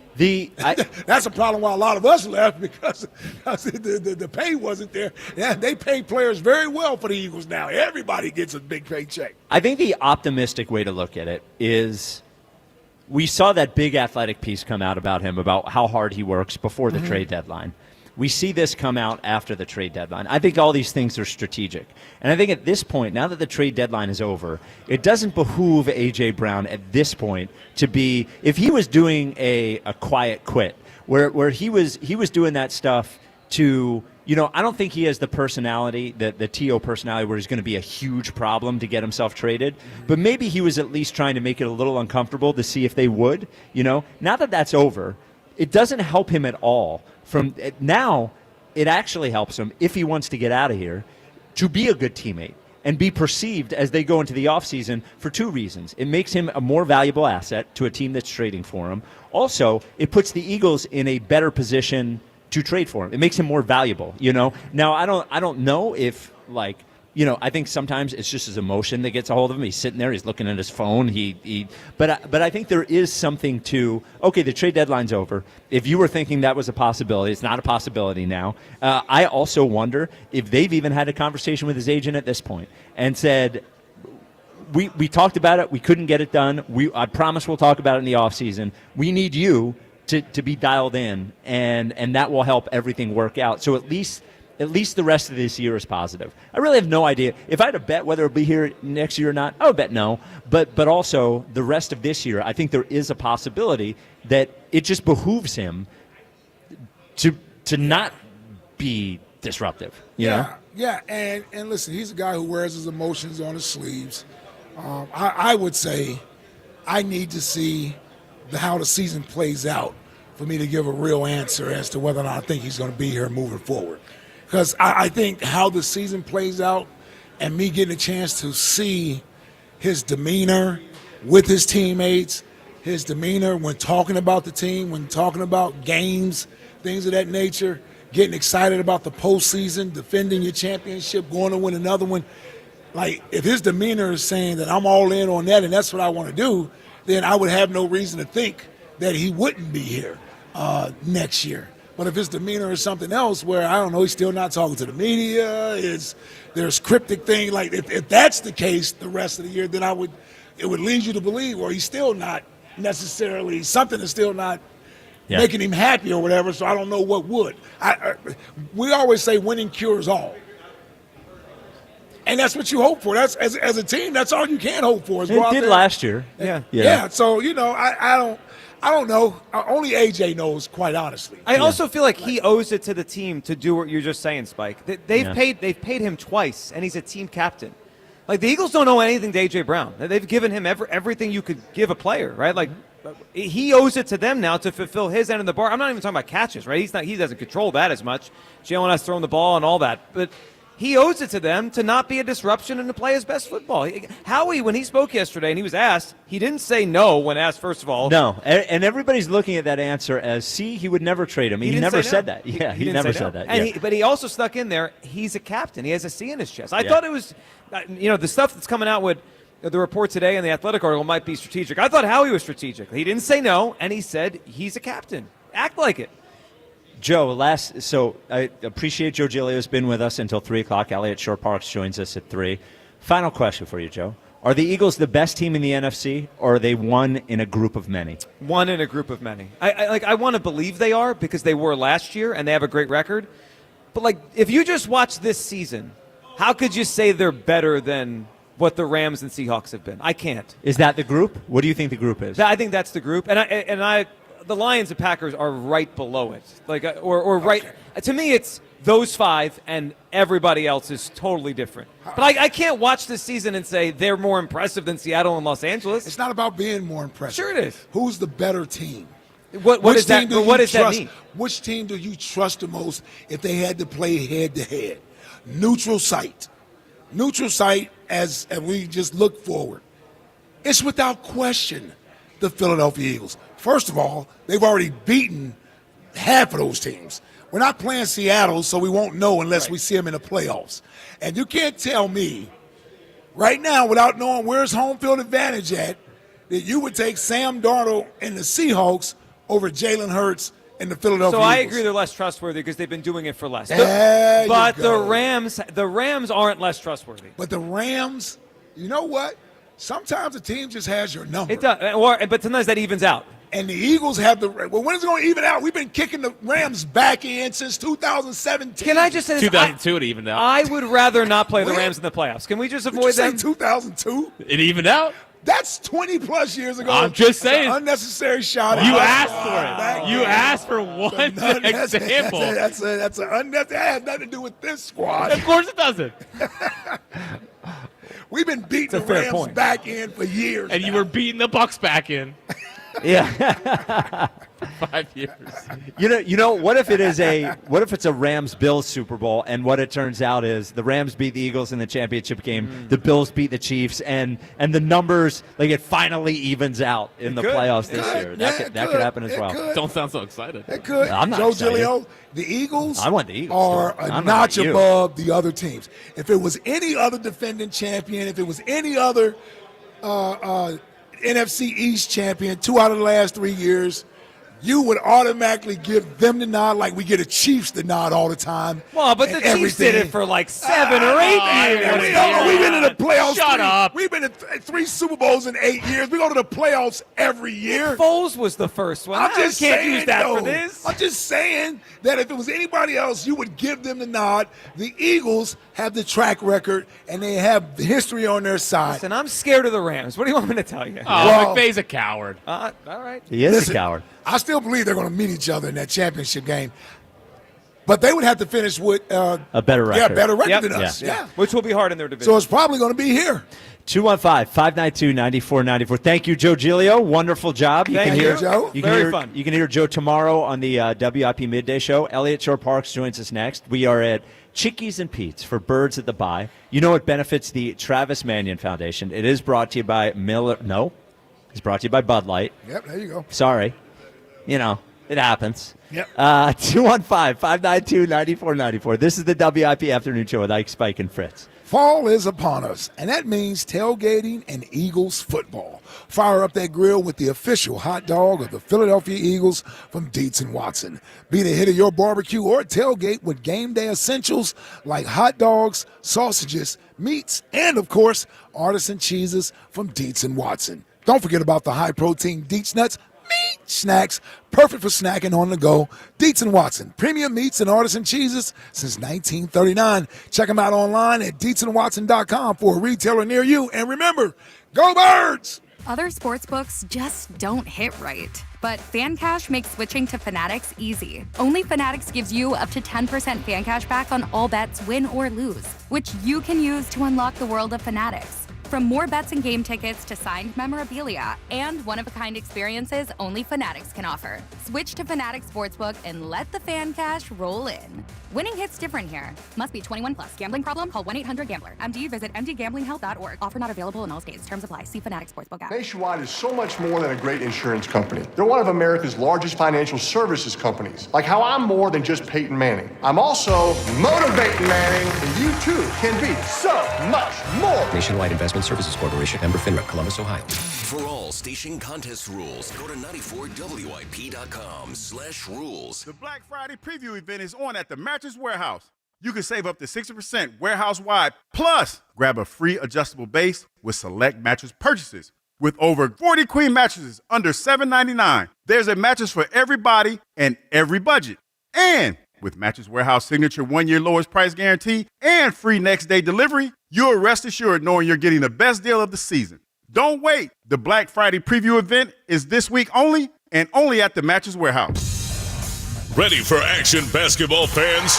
BetMGM, an authorized gaming partner of the NBA, is giving players another reason to hit the court this season. BetMGM is adding extra excitement to every basket, every slam dunk, and every buzzer-beating shot with special promotions, new features, and more. Log in throughout the season to find odds boost tokens, no sweat tokens, and same-game parlay boost tokens in your account to amplify your winnings. Enjoy enhanced product features like Dark Mode 2. Log into BetMGM, an authorized gaming partner of the NBA, all throughout the basketball season to see what's new. BetMGM and GameSense remind you to play responsibly. If you or someone you know has a gambling problem, help is available. Call 1-800-GAMBLER. BetMGM.com for terms and conditions. 21 plus to wager. Pennsylvania only. Existing customer offer. Subject to eligibility requirements. Rewards vary and expire in 7 days. Morning, Zoe. Got donuts. Jeff Bridges, why are you still living above our garage? Well, I dig the mattress, and I want to be in a T-Mobile commercial like you. Teach me, Saldana. Oh, no, I'm not really prepared. I couldn't possibly. At T-Mobile, get the new iPhone 17 Pro. On them, it's designed to be the most powerful iPhone yet and has the ultimate pro camera system. Wow, impressive. Let me try. T-Mobile is the best place to get iPhone 17 Pro because they've got the best network. Nice, Jeffrey. You heard them. T-Mobile is the best place to get the new iPhone 17 Pro on us with eligible trade-in in any condition. So, what are we having for lunch? Dude, my work here is done. With 24 monthly bill credits on Experience Beyond for well-qualified customers plus tax and $35 device connection charge. Credits end and balance due if you pay off early or cancel. Finance agreement iPhone 17 Pro, 256 gigs, $1,099.99 and new line minimum $100 plus a month plan with auto pay plus taxes and fees required. Best mobile network in the U.S. based on analysis by Ookla Speed Test Intelligence data 1H2025. Visit T-Mobile.com. As a mom, comforting my family is what I do best. Vicks Vapor Stick provides soothing, non-medicated Vicks Vapors in an easy-to-apply stick, and it dries fast, so there's no mess. I use it to comfort myself and my family. Thanks, Mom. Vicks Vapo Stick, soothing comfort for the whole family. And try Vicks Vapo Shower Max for steamy Vicks Vapors when you need more comfort for yourself. Use as directed. Makita's built for the pros who show up early, who don't do shortcuts, only precise cuts. With tools built to last, job after job, year after year. Performance that pays off, because when the job calls for the best, you answer. And when you need the best, you call on Makita. Built to be the best. Available at the Home Depot. Must qualify for enrollment. Results may vary. We all hear the radio ads about the IRS. They tell you to be afraid, to be scared, and they try to frighten you into calling. I'm not here to do that. Tax Relief Advocates is different. TRA is here to tell you that if you owe money to the IRS, whether it's $5,000, $50,000, or $500,000, we have a solution. It doesn't matter if you're sitting in your car, at work, or with your kids. No matter where you are, call now. 800-583-5795. Don't lose hope. TRA can eliminate or reduce what you owe to the IRS. Generous programs are now available that can give you a fresh start. Our passion is taxes and helping individuals fix their IRS problems. We have over 1,000 5-star reviews on Google and an A+ with the Better Business Bureau. You don't need to be afraid of the IRS any longer. End your tax nightmare today by visiting us online at TRA.com or call 800-583-5795. That's 800-583-5795. Tax Relief Advocates. Real solutions for real people. This is Andrew Bogish with an Odyssey Sports Minute. We'll find out if they made the right moves at the right price down the road. But for today, I want to give the Jets, the Cowboys, and the Colts some credit. There should be no half measures. If you're selling, send out Sauce Gardner and Quinnen Williams. If you're buying, let those first-round picks fly. You never know when you'll be back in these situations, so you have to take advantage. I'm Andrew Bogish. 94 WIP HD1 Philadelphia. Live from the Tasty Cake Studios. An Odyssey Sports Station. This is the afternoon show. Sports Radio 94 WIP.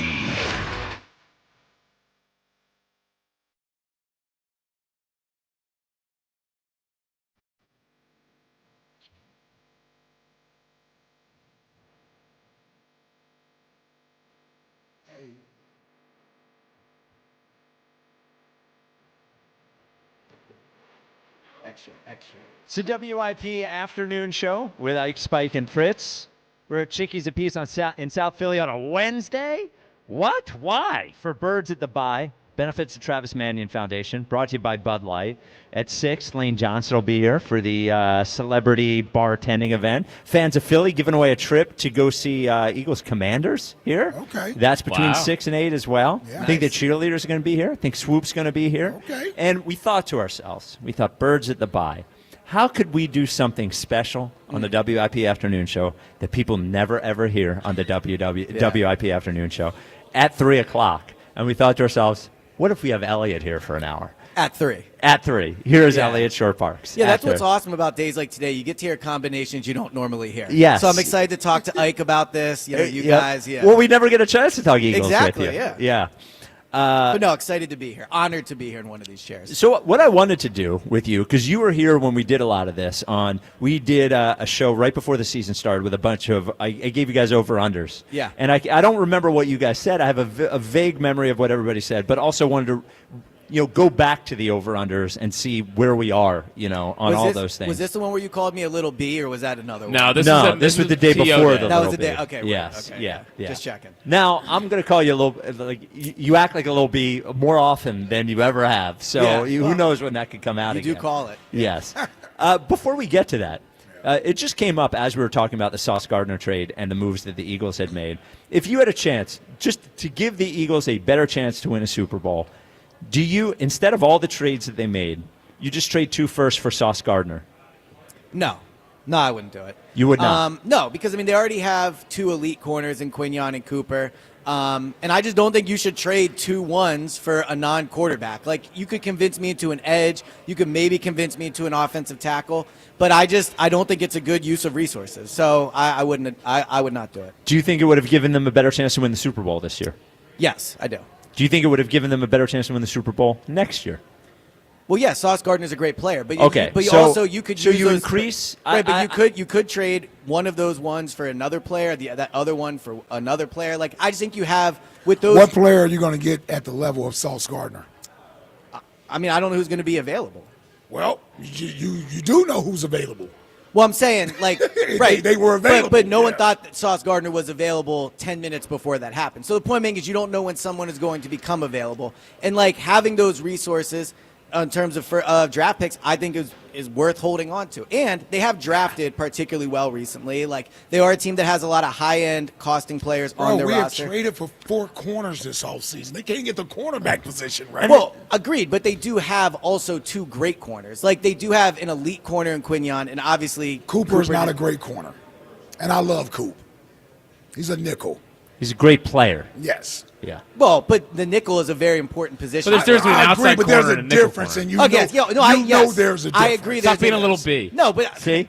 Well, I told you. He is a great corner. Like, I get the point, the distinction you're making, where he's not an outside shutdown corner like Quignon or Sauce Gardner is. Yes. But he is a great corner.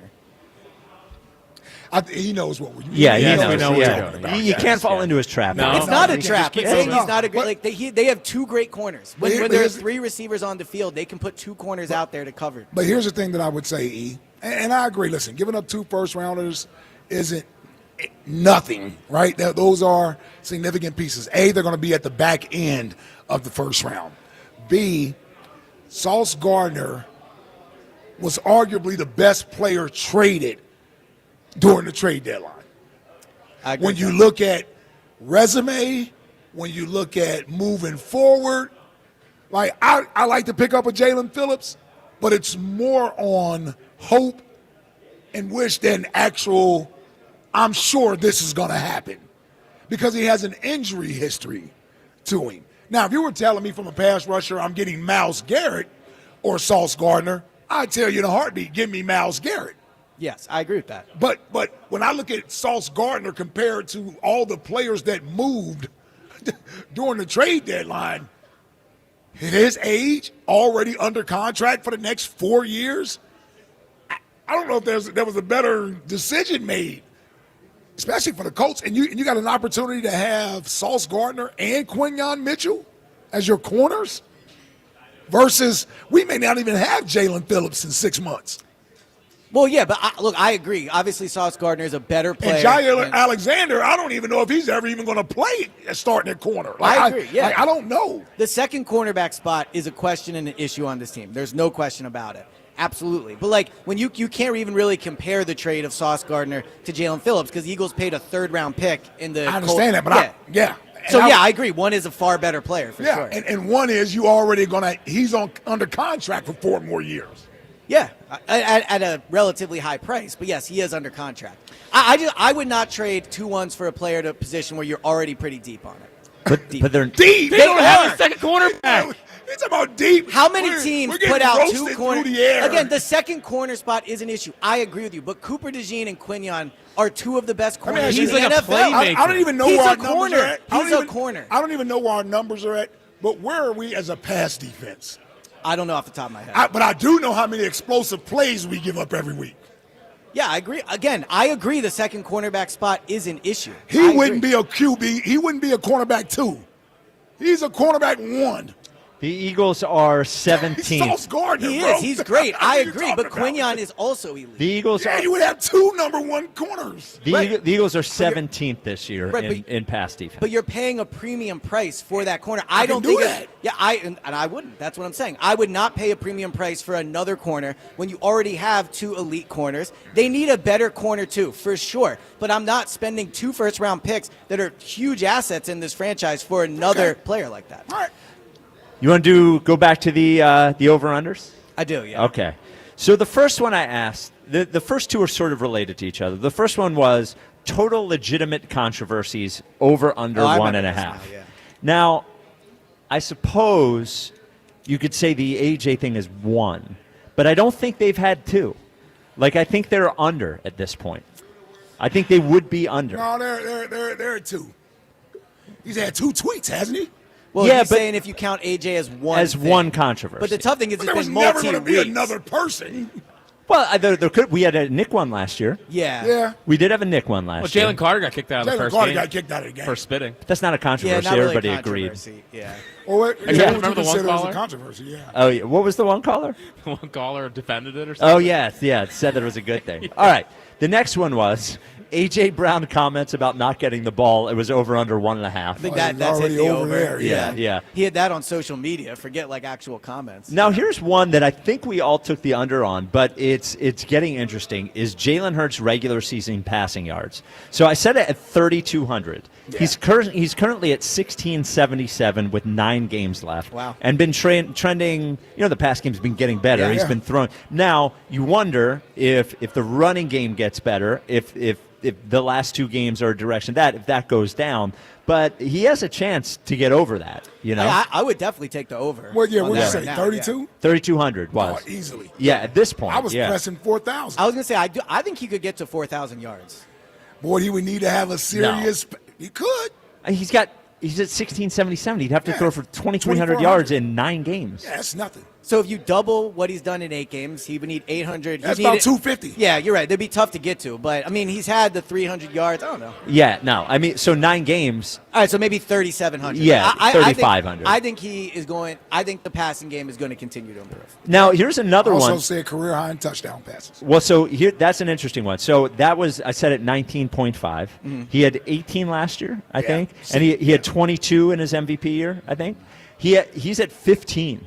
So, he's definitely going to beat the 19 and a half. The question is where he ends up. He's had, had the 4 against the Giants helps, but he's had, in that perspective, he's been much better. And part of this has been they've been so good in the red zone that has had that number higher as and well. The other part of it is they're not running the ball as well. So in the red zone, they've thrown it more. I mean, Goddard has 7 touchdowns. Like, Goddard getting those touchdowns is obviously great for him, and it's good for the offense. I think in some ways, like, Goddard leading the team in touchdowns can be a bit of a red flag for how everything's operating overall. What? Like, the fact that they've had to go to Goddard so much. They're going to these, like, shovel So passes. what? I'm saying, like, you would prefer to have Saquon running the ball. You'd prefer AJ to be getting open. Like, it's no, I good. It's wouldn't. good that Goddard's Why? done Why it. would you prefer that over Dallas Goddard? Why? Because Saquon and AJ are the first read. Saquon Acre.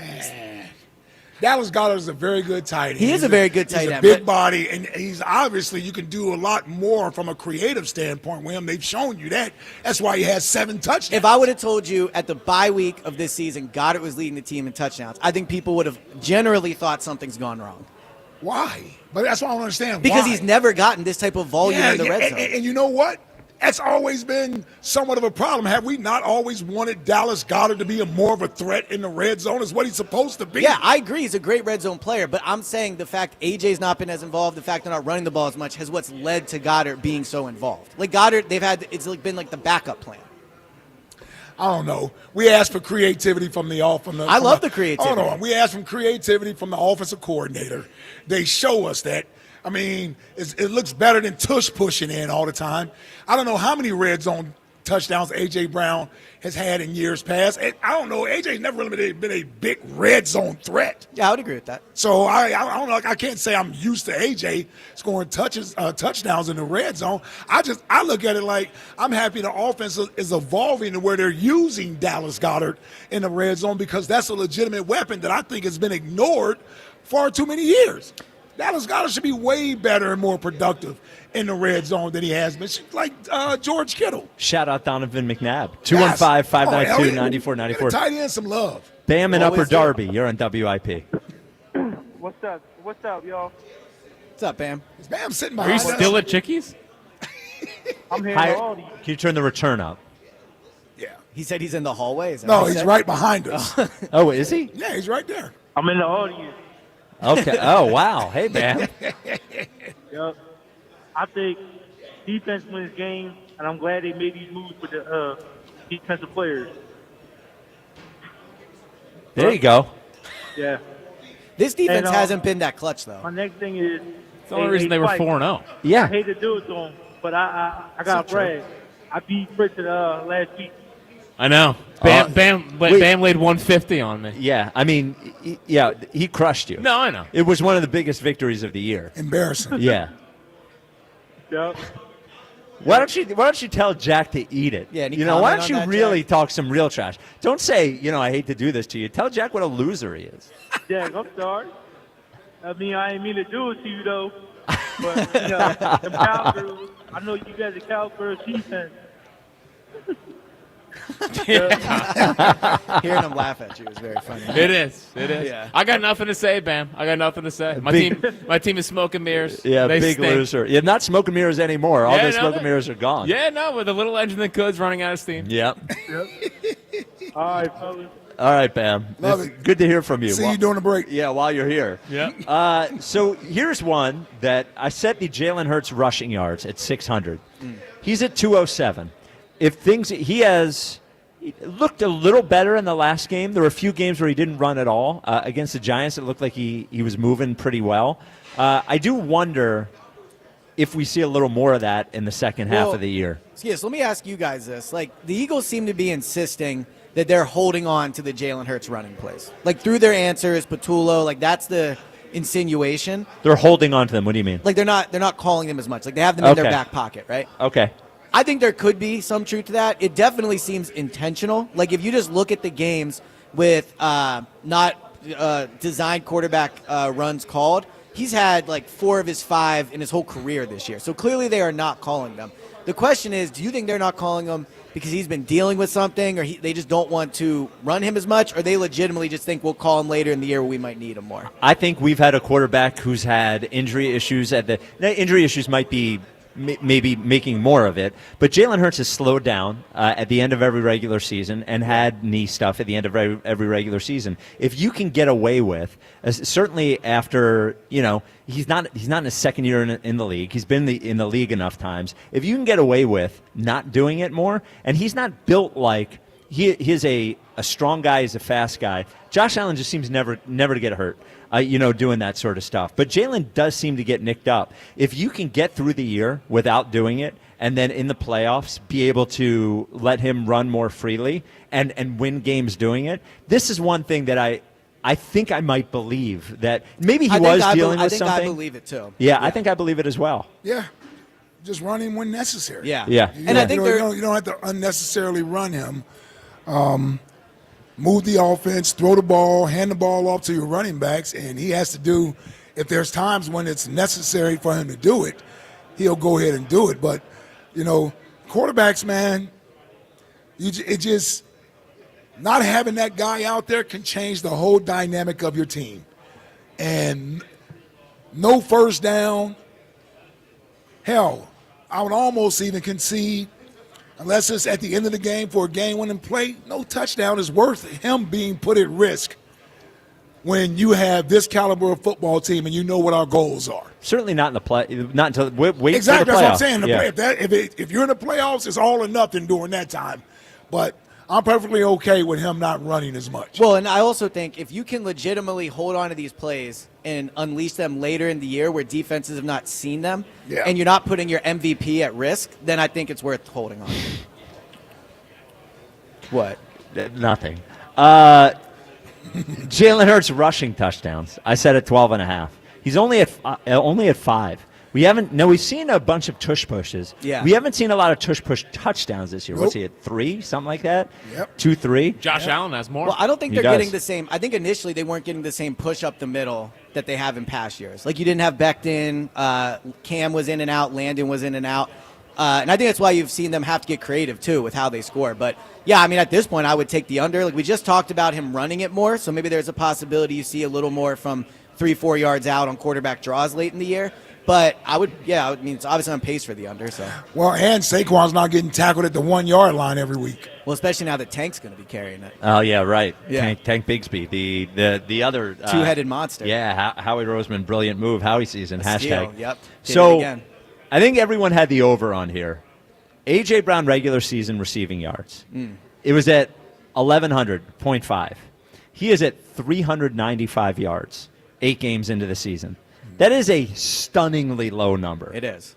It's less than 50. Now, I know he missed one. He only missed one game, right? Yeah. You know, that's still a really low number. Well, last year he missed, was it 4 games? 4 games, yeah. And he still finished with, Yeah. Was it over 1,000 actually last year? Yes, he got it in the was? last Okay, game of yeah. the season. And touchdowns was 7.5, and he's at 3. Yeah. And here's the other A.J. Brown number is receptions. I said at 74.5, which seemed like an easy over. He's at 29. Yeah. So A.J. Brown through 8 games has 29 catches, 395 yards, and 3 touchdowns. Yeah. I wonder what the second half of the season looks like for him. You know. Well, it won't be enough to get 1,100 yards. No, we're not getting that. But Yeah. I wonder if you could get a second half of the season that is at least that pace. You know, is a 9 games, maybe he ends up with 600 yards in the 9 games, pushes him close to 1,000 yards. Well, and also I think with AJ, I mean, I think it's fair to worry about his health. I mean, he's currently dealing with a hamstring injury. And we don't know where that is, right? Yeah, I think he'll play against Green Bay. Oh, now they practice today. No, because they Tomorrow. play on Monday, their week starts tomorrow. Okay, so they're- we'll get a report tomorrow. We'll get a report tomorrow. Yeah. But outside of just that, he missed time in training camp with a hamstring injury. He had leg issues last year in the playoffs. So, I mean, that number is very, obviously where he's at right now is very low. And I think if he plays the rest of the games, he will, hit that number plus some. I don't think he'll get to 1,100 yards. But the rest of the year, I mean, you might have to factor in he misses another game or two. Yeah. With not with this specific one, but it wouldn't surprise me if in 2 weeks he's out or 3 weeks. 215-592-9494. Terrence and Malvern, you're in WIP. What's up, Terrence? Hey, guys. Okay, I got to bust on Ike first. Uh-oh. Finally. Yeah, finally someone brave enough. Some years ago, Ike, I called in and Oh, I no. said, this is Terrence of Malvern, from Malvern. You remember this, Ike. And you were like, Malvern? What's Malvern? Well, do you know what Malvern is now, baby? Saquon Barkley lives in Malvern, so you know. Got him. Chester County, Ike. Yeah, you gotta get to Chester County, baby. Well, hold on. Isn't Ben Davis from Malvern? It's the wealthiest county in the state, and you were like, "Where's Malvern, Terrence?" Yeah. So I This is gotta the bust weirdest in call. This is the best. This isn't the got you moment you think it is. Yeah, yeah. As there are a lot of places around the city, I don't know where it's at. So, yeah, I don't know what to tell you.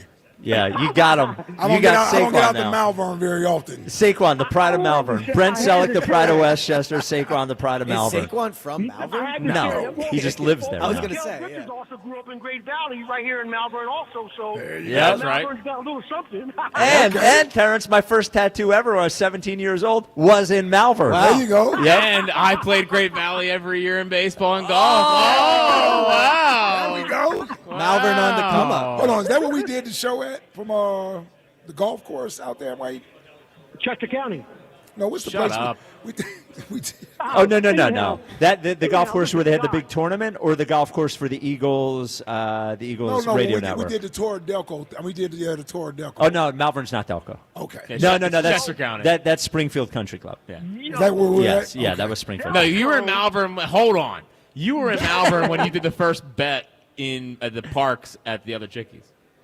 Was that Malvern? That's Malvern. Okay. Yeah, there we go. We Yeah. nailed it. Yeah. All right, there we go. Yeah, got him. Got him. I'll let you know when I'm in that neck of the woods again.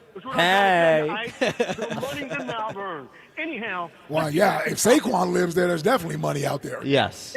Well, And good and golf guess what? courses. as a black man, I live in a community. I'm the only black that's ever lived here, so I would not have guessed that you were a black man. I live in Malvern, baby. Yeah, I want you to know that. Anyhow, I would like to get on the Howie thing and then get back to the Eagles with A.J. Brown real quick if I could. Yeah, sure. With Howie, everybody's got to realize Howie's not God. He's not perfect. He can't be right every single thing. Of course. Right. But we need to be able to admit when he's not. Yeah. Just because he does something bad doesn't mean you have to say it's actually good if it was bad. Well, so let's talk about that. So Campbell, is he not a starting rookie? Was that good? Well, his snaps are going down every week. Yeah. Yeah. Now he's a backup edge. Yeah. So it might work out in the future, but as far as this year, I don't know. Are we saying that Kobe Dean's going to move him out of that spot for good? He did. Well, he already did. He moved him out of the spot for this year. Yeah. He did. But so wait a minute. He was so he's permanently not playing that linebacker spot anymore? Is that what you're saying? Not in all packages, but Nakobe is clearly taking more and more of those snaps. Yeah. Yeah. Well, okay, so wait a minute. So why are we saying he's being downgraded? Number one, Nakobe, Because he's playing way fewer snaps than he used to. He played like 30 fewer snaps in the last game than any other game of the season. Yeah. Okay, so is there an adjustment going where he's going to be looked at really at the end spot? I don't like that way. They just traded for an edge and they signed a retired guy. Ends. Yeah. Yes. If they thought Jahad Campbell was a solution at edge, they wouldn't have gone and traded a third-round pick for Jalen Phillips, and they wouldn't have brought back Brandon Graham. No. If you want to talk about Howie's offseason and say Jahad Campbell is a win, fine. It's not a huge win for this year. He's getting played off the field by Nakobe Dean. So what is the next great move? What is a starter in that position? Terrence, if that is your big Terrence, see, this is the problem. If you want to say that Howie's not perfect and he makes mistakes, you have to be able to admit them when they happen. Do you think letting go of Isaiah Rodgers? No, Terrence, Mr. Malvern, was letting go of Isaiah Rodgers a mistake? That was a mistake. Okay, was letting go. All right, was letting go of Terrence? How he made Isaiah Rodgers. Yes. Okay, was letting go of Mekhi Becton. Terrence, was letting go of Mekhi Becton a mistake? Absolutely, but he's hurt. Okay, was signing Azeez Ojulari a mistake? Signing him? Well, yeah, he's been a healthy scratch. He's not even playing. Okay, Mekhi Becton, Isaiah Rodgers, yes, Howie made Azeez Ojulari, mistake, right? Okay, letting Terrence, letting cornerback 2 go down to Keely Ringo and Adoree Jackson, mistake. I disagree with that. We didn't know Adoree Jackson wasn't going to play. He couldn't even get on the field for the Giants. What are you talking about? We didn't know. That's his job. It's his job to know, Terrence. And when he gets it wrong, you have to be big enough to admit it was wrong. Adoree Jackson stinks. Keely Ringo stinks. They've traded for 2 cornerbacks in the middle of the season because neither guy is good enough. The one cornerback was a healthy scratch for Baltimore 3 times. The other one was Jacorian Bennett, who we have not seen at all. They were mistakes. Just say it. Say it.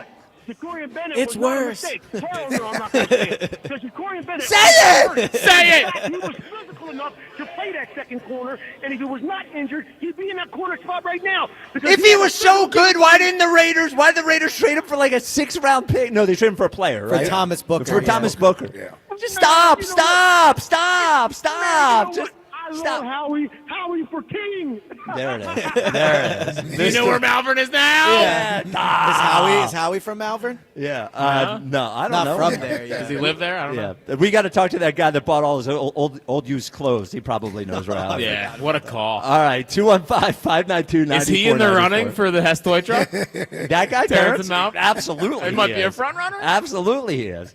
215-592-9494. So we are at Chickie's and Pete's in South Philly for Birds at the Bye. It benefits the Travis Manion Foundation. It is brought to you by Miller Lite. We will take a bit of a break from the Bird Snacks as we bring back the most controversial figure in WIP afternoon show lore right now. The guy who is aiming for my job, coming for my job, clearly not coming for Jack's job, too low on the totem pole. Yeah, doesn't want it. Not coming Looks for down upon, actually. Just pressing the button. Button pusher over here. Not coming for Ike's job, because who would? Coming for my job. That is Broads. 215-592-9494. This is the WIP afternoon show with Ike, Spike, and Fritz. And Ike, I think you have Verizon, even though didn't you ask? Yeah, didn't you? That's not good. Oh man, Verizon. You talk about FiOS. You talk about those upload speeds. You know, sure. FiOS. Oh my goodness, you kidding me? Cell phones. Oh, there it is. Yes. Yep. Hey, Philly. Yep, I'm back. Yep, fast, reliable internet can be yours, especially when you switch to FiOS. Now, for a limited time, combine FiOS home internet and one line of mobile for just $69.99 a month.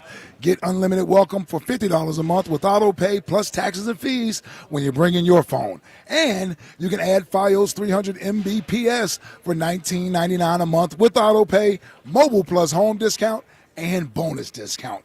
Visit your greater Philly area Verizon store today to get this limited time offer and switch to their reliable 100% fiber optic network.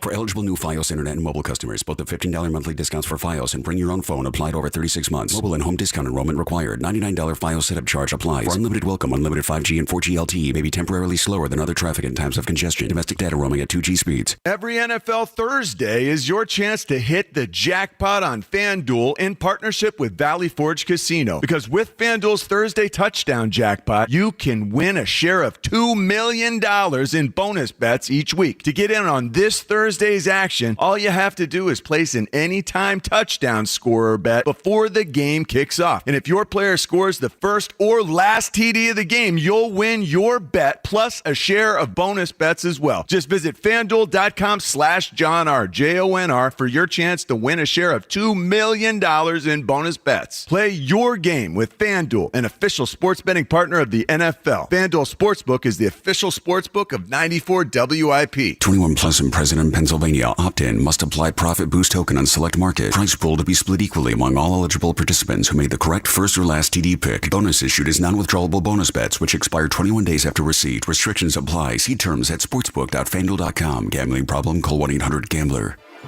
Comcast Business can help turn your small business into a connected, secure, modern business. It's how retailers become constantly connecting must-visit shops. How restaurants become reliably up and running neighborhood favorites. How healthcare offices become the data protecting caregivers that we all depend on. And how wealth management firms become cyber-securing guardians of your information. With reliable connectivity, enhanced cybersecurity, and Wi-Fi backup, your business can stay connected and get threat-ready with Comcast Business, powering possibilities. Get started with our reliable business internet. Plus, stay connected when you add Wi-Fi backup for just $35 a month. And ask about a $500 prepaid card on a qualifying gig bundle. Call today. Restrictions apply. Wireless Connect requires business internet for additional monthly charge. Taxes and other fees extra. Prepaid card offer ends 11/16/25. When you need to know, depend on KYW News Radio 103.9 FM. A Camden police officer is recovering following a late-night shootout. The suspect is in custody. Big election night for Democrats with victories in key races here in the Delaware Valley and around the country. 2 TSA checkpoints at Philly International are closed temporarily starting today. Get the latest anytime on KYW News Radio. Now on Crystal Clear 103.9 FM. You've never needed us more. The Hess truck's back and it's better than ever. Roaring engines this year. Hess race cars are here. The Hess stock car racers are loaded with lights, sounds, and a powerful racing motor. Only at HessToyTruck.com. Free shipping and batteries included. Hey, football fans. Tune in this week to kick off with Boomer and Valenti, where the guys break down the biggest headlines and storylines from across the NFL. Kickoff with Boomer and Valenti is brought to you by the Home Depot. You order, we deliver. The Home Depot Pro. It's about time. How pros get more done. Experience casino like never before at Bet365. Spin your way through your favorite games. Check out our awesome table games and face off against a real live dealer. And play exclusive games that you simply can't play anywhere else. New Bet365 players get a 100% deposit match bonus up to $1,000 plus spins. Download the app and see why it's never ordinary at Bet365. Gambling problem? Call or text 1-800-GAMBLER. 21 plus only. Must be physically present in New Jersey and Pennsylvania. T&Cs apply. Okay, I have to tell you. I was just looking on eBay where I go for all kinds of things I love, and there it was. That hologram trading card. One of the rarest. The last one I needed for my set. Shiny like the... Designer handbag of my dreams. One of a kind. eBay had it, and now everyone's asking, ooh, where'd you get your... Windshield wipers. eBay has all the parts that fit my car. No more annoying. Just beautiful. Millions of finds, each with a story. eBay. Things people love. My ride smells just right, just right, just right, just right. Y'all gotta try that Febreze car. Just right, just right, just right. La la la la la. With up to 40 days of consistent sin. All over Febreze car clips right on your vent. You know my car's my happy place. Keep that smile on my face. When it smells just right, just right, just right. Yeah, breathe happy Febreze. La la la la la. We get it. Attention spans just aren't what they used to be. Heads in social media and eyes on Netflix. But what do people do with their ears? Well, for one, they're listening to audio. Americans spend 4.4 hours with audio every day. Oh, and you want the proof? Well, you just sat through this ad that's now approaching 30 seconds. What could you say to a potential customer in 30 seconds? Let Odyssey put together a media plan tailor-made for your unique marketing needs. Advertise with Odyssey. Visit ads.odyssey.com. Back to Birds at the Bye on your home for Eagles football. Sports Radio 94 WIP.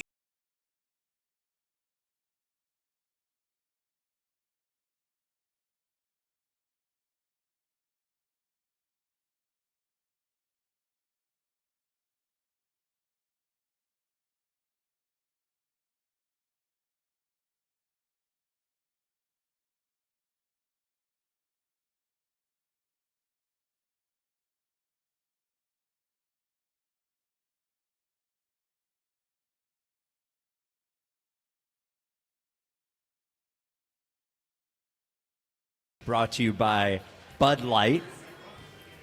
So with us, as I mentioned, a controversial figure right now in the WIP afternoon show, that is Broads. Now, Wednesdays at 3:30, we typically did Flyers in 50, but the last time we did it, it was uncomfortable to say the least. It was. As we discovered in a recent interview with the Philly Business Journal, that Broads is gunning for my job. He said he wanted afternoon drive at WIP. We questioned him about it. He doubled down. He tripled down. His voice went up 7 octaves. He left without finishing Flyers in 50. Broads? Yes. We have decided to have you back for Flyers in 50. It's a good time slot. It's a good time slot. It is. Well, you be careful over there. Did you go with Spike for Christmas for Halloween? It wouldn't be that tough for him. No, that's actually pretty good. You already got the tattoos, about the same size, right? Yeah. So are you? Before we get to Flyers in 50, I want to see where your head is at. You know, we had a rough moment on the air. I tried to smooth it over. You were clearly shell-shocked after the. Are you in a good place to do Flyers in 50? Are you comfortable with the WIP afternoon show? Yes, absolutely. Listen, I don't know if this comes to a surprise, but I'm an emotional man. Yep. And Really? what happened was I felt overwhelmed with a lot of different emotions. Yeah. I will quadruple down and say. Don't. Here we go again. I will quadruple down. Yeah. I enjoy this time slot. It's great. Yep. Maybe one day when I'm 50 years old. There you go. I could be here. There you but go. until then, I respect every man and even the button pusher. Exactly right. Even the button Exactly pusher. right. So, Your pocket presence was lacking, though. I didn't get it till 48. So, and you're what, 31, 30? 30. You're younger than Fritz. Yeah. Wow. Yeah. Yeah. Any thoughts there, Fritzy? Yeah. What? Go ahead. I mean, at this point, everything's on the table. Yeah, We've been go through on. a lot Yeah, as go a on, John. group. Yep. Go ahead. No, I was going to make a joke about We almost had it at 30. Someone had to go save the show. Yeah, well, I don't know if you know, I did an interview with the Philadelphia Business Journal months before that, and they asked me what my goal was. If that's the case, then I'm not that far away. No, you're right there. I don't know, Jim. Let's do a little Flyers in 50 with Broads. Flyers in 50 with Broads. What a game last night in Montreal. You go up 3-rip after Tocchet calls you out. You're ready to polish the cup. But unfortunately, that second period made me sick. But the good guys fight back. I got 3 takeaways, ladies and gentlemen. Number 1, watching Trevor Zegras is equivalent to making love. This guy is unbelievable. Those filthy hands are disgusting. Number 2, the fellas responded. Seriously, you lose the lead, you go down 4-3, you're on the road in a hostile environment. You got to find a way to get those 2 points. And number 3, Vladar's getting a little shaky in between the pipes. Got to clean it up. Can't allow short side goals. Got to hug the post. Clean it up, Vladar. Let's go, Flyers. So, where do they sit? Done before 50. Yeah, the only thing we care about, well, he's keeping it tight now. He knows we got our eyes on him. Very strict. Yeah. This segment was getting a little long, and as soon as we see what your goals are, we might have to tighten it up a little bit. The only thing that matters to the WIP afternoon show with the Flyers, well, 2 things. 1, Michkov. 2, are they going to make the playoffs? So are they in playoff position right now? And what did you think of Rick Tocchet calling out the squad? We didn't get a chance to talk to you about that. Yeah, listen, so honestly, I think before yesterday's game, they were the worst in the Metropolitan. They won yesterday's game, and now they're in that final wild card. It jumped that insane off of 1 game, so I think technically they're in there. But anyway, okay. When it comes to Rick Tocchet, man, that is a card to pull. He got the response, but I do think it's a little strange that we're talking about 10 games into the year. And this guy's looking at his leadership, and specifically Michkov, in my eyes, that's the way I read it, and said, you need to get will. I got to find if they have will. I mean, seriously, think about it. That's almost the most disrespectful thing you can almost say is I don't even know if they have it. Oh, man. But they responded. So I thought it was ballsy. But if you get the win, then I guess I can't knock him. It's just when does he go back to that well again? And does he have to? And if he does have to, what does that say? You know what I mean? Right. Yeah, listen, I won't profess to know what the hockey culture is like and coaching guys this age. Obviously, we're coming off having Tortorella here, and he was brutally honest with the team, and he didn't mind sort of riding the whether it was leadership or young guys that was, expected to have potential. If they weren't fulfilling that, he didn't have a problem of calling that out, sitting them, or any of that stuff. But I will say this, when you're talking about will, that's just another term for questioning someone's heart. Like, that's essentially what that is as an athlete, saying, I don't know if you have the heart to go out here and play the way you should. So you're right. They responded in the short term. I like Tocchet, and I want him here. You know how professional sports are. These are players' leagues, and eventually – when players tune you out, coaches got to go. Yeah, 100%. So it's early. I know it's early, and I hope he doesn't have to go to this anytime soon, because I'm with you. I thought it was just a little bit early for it, but like you said, they responded to it. Yeah, and maybe this is just the example of NHL coaching, why these guys just literally get recycled. Every 3 years, you see this guy goes to that team, then that team. I mean, think about it. With Tocchet, it's the same thing. He was with Arizona, then he's with Vancouver. Here he is with the Flyers, and it's like they just literally get recycled every single 3 years. So I don't know what this means, but the Michkov thing scares me. I'll be honest with you. He is so disappointing. Not that he stinks every time he's on the ice, because he does make some nice plays, but I watch Zegras, and that's a guy that's changing the franchise where when the puck's on his stick, it's insane. It's incredible. You have to watch, and he awes you. He's doing that well. There's a reason why the ceiling was so high for him in Anaheim. But Michkov, I thought we would get that and Zegras, so we'd have 2 of those guys to watch every single night, and Michkov's just out there. How old is Michkov? He's 20. So he is young. but the great ones you can see. No, Agreed. Yeah. I'm wondering because you start to see stuff like this. Then my mind goes to, well, what is he doing when he's not at the ice rink? Is he out there? What's his home life like? Is he Is he one of these grinders who's constantly working on his craft, trying to perfect it?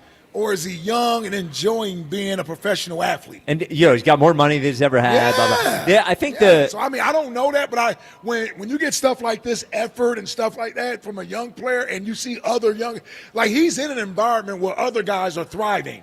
Why isn't he thriving as a player? That – I was going to – it's not one for one, clearly, because when Joel Embiid was on the court, he was different.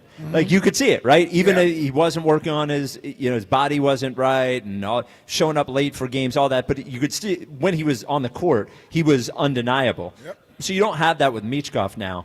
But you have to wonder at a certain point where we're all talking about how many times can the coach do this? How many times because this happened with two different coaches with Michkov. And like, at a certain point, start looking at him. Yeah, you wonder now if he's out there and out of shape but still scoring goals, then you're in a different spot. But if he's also not performing and not grinding, that's a bad spot. I wonder if there's an article somewhere, if there's a reporter somewhere to figure out like what is going on with him and why is he in this spot, because he had a good rookie year.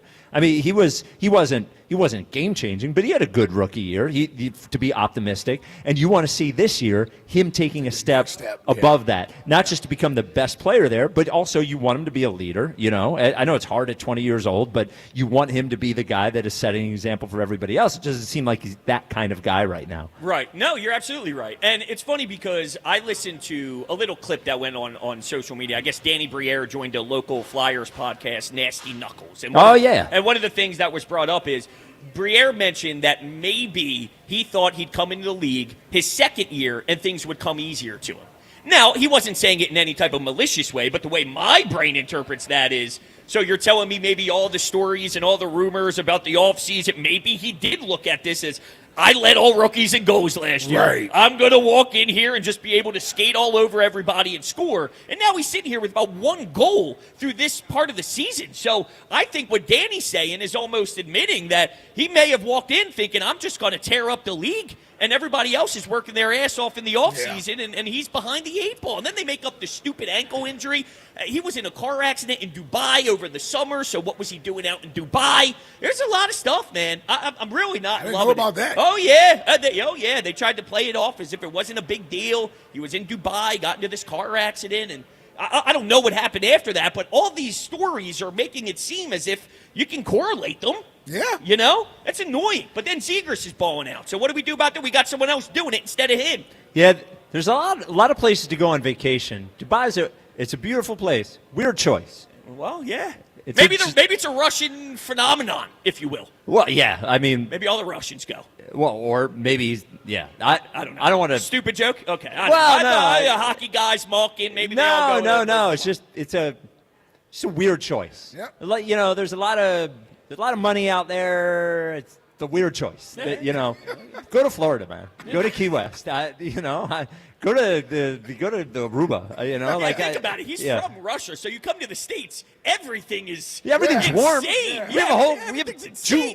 We have 2 coasts of warm. Go out to L.A. Yeah, water. Yeah, women. It's all good. Dubai. It's a playpen for a 20-year-old. Water and women, baby. Water and women. Playpen for a 20-year-old millionaire. I wonder if there are things that he can do legally in Dubai that he can't do out in the States. What? We smoke everywhere now. No. He's not 21. You think Michkov has problems getting some cold ones around Philadelphia? Well, I wouldn't. Well, with one goal, maybe. When he had 26, I'd give him a few. Let me tell you, not the dry snitch or what have you. Yeah. Because I don't know anything firsthand, but I do know this. That dude is not going to have any problem getting into any place in this city. In Philly. Yes. But if he's not in Philly, going to other places in the country, they don't care if he's Michkov. Sure, now you're right. They don't even know who he is. Right. Now, bros, there's rumors swirling that you got kicked out of your beer league hockey game. I heard that. What's up with that? Actually, can we have him answer it in a second? I just got to talk about Colonial Hyundai, and then this mystery will get wrapped up as well. If you were waiting to go to Colonial Hyundai, there's no need to wait. You know, the time is now. Time is always on your side at Colonial Hyundai. Right now, over 200 brand new Hyundais in the lot. What do you want? You want a Palisade? It's there. You want an Elantra? It's there. You want a Kona? It's there. You want a Tucson? It's there. Every single brand new Hyundai that drives off the lot of Colonial leaves with America's best warranty, a 10-year, 100,000-mile powertrain with Hyundai Assurance. And the thing about Colonial is what the Cars R wants. He wants whatever problem you have, whatever reason that you're not going there. Maybe it's price. Maybe it's financing. Maybe it's your trade. They'll solve all those problems, right? Great prices on brand new Hyundais, the best financing in the business, no matter what your credit is, rates as low as 0%, and they're going to give you more for your trade than anybody else. A guaranteed $6,500 no matter what the condition it's in. You ask me, where is Colonial Hyundai? Well, it's right there on Lincoln Highway in Downingtown. You can always just go to colonialhyundai.com. Colonial Hyundai, the fast, easy, better way to buy Hyundai. 0% financing applies to select new Hyundai models. $6,500 for your trade. Not available on EVs. Offers can't be combined. Includes all rebates and incentives. See dealer for full details. Let's go back to this Broads controversy. Yeah, please. So you were kicked out of your men's league? Yeah, unfortunately, there was a little bit of an issue. Okay. I mean, listen. Were you trying to take someone's job? No, yeah. You were like, I've always wanted to be the first-line center. That's my dream. No, well, I'm a stay-at-home D-man. There's Yeah. no way. I'm Okay, ever all getting right. that kid. But anyway, listen, the score was 4-1 good guys. Shout out Whalers. All right, we're mucking and grinding at 10 o'clock at night at Pennsauken Skate Zone, working the rear end off. Here I am in the corners doing my job. Well, unfortunately, the lead started to slip. So it becomes 4-3 with 3 minutes to go, and we're trying to find a way with the ice tilted to get the win. And this ref is just out of his mind. He misses a blatant trip. My D partner goes into the wall face first. Your wife is there? No, stop it. My defensive partner, right? My D partner, who I'm looking to move Your the D puck partner? around. That's what it's called. It's called a D partner. I have a Your D partner. D partner. That's what it is. Okay. Very basic terminology. It's D partner. When you're somewhere with your D partner, Yes. are you each holding your sticks? Yes, Okay. absolutely. All Sometimes we're banging it, saying, yep, here we go, yep, I'm open, All open. right. You're calling Okay. for the puck. All right, you go 5-hole. You're going 5-hole, the whole Okay. shebang. All right. Anyway, the ref missed the call, and then the other shot on the other side of the ice, they tied up. So I called him the nastiest set of words you could ever imagine in the history of the world. Wow. And this guy just looked at me and gave me this insane look. He pointed right at the showers. He responded with a couple of how do you do's right back. And the problem is I'm going to see him next Thursday at puck drop. So I don't know how to approach this. How are you yelling? This guy's getting paid what? $100 to ref that game? But here's my thing. Poor guy. Poor guy. Can we get the ref on? Yeah, No. poor guy. Broads is out there going, how do you do this? We know how Broads for get beer league I know. hockey. I was that guy. But to be fair, every week there is a guy. I just happen to be this guy this week. Okay. Because it does get that. But respect the game, damn it. You know, if you're out there and you're just, it's not just a little how do you do skate ref. You're out there because you enjoy the greatness of the sport. And you got to make sure you police it. But Yeah. instead, you're brain dead and you're missing a big call. It could have been my only assist of the season that you missed out. It was one of my best plays of my men's league career. He just straight up botched it, you loser. Anyway. 215-592-9494. If you are the ref, We would love to hear from you. Please call in. Yeah, we would love to hear from you. Love to talk to you. What did he say? Yeah. Oh, no, please. No. It was not good. I let it rip. And you know what? I'm part of my competitive drive, I think. It came. First of all, I was dealing with you guys, so I Yeah. had a lot of bottled frustration. Yep. I Dealing with us. I have a newborn, right? So I'm losing sleep. Oh, Then here you we go. then I got a you newborn. guys- Act like you had a kid before. Yeah. You guys are always, just making me uncomfortable. And then I had to deal with missing out on one of my big assists of the year. Let me tell you something, Yeah. Broads. Here's one thing I'm not going to accept. Feeling bad for me? Yeah, you putting it on us. I'm the victim? Yeah, you're not the victim here. You are the aggressor in this, and of all people, as I mentioned, you're coming for my job. I didn't say that. Well, I didn't say you that. going after Ike's job, or you want to host with Ike? I want to host with all three of you. I wanted to join the show. I didn't say I was. Did I say taking someone's chair? Or did I Well, say look. add another chair. We Maybe. know in this economy, a Uh-huh. fourth guy. Yeah. Also, Cutter Gauthier is leading the league in goals. Now that you brought that up, this kid is he really? unbelievable. The So we got Flyers, another one get away. the Flyers ran him out of town. Wait, he's on pace for Connor McDavid and Austin Matthews type scoring to start his career. So I'm just saying. Now, I don't know whose fault that is. All right, I really don't. Chuck Fletcher, John Tortorella, maybe the kid was just a you-know-what and he wanted nothing to do with us and he disrespected the franchise. I don't know, but whoever is at fault deserves jail. Deserves jail, because now you're robbing me Right. of watching phenomenal hockey and some great puck on a Tuesday night at the bar. Broads. Yes? This is Birds of the Bye. Yes. So, wanted to bring it back to the Eagles Sure. with you. Sure. You as a Jalen guy, as a stamped Jalen guy. Some would say. As a dyed-in-the-wool Jalen guy. You got to be feeling good right now about your guy. Of course. They're 6-2. They're at the top of the NFC. Perfect passer rating games. The run game's getting going. 15 TD passes to 1 interception. Woo! Howie Roseman, the greatest general manager of all time. Wow, man. Let's slow it down. Finally, someone on WIP that gets it.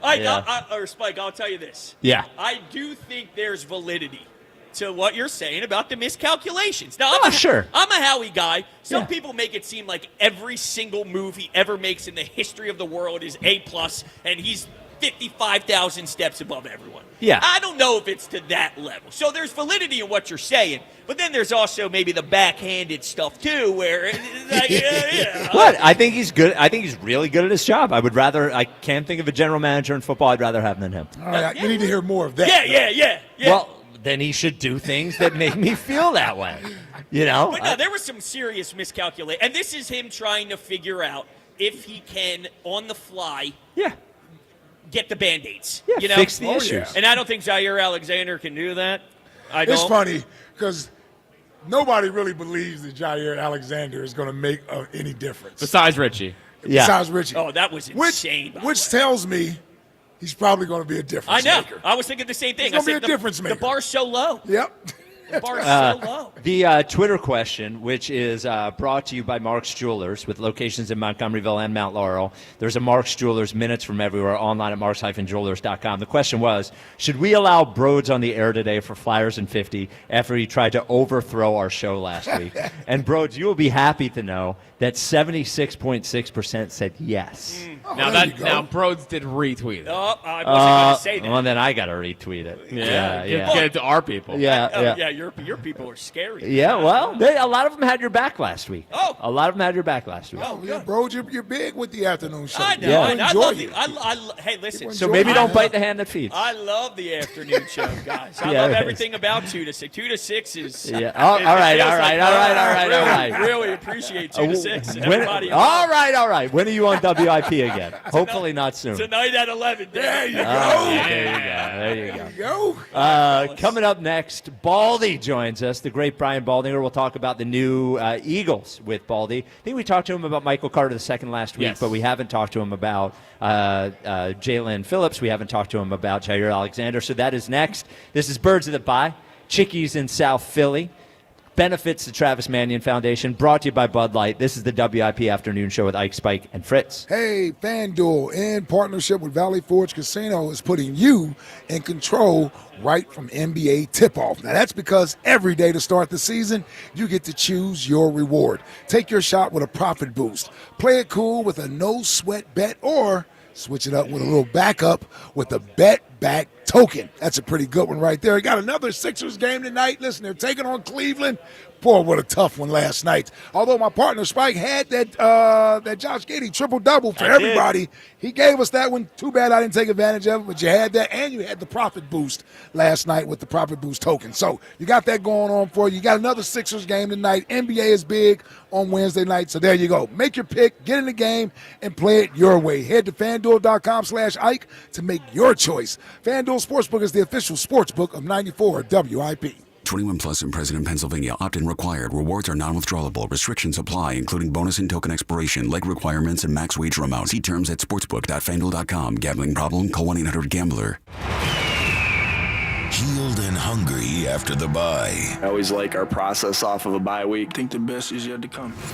The Eagles fly to Green Bay for a Monday night showdown. The Eagles Radio Network, presented by PNC Bank. Brilliantly boring since 1865. The Verizon pregame show starts at 6. Then Merrill and Mike have the call. Touchdown, Dallas Goedert. Great play call. Wow. Followed by the PDQ Restaurant Point of Sale Systems postgame show. Only on your exclusive home for the defending champion Philadelphia Eagles.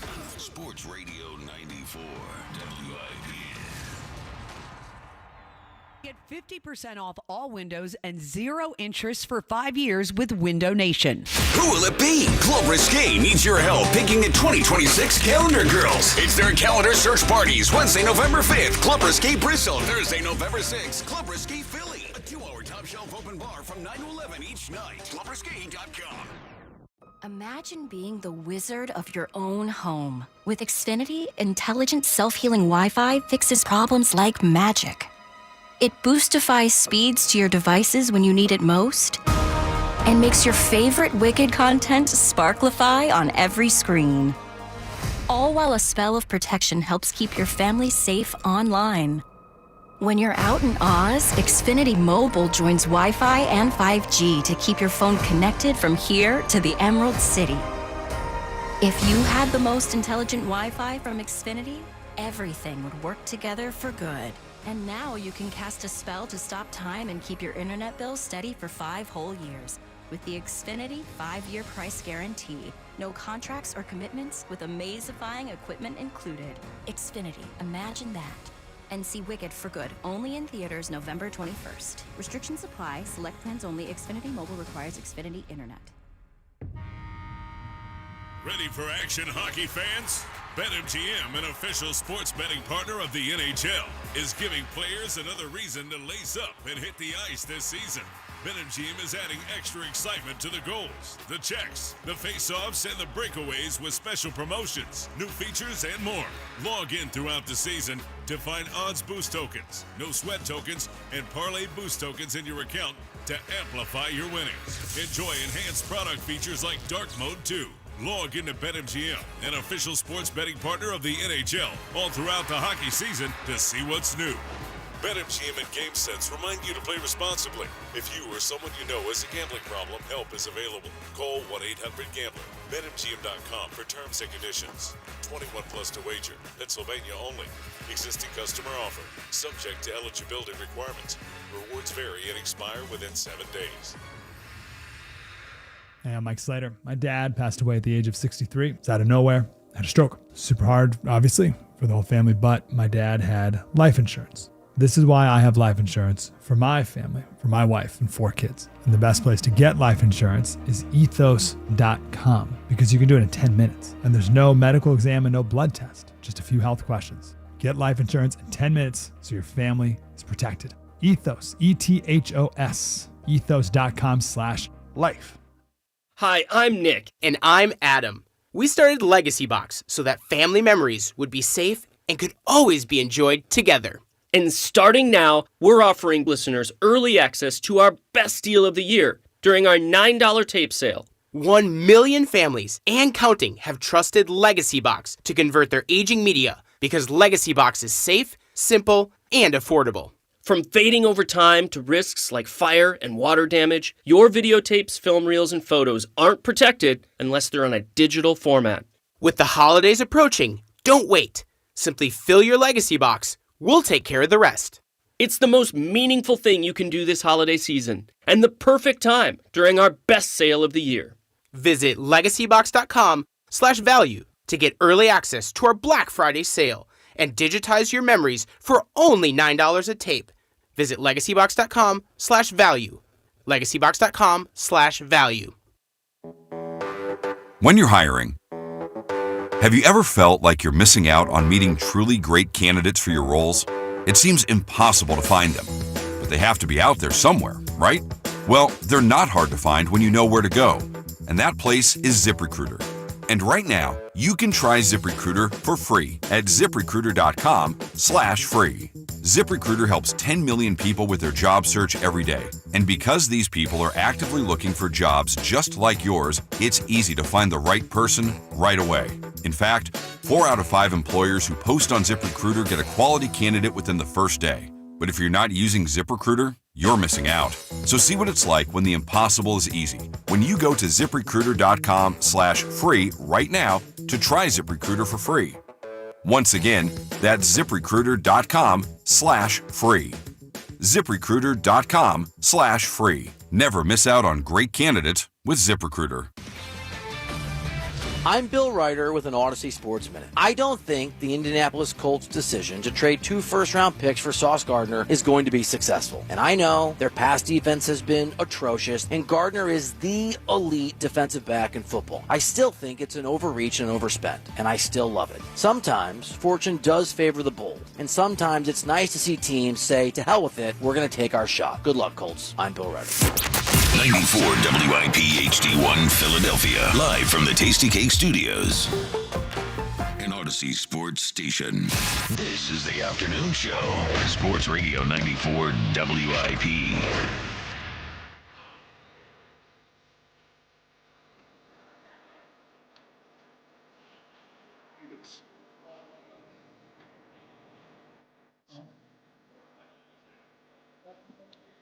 It is the WIP afternoon show with Ike, Spike, and Fritz. We're at Chickie's in South Philly for Birds at the Bye.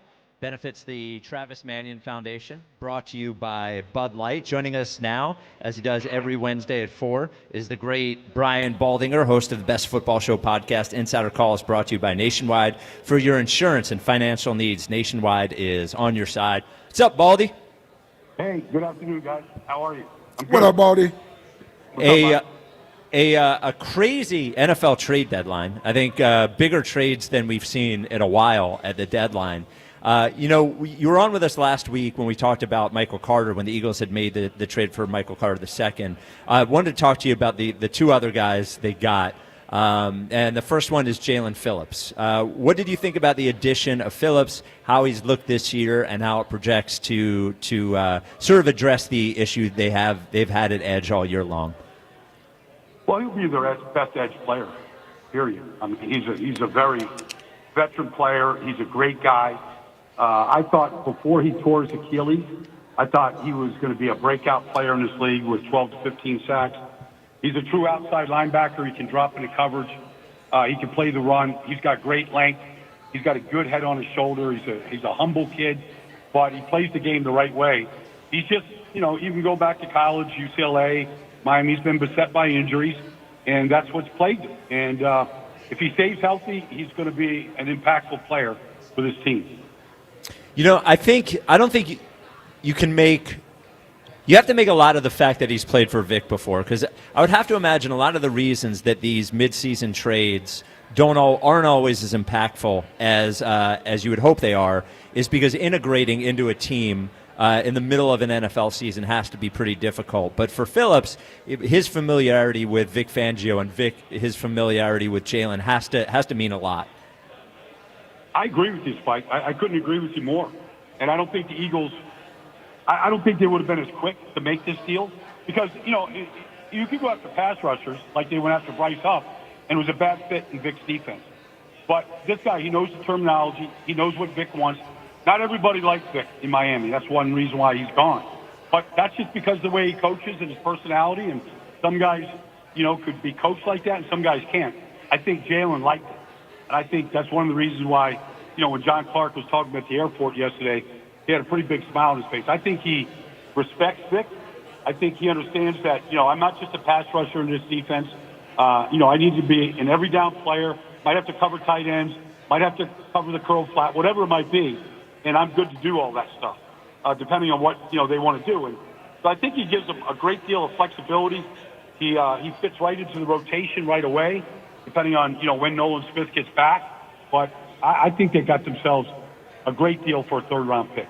Well, and the other thing that you would hope that I think works out for him and works out for them, and maybe one of the reasons he was so happy, is this is a contract year for him, and now he's on a team in the spotlight. So, maybe he plays so well, he plays himself off the Eagles into a big contract, but for this year, it has to bode well for him, or bode well for them, that he is motivated by the fact that this could be a really big moment for him in terms of his future contracts, how he plays the next 9 games. I don't think there's any question. And the thing is, the Eagles are building themselves for another deep run in the playoffs. And if you want to evaluate a player for a second contract or, another contract, then watch him in the postseason against, what are supposed to be the best teams. And then you can really make evaluations. I mean, the Eagles played 4 postseason games last year. You watch, for example, Nolan Smith in those 4 games. He was a dominant player.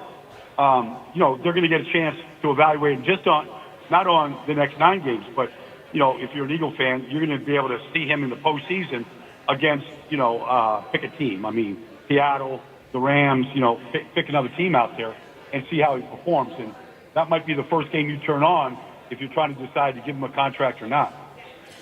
Adding Jalen Phillips and bringing back BG, Nolan Smith should be coming off the IR at some point here. You got Jalix Hunt there. Baldy, how do you like the depth now the Eagles have at sort of that outside edge rusher / linebacker position? You like the depth they have there now? Yeah, they want to play. They want to dress 8 guys, right? They want to rotate them through. You want to do the hockey shifts, right? Mm-hmm. And wave them through, but you don't want to have a drop off. Right. When that second team comes in, and when they won the Super Bowl last year, I didn't feel like there was a drop off. Even Jalix was a young guy, but I felt like there was good, solid depth throughout. Yeah. And I think they're back to that now, and they can wave these guys through without having to worry that if if Jalix Hunt's not on the Nolan Smith's not on the field, there's not going to be a drop off in a big game, in a big spot, playoff game, or a play down the stretch here in the stretch run. You want to be able to keep those guys fresh and play them through and keep them going into the fourth quarter and into week 17, 18, 19, 20 and beyond. Yep.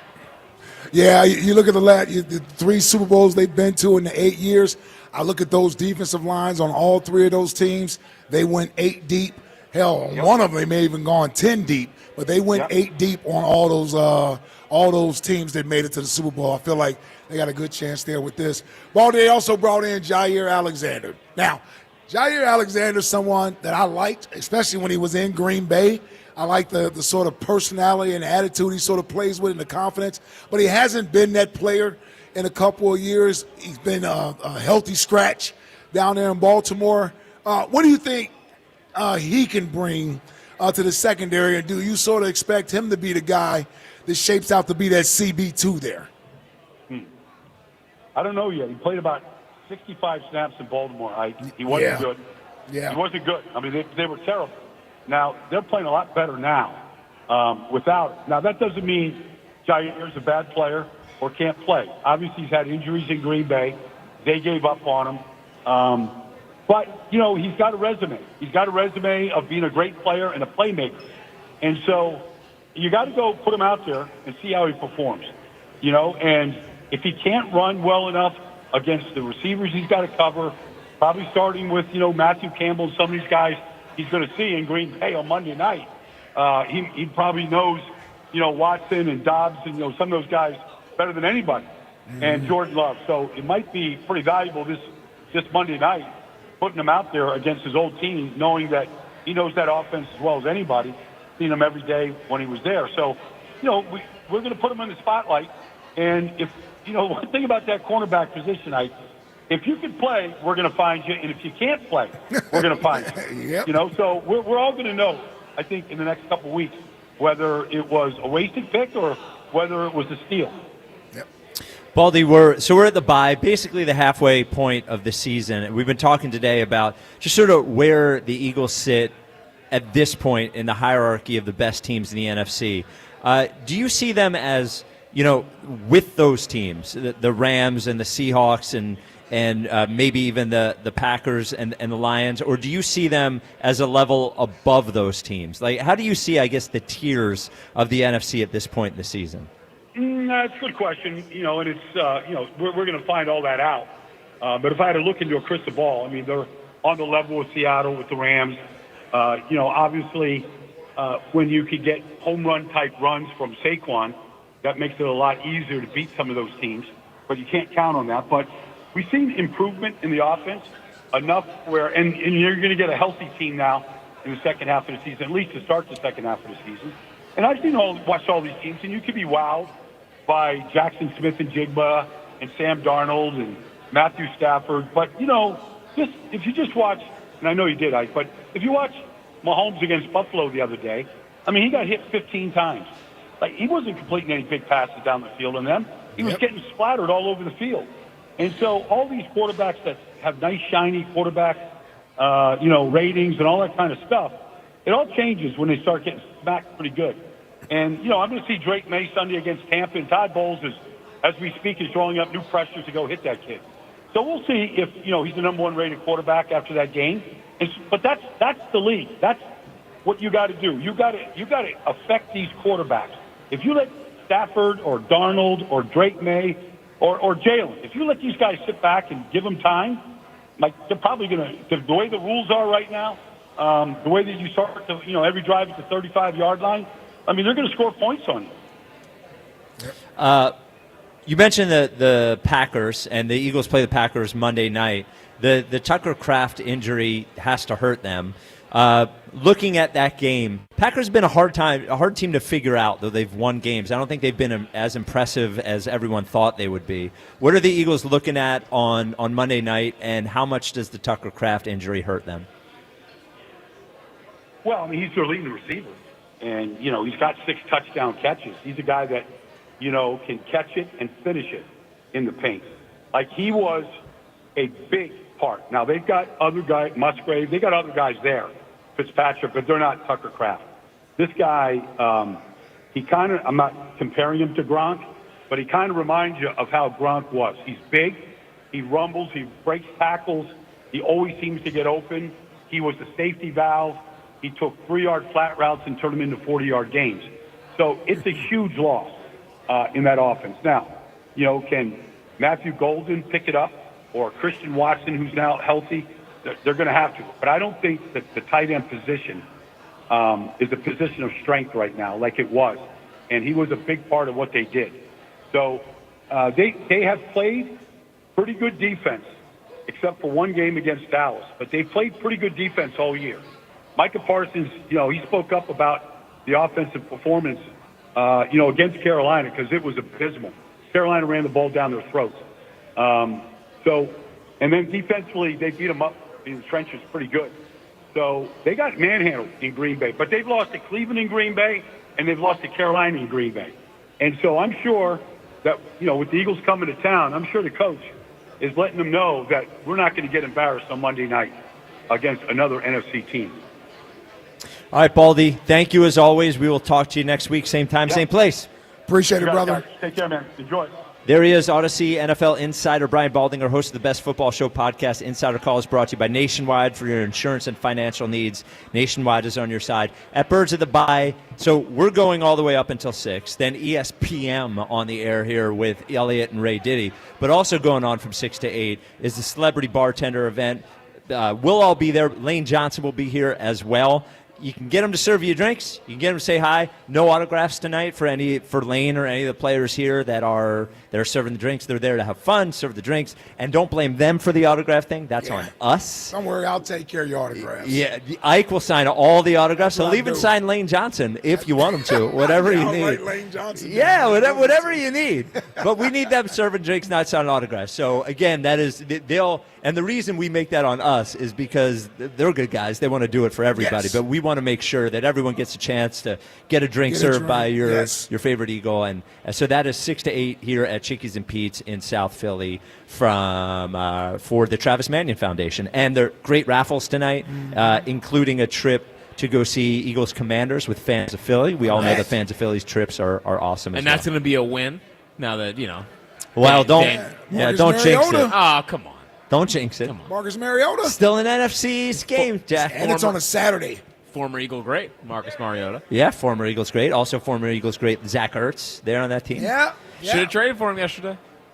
We don't need it. What do they need with Zach Ertz? He's 11 catches away from setting the all-time franchise record for receptions. That would have been nice in his last year. For the Eagles? Yeah. You don't already have that? I thought he broke Harold Carmichael. I think he's 11 away. That's what I saw yesterday. Did he break a Harold Carmichael record? I don't know. I thought he did. Single season? Maybe it was a single season. Well, single season, there's no way he's 11 away from anything. No, I think he actually has the record. That's the record that he broke. Yeah, maybe the that's single-season the record. that he has. Baldy talking about Jair Alexander, everybody's saying the same thing. By the way, yeah. Oh, go sorry ahead. about that, Spike. No, go ahead. I just feel like it's my duty. Yes.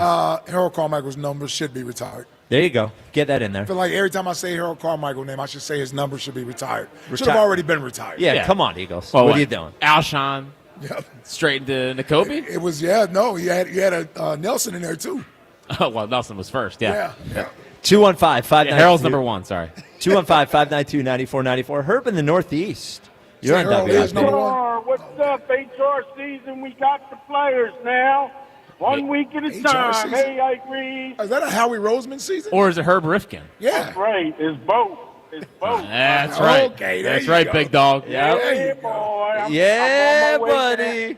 Yeah, boy. I'm down Yeah, the blue route. buddy. I'm heading down the blue route to come after you, boy. Whoa. Got hang out with us. You know, Herb, we talked to a gentleman here. Oh, he's wearing his Lobo jersey. What jersey are you wearing, Herb? I got the Lobo. I Lobo got the jersey. Longview Lobos coming Yeah, down. buddy. Number 99. 99. So, Herb, we talked to a Yeah. gentleman here earlier who works at I'm not going to say the name of the airline, but works at an airline, said that he used to work with you and was telling us all sorts of stories about little stuff that you used to get into when you worked there. Yeah, I brought a plane in one time. You brought a Yeah. plane What does that in. mean? What does that mean? Yeah, brought You I- didn't bring the plane in yourself. With the big Yes, I did. I headset waved or him whatever in. and the Yeah. lights? A 757 about 10 o'clock at night, bro. Yep. Well, that sounds like That a had to be horrible scary. idea. Yeah, that had to be Yeah. scary. Is the plane okay? Guess what? They do that now all the time. That's their job now. What were you doing? It's just The union was on, the mechanics union was on strike. That was back in 1999. Wait a minute, you're a scab? Mike Plummer, listen, Mike Plummer. Wait, are you a scab? My manager, Mike Plummer. Okay? Oh, I'm sure Mike Plummer appreciates this. Yeah, he Did you found cross the out picket line? next day. Wait a minute. Next day, yeah. Oh, are you a rat? All about it, yeah. You a rat? Okay. The plane, the nose was fine. Came right to the gate. Yeah, the wing No not so problem. much, but yeah, wow, Herb. I'll show you when I get down there exactly what I did how I did it. We all know how you did I know, it. you went yeah, like we this. can all do it. Yeah, Yeah. whatever. It's not rocket Yeah. science. What's that guy's name? I'm not divulging anything. No, we can't. We can't. But he said there was a whole thing with you and another employee in one of the bathrooms. Could you confirm? No, I don't know nothing about that. I don't know. Hold on. I'm afraid to even ask this question. Dude, I used to work around the clock there. So you Is it him and another gentleman in the bathroom or him and a woman in the bathroom? There were 3 people. There were 3 people in the bathroom. No. When 9/11 came, okay. All right. Now All you right, brought let's it down. see how we land this plane. Yeah. Wrong. All right. Yeah. You're talking a lot, Spike, today. Yeah, you huh? are. Yeah, sorry. Yapping a Sorry. lot. Yeah. Where's Rose at? Where's my guy Rose? He's gone. He's gone. Signing autographs. You were supposed to hook me up with Brian Baldinger, right? On a We gave him three-way. your number. I gave him your number. On a Can I give him your three-way. email He address? said he couldn't wait to hear from you. Yeah. I want to talk to him on a three-way when he's doing the show. You want to have a what? Like in the Like bathroom? When he just did his show, I just listened to him. Can we give him your email? What's your email address again? You know it, Herb. Okay. Baseball23 at Yahoo. What's your number though? 215. No. Don't do that. Stop messing with her. Yeah. So Herb, real quick, during the celebrity. I wonder why you didn't let him give his number out. No, because I can't. Here's the Give out problem. your brother's number. Yes, but he's my brother. The problem with the Herb thing is I could tell Big Deep Voice Luke to dump it, but it's still on the stream and it's on YouTube. Oh, you don't think Herb really wants everybody to have his The number? other day at the arena, I think he's related to you. They went to the game. He spotted me right away. I don't know. I think he's related to you, or he's a good friend of yours, or something. What's his name? He came right. I can't Howard? remember. What do you look like? I was a tall guy, dark hair, I think. Oh, you know. yeah. That's Paulie. Yeah, your buddy is. Yeah, we go way back. Herb, just one quick question. So we have the celebrity bartending event happening tonight, and Lane Johnson will be here, but we said no autographs. I guess the question is, if people come and want your autograph, should we Are you willing to sign autographs, or do you know autographs I'm as well? I'm only staying for an hour because I got a That's job actually a long tomorrow time. at 4:30 in the morning Whoa. with the college. I got the mascot, the college mascot. I got to take them downtown to Comcast. Okay. You understand? So, We'll let people know here then that you are signing autographs. Though. So you will sign the for autographs. an though. hour from Okay. 6 All right. to 7. That's good to know. Any charge? Is there any charge for that? Of course, it's free. You know that. Okay, all right. Yeah, man just of the making people, sure. yeah. Just making sure. And just any insight you can give us on the thing with the bathroom with the two other people when you were working for the I don't airline. know about that. I don't know about that. All right, okay. Deny all the way to the end. Yep, deny. Yeah, I've heard that before. All right, Herb. So how far away are you? Not too far. I'm moving pretty good. I'm around coming up to, let me see, there's a sign coming up, I think. I'm like in the middle or so. I'm right here at, in the middle is... here it is, Springfield. Oh, okay. You're not far. You're 20 minutes away. Springfield. Yeah, 25 yeah, minutes. As long as it's 95 ain't jammed up. Okay. All right, Herb. Well, we look forward to seeing you when you get in here. All right? Okay. All right. God bless you, Herb. God bless you, Herb. Did he say God bless you? I think so. Later. Yeah, later, Gator. I made up I did meet a guy that worked with him. I made up the bathroom thing to see if I could maybe get something out of him. Maybe something happened that we didn't know about. Yeah, me fooled. Yeah. You know. I'm like, hold on, who the hell was in the bathroom? Well, it's like a little interrogation tactic I used to use back in the day when I had an interrogation. See if you'll cop to it. Yeah. See if I'll cop to something. Maybe there's a story. Would you have been that surprised if there was some story? No, there? I actually believed it. That's why I said. I was waiting for him to get a little excited. Yep. 215-592-9494. Coming up next, we do have Eagles Insider of the Year Power Rankings. Love it. It's been a big week. Has anyone locally done anything big with the trade deadline, or did they just leave it to the national guys? We will find out. That is coming up next. We're at Chickie's and Pete's in South Philly. Be here all the way up until 6. Then the celebrity bartending event. It's Birds at the Bye. Benefits the Travis Mannion Foundation. It is brought to you by Bud Light. This is the WIP Afternoon Show with Ike, Spike, and Fritz. Let's talk about my friends at Mark's Jewelers. Now, at Mark's Jewelers, they've seen it all. I'm talking from nervous proposals to happy tears and lifelong memories. That's why the team at Mark's Jewelers, they love what they do. At Mark's, every piece of jewelry they sell becomes part of someone's story. Celebrating real people and real love is what Mark's is all about. Visit Mark's Jewelers today and start your story at their Mount Laurel, New Jersey or Montgomeryville, PA locations, or visit them online at marks-jewelers.com. The NFL plays on Sports Radio 94 WIP. Thursday night, the Raiders battle the Broncos in Denver. Coverage starts at 7:30. Your home for the Eagles and the NFL on Westwood One. Hey, now we roll. Sports Radio 94 WIP. 1-877 Cards for Kids.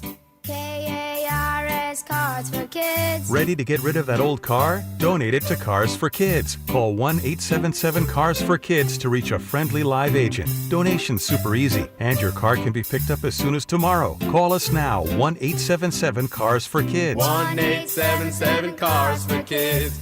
Donate your car today. Did you know you can donate real estate too? Prescription products require completion of an online medication consultation with an independent healthcare provider through the LifeMD platform and are only available if prescribed. Subscription required. Individual results may vary. Additional restrictions apply at lifemd.com. Read all warnings before using GLP-1s. Side effects may include a risk of thyroid C-cell tumors. Do not use GLP-1s if you or your family have a history of thyroid cancer. Confused on where to start with weight loss medication? 95% of LifeMD patients said starting their weight loss journey was simple. Go to trylifemd.com now and see the best options with or without insurance for Wegovy, Zepbound, and more. Brian was approved for insurance coverage and lost 100 pounds. I love the fact that insurance covered almost everything because pharmaceutical prices are going through the roof. The first time I realized that LifeMD was working for me was when the hunger started going away. I never thought losing weight would be this easy. It's given me more energy. I would recommend LifeMD to anybody. Nearly 96% of patients said they would recommend the LifeMD program to anyone who wants to lose weight. Get started right now at trylifemd.com. That's TRYLIFEMD.com. Doug. Here we have the Limu Emu in its natural habitat, helping people customize their car insurance and save hundreds with Liberty Mutual. Fascinating. It's accompanied by his natural ally, Doug. Limu? Is that guy with the binoculars watching us? Cut the camera. They see us. Only pay for what you need at libertymutual.com. Liberty, liberty, liberty, liberty. Savings vary. Underwritten by Liberty Mutual Insurance Company and affiliates. Excludes Massachusetts. Imagine being the wizard of your own home. With Xfinity, intelligent self-healing Wi-Fi fixes problems like magic. It boostifies speeds to your devices when you need it most, and makes your favorite Wicked content sparklify on every screen. All while a spell of protection helps keep your family safe online. When you're out in Oz, Xfinity Mobile joins Wi-Fi and 5G to keep your phone connected from here to the Emerald City. If you had the most intelligent Wi-Fi from Xfinity, everything would work together for good. And now you can cast a spell to stop time and keep your internet bill steady for 5 whole years. With the Xfinity 5-year price guarantee. No contracts or commitments with amazifying equipment included. Xfinity, imagine that. And see Wicked for good, only in theaters November 21st. Restrictions apply, select plans only. Xfinity Mobile requires Xfinity Internet. If you have Medicaid and are new to Medicare, you may qualify to enroll in a Humana Medicare Advantage dual eligible special needs plan with a lot more benefits like dental, vision, and hearing, along with helpful support when you need it most. Now is the time to see if you qualify to enroll. It only takes a few minutes to find out if you're eligible. Our licensed sales agents are ready to help you understand your options. So this Medicare planning season, we can help you plan well. Learn more at humanaduals.com. Humana, a more human way to healthcare. Humana is a dual-eligible special needs HMO SNP plan with a Medicare contract and a contract with the state Medicaid program. Enrollment in any Humana plan depends on contract renewal.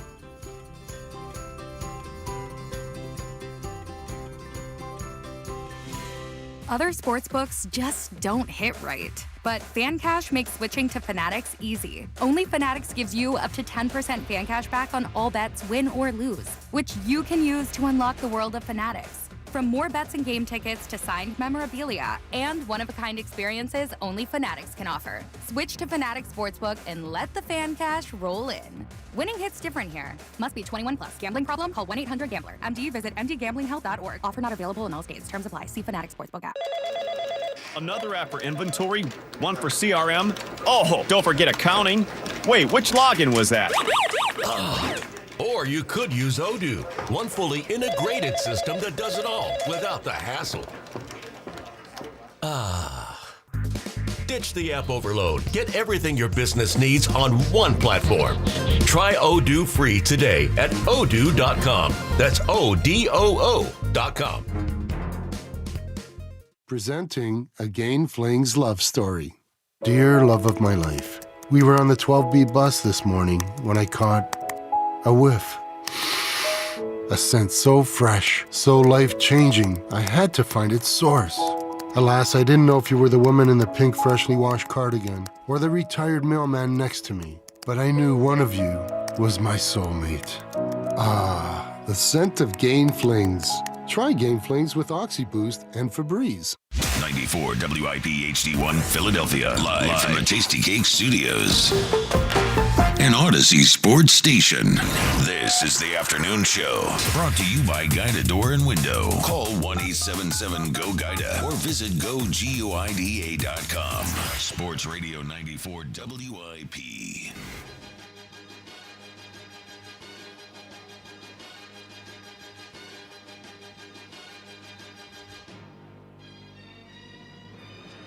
It is the WIP Afternoon Show with Ike, Spike, and Fritz.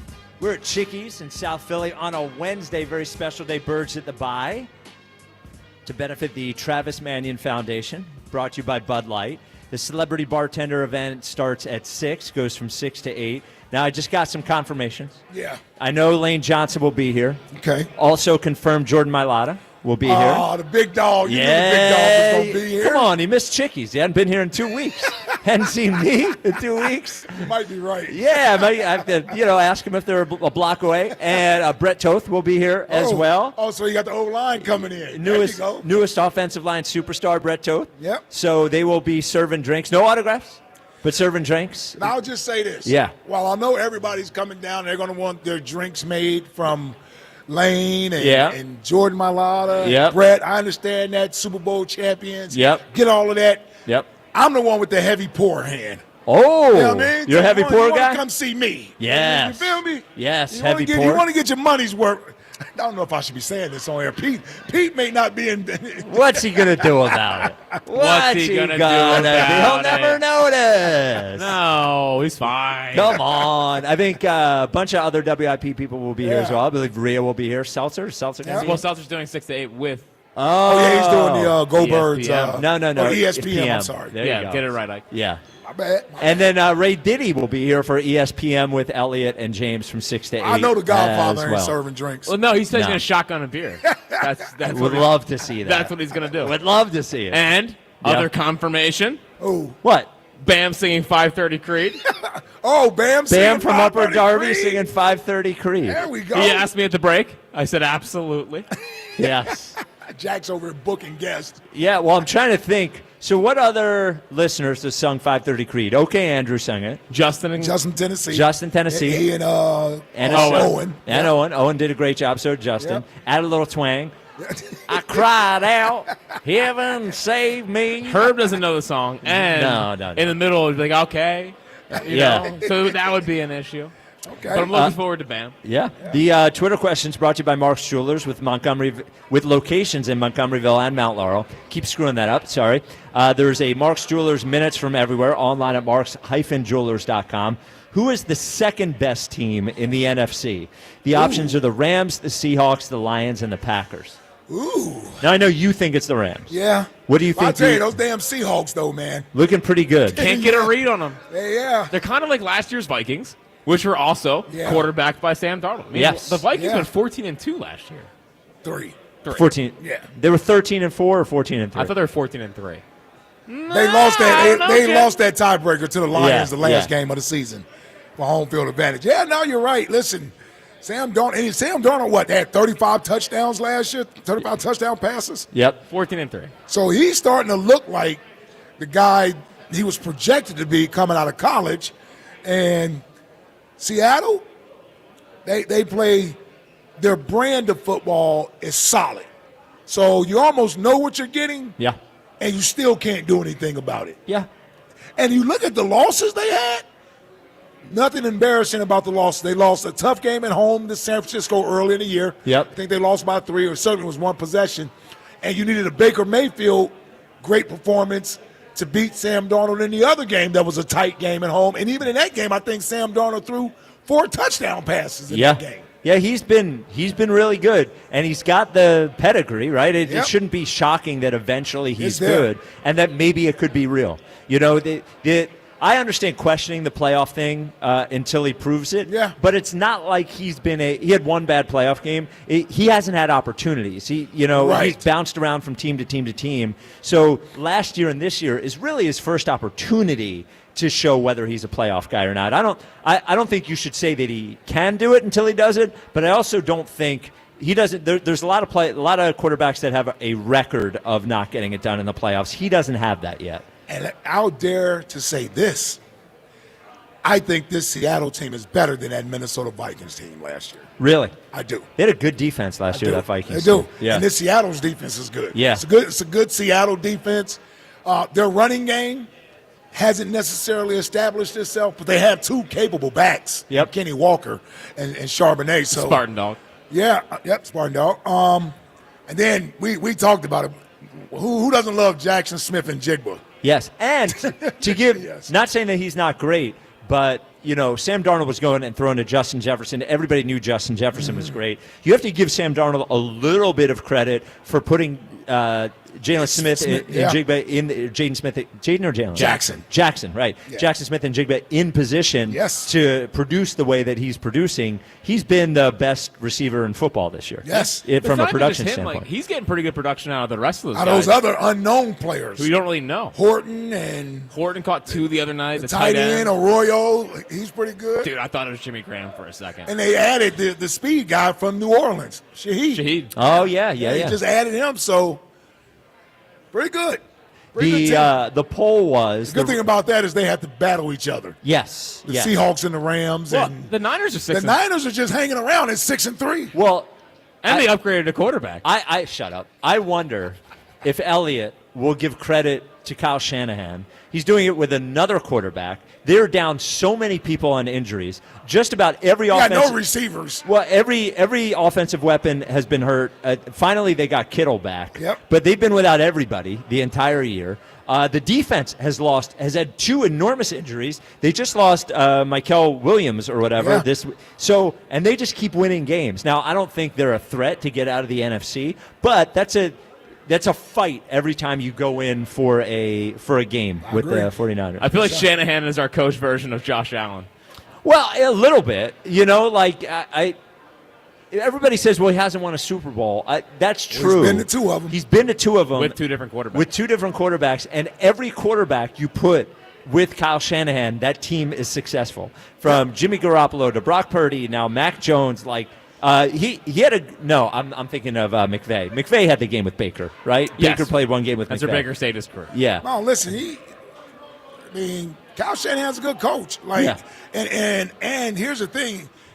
That's his coaching tree. McVay. Yes. Now McVay was under his dad, too, under Shanahan. But they all left Kyle Shanahan, the guy at LaFleur in Green Bay. Kevin O'Connell. Kevin O'Connor, and you got the Miami Dolphin guy. McDaniel, yeah. That's Kyle Shanahan's coaching. Zach tree. Taylor. Well, Zach Taylor. Yeah, I think he's McVay. So, I always get... Zach Taylor is McVay. But did they all work for Shanahan at some point? And then you look at the 2013 Washington Redskins at the time. That whole coaching staff, yeah. They had McVay. They had Shanahan. They had Kevin O'Connor. They had all those guys. 215-592-9494. We will get to Still couldn't win. The Eagles Insider. Oh, and the results of the Twitter poll. Number 1 was the Rams as the second best team in the NFC at 46.5%. Number 2 is the Lions at 27.5%. Then the Seahawks at 22%, and the Packers at 3%. Yeah, that loss to the Vikings doesn't. It's tough for Detroit, but it doesn't discourage me from what I think Detroit is. Well, and the Vikings are not a bad team. Yeah, it's a divisional opponent. I still think Detroit is when you look at overall talent, they got the argument to have the most talent of any team. They're right there with the Eagles. Yes. Yep. 215-592-9494. The Philly Fatnatic, is that correct in Springfield? Yeah, that's the name, Philly Fatnatic. We found him. Now, I was going to ask whether this is Springfield Monco or Delco, but my guarantee is that it's Delco. Yeah. You know Never what's going on. Well, yeah, dude, I hear you. And there's no Philly Fatnatic in Springfield Monco. Yeah. See, I'm a little heavy, and I got Philly tattoos all over me, so they started calling me the Philly Fanatic. All right. Well, I like it. Sense. Yeah. Well, listen, I'm here to tell you, they're moving Cooper DeJean to cornerback number 2. Next Gen Stats has him already being over their past 2 games 31% of the time. Well, he plays their base. So when they're in base defense, he's already been there. But the question is, they don't play base a lot. So the question is he there when they're not in base? And I think that they don't want to do that if they don't have to. That's what Vic has already said. Now, we'll find out. We'll find out soon, right? We'll find out if Jair Alexander can play, and if he can't, maybe they're going to have to do that. Yeah, well, we all know Jair's here just to get a free ring at the end of the year. That's what he's here for. Like Bradbury's last year. Yeah, exactly. He just wants a free ring. But I'm on my way to Chickie's right now just so I can get Herb's autograph. All right. There you go. I need Believe me, he will be signing them, yes. Yeah, he's only signing 6 to 7. Now they are free. I'll be first in line with Herb. Good. There you go. He's eager to meet you. He'll talk to you for 25 minutes. Yep, I at least. know. Yeah. I want to be my best friend. I'm worried about Seattle, though, to be honest with you. Over any of the teams, they look like a well-oiled machine right now running through teams. Yeah. So, yep. Yeah, like I said, they No, go ahead. I'm sorry. if I'm worried about any team, it's Seattle because they're on a little run where it almost looks like us back in 2021 when Giuliani had a bad first year, and that second year he came back and took us to the Super Bowl. That's kind of what Seattle is giving me vibes of. Yeah, and the big danger with Seattle we were talking about earlier is that we don't have the tiebreaker over Seattle like we do with the Rams. So the worry is that you end up having to go there for an NFC Championship game, and that is a loud place to play. And you're, as Ike mentioned, you're flying all the way across the country. And they haven't won there in a long time. In Seattle? Yeah, we are cursed in Seattle. I think Ike's team was the last team to win Seattle. up there. Yeah.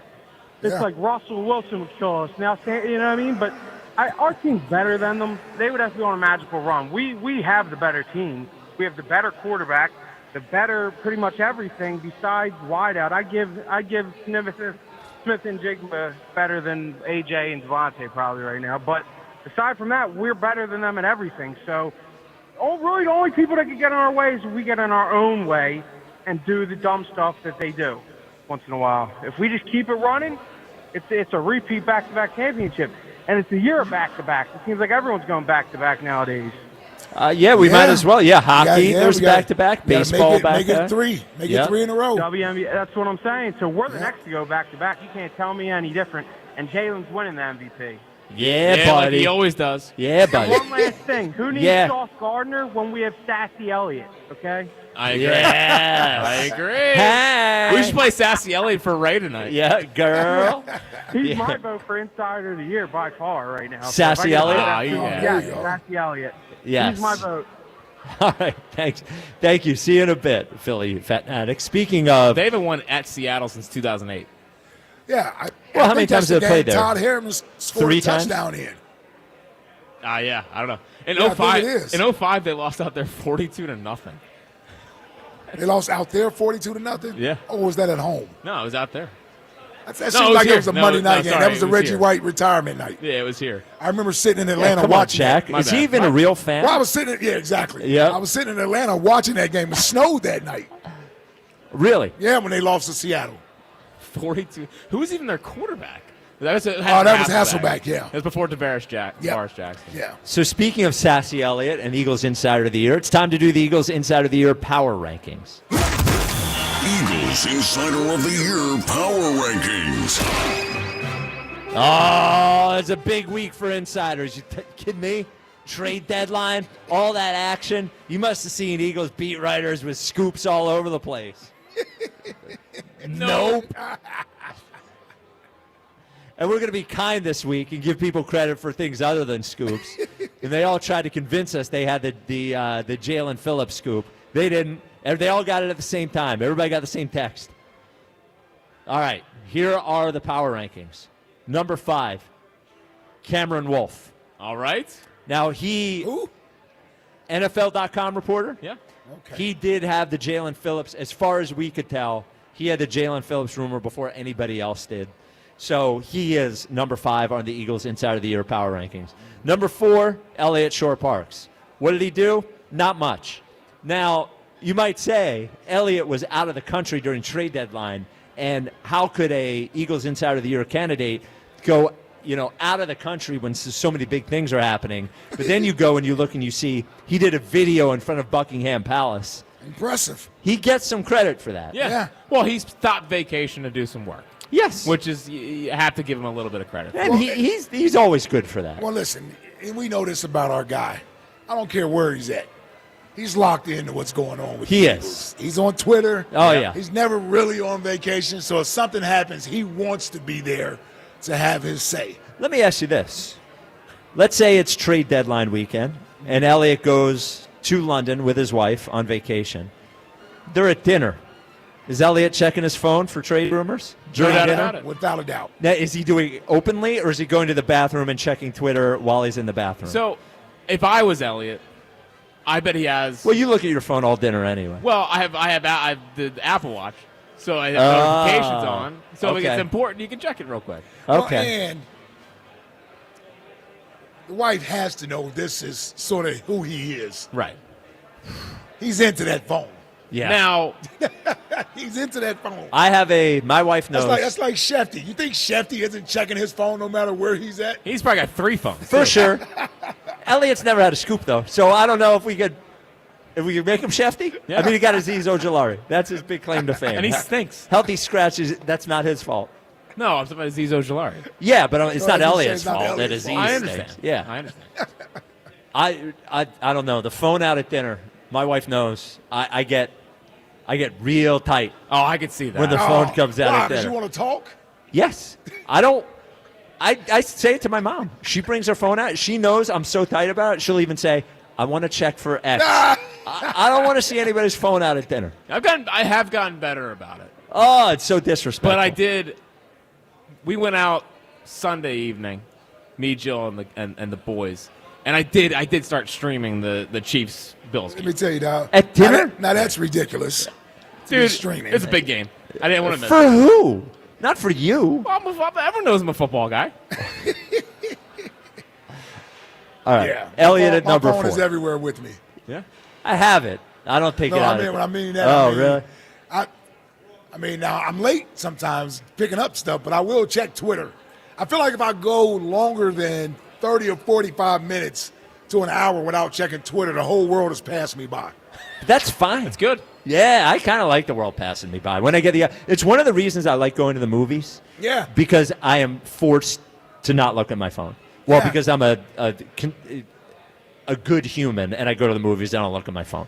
All right, number 3 on the Eagles Inside of the Year Power Rankings. Yes.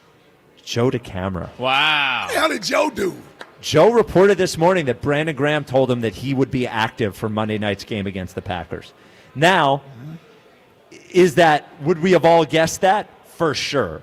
But he had it. Yeah. Elliot didn't have it. What happens when he's not active Monday?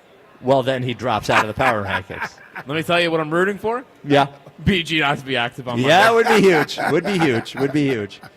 No, I'm sure he'll be active Monday. Now, number 2 on the Eagles Inside of the Year Power Rankings. And number 2 and number 1 are giving credit to a couple of Eagles reporters who, during Howie's availability yesterday, asked the questions that everybody wants to know. You could go in there and get a little quote for your little story, or you could ask the questions that everybody wants to know. Coming in at number 2 is Jimmy Kempski. Jimmy Kempski did ask about the pursuit of Micah Parsons and Myles Garrett. Yeah. That's a question that had to be asked, and he gets credit for it. And I thought it might have been Zach Berman, but Jack was pretty sure that it was Jimmy Kempski. Yes. If it was Zach Berman, then Zach is number 2 and Jimmy Kempski. No, it was Jimmy. I mean, Howie even said it. Yeah. Oh, did he? Okay. Yeah. All right. Yeah, he said he's trying to get me a fine, Jimmy. Okay. And number 1, it's been a while since he's been number 1. Tim McManus. Congrats, Tim. T-Mac, what did he do? Asked about trading A.J. Brown. Okay. Look.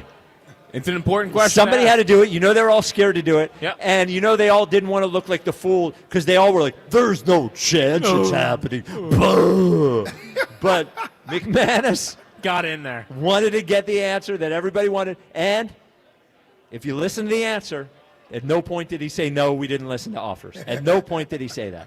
So number 1, a familiar spot for Tim McManus at number 1 on the Eagles Inside of the Year Power Rankings. Congratulations, Tim. Making Tim a McManus run. is back. Yep. We know Tim's a second half guy. He is. Yeah. Well, you know he's got some story. Got some story cooked up. Yeah, with a bunch of quotes. Yep. 215-592-9494. Haven't heard from this guy in forever. Jerry, the truck horn guy, you're on WIP. What's up, Jerry? Ooh. Oh, weak. It's a loud horn. What's up, fellas? Hey, Jerry. Well, I think it's so loud it's cutting out the phones. Yeah, I can't hear you, Jerry. It's been a grip since I've been talking to you guys, so sorry about that. I had some hiatus things I had to take care of. Hey, Luke, back there, could you push up his volume? Not here. We're good here. Could you just make sure he's loud enough there? I can hear Thank you guys fine. There. Yeah, we couldn't hear you. Yes, I'm not worried about my microphone. I'm worried about your cell phone. So, all right, go ahead, Jerry. Sorry. Oh, can you hear me? Can you hear me now? Yep. No. Okay. Do you need another truck horn? Or did you No. get the first one? So, all right, guys. So, I'll just give you a little update on some things. Okay. I'm the squirrel that still hasn't cracked the nut at home, but out on the road, the nuts sometimes get cracked every now and then. But besides that, whoa. Look at how he said. So I just want to say I wouldn't trade Howie for anything, dude. Howie's the man. He's picked up some new stuff for us, and I believe it's going to work out for us. Would you trade Howie for $1 million? Well, if it was $1 million coming to me, yes. Yes. But Okay. Yeah, I would. See how quick that changed? Yeah. Would you trade Howie for $10,000? No, that's not enough. No, it's not 20? enough, dude.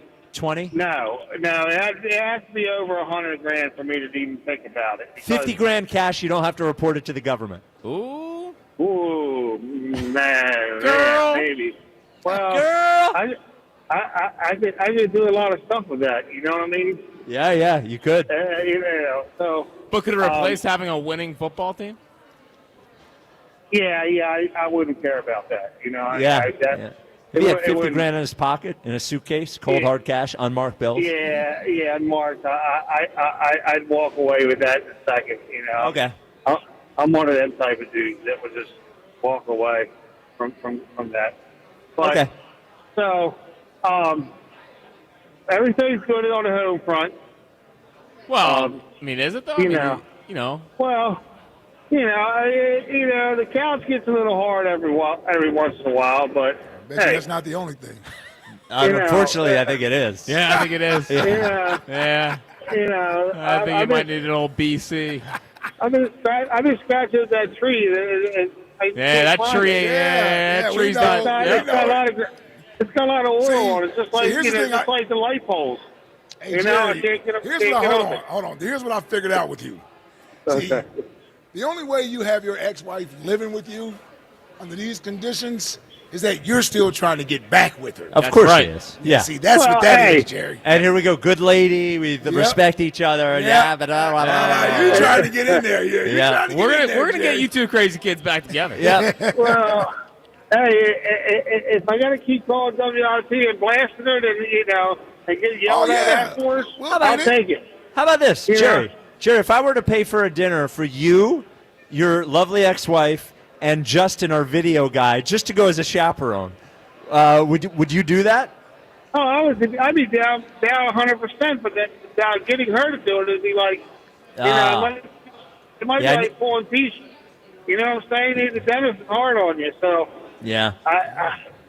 I'm all in, but she probably would because we would just still go and talk about stuff later. You know what I'm saying? Right. Yeah.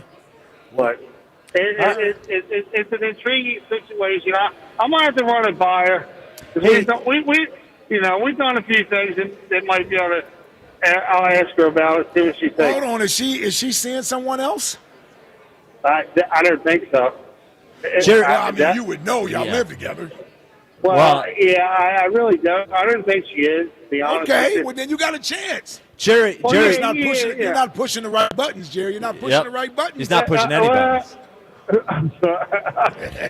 Jerry, did you know the best caller today gets the Hess Toy Truck 2025 stock car racers, and you are in the running for dude, that? I'm Mr. Hess, dude. There you go. I'm Mr. Hess. I need a good tour. My youngest son Ryan. I need a good tour for my. No my sob stories. son. No sob stories. Yeah, no sob stories. Okay. No, I'm just saying he would like it, but he probably would play for it like 2 seconds, like then go back to his iPad. It's got to be a good call. Got to be a good call. It's not most deserving. It's best call. No, well, I'm one of your afternoon mainstays. I even though I went on a hiatus. Stop begging. I went on a hiatus for a little. No, I'm not. Yeah, where were you? I ended up switching jobs. I was in a bad spot.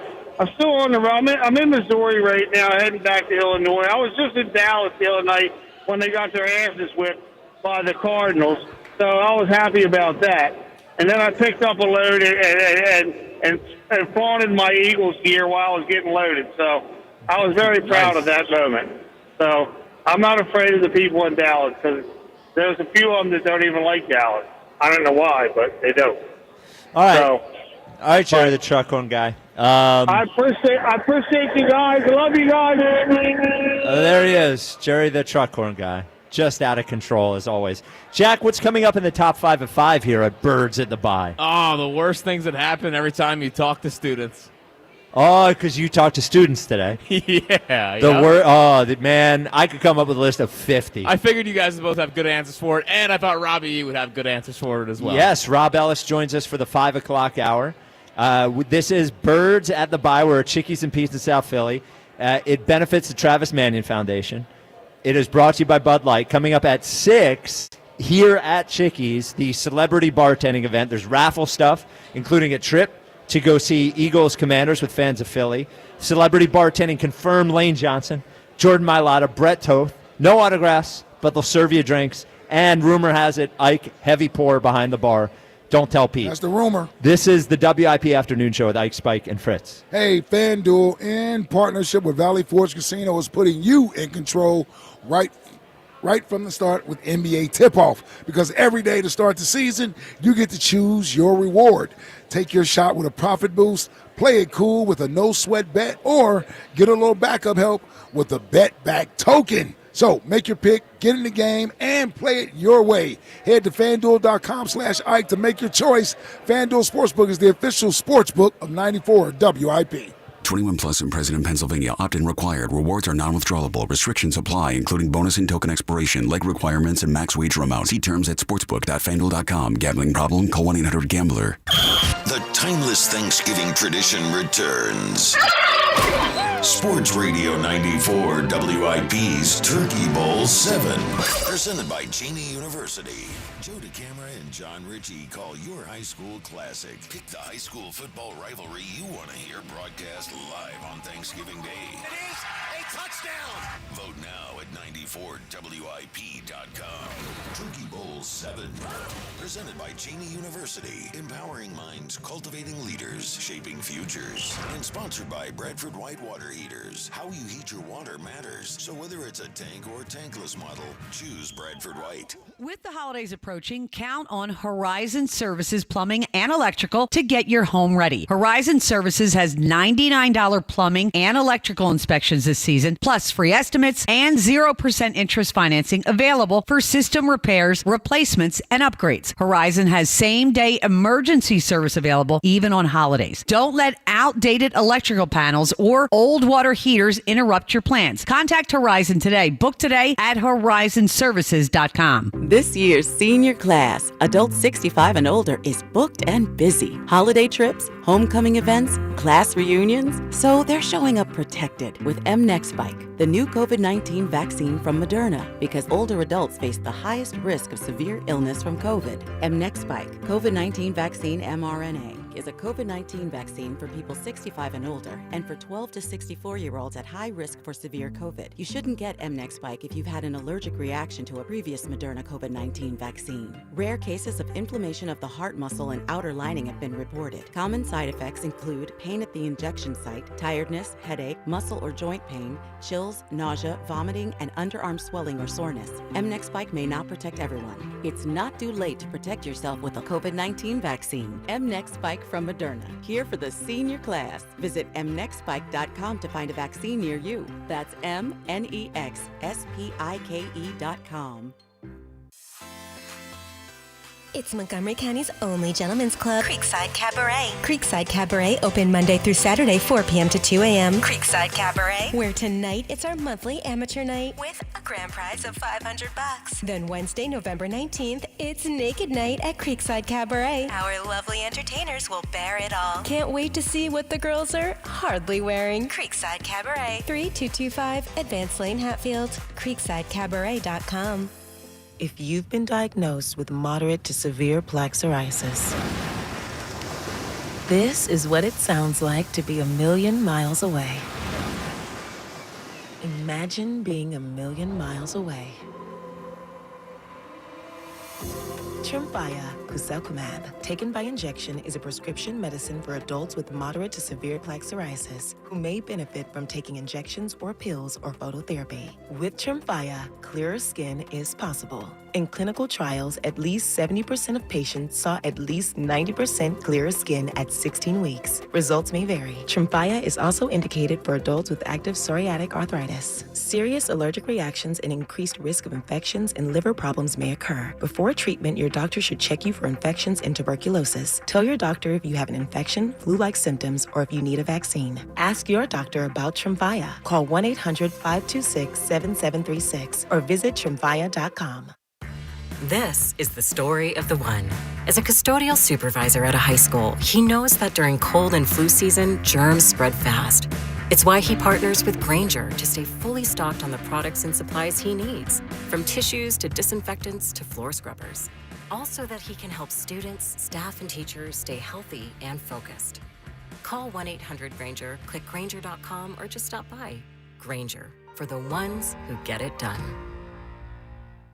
Nationwide is so much more than a great insurance company. They're one of America's largest financial services companies. Like how I'm more than just Peyton Manning. I'm also motivating Manning. When I say insurance, you say financial services. Insurance. Financial services. Insurance. Financial services. Now when I say Nationwide, you say is both. Nationwide. Is both. Nationwide. Is both. For your insurance and financial needs, Nationwide is on your side. Nationwide Investment Services Corporation, member FINRA, Columbus, Ohio. This is the story of the one.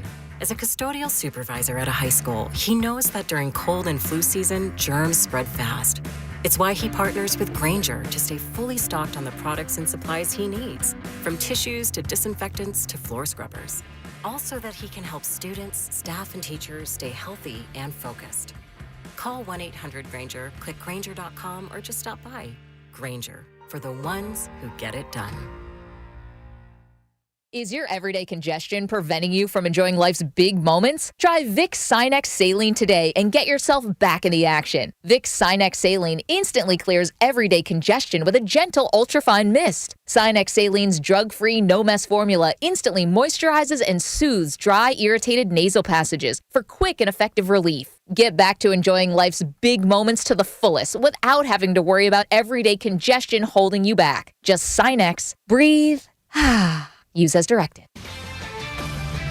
This is Zach Gelb with Odyssey Sports Minute. After trading Sauce Gardner to the Indianapolis Colts and Quinnen Williams to the Dallas Cowboys, the New York Jets now have 5 first-round picks over the next 2 drafts. And for what general manager Darren Muji did to work, he has to hit on 4 out of those 5 first-round draft picks he now has.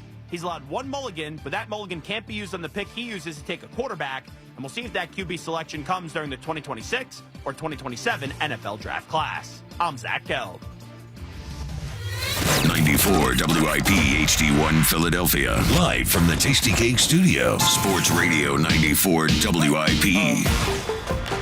An Odyssey Sports Station. Birds at the Bye. Live from Chickie's and Pete's, South Philly. Sports Radio 94 WIP.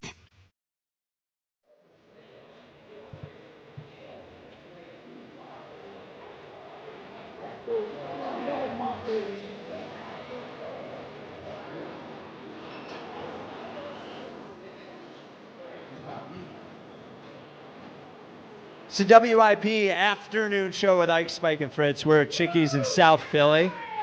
Thank you, Ava. We're here for Birds at the Bye to benefit the Travis Manion Foundation. Did you hear the crowd roar? Yeah, oh, the crowd. The people are thrilled. Yep.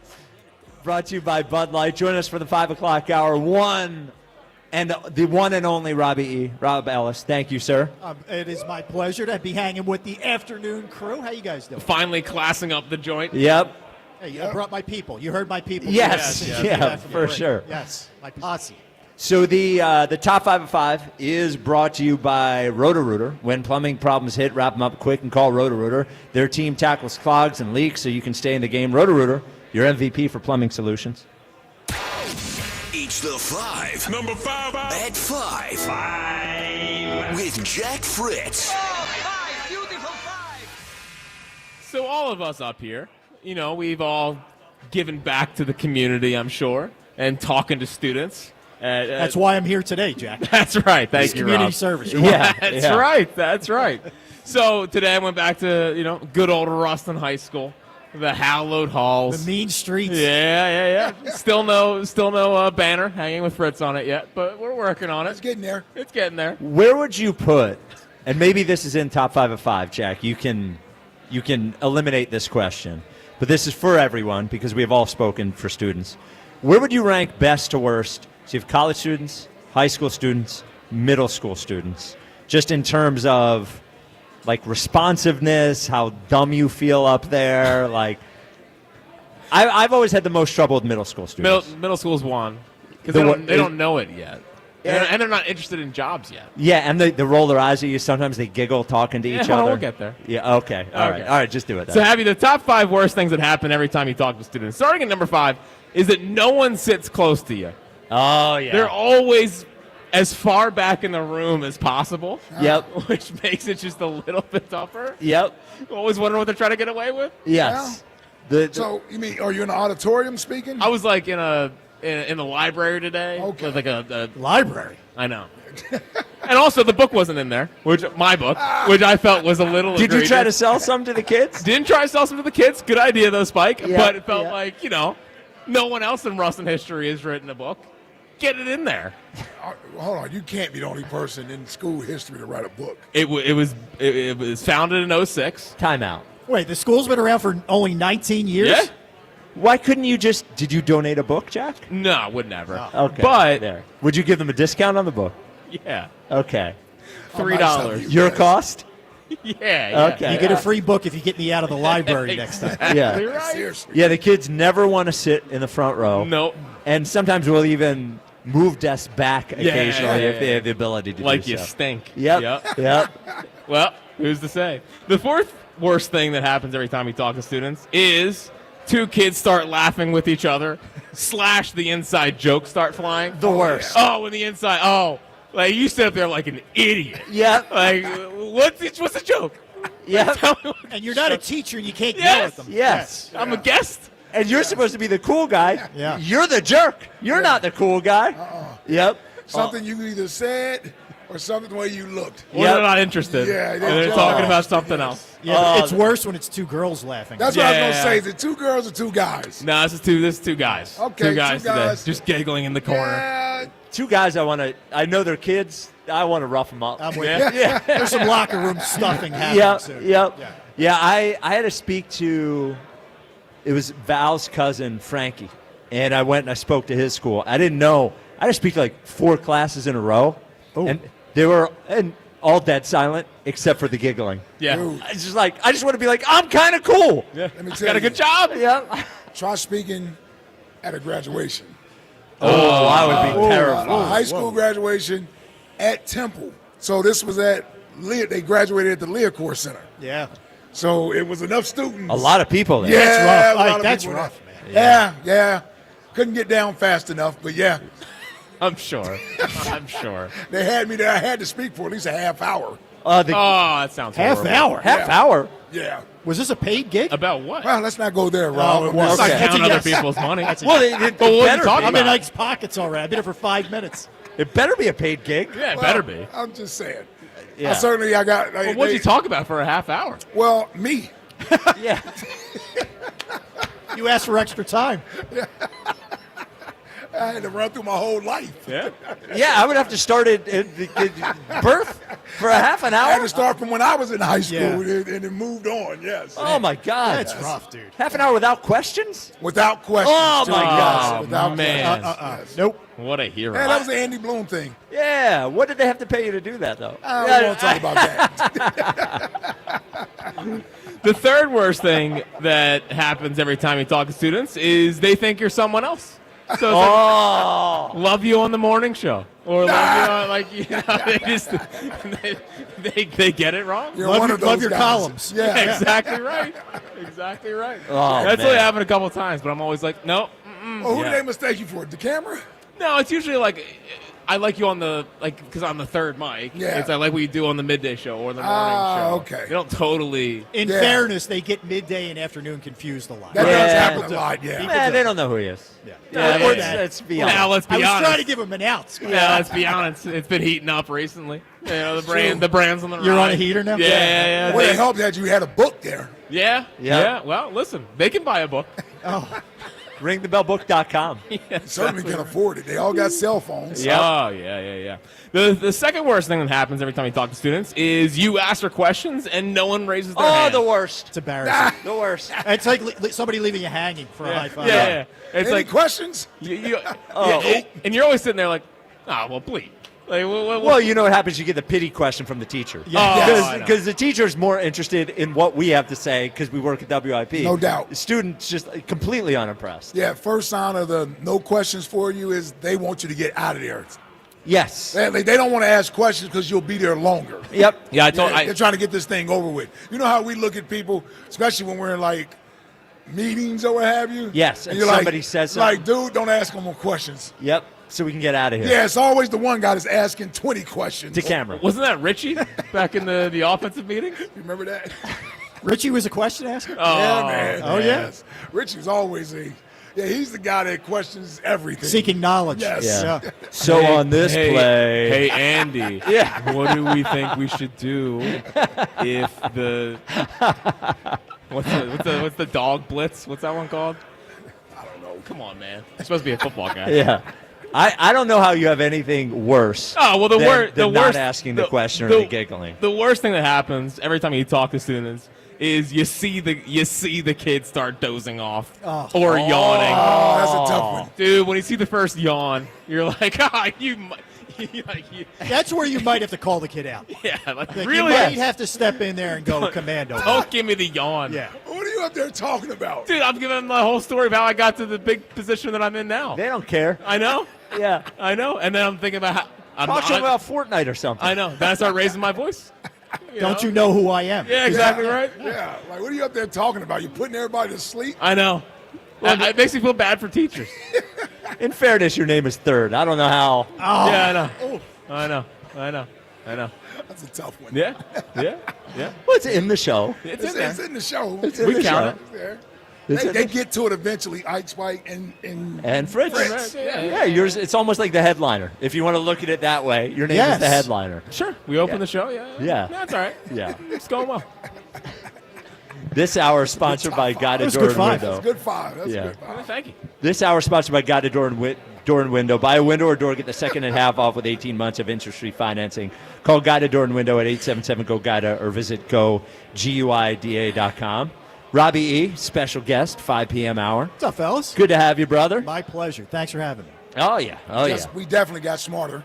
Oh, I don't know about that. No, You're a good liar. We got smarter. Yeah. That's no offense to Spike. Yeah. He went to Syracuse. I don't know if you know that. Well, I don't remind people I went to Syracuse. And USC. It's not some smart school. It's not, He's not a college Harvard. name dropper. And you were bragging about Episcopal versus Haverford. I was. That he did. I did not. You pulled the E-card? You did. I didn't. This is a complete lie about a what Thanksgiving happened. tradition unlike any other. No. EA versus Haverford. Pinkies up game. Look, I have no pride in where I went to high school. I never bring up Episcopal. I'm a little embarrassed about it because it makes people think I'm a fraud. What happened, Robbie E? Yes. Is somebody yesterday on the show? Our next question was, give us something that's uniquely Philly. And that was not taken from your show on Saturday, which someone accused me of. Oh. Did Rob do that? Apparently, the side topic was our side topic. That was I your side topic? I didn't say anything. Unbelievable. I didn't even know that. I didn't say a word. Wow. Did we steal from Robbie E? Jack just incriminated himself. He did. I mean, No, I was addressing the elephant in the room, Rob. No, we didn't even know about I would it. not have brought it up. And in fairness, it was Jack's idea. Of course. He stole it. Well, it wasn't really Jack's idea. Yeah. Listen, He incorporated it. I'm glad we're having an honesty hour. Yes. This is why the kids don't listen to you in the high school. That's why they're yawning all the time. Exactly.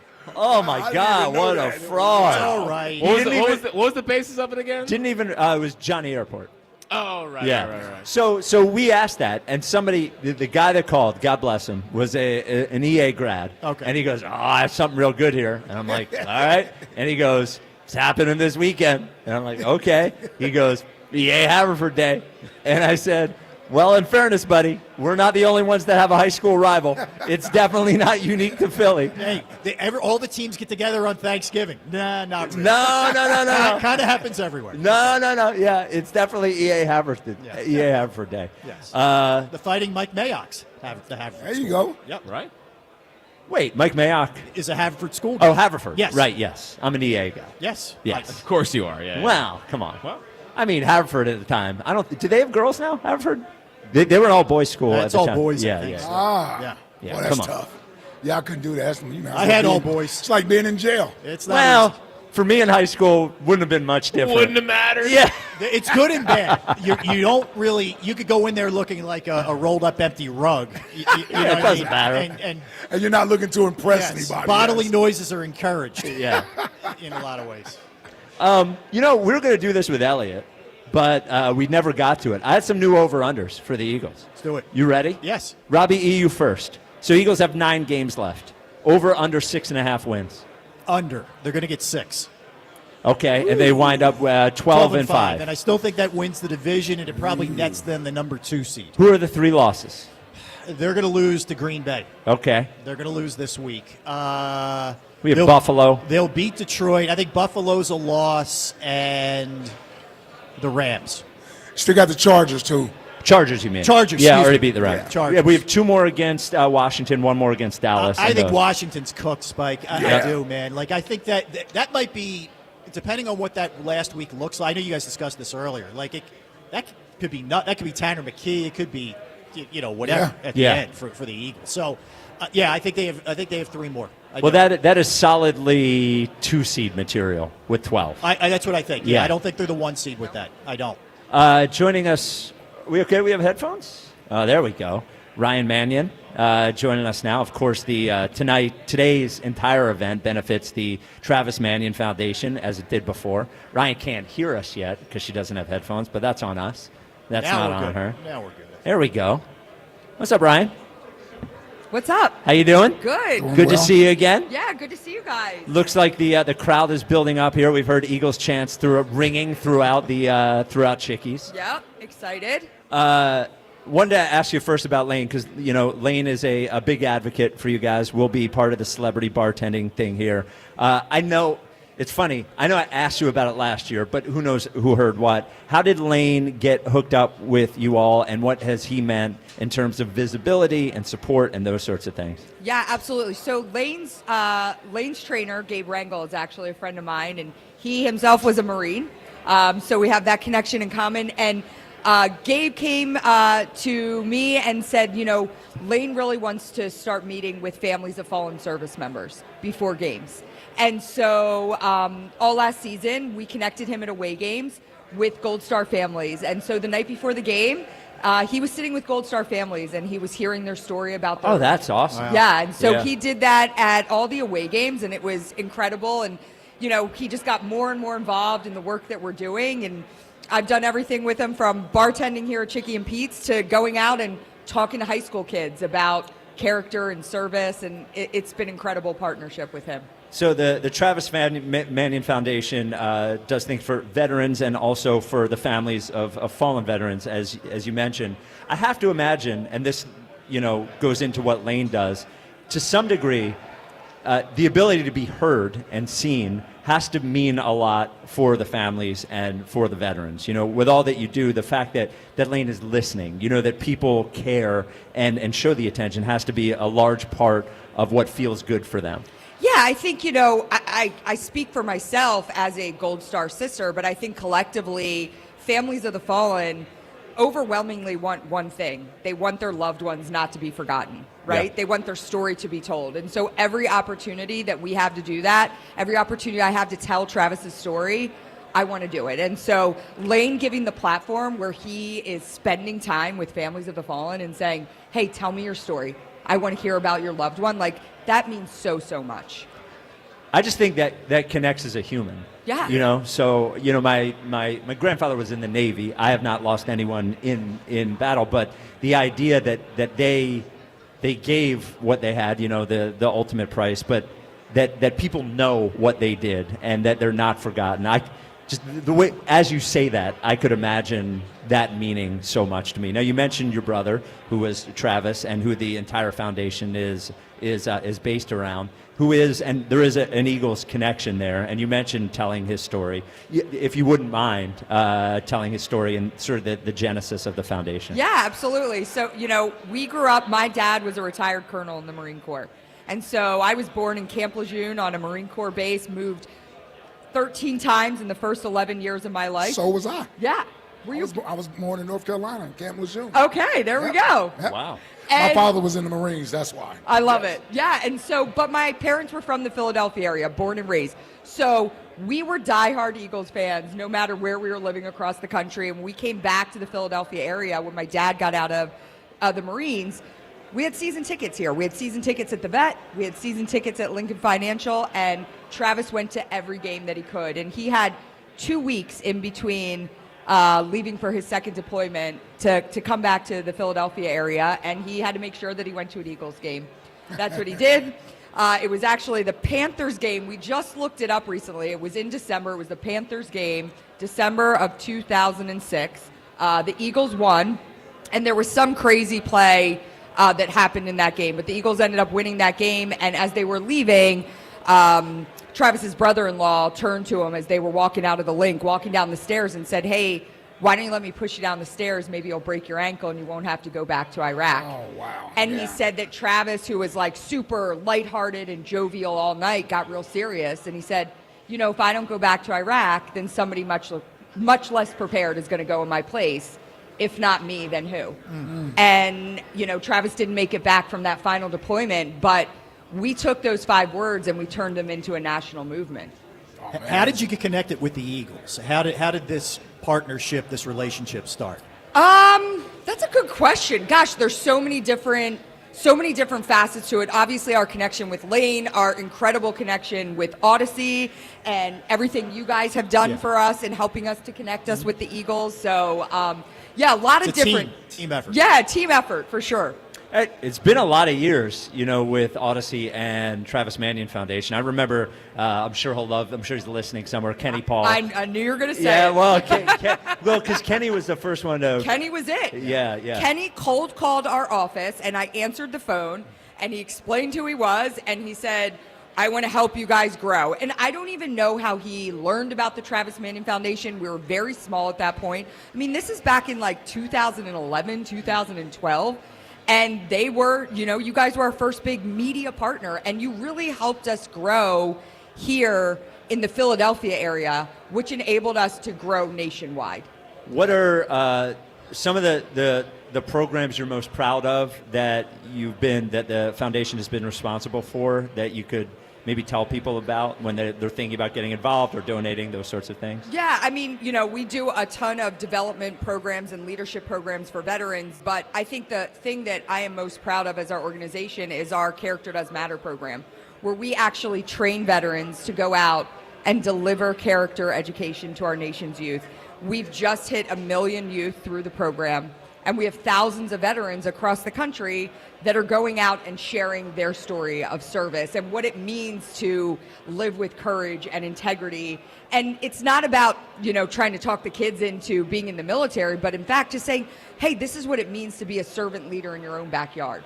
And in a time when less than 1% of our nation is serving in uniform, it's important for our next generation to understand and have an obligation to, you know, be prideful of the men and women who put that uniform on every single day. I would imagine our service folks get as much out of it as the kids do. I think they get more. I mean, therapeutic. Absolutely. We know how tough that adjustment is when they come home. I guess that's got to be something to look forward to and make them feel good about themselves. Oh, yeah. I mean, they have a renewed sense of purpose. They're a part of something bigger than themselves again. And really what we like to say at the Travis Manion Foundation is you've taken off your uniform, but we still need you to serve. Right. And that's what the veterans in our community are doing every single day.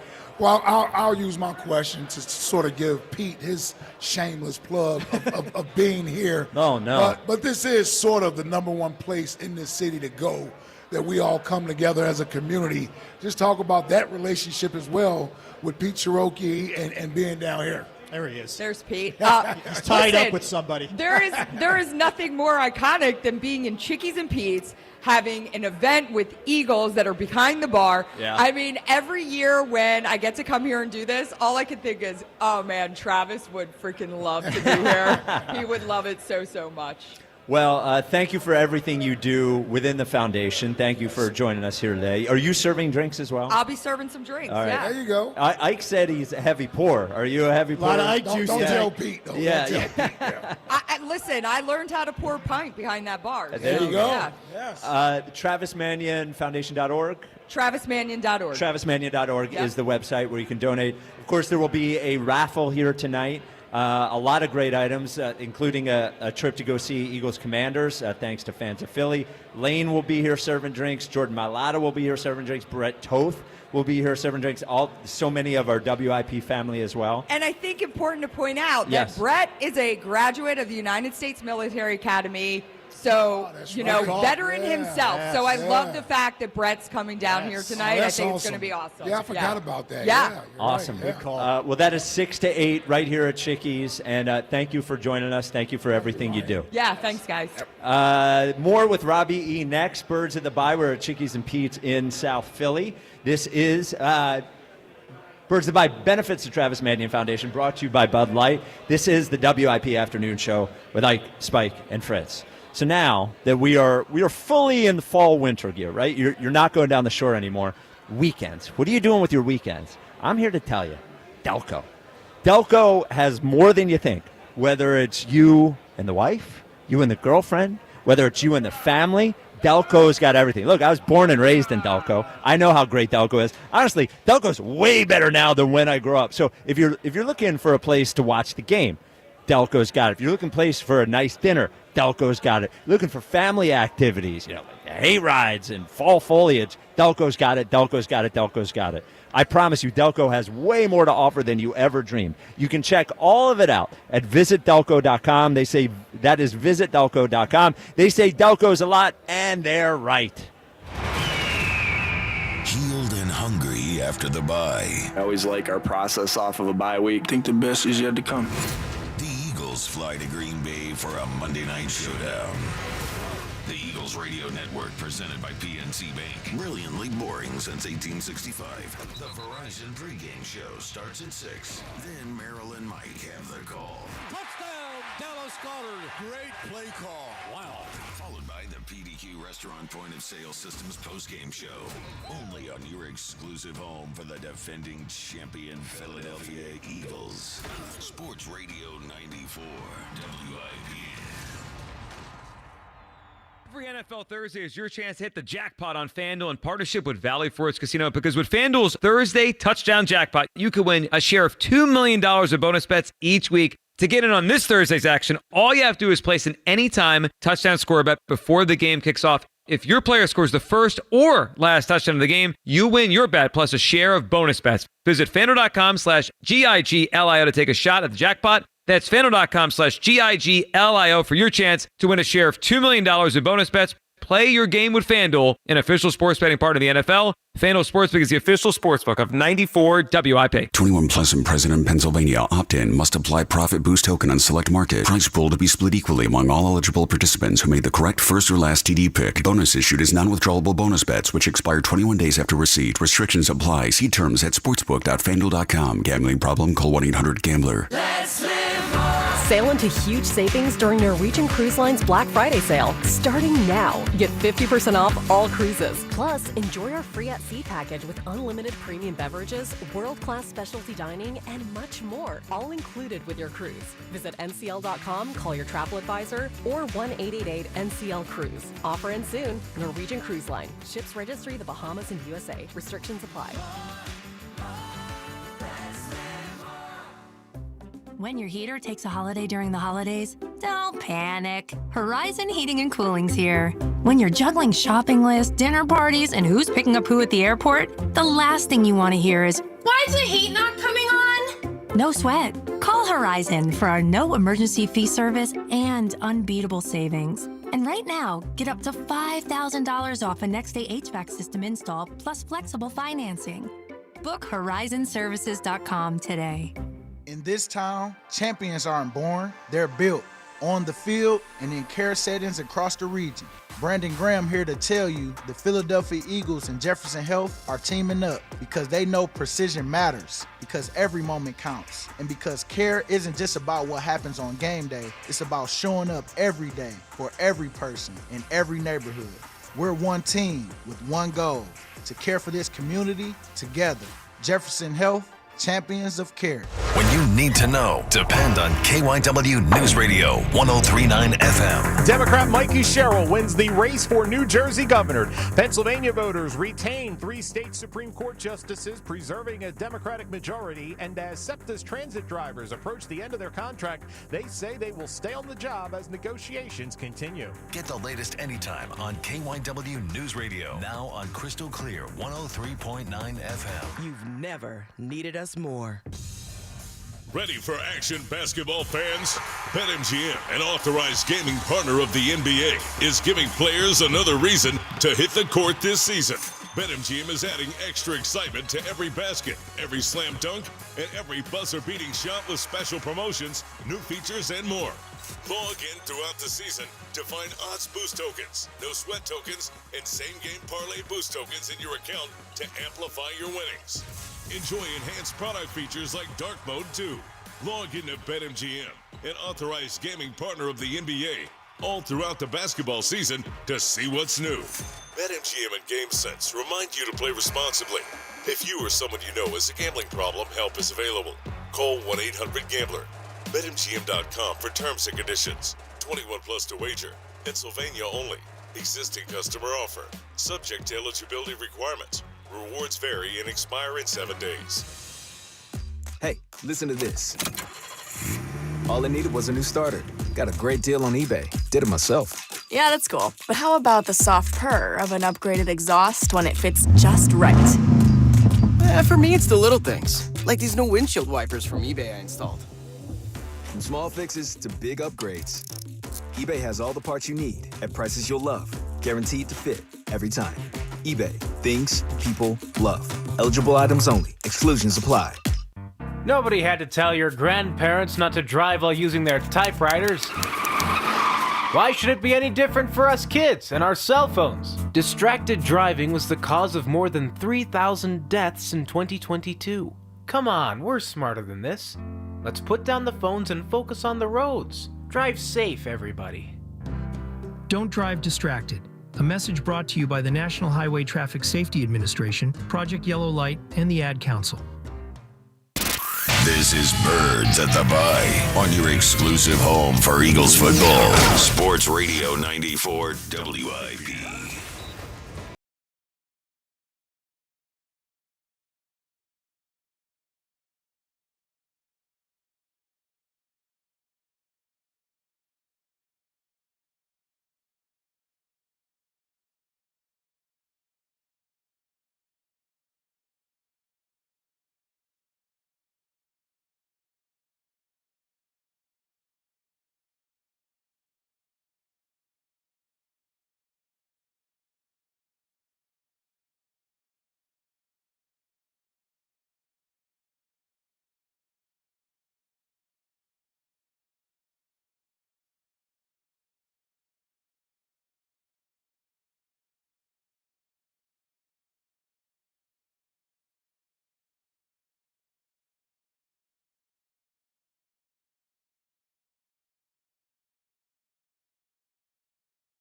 Singer, Bam from Upper Darby. Upper Darby. True Delcosman. Representing the hood. Yeah. Did not have his cheerleading outfit on today, but it's okay. He does not. What an effort from Bam. That was Good impressive. job, Bam. What an effort from Bam. I mean, singing it loud, singing it proud. That's what good pinch hitters do. They just step in and bam. Yep. Like it? Absolutely. Right. Oh, my It's goodness. like the Greg Dobbs of singing. Greg Dobbs, good call. What an excellent effort from Bam there. We are at Chickie's and Peace in South Philly for, for Birds at the Bye. Benefits to Travis Manion Foundation, brought to you by Bud Light. Celebrity bartending starting at 6. Lane Johnson will be here. Drink up! Jordan Mailata will be here. Brett Toth will be here. No autographs from those guys, but they will serve you drinks. A bunch of the WIP folks. I just saw Rhea Hughes is here. Hugh Douglas is here. Hugh Douglas is here. Hugh's favorite part of the WIP afternoon show, of course, is 5:30 Creed. He always says that. Best sneaks and chickies right now. What's that? Hugh's got the best kicks on right now. Stay fresh all day. Ah, there he is. That's what he does. There he is. It'll be a good time. Also, great raffle here to benefit the Travis Manion Foundation as well.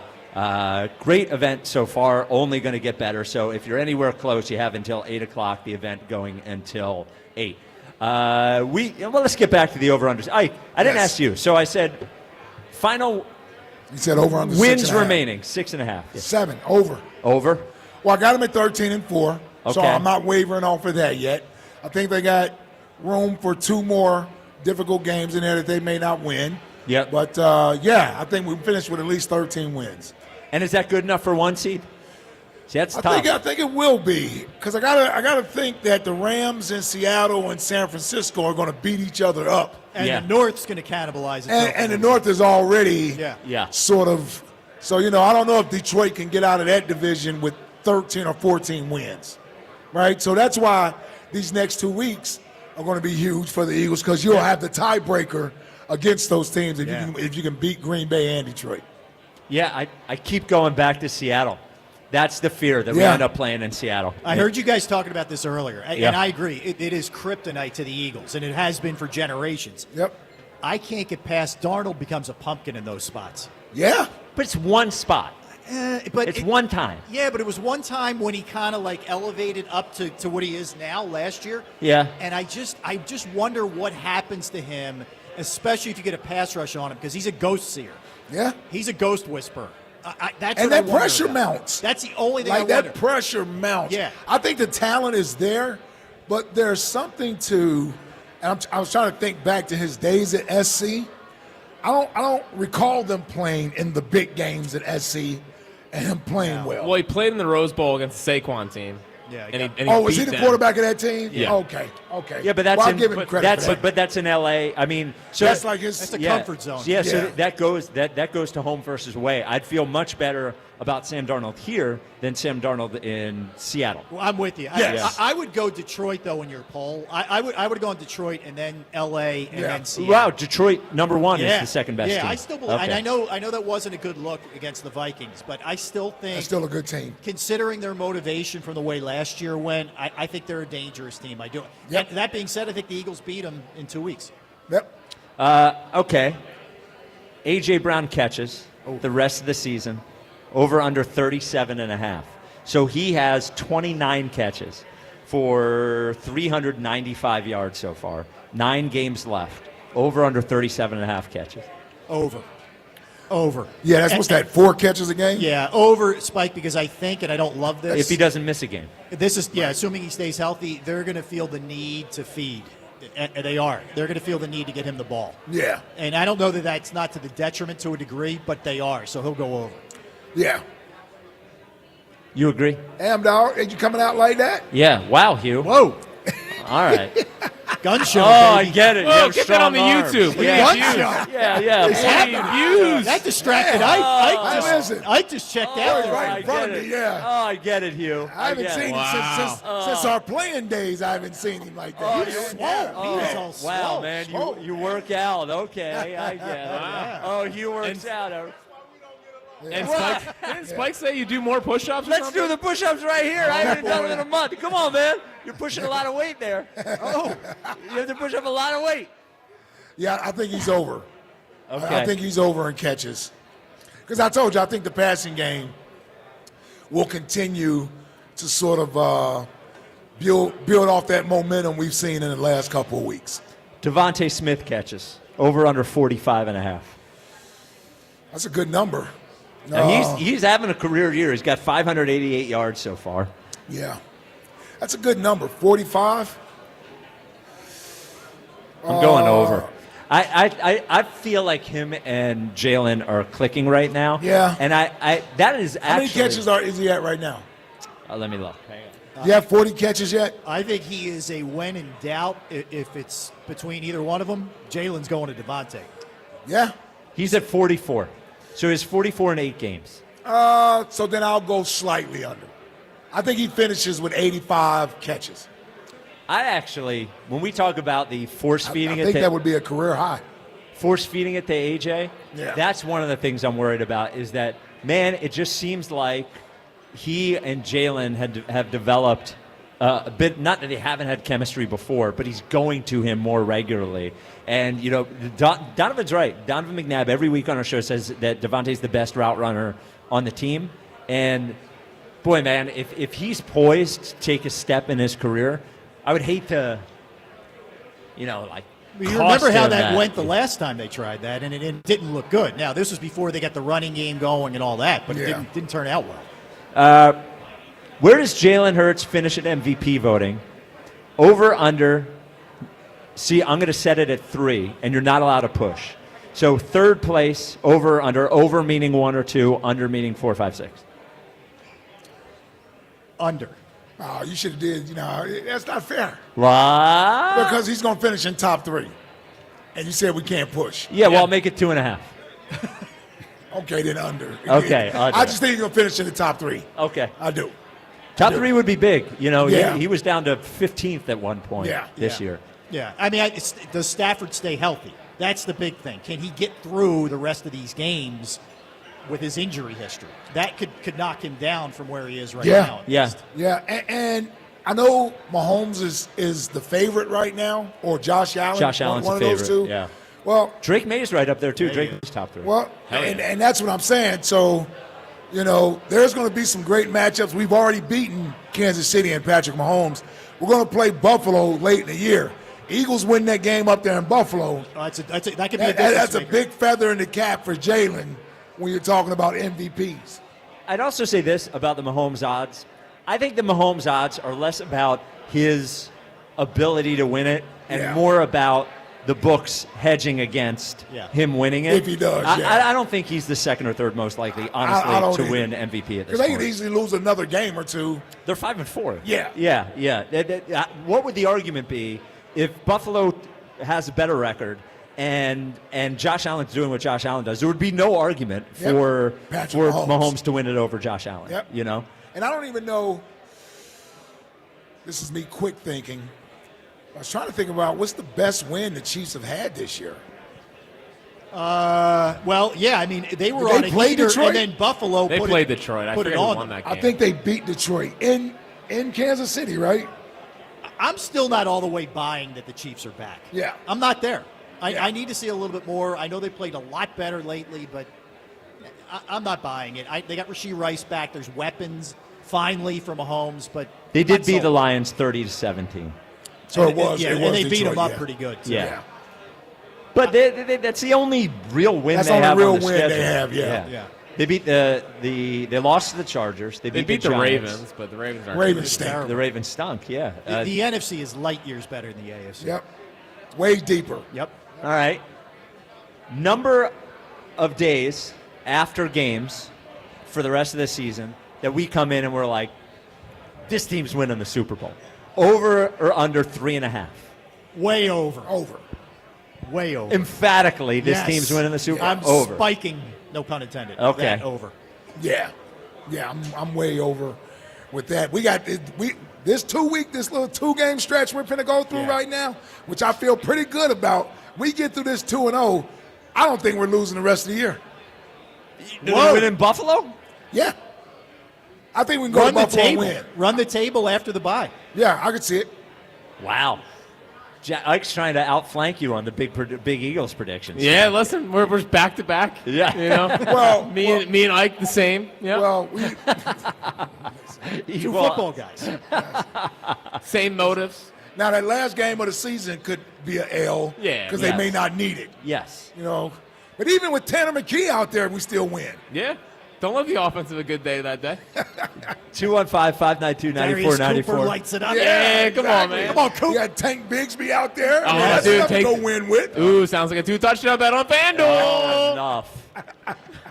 Gave you a win last night. You wouldn't take it. No. You wouldn't take it. That's true. The next time you say one, though, I'm rolling with it. I don't do it a lot. I don't do it a lot. Exactly, yeah. We'll get back to the over-unders. Why don't you start calling it a Stone Cold Mortal Lock? Well, seems like it's taken.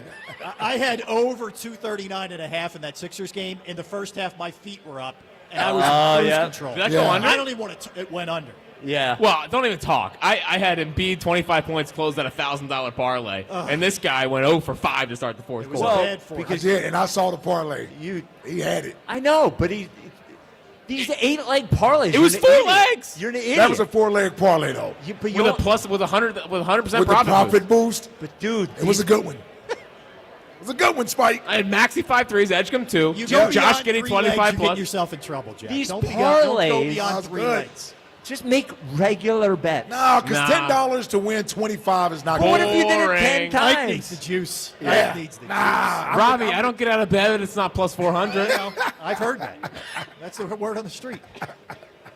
The giddy bet was plus 470. On FanDuel is plus 250. Well, you got to I shop mean, around. congratulations. You called a Dalton Kincaid touchdown. I mean, amazing. What? Oh, a winning bet instead of your losing bet? You called. Yeah, I'm talking about the odds right now. I mean, we get it.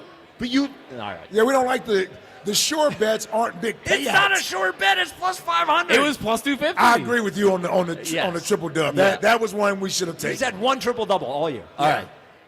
We'll get back You to the over called unders. the other one Yeah. last night. We'll get back to the over unders right after Jack and I tell you about National Appliance Warehouse. Speaking of a lock, Yeah. National- Stone Cold Mortal Lock. National Appliance Warehouse going to get you a great deal. don't sue us. Yep. But of course, National Appliance Warehouse. November's a big month. You got football, you got Thanksgiving, of Yep. course, you got Black Friday. Yep. And they always say, Black Friday savings are not what they used to be. That's what people are saying. Not at National Appliance Warehouse. They're Spike. bringing it back. Yeah, the Black Friday mega sale, by the way, already underway. So they're getting out ahead of it. Come on. Everything starts early. Yep, it Wow. does. And listen, if you've heard us talk about National Appliance Warehouse, what are you waiting for? Your kitchen's sad. It's a sad kitchen. It sucks. I have a great kitchen thanks to National Appliance Warehouse. Everyone in the neighborhood's talking about it. Yeah. You don't want to be the butt of everyone's jokes. No. You got to upgrade your appliances. You got to go to National Does Appliance your Warehouse. oven even have Wi-Fi? Mine does. Does it really? Yeah. Mine's too. Yeah. Wi-Fi? What's the, I mean, Because you can set it on your phone. Yeah.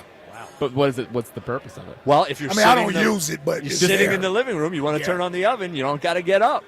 That's pretty cool. Yeah, and that's on, available at National Appliance Warehouse? Yes. Wow. So that and over 100 brands. Yes. Sub-Zero, Cove, Wolf, all of them at National Appliance Warehouse. And on top of all this, you're going to get a great team there taking care of you. An industry-leading service team. Mark Samakin's built a difference-making culture at National Appliance Warehouse. So the Black Friday mega sale underway right now. Get down to National Appliance Warehouse. Visit nationalappliancewarehouse.com or visit the showrooms in tax-free Wilmington or Middletown, Delaware. And as always, tell them Fred sent you. Speaking of kitchens, Okay. I think I discovered, you know how women complain about men leaving the toilet seat up? I think I've discovered what the reverse is. My wife leaving the water ice thing on ice. She always leaves it on ice. So I go to get water out of the thing, and the ice ends up on the floor. I'm not ready for it. I feel like it's her responsibility after she gets ice to turn it back to water. See, I thought you were going somewhere else. The sink spigot to the sprout mode. See, that's my bad. All right, I get annoyed at that. That's my bad. All right. Yeah, I leave it on the heavy spray. Okay. Yeah. Yeah. All right. I'll reserve mine. Yeah. Somebody might be listening right now. Yeah, I'll reserve mine. Okay. Well, I've done enough complaining about the dishwasher and all Yeah, that. type of You're stuff already in trouble, is what Yeah, you're trying to yeah, tell I've us. done enough complaining about All right. Number of day after games, we come in and we're worried that the Eagles have regressed. Over or under 2.5. Well, I'd say under because I don't expect more than 2 losses. And after each loss, we'll act like it's the end of the world. Yeah. Yeah. I you're got saying 4 over. losses. It's over. That's got to be an over. It's then. every single game. Yeah, that's got to. Every loss. Okay. Saquon rushing yards. Now, to start the season, his over-under was 14.25.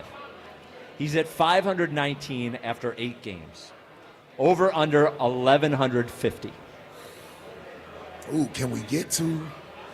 So what is that? About 600 more yards in 9 games? Yeah. I like that. That's a good number. 1150. 1150. I'm going over. You going over? Yeah. You might get a rest game in the final game. Possibility. You got to work that in. That's a good point. You got to work it in. All right, I'm staying over. I'm staying over. Yes, that they've turned the page on the run game, and they're healthy in the second half. All right? Yes. Passive-aggressive A.J. Brown social media posts, over, under 1.5. Over.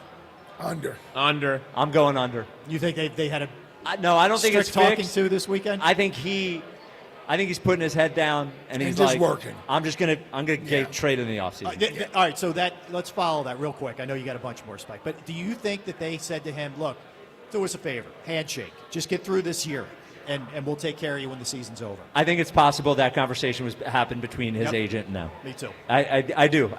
There was that Athletic article was an agent placed, look at how hardworking this guy is article. I think it's also why he was very, very quiet leading up to the deadline. I think there was a possibility it could happen. And I think that conversation is you're going to make this harder on us by being more difficult. Me too. Exactly. So if ultimately. But he can't help himself. Yeah. But, I mean, listen, it doesn't do you any good to be the one that's constantly in the headlines about being upset like that.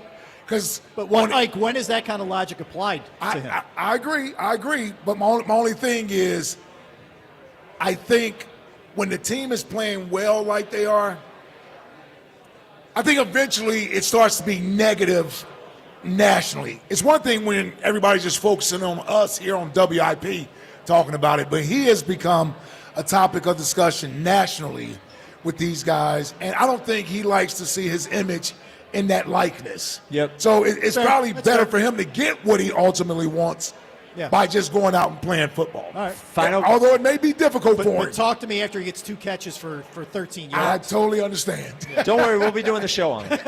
All right, Totally last one. Robbie E., Jack, then Ike. More likely to be an Eagle in 2026, A.J. Brown or Myles Garrett? Robbie E.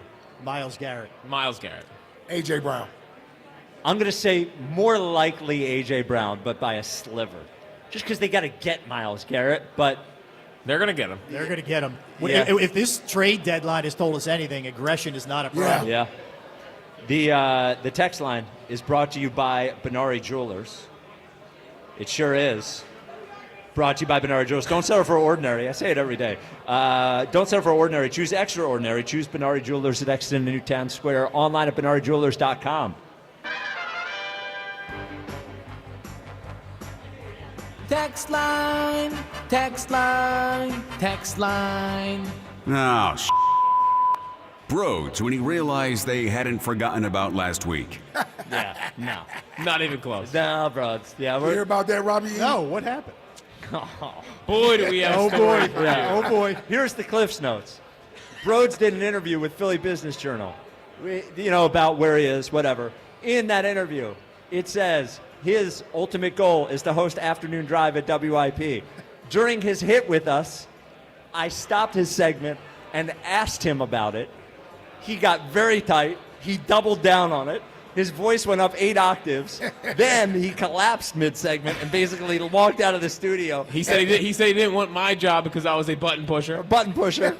Whoa. Yes. Didn't want to be on the midday show because Hey, if you want afternoons, you better be able to take this heat. Yeah, you well, get called on it.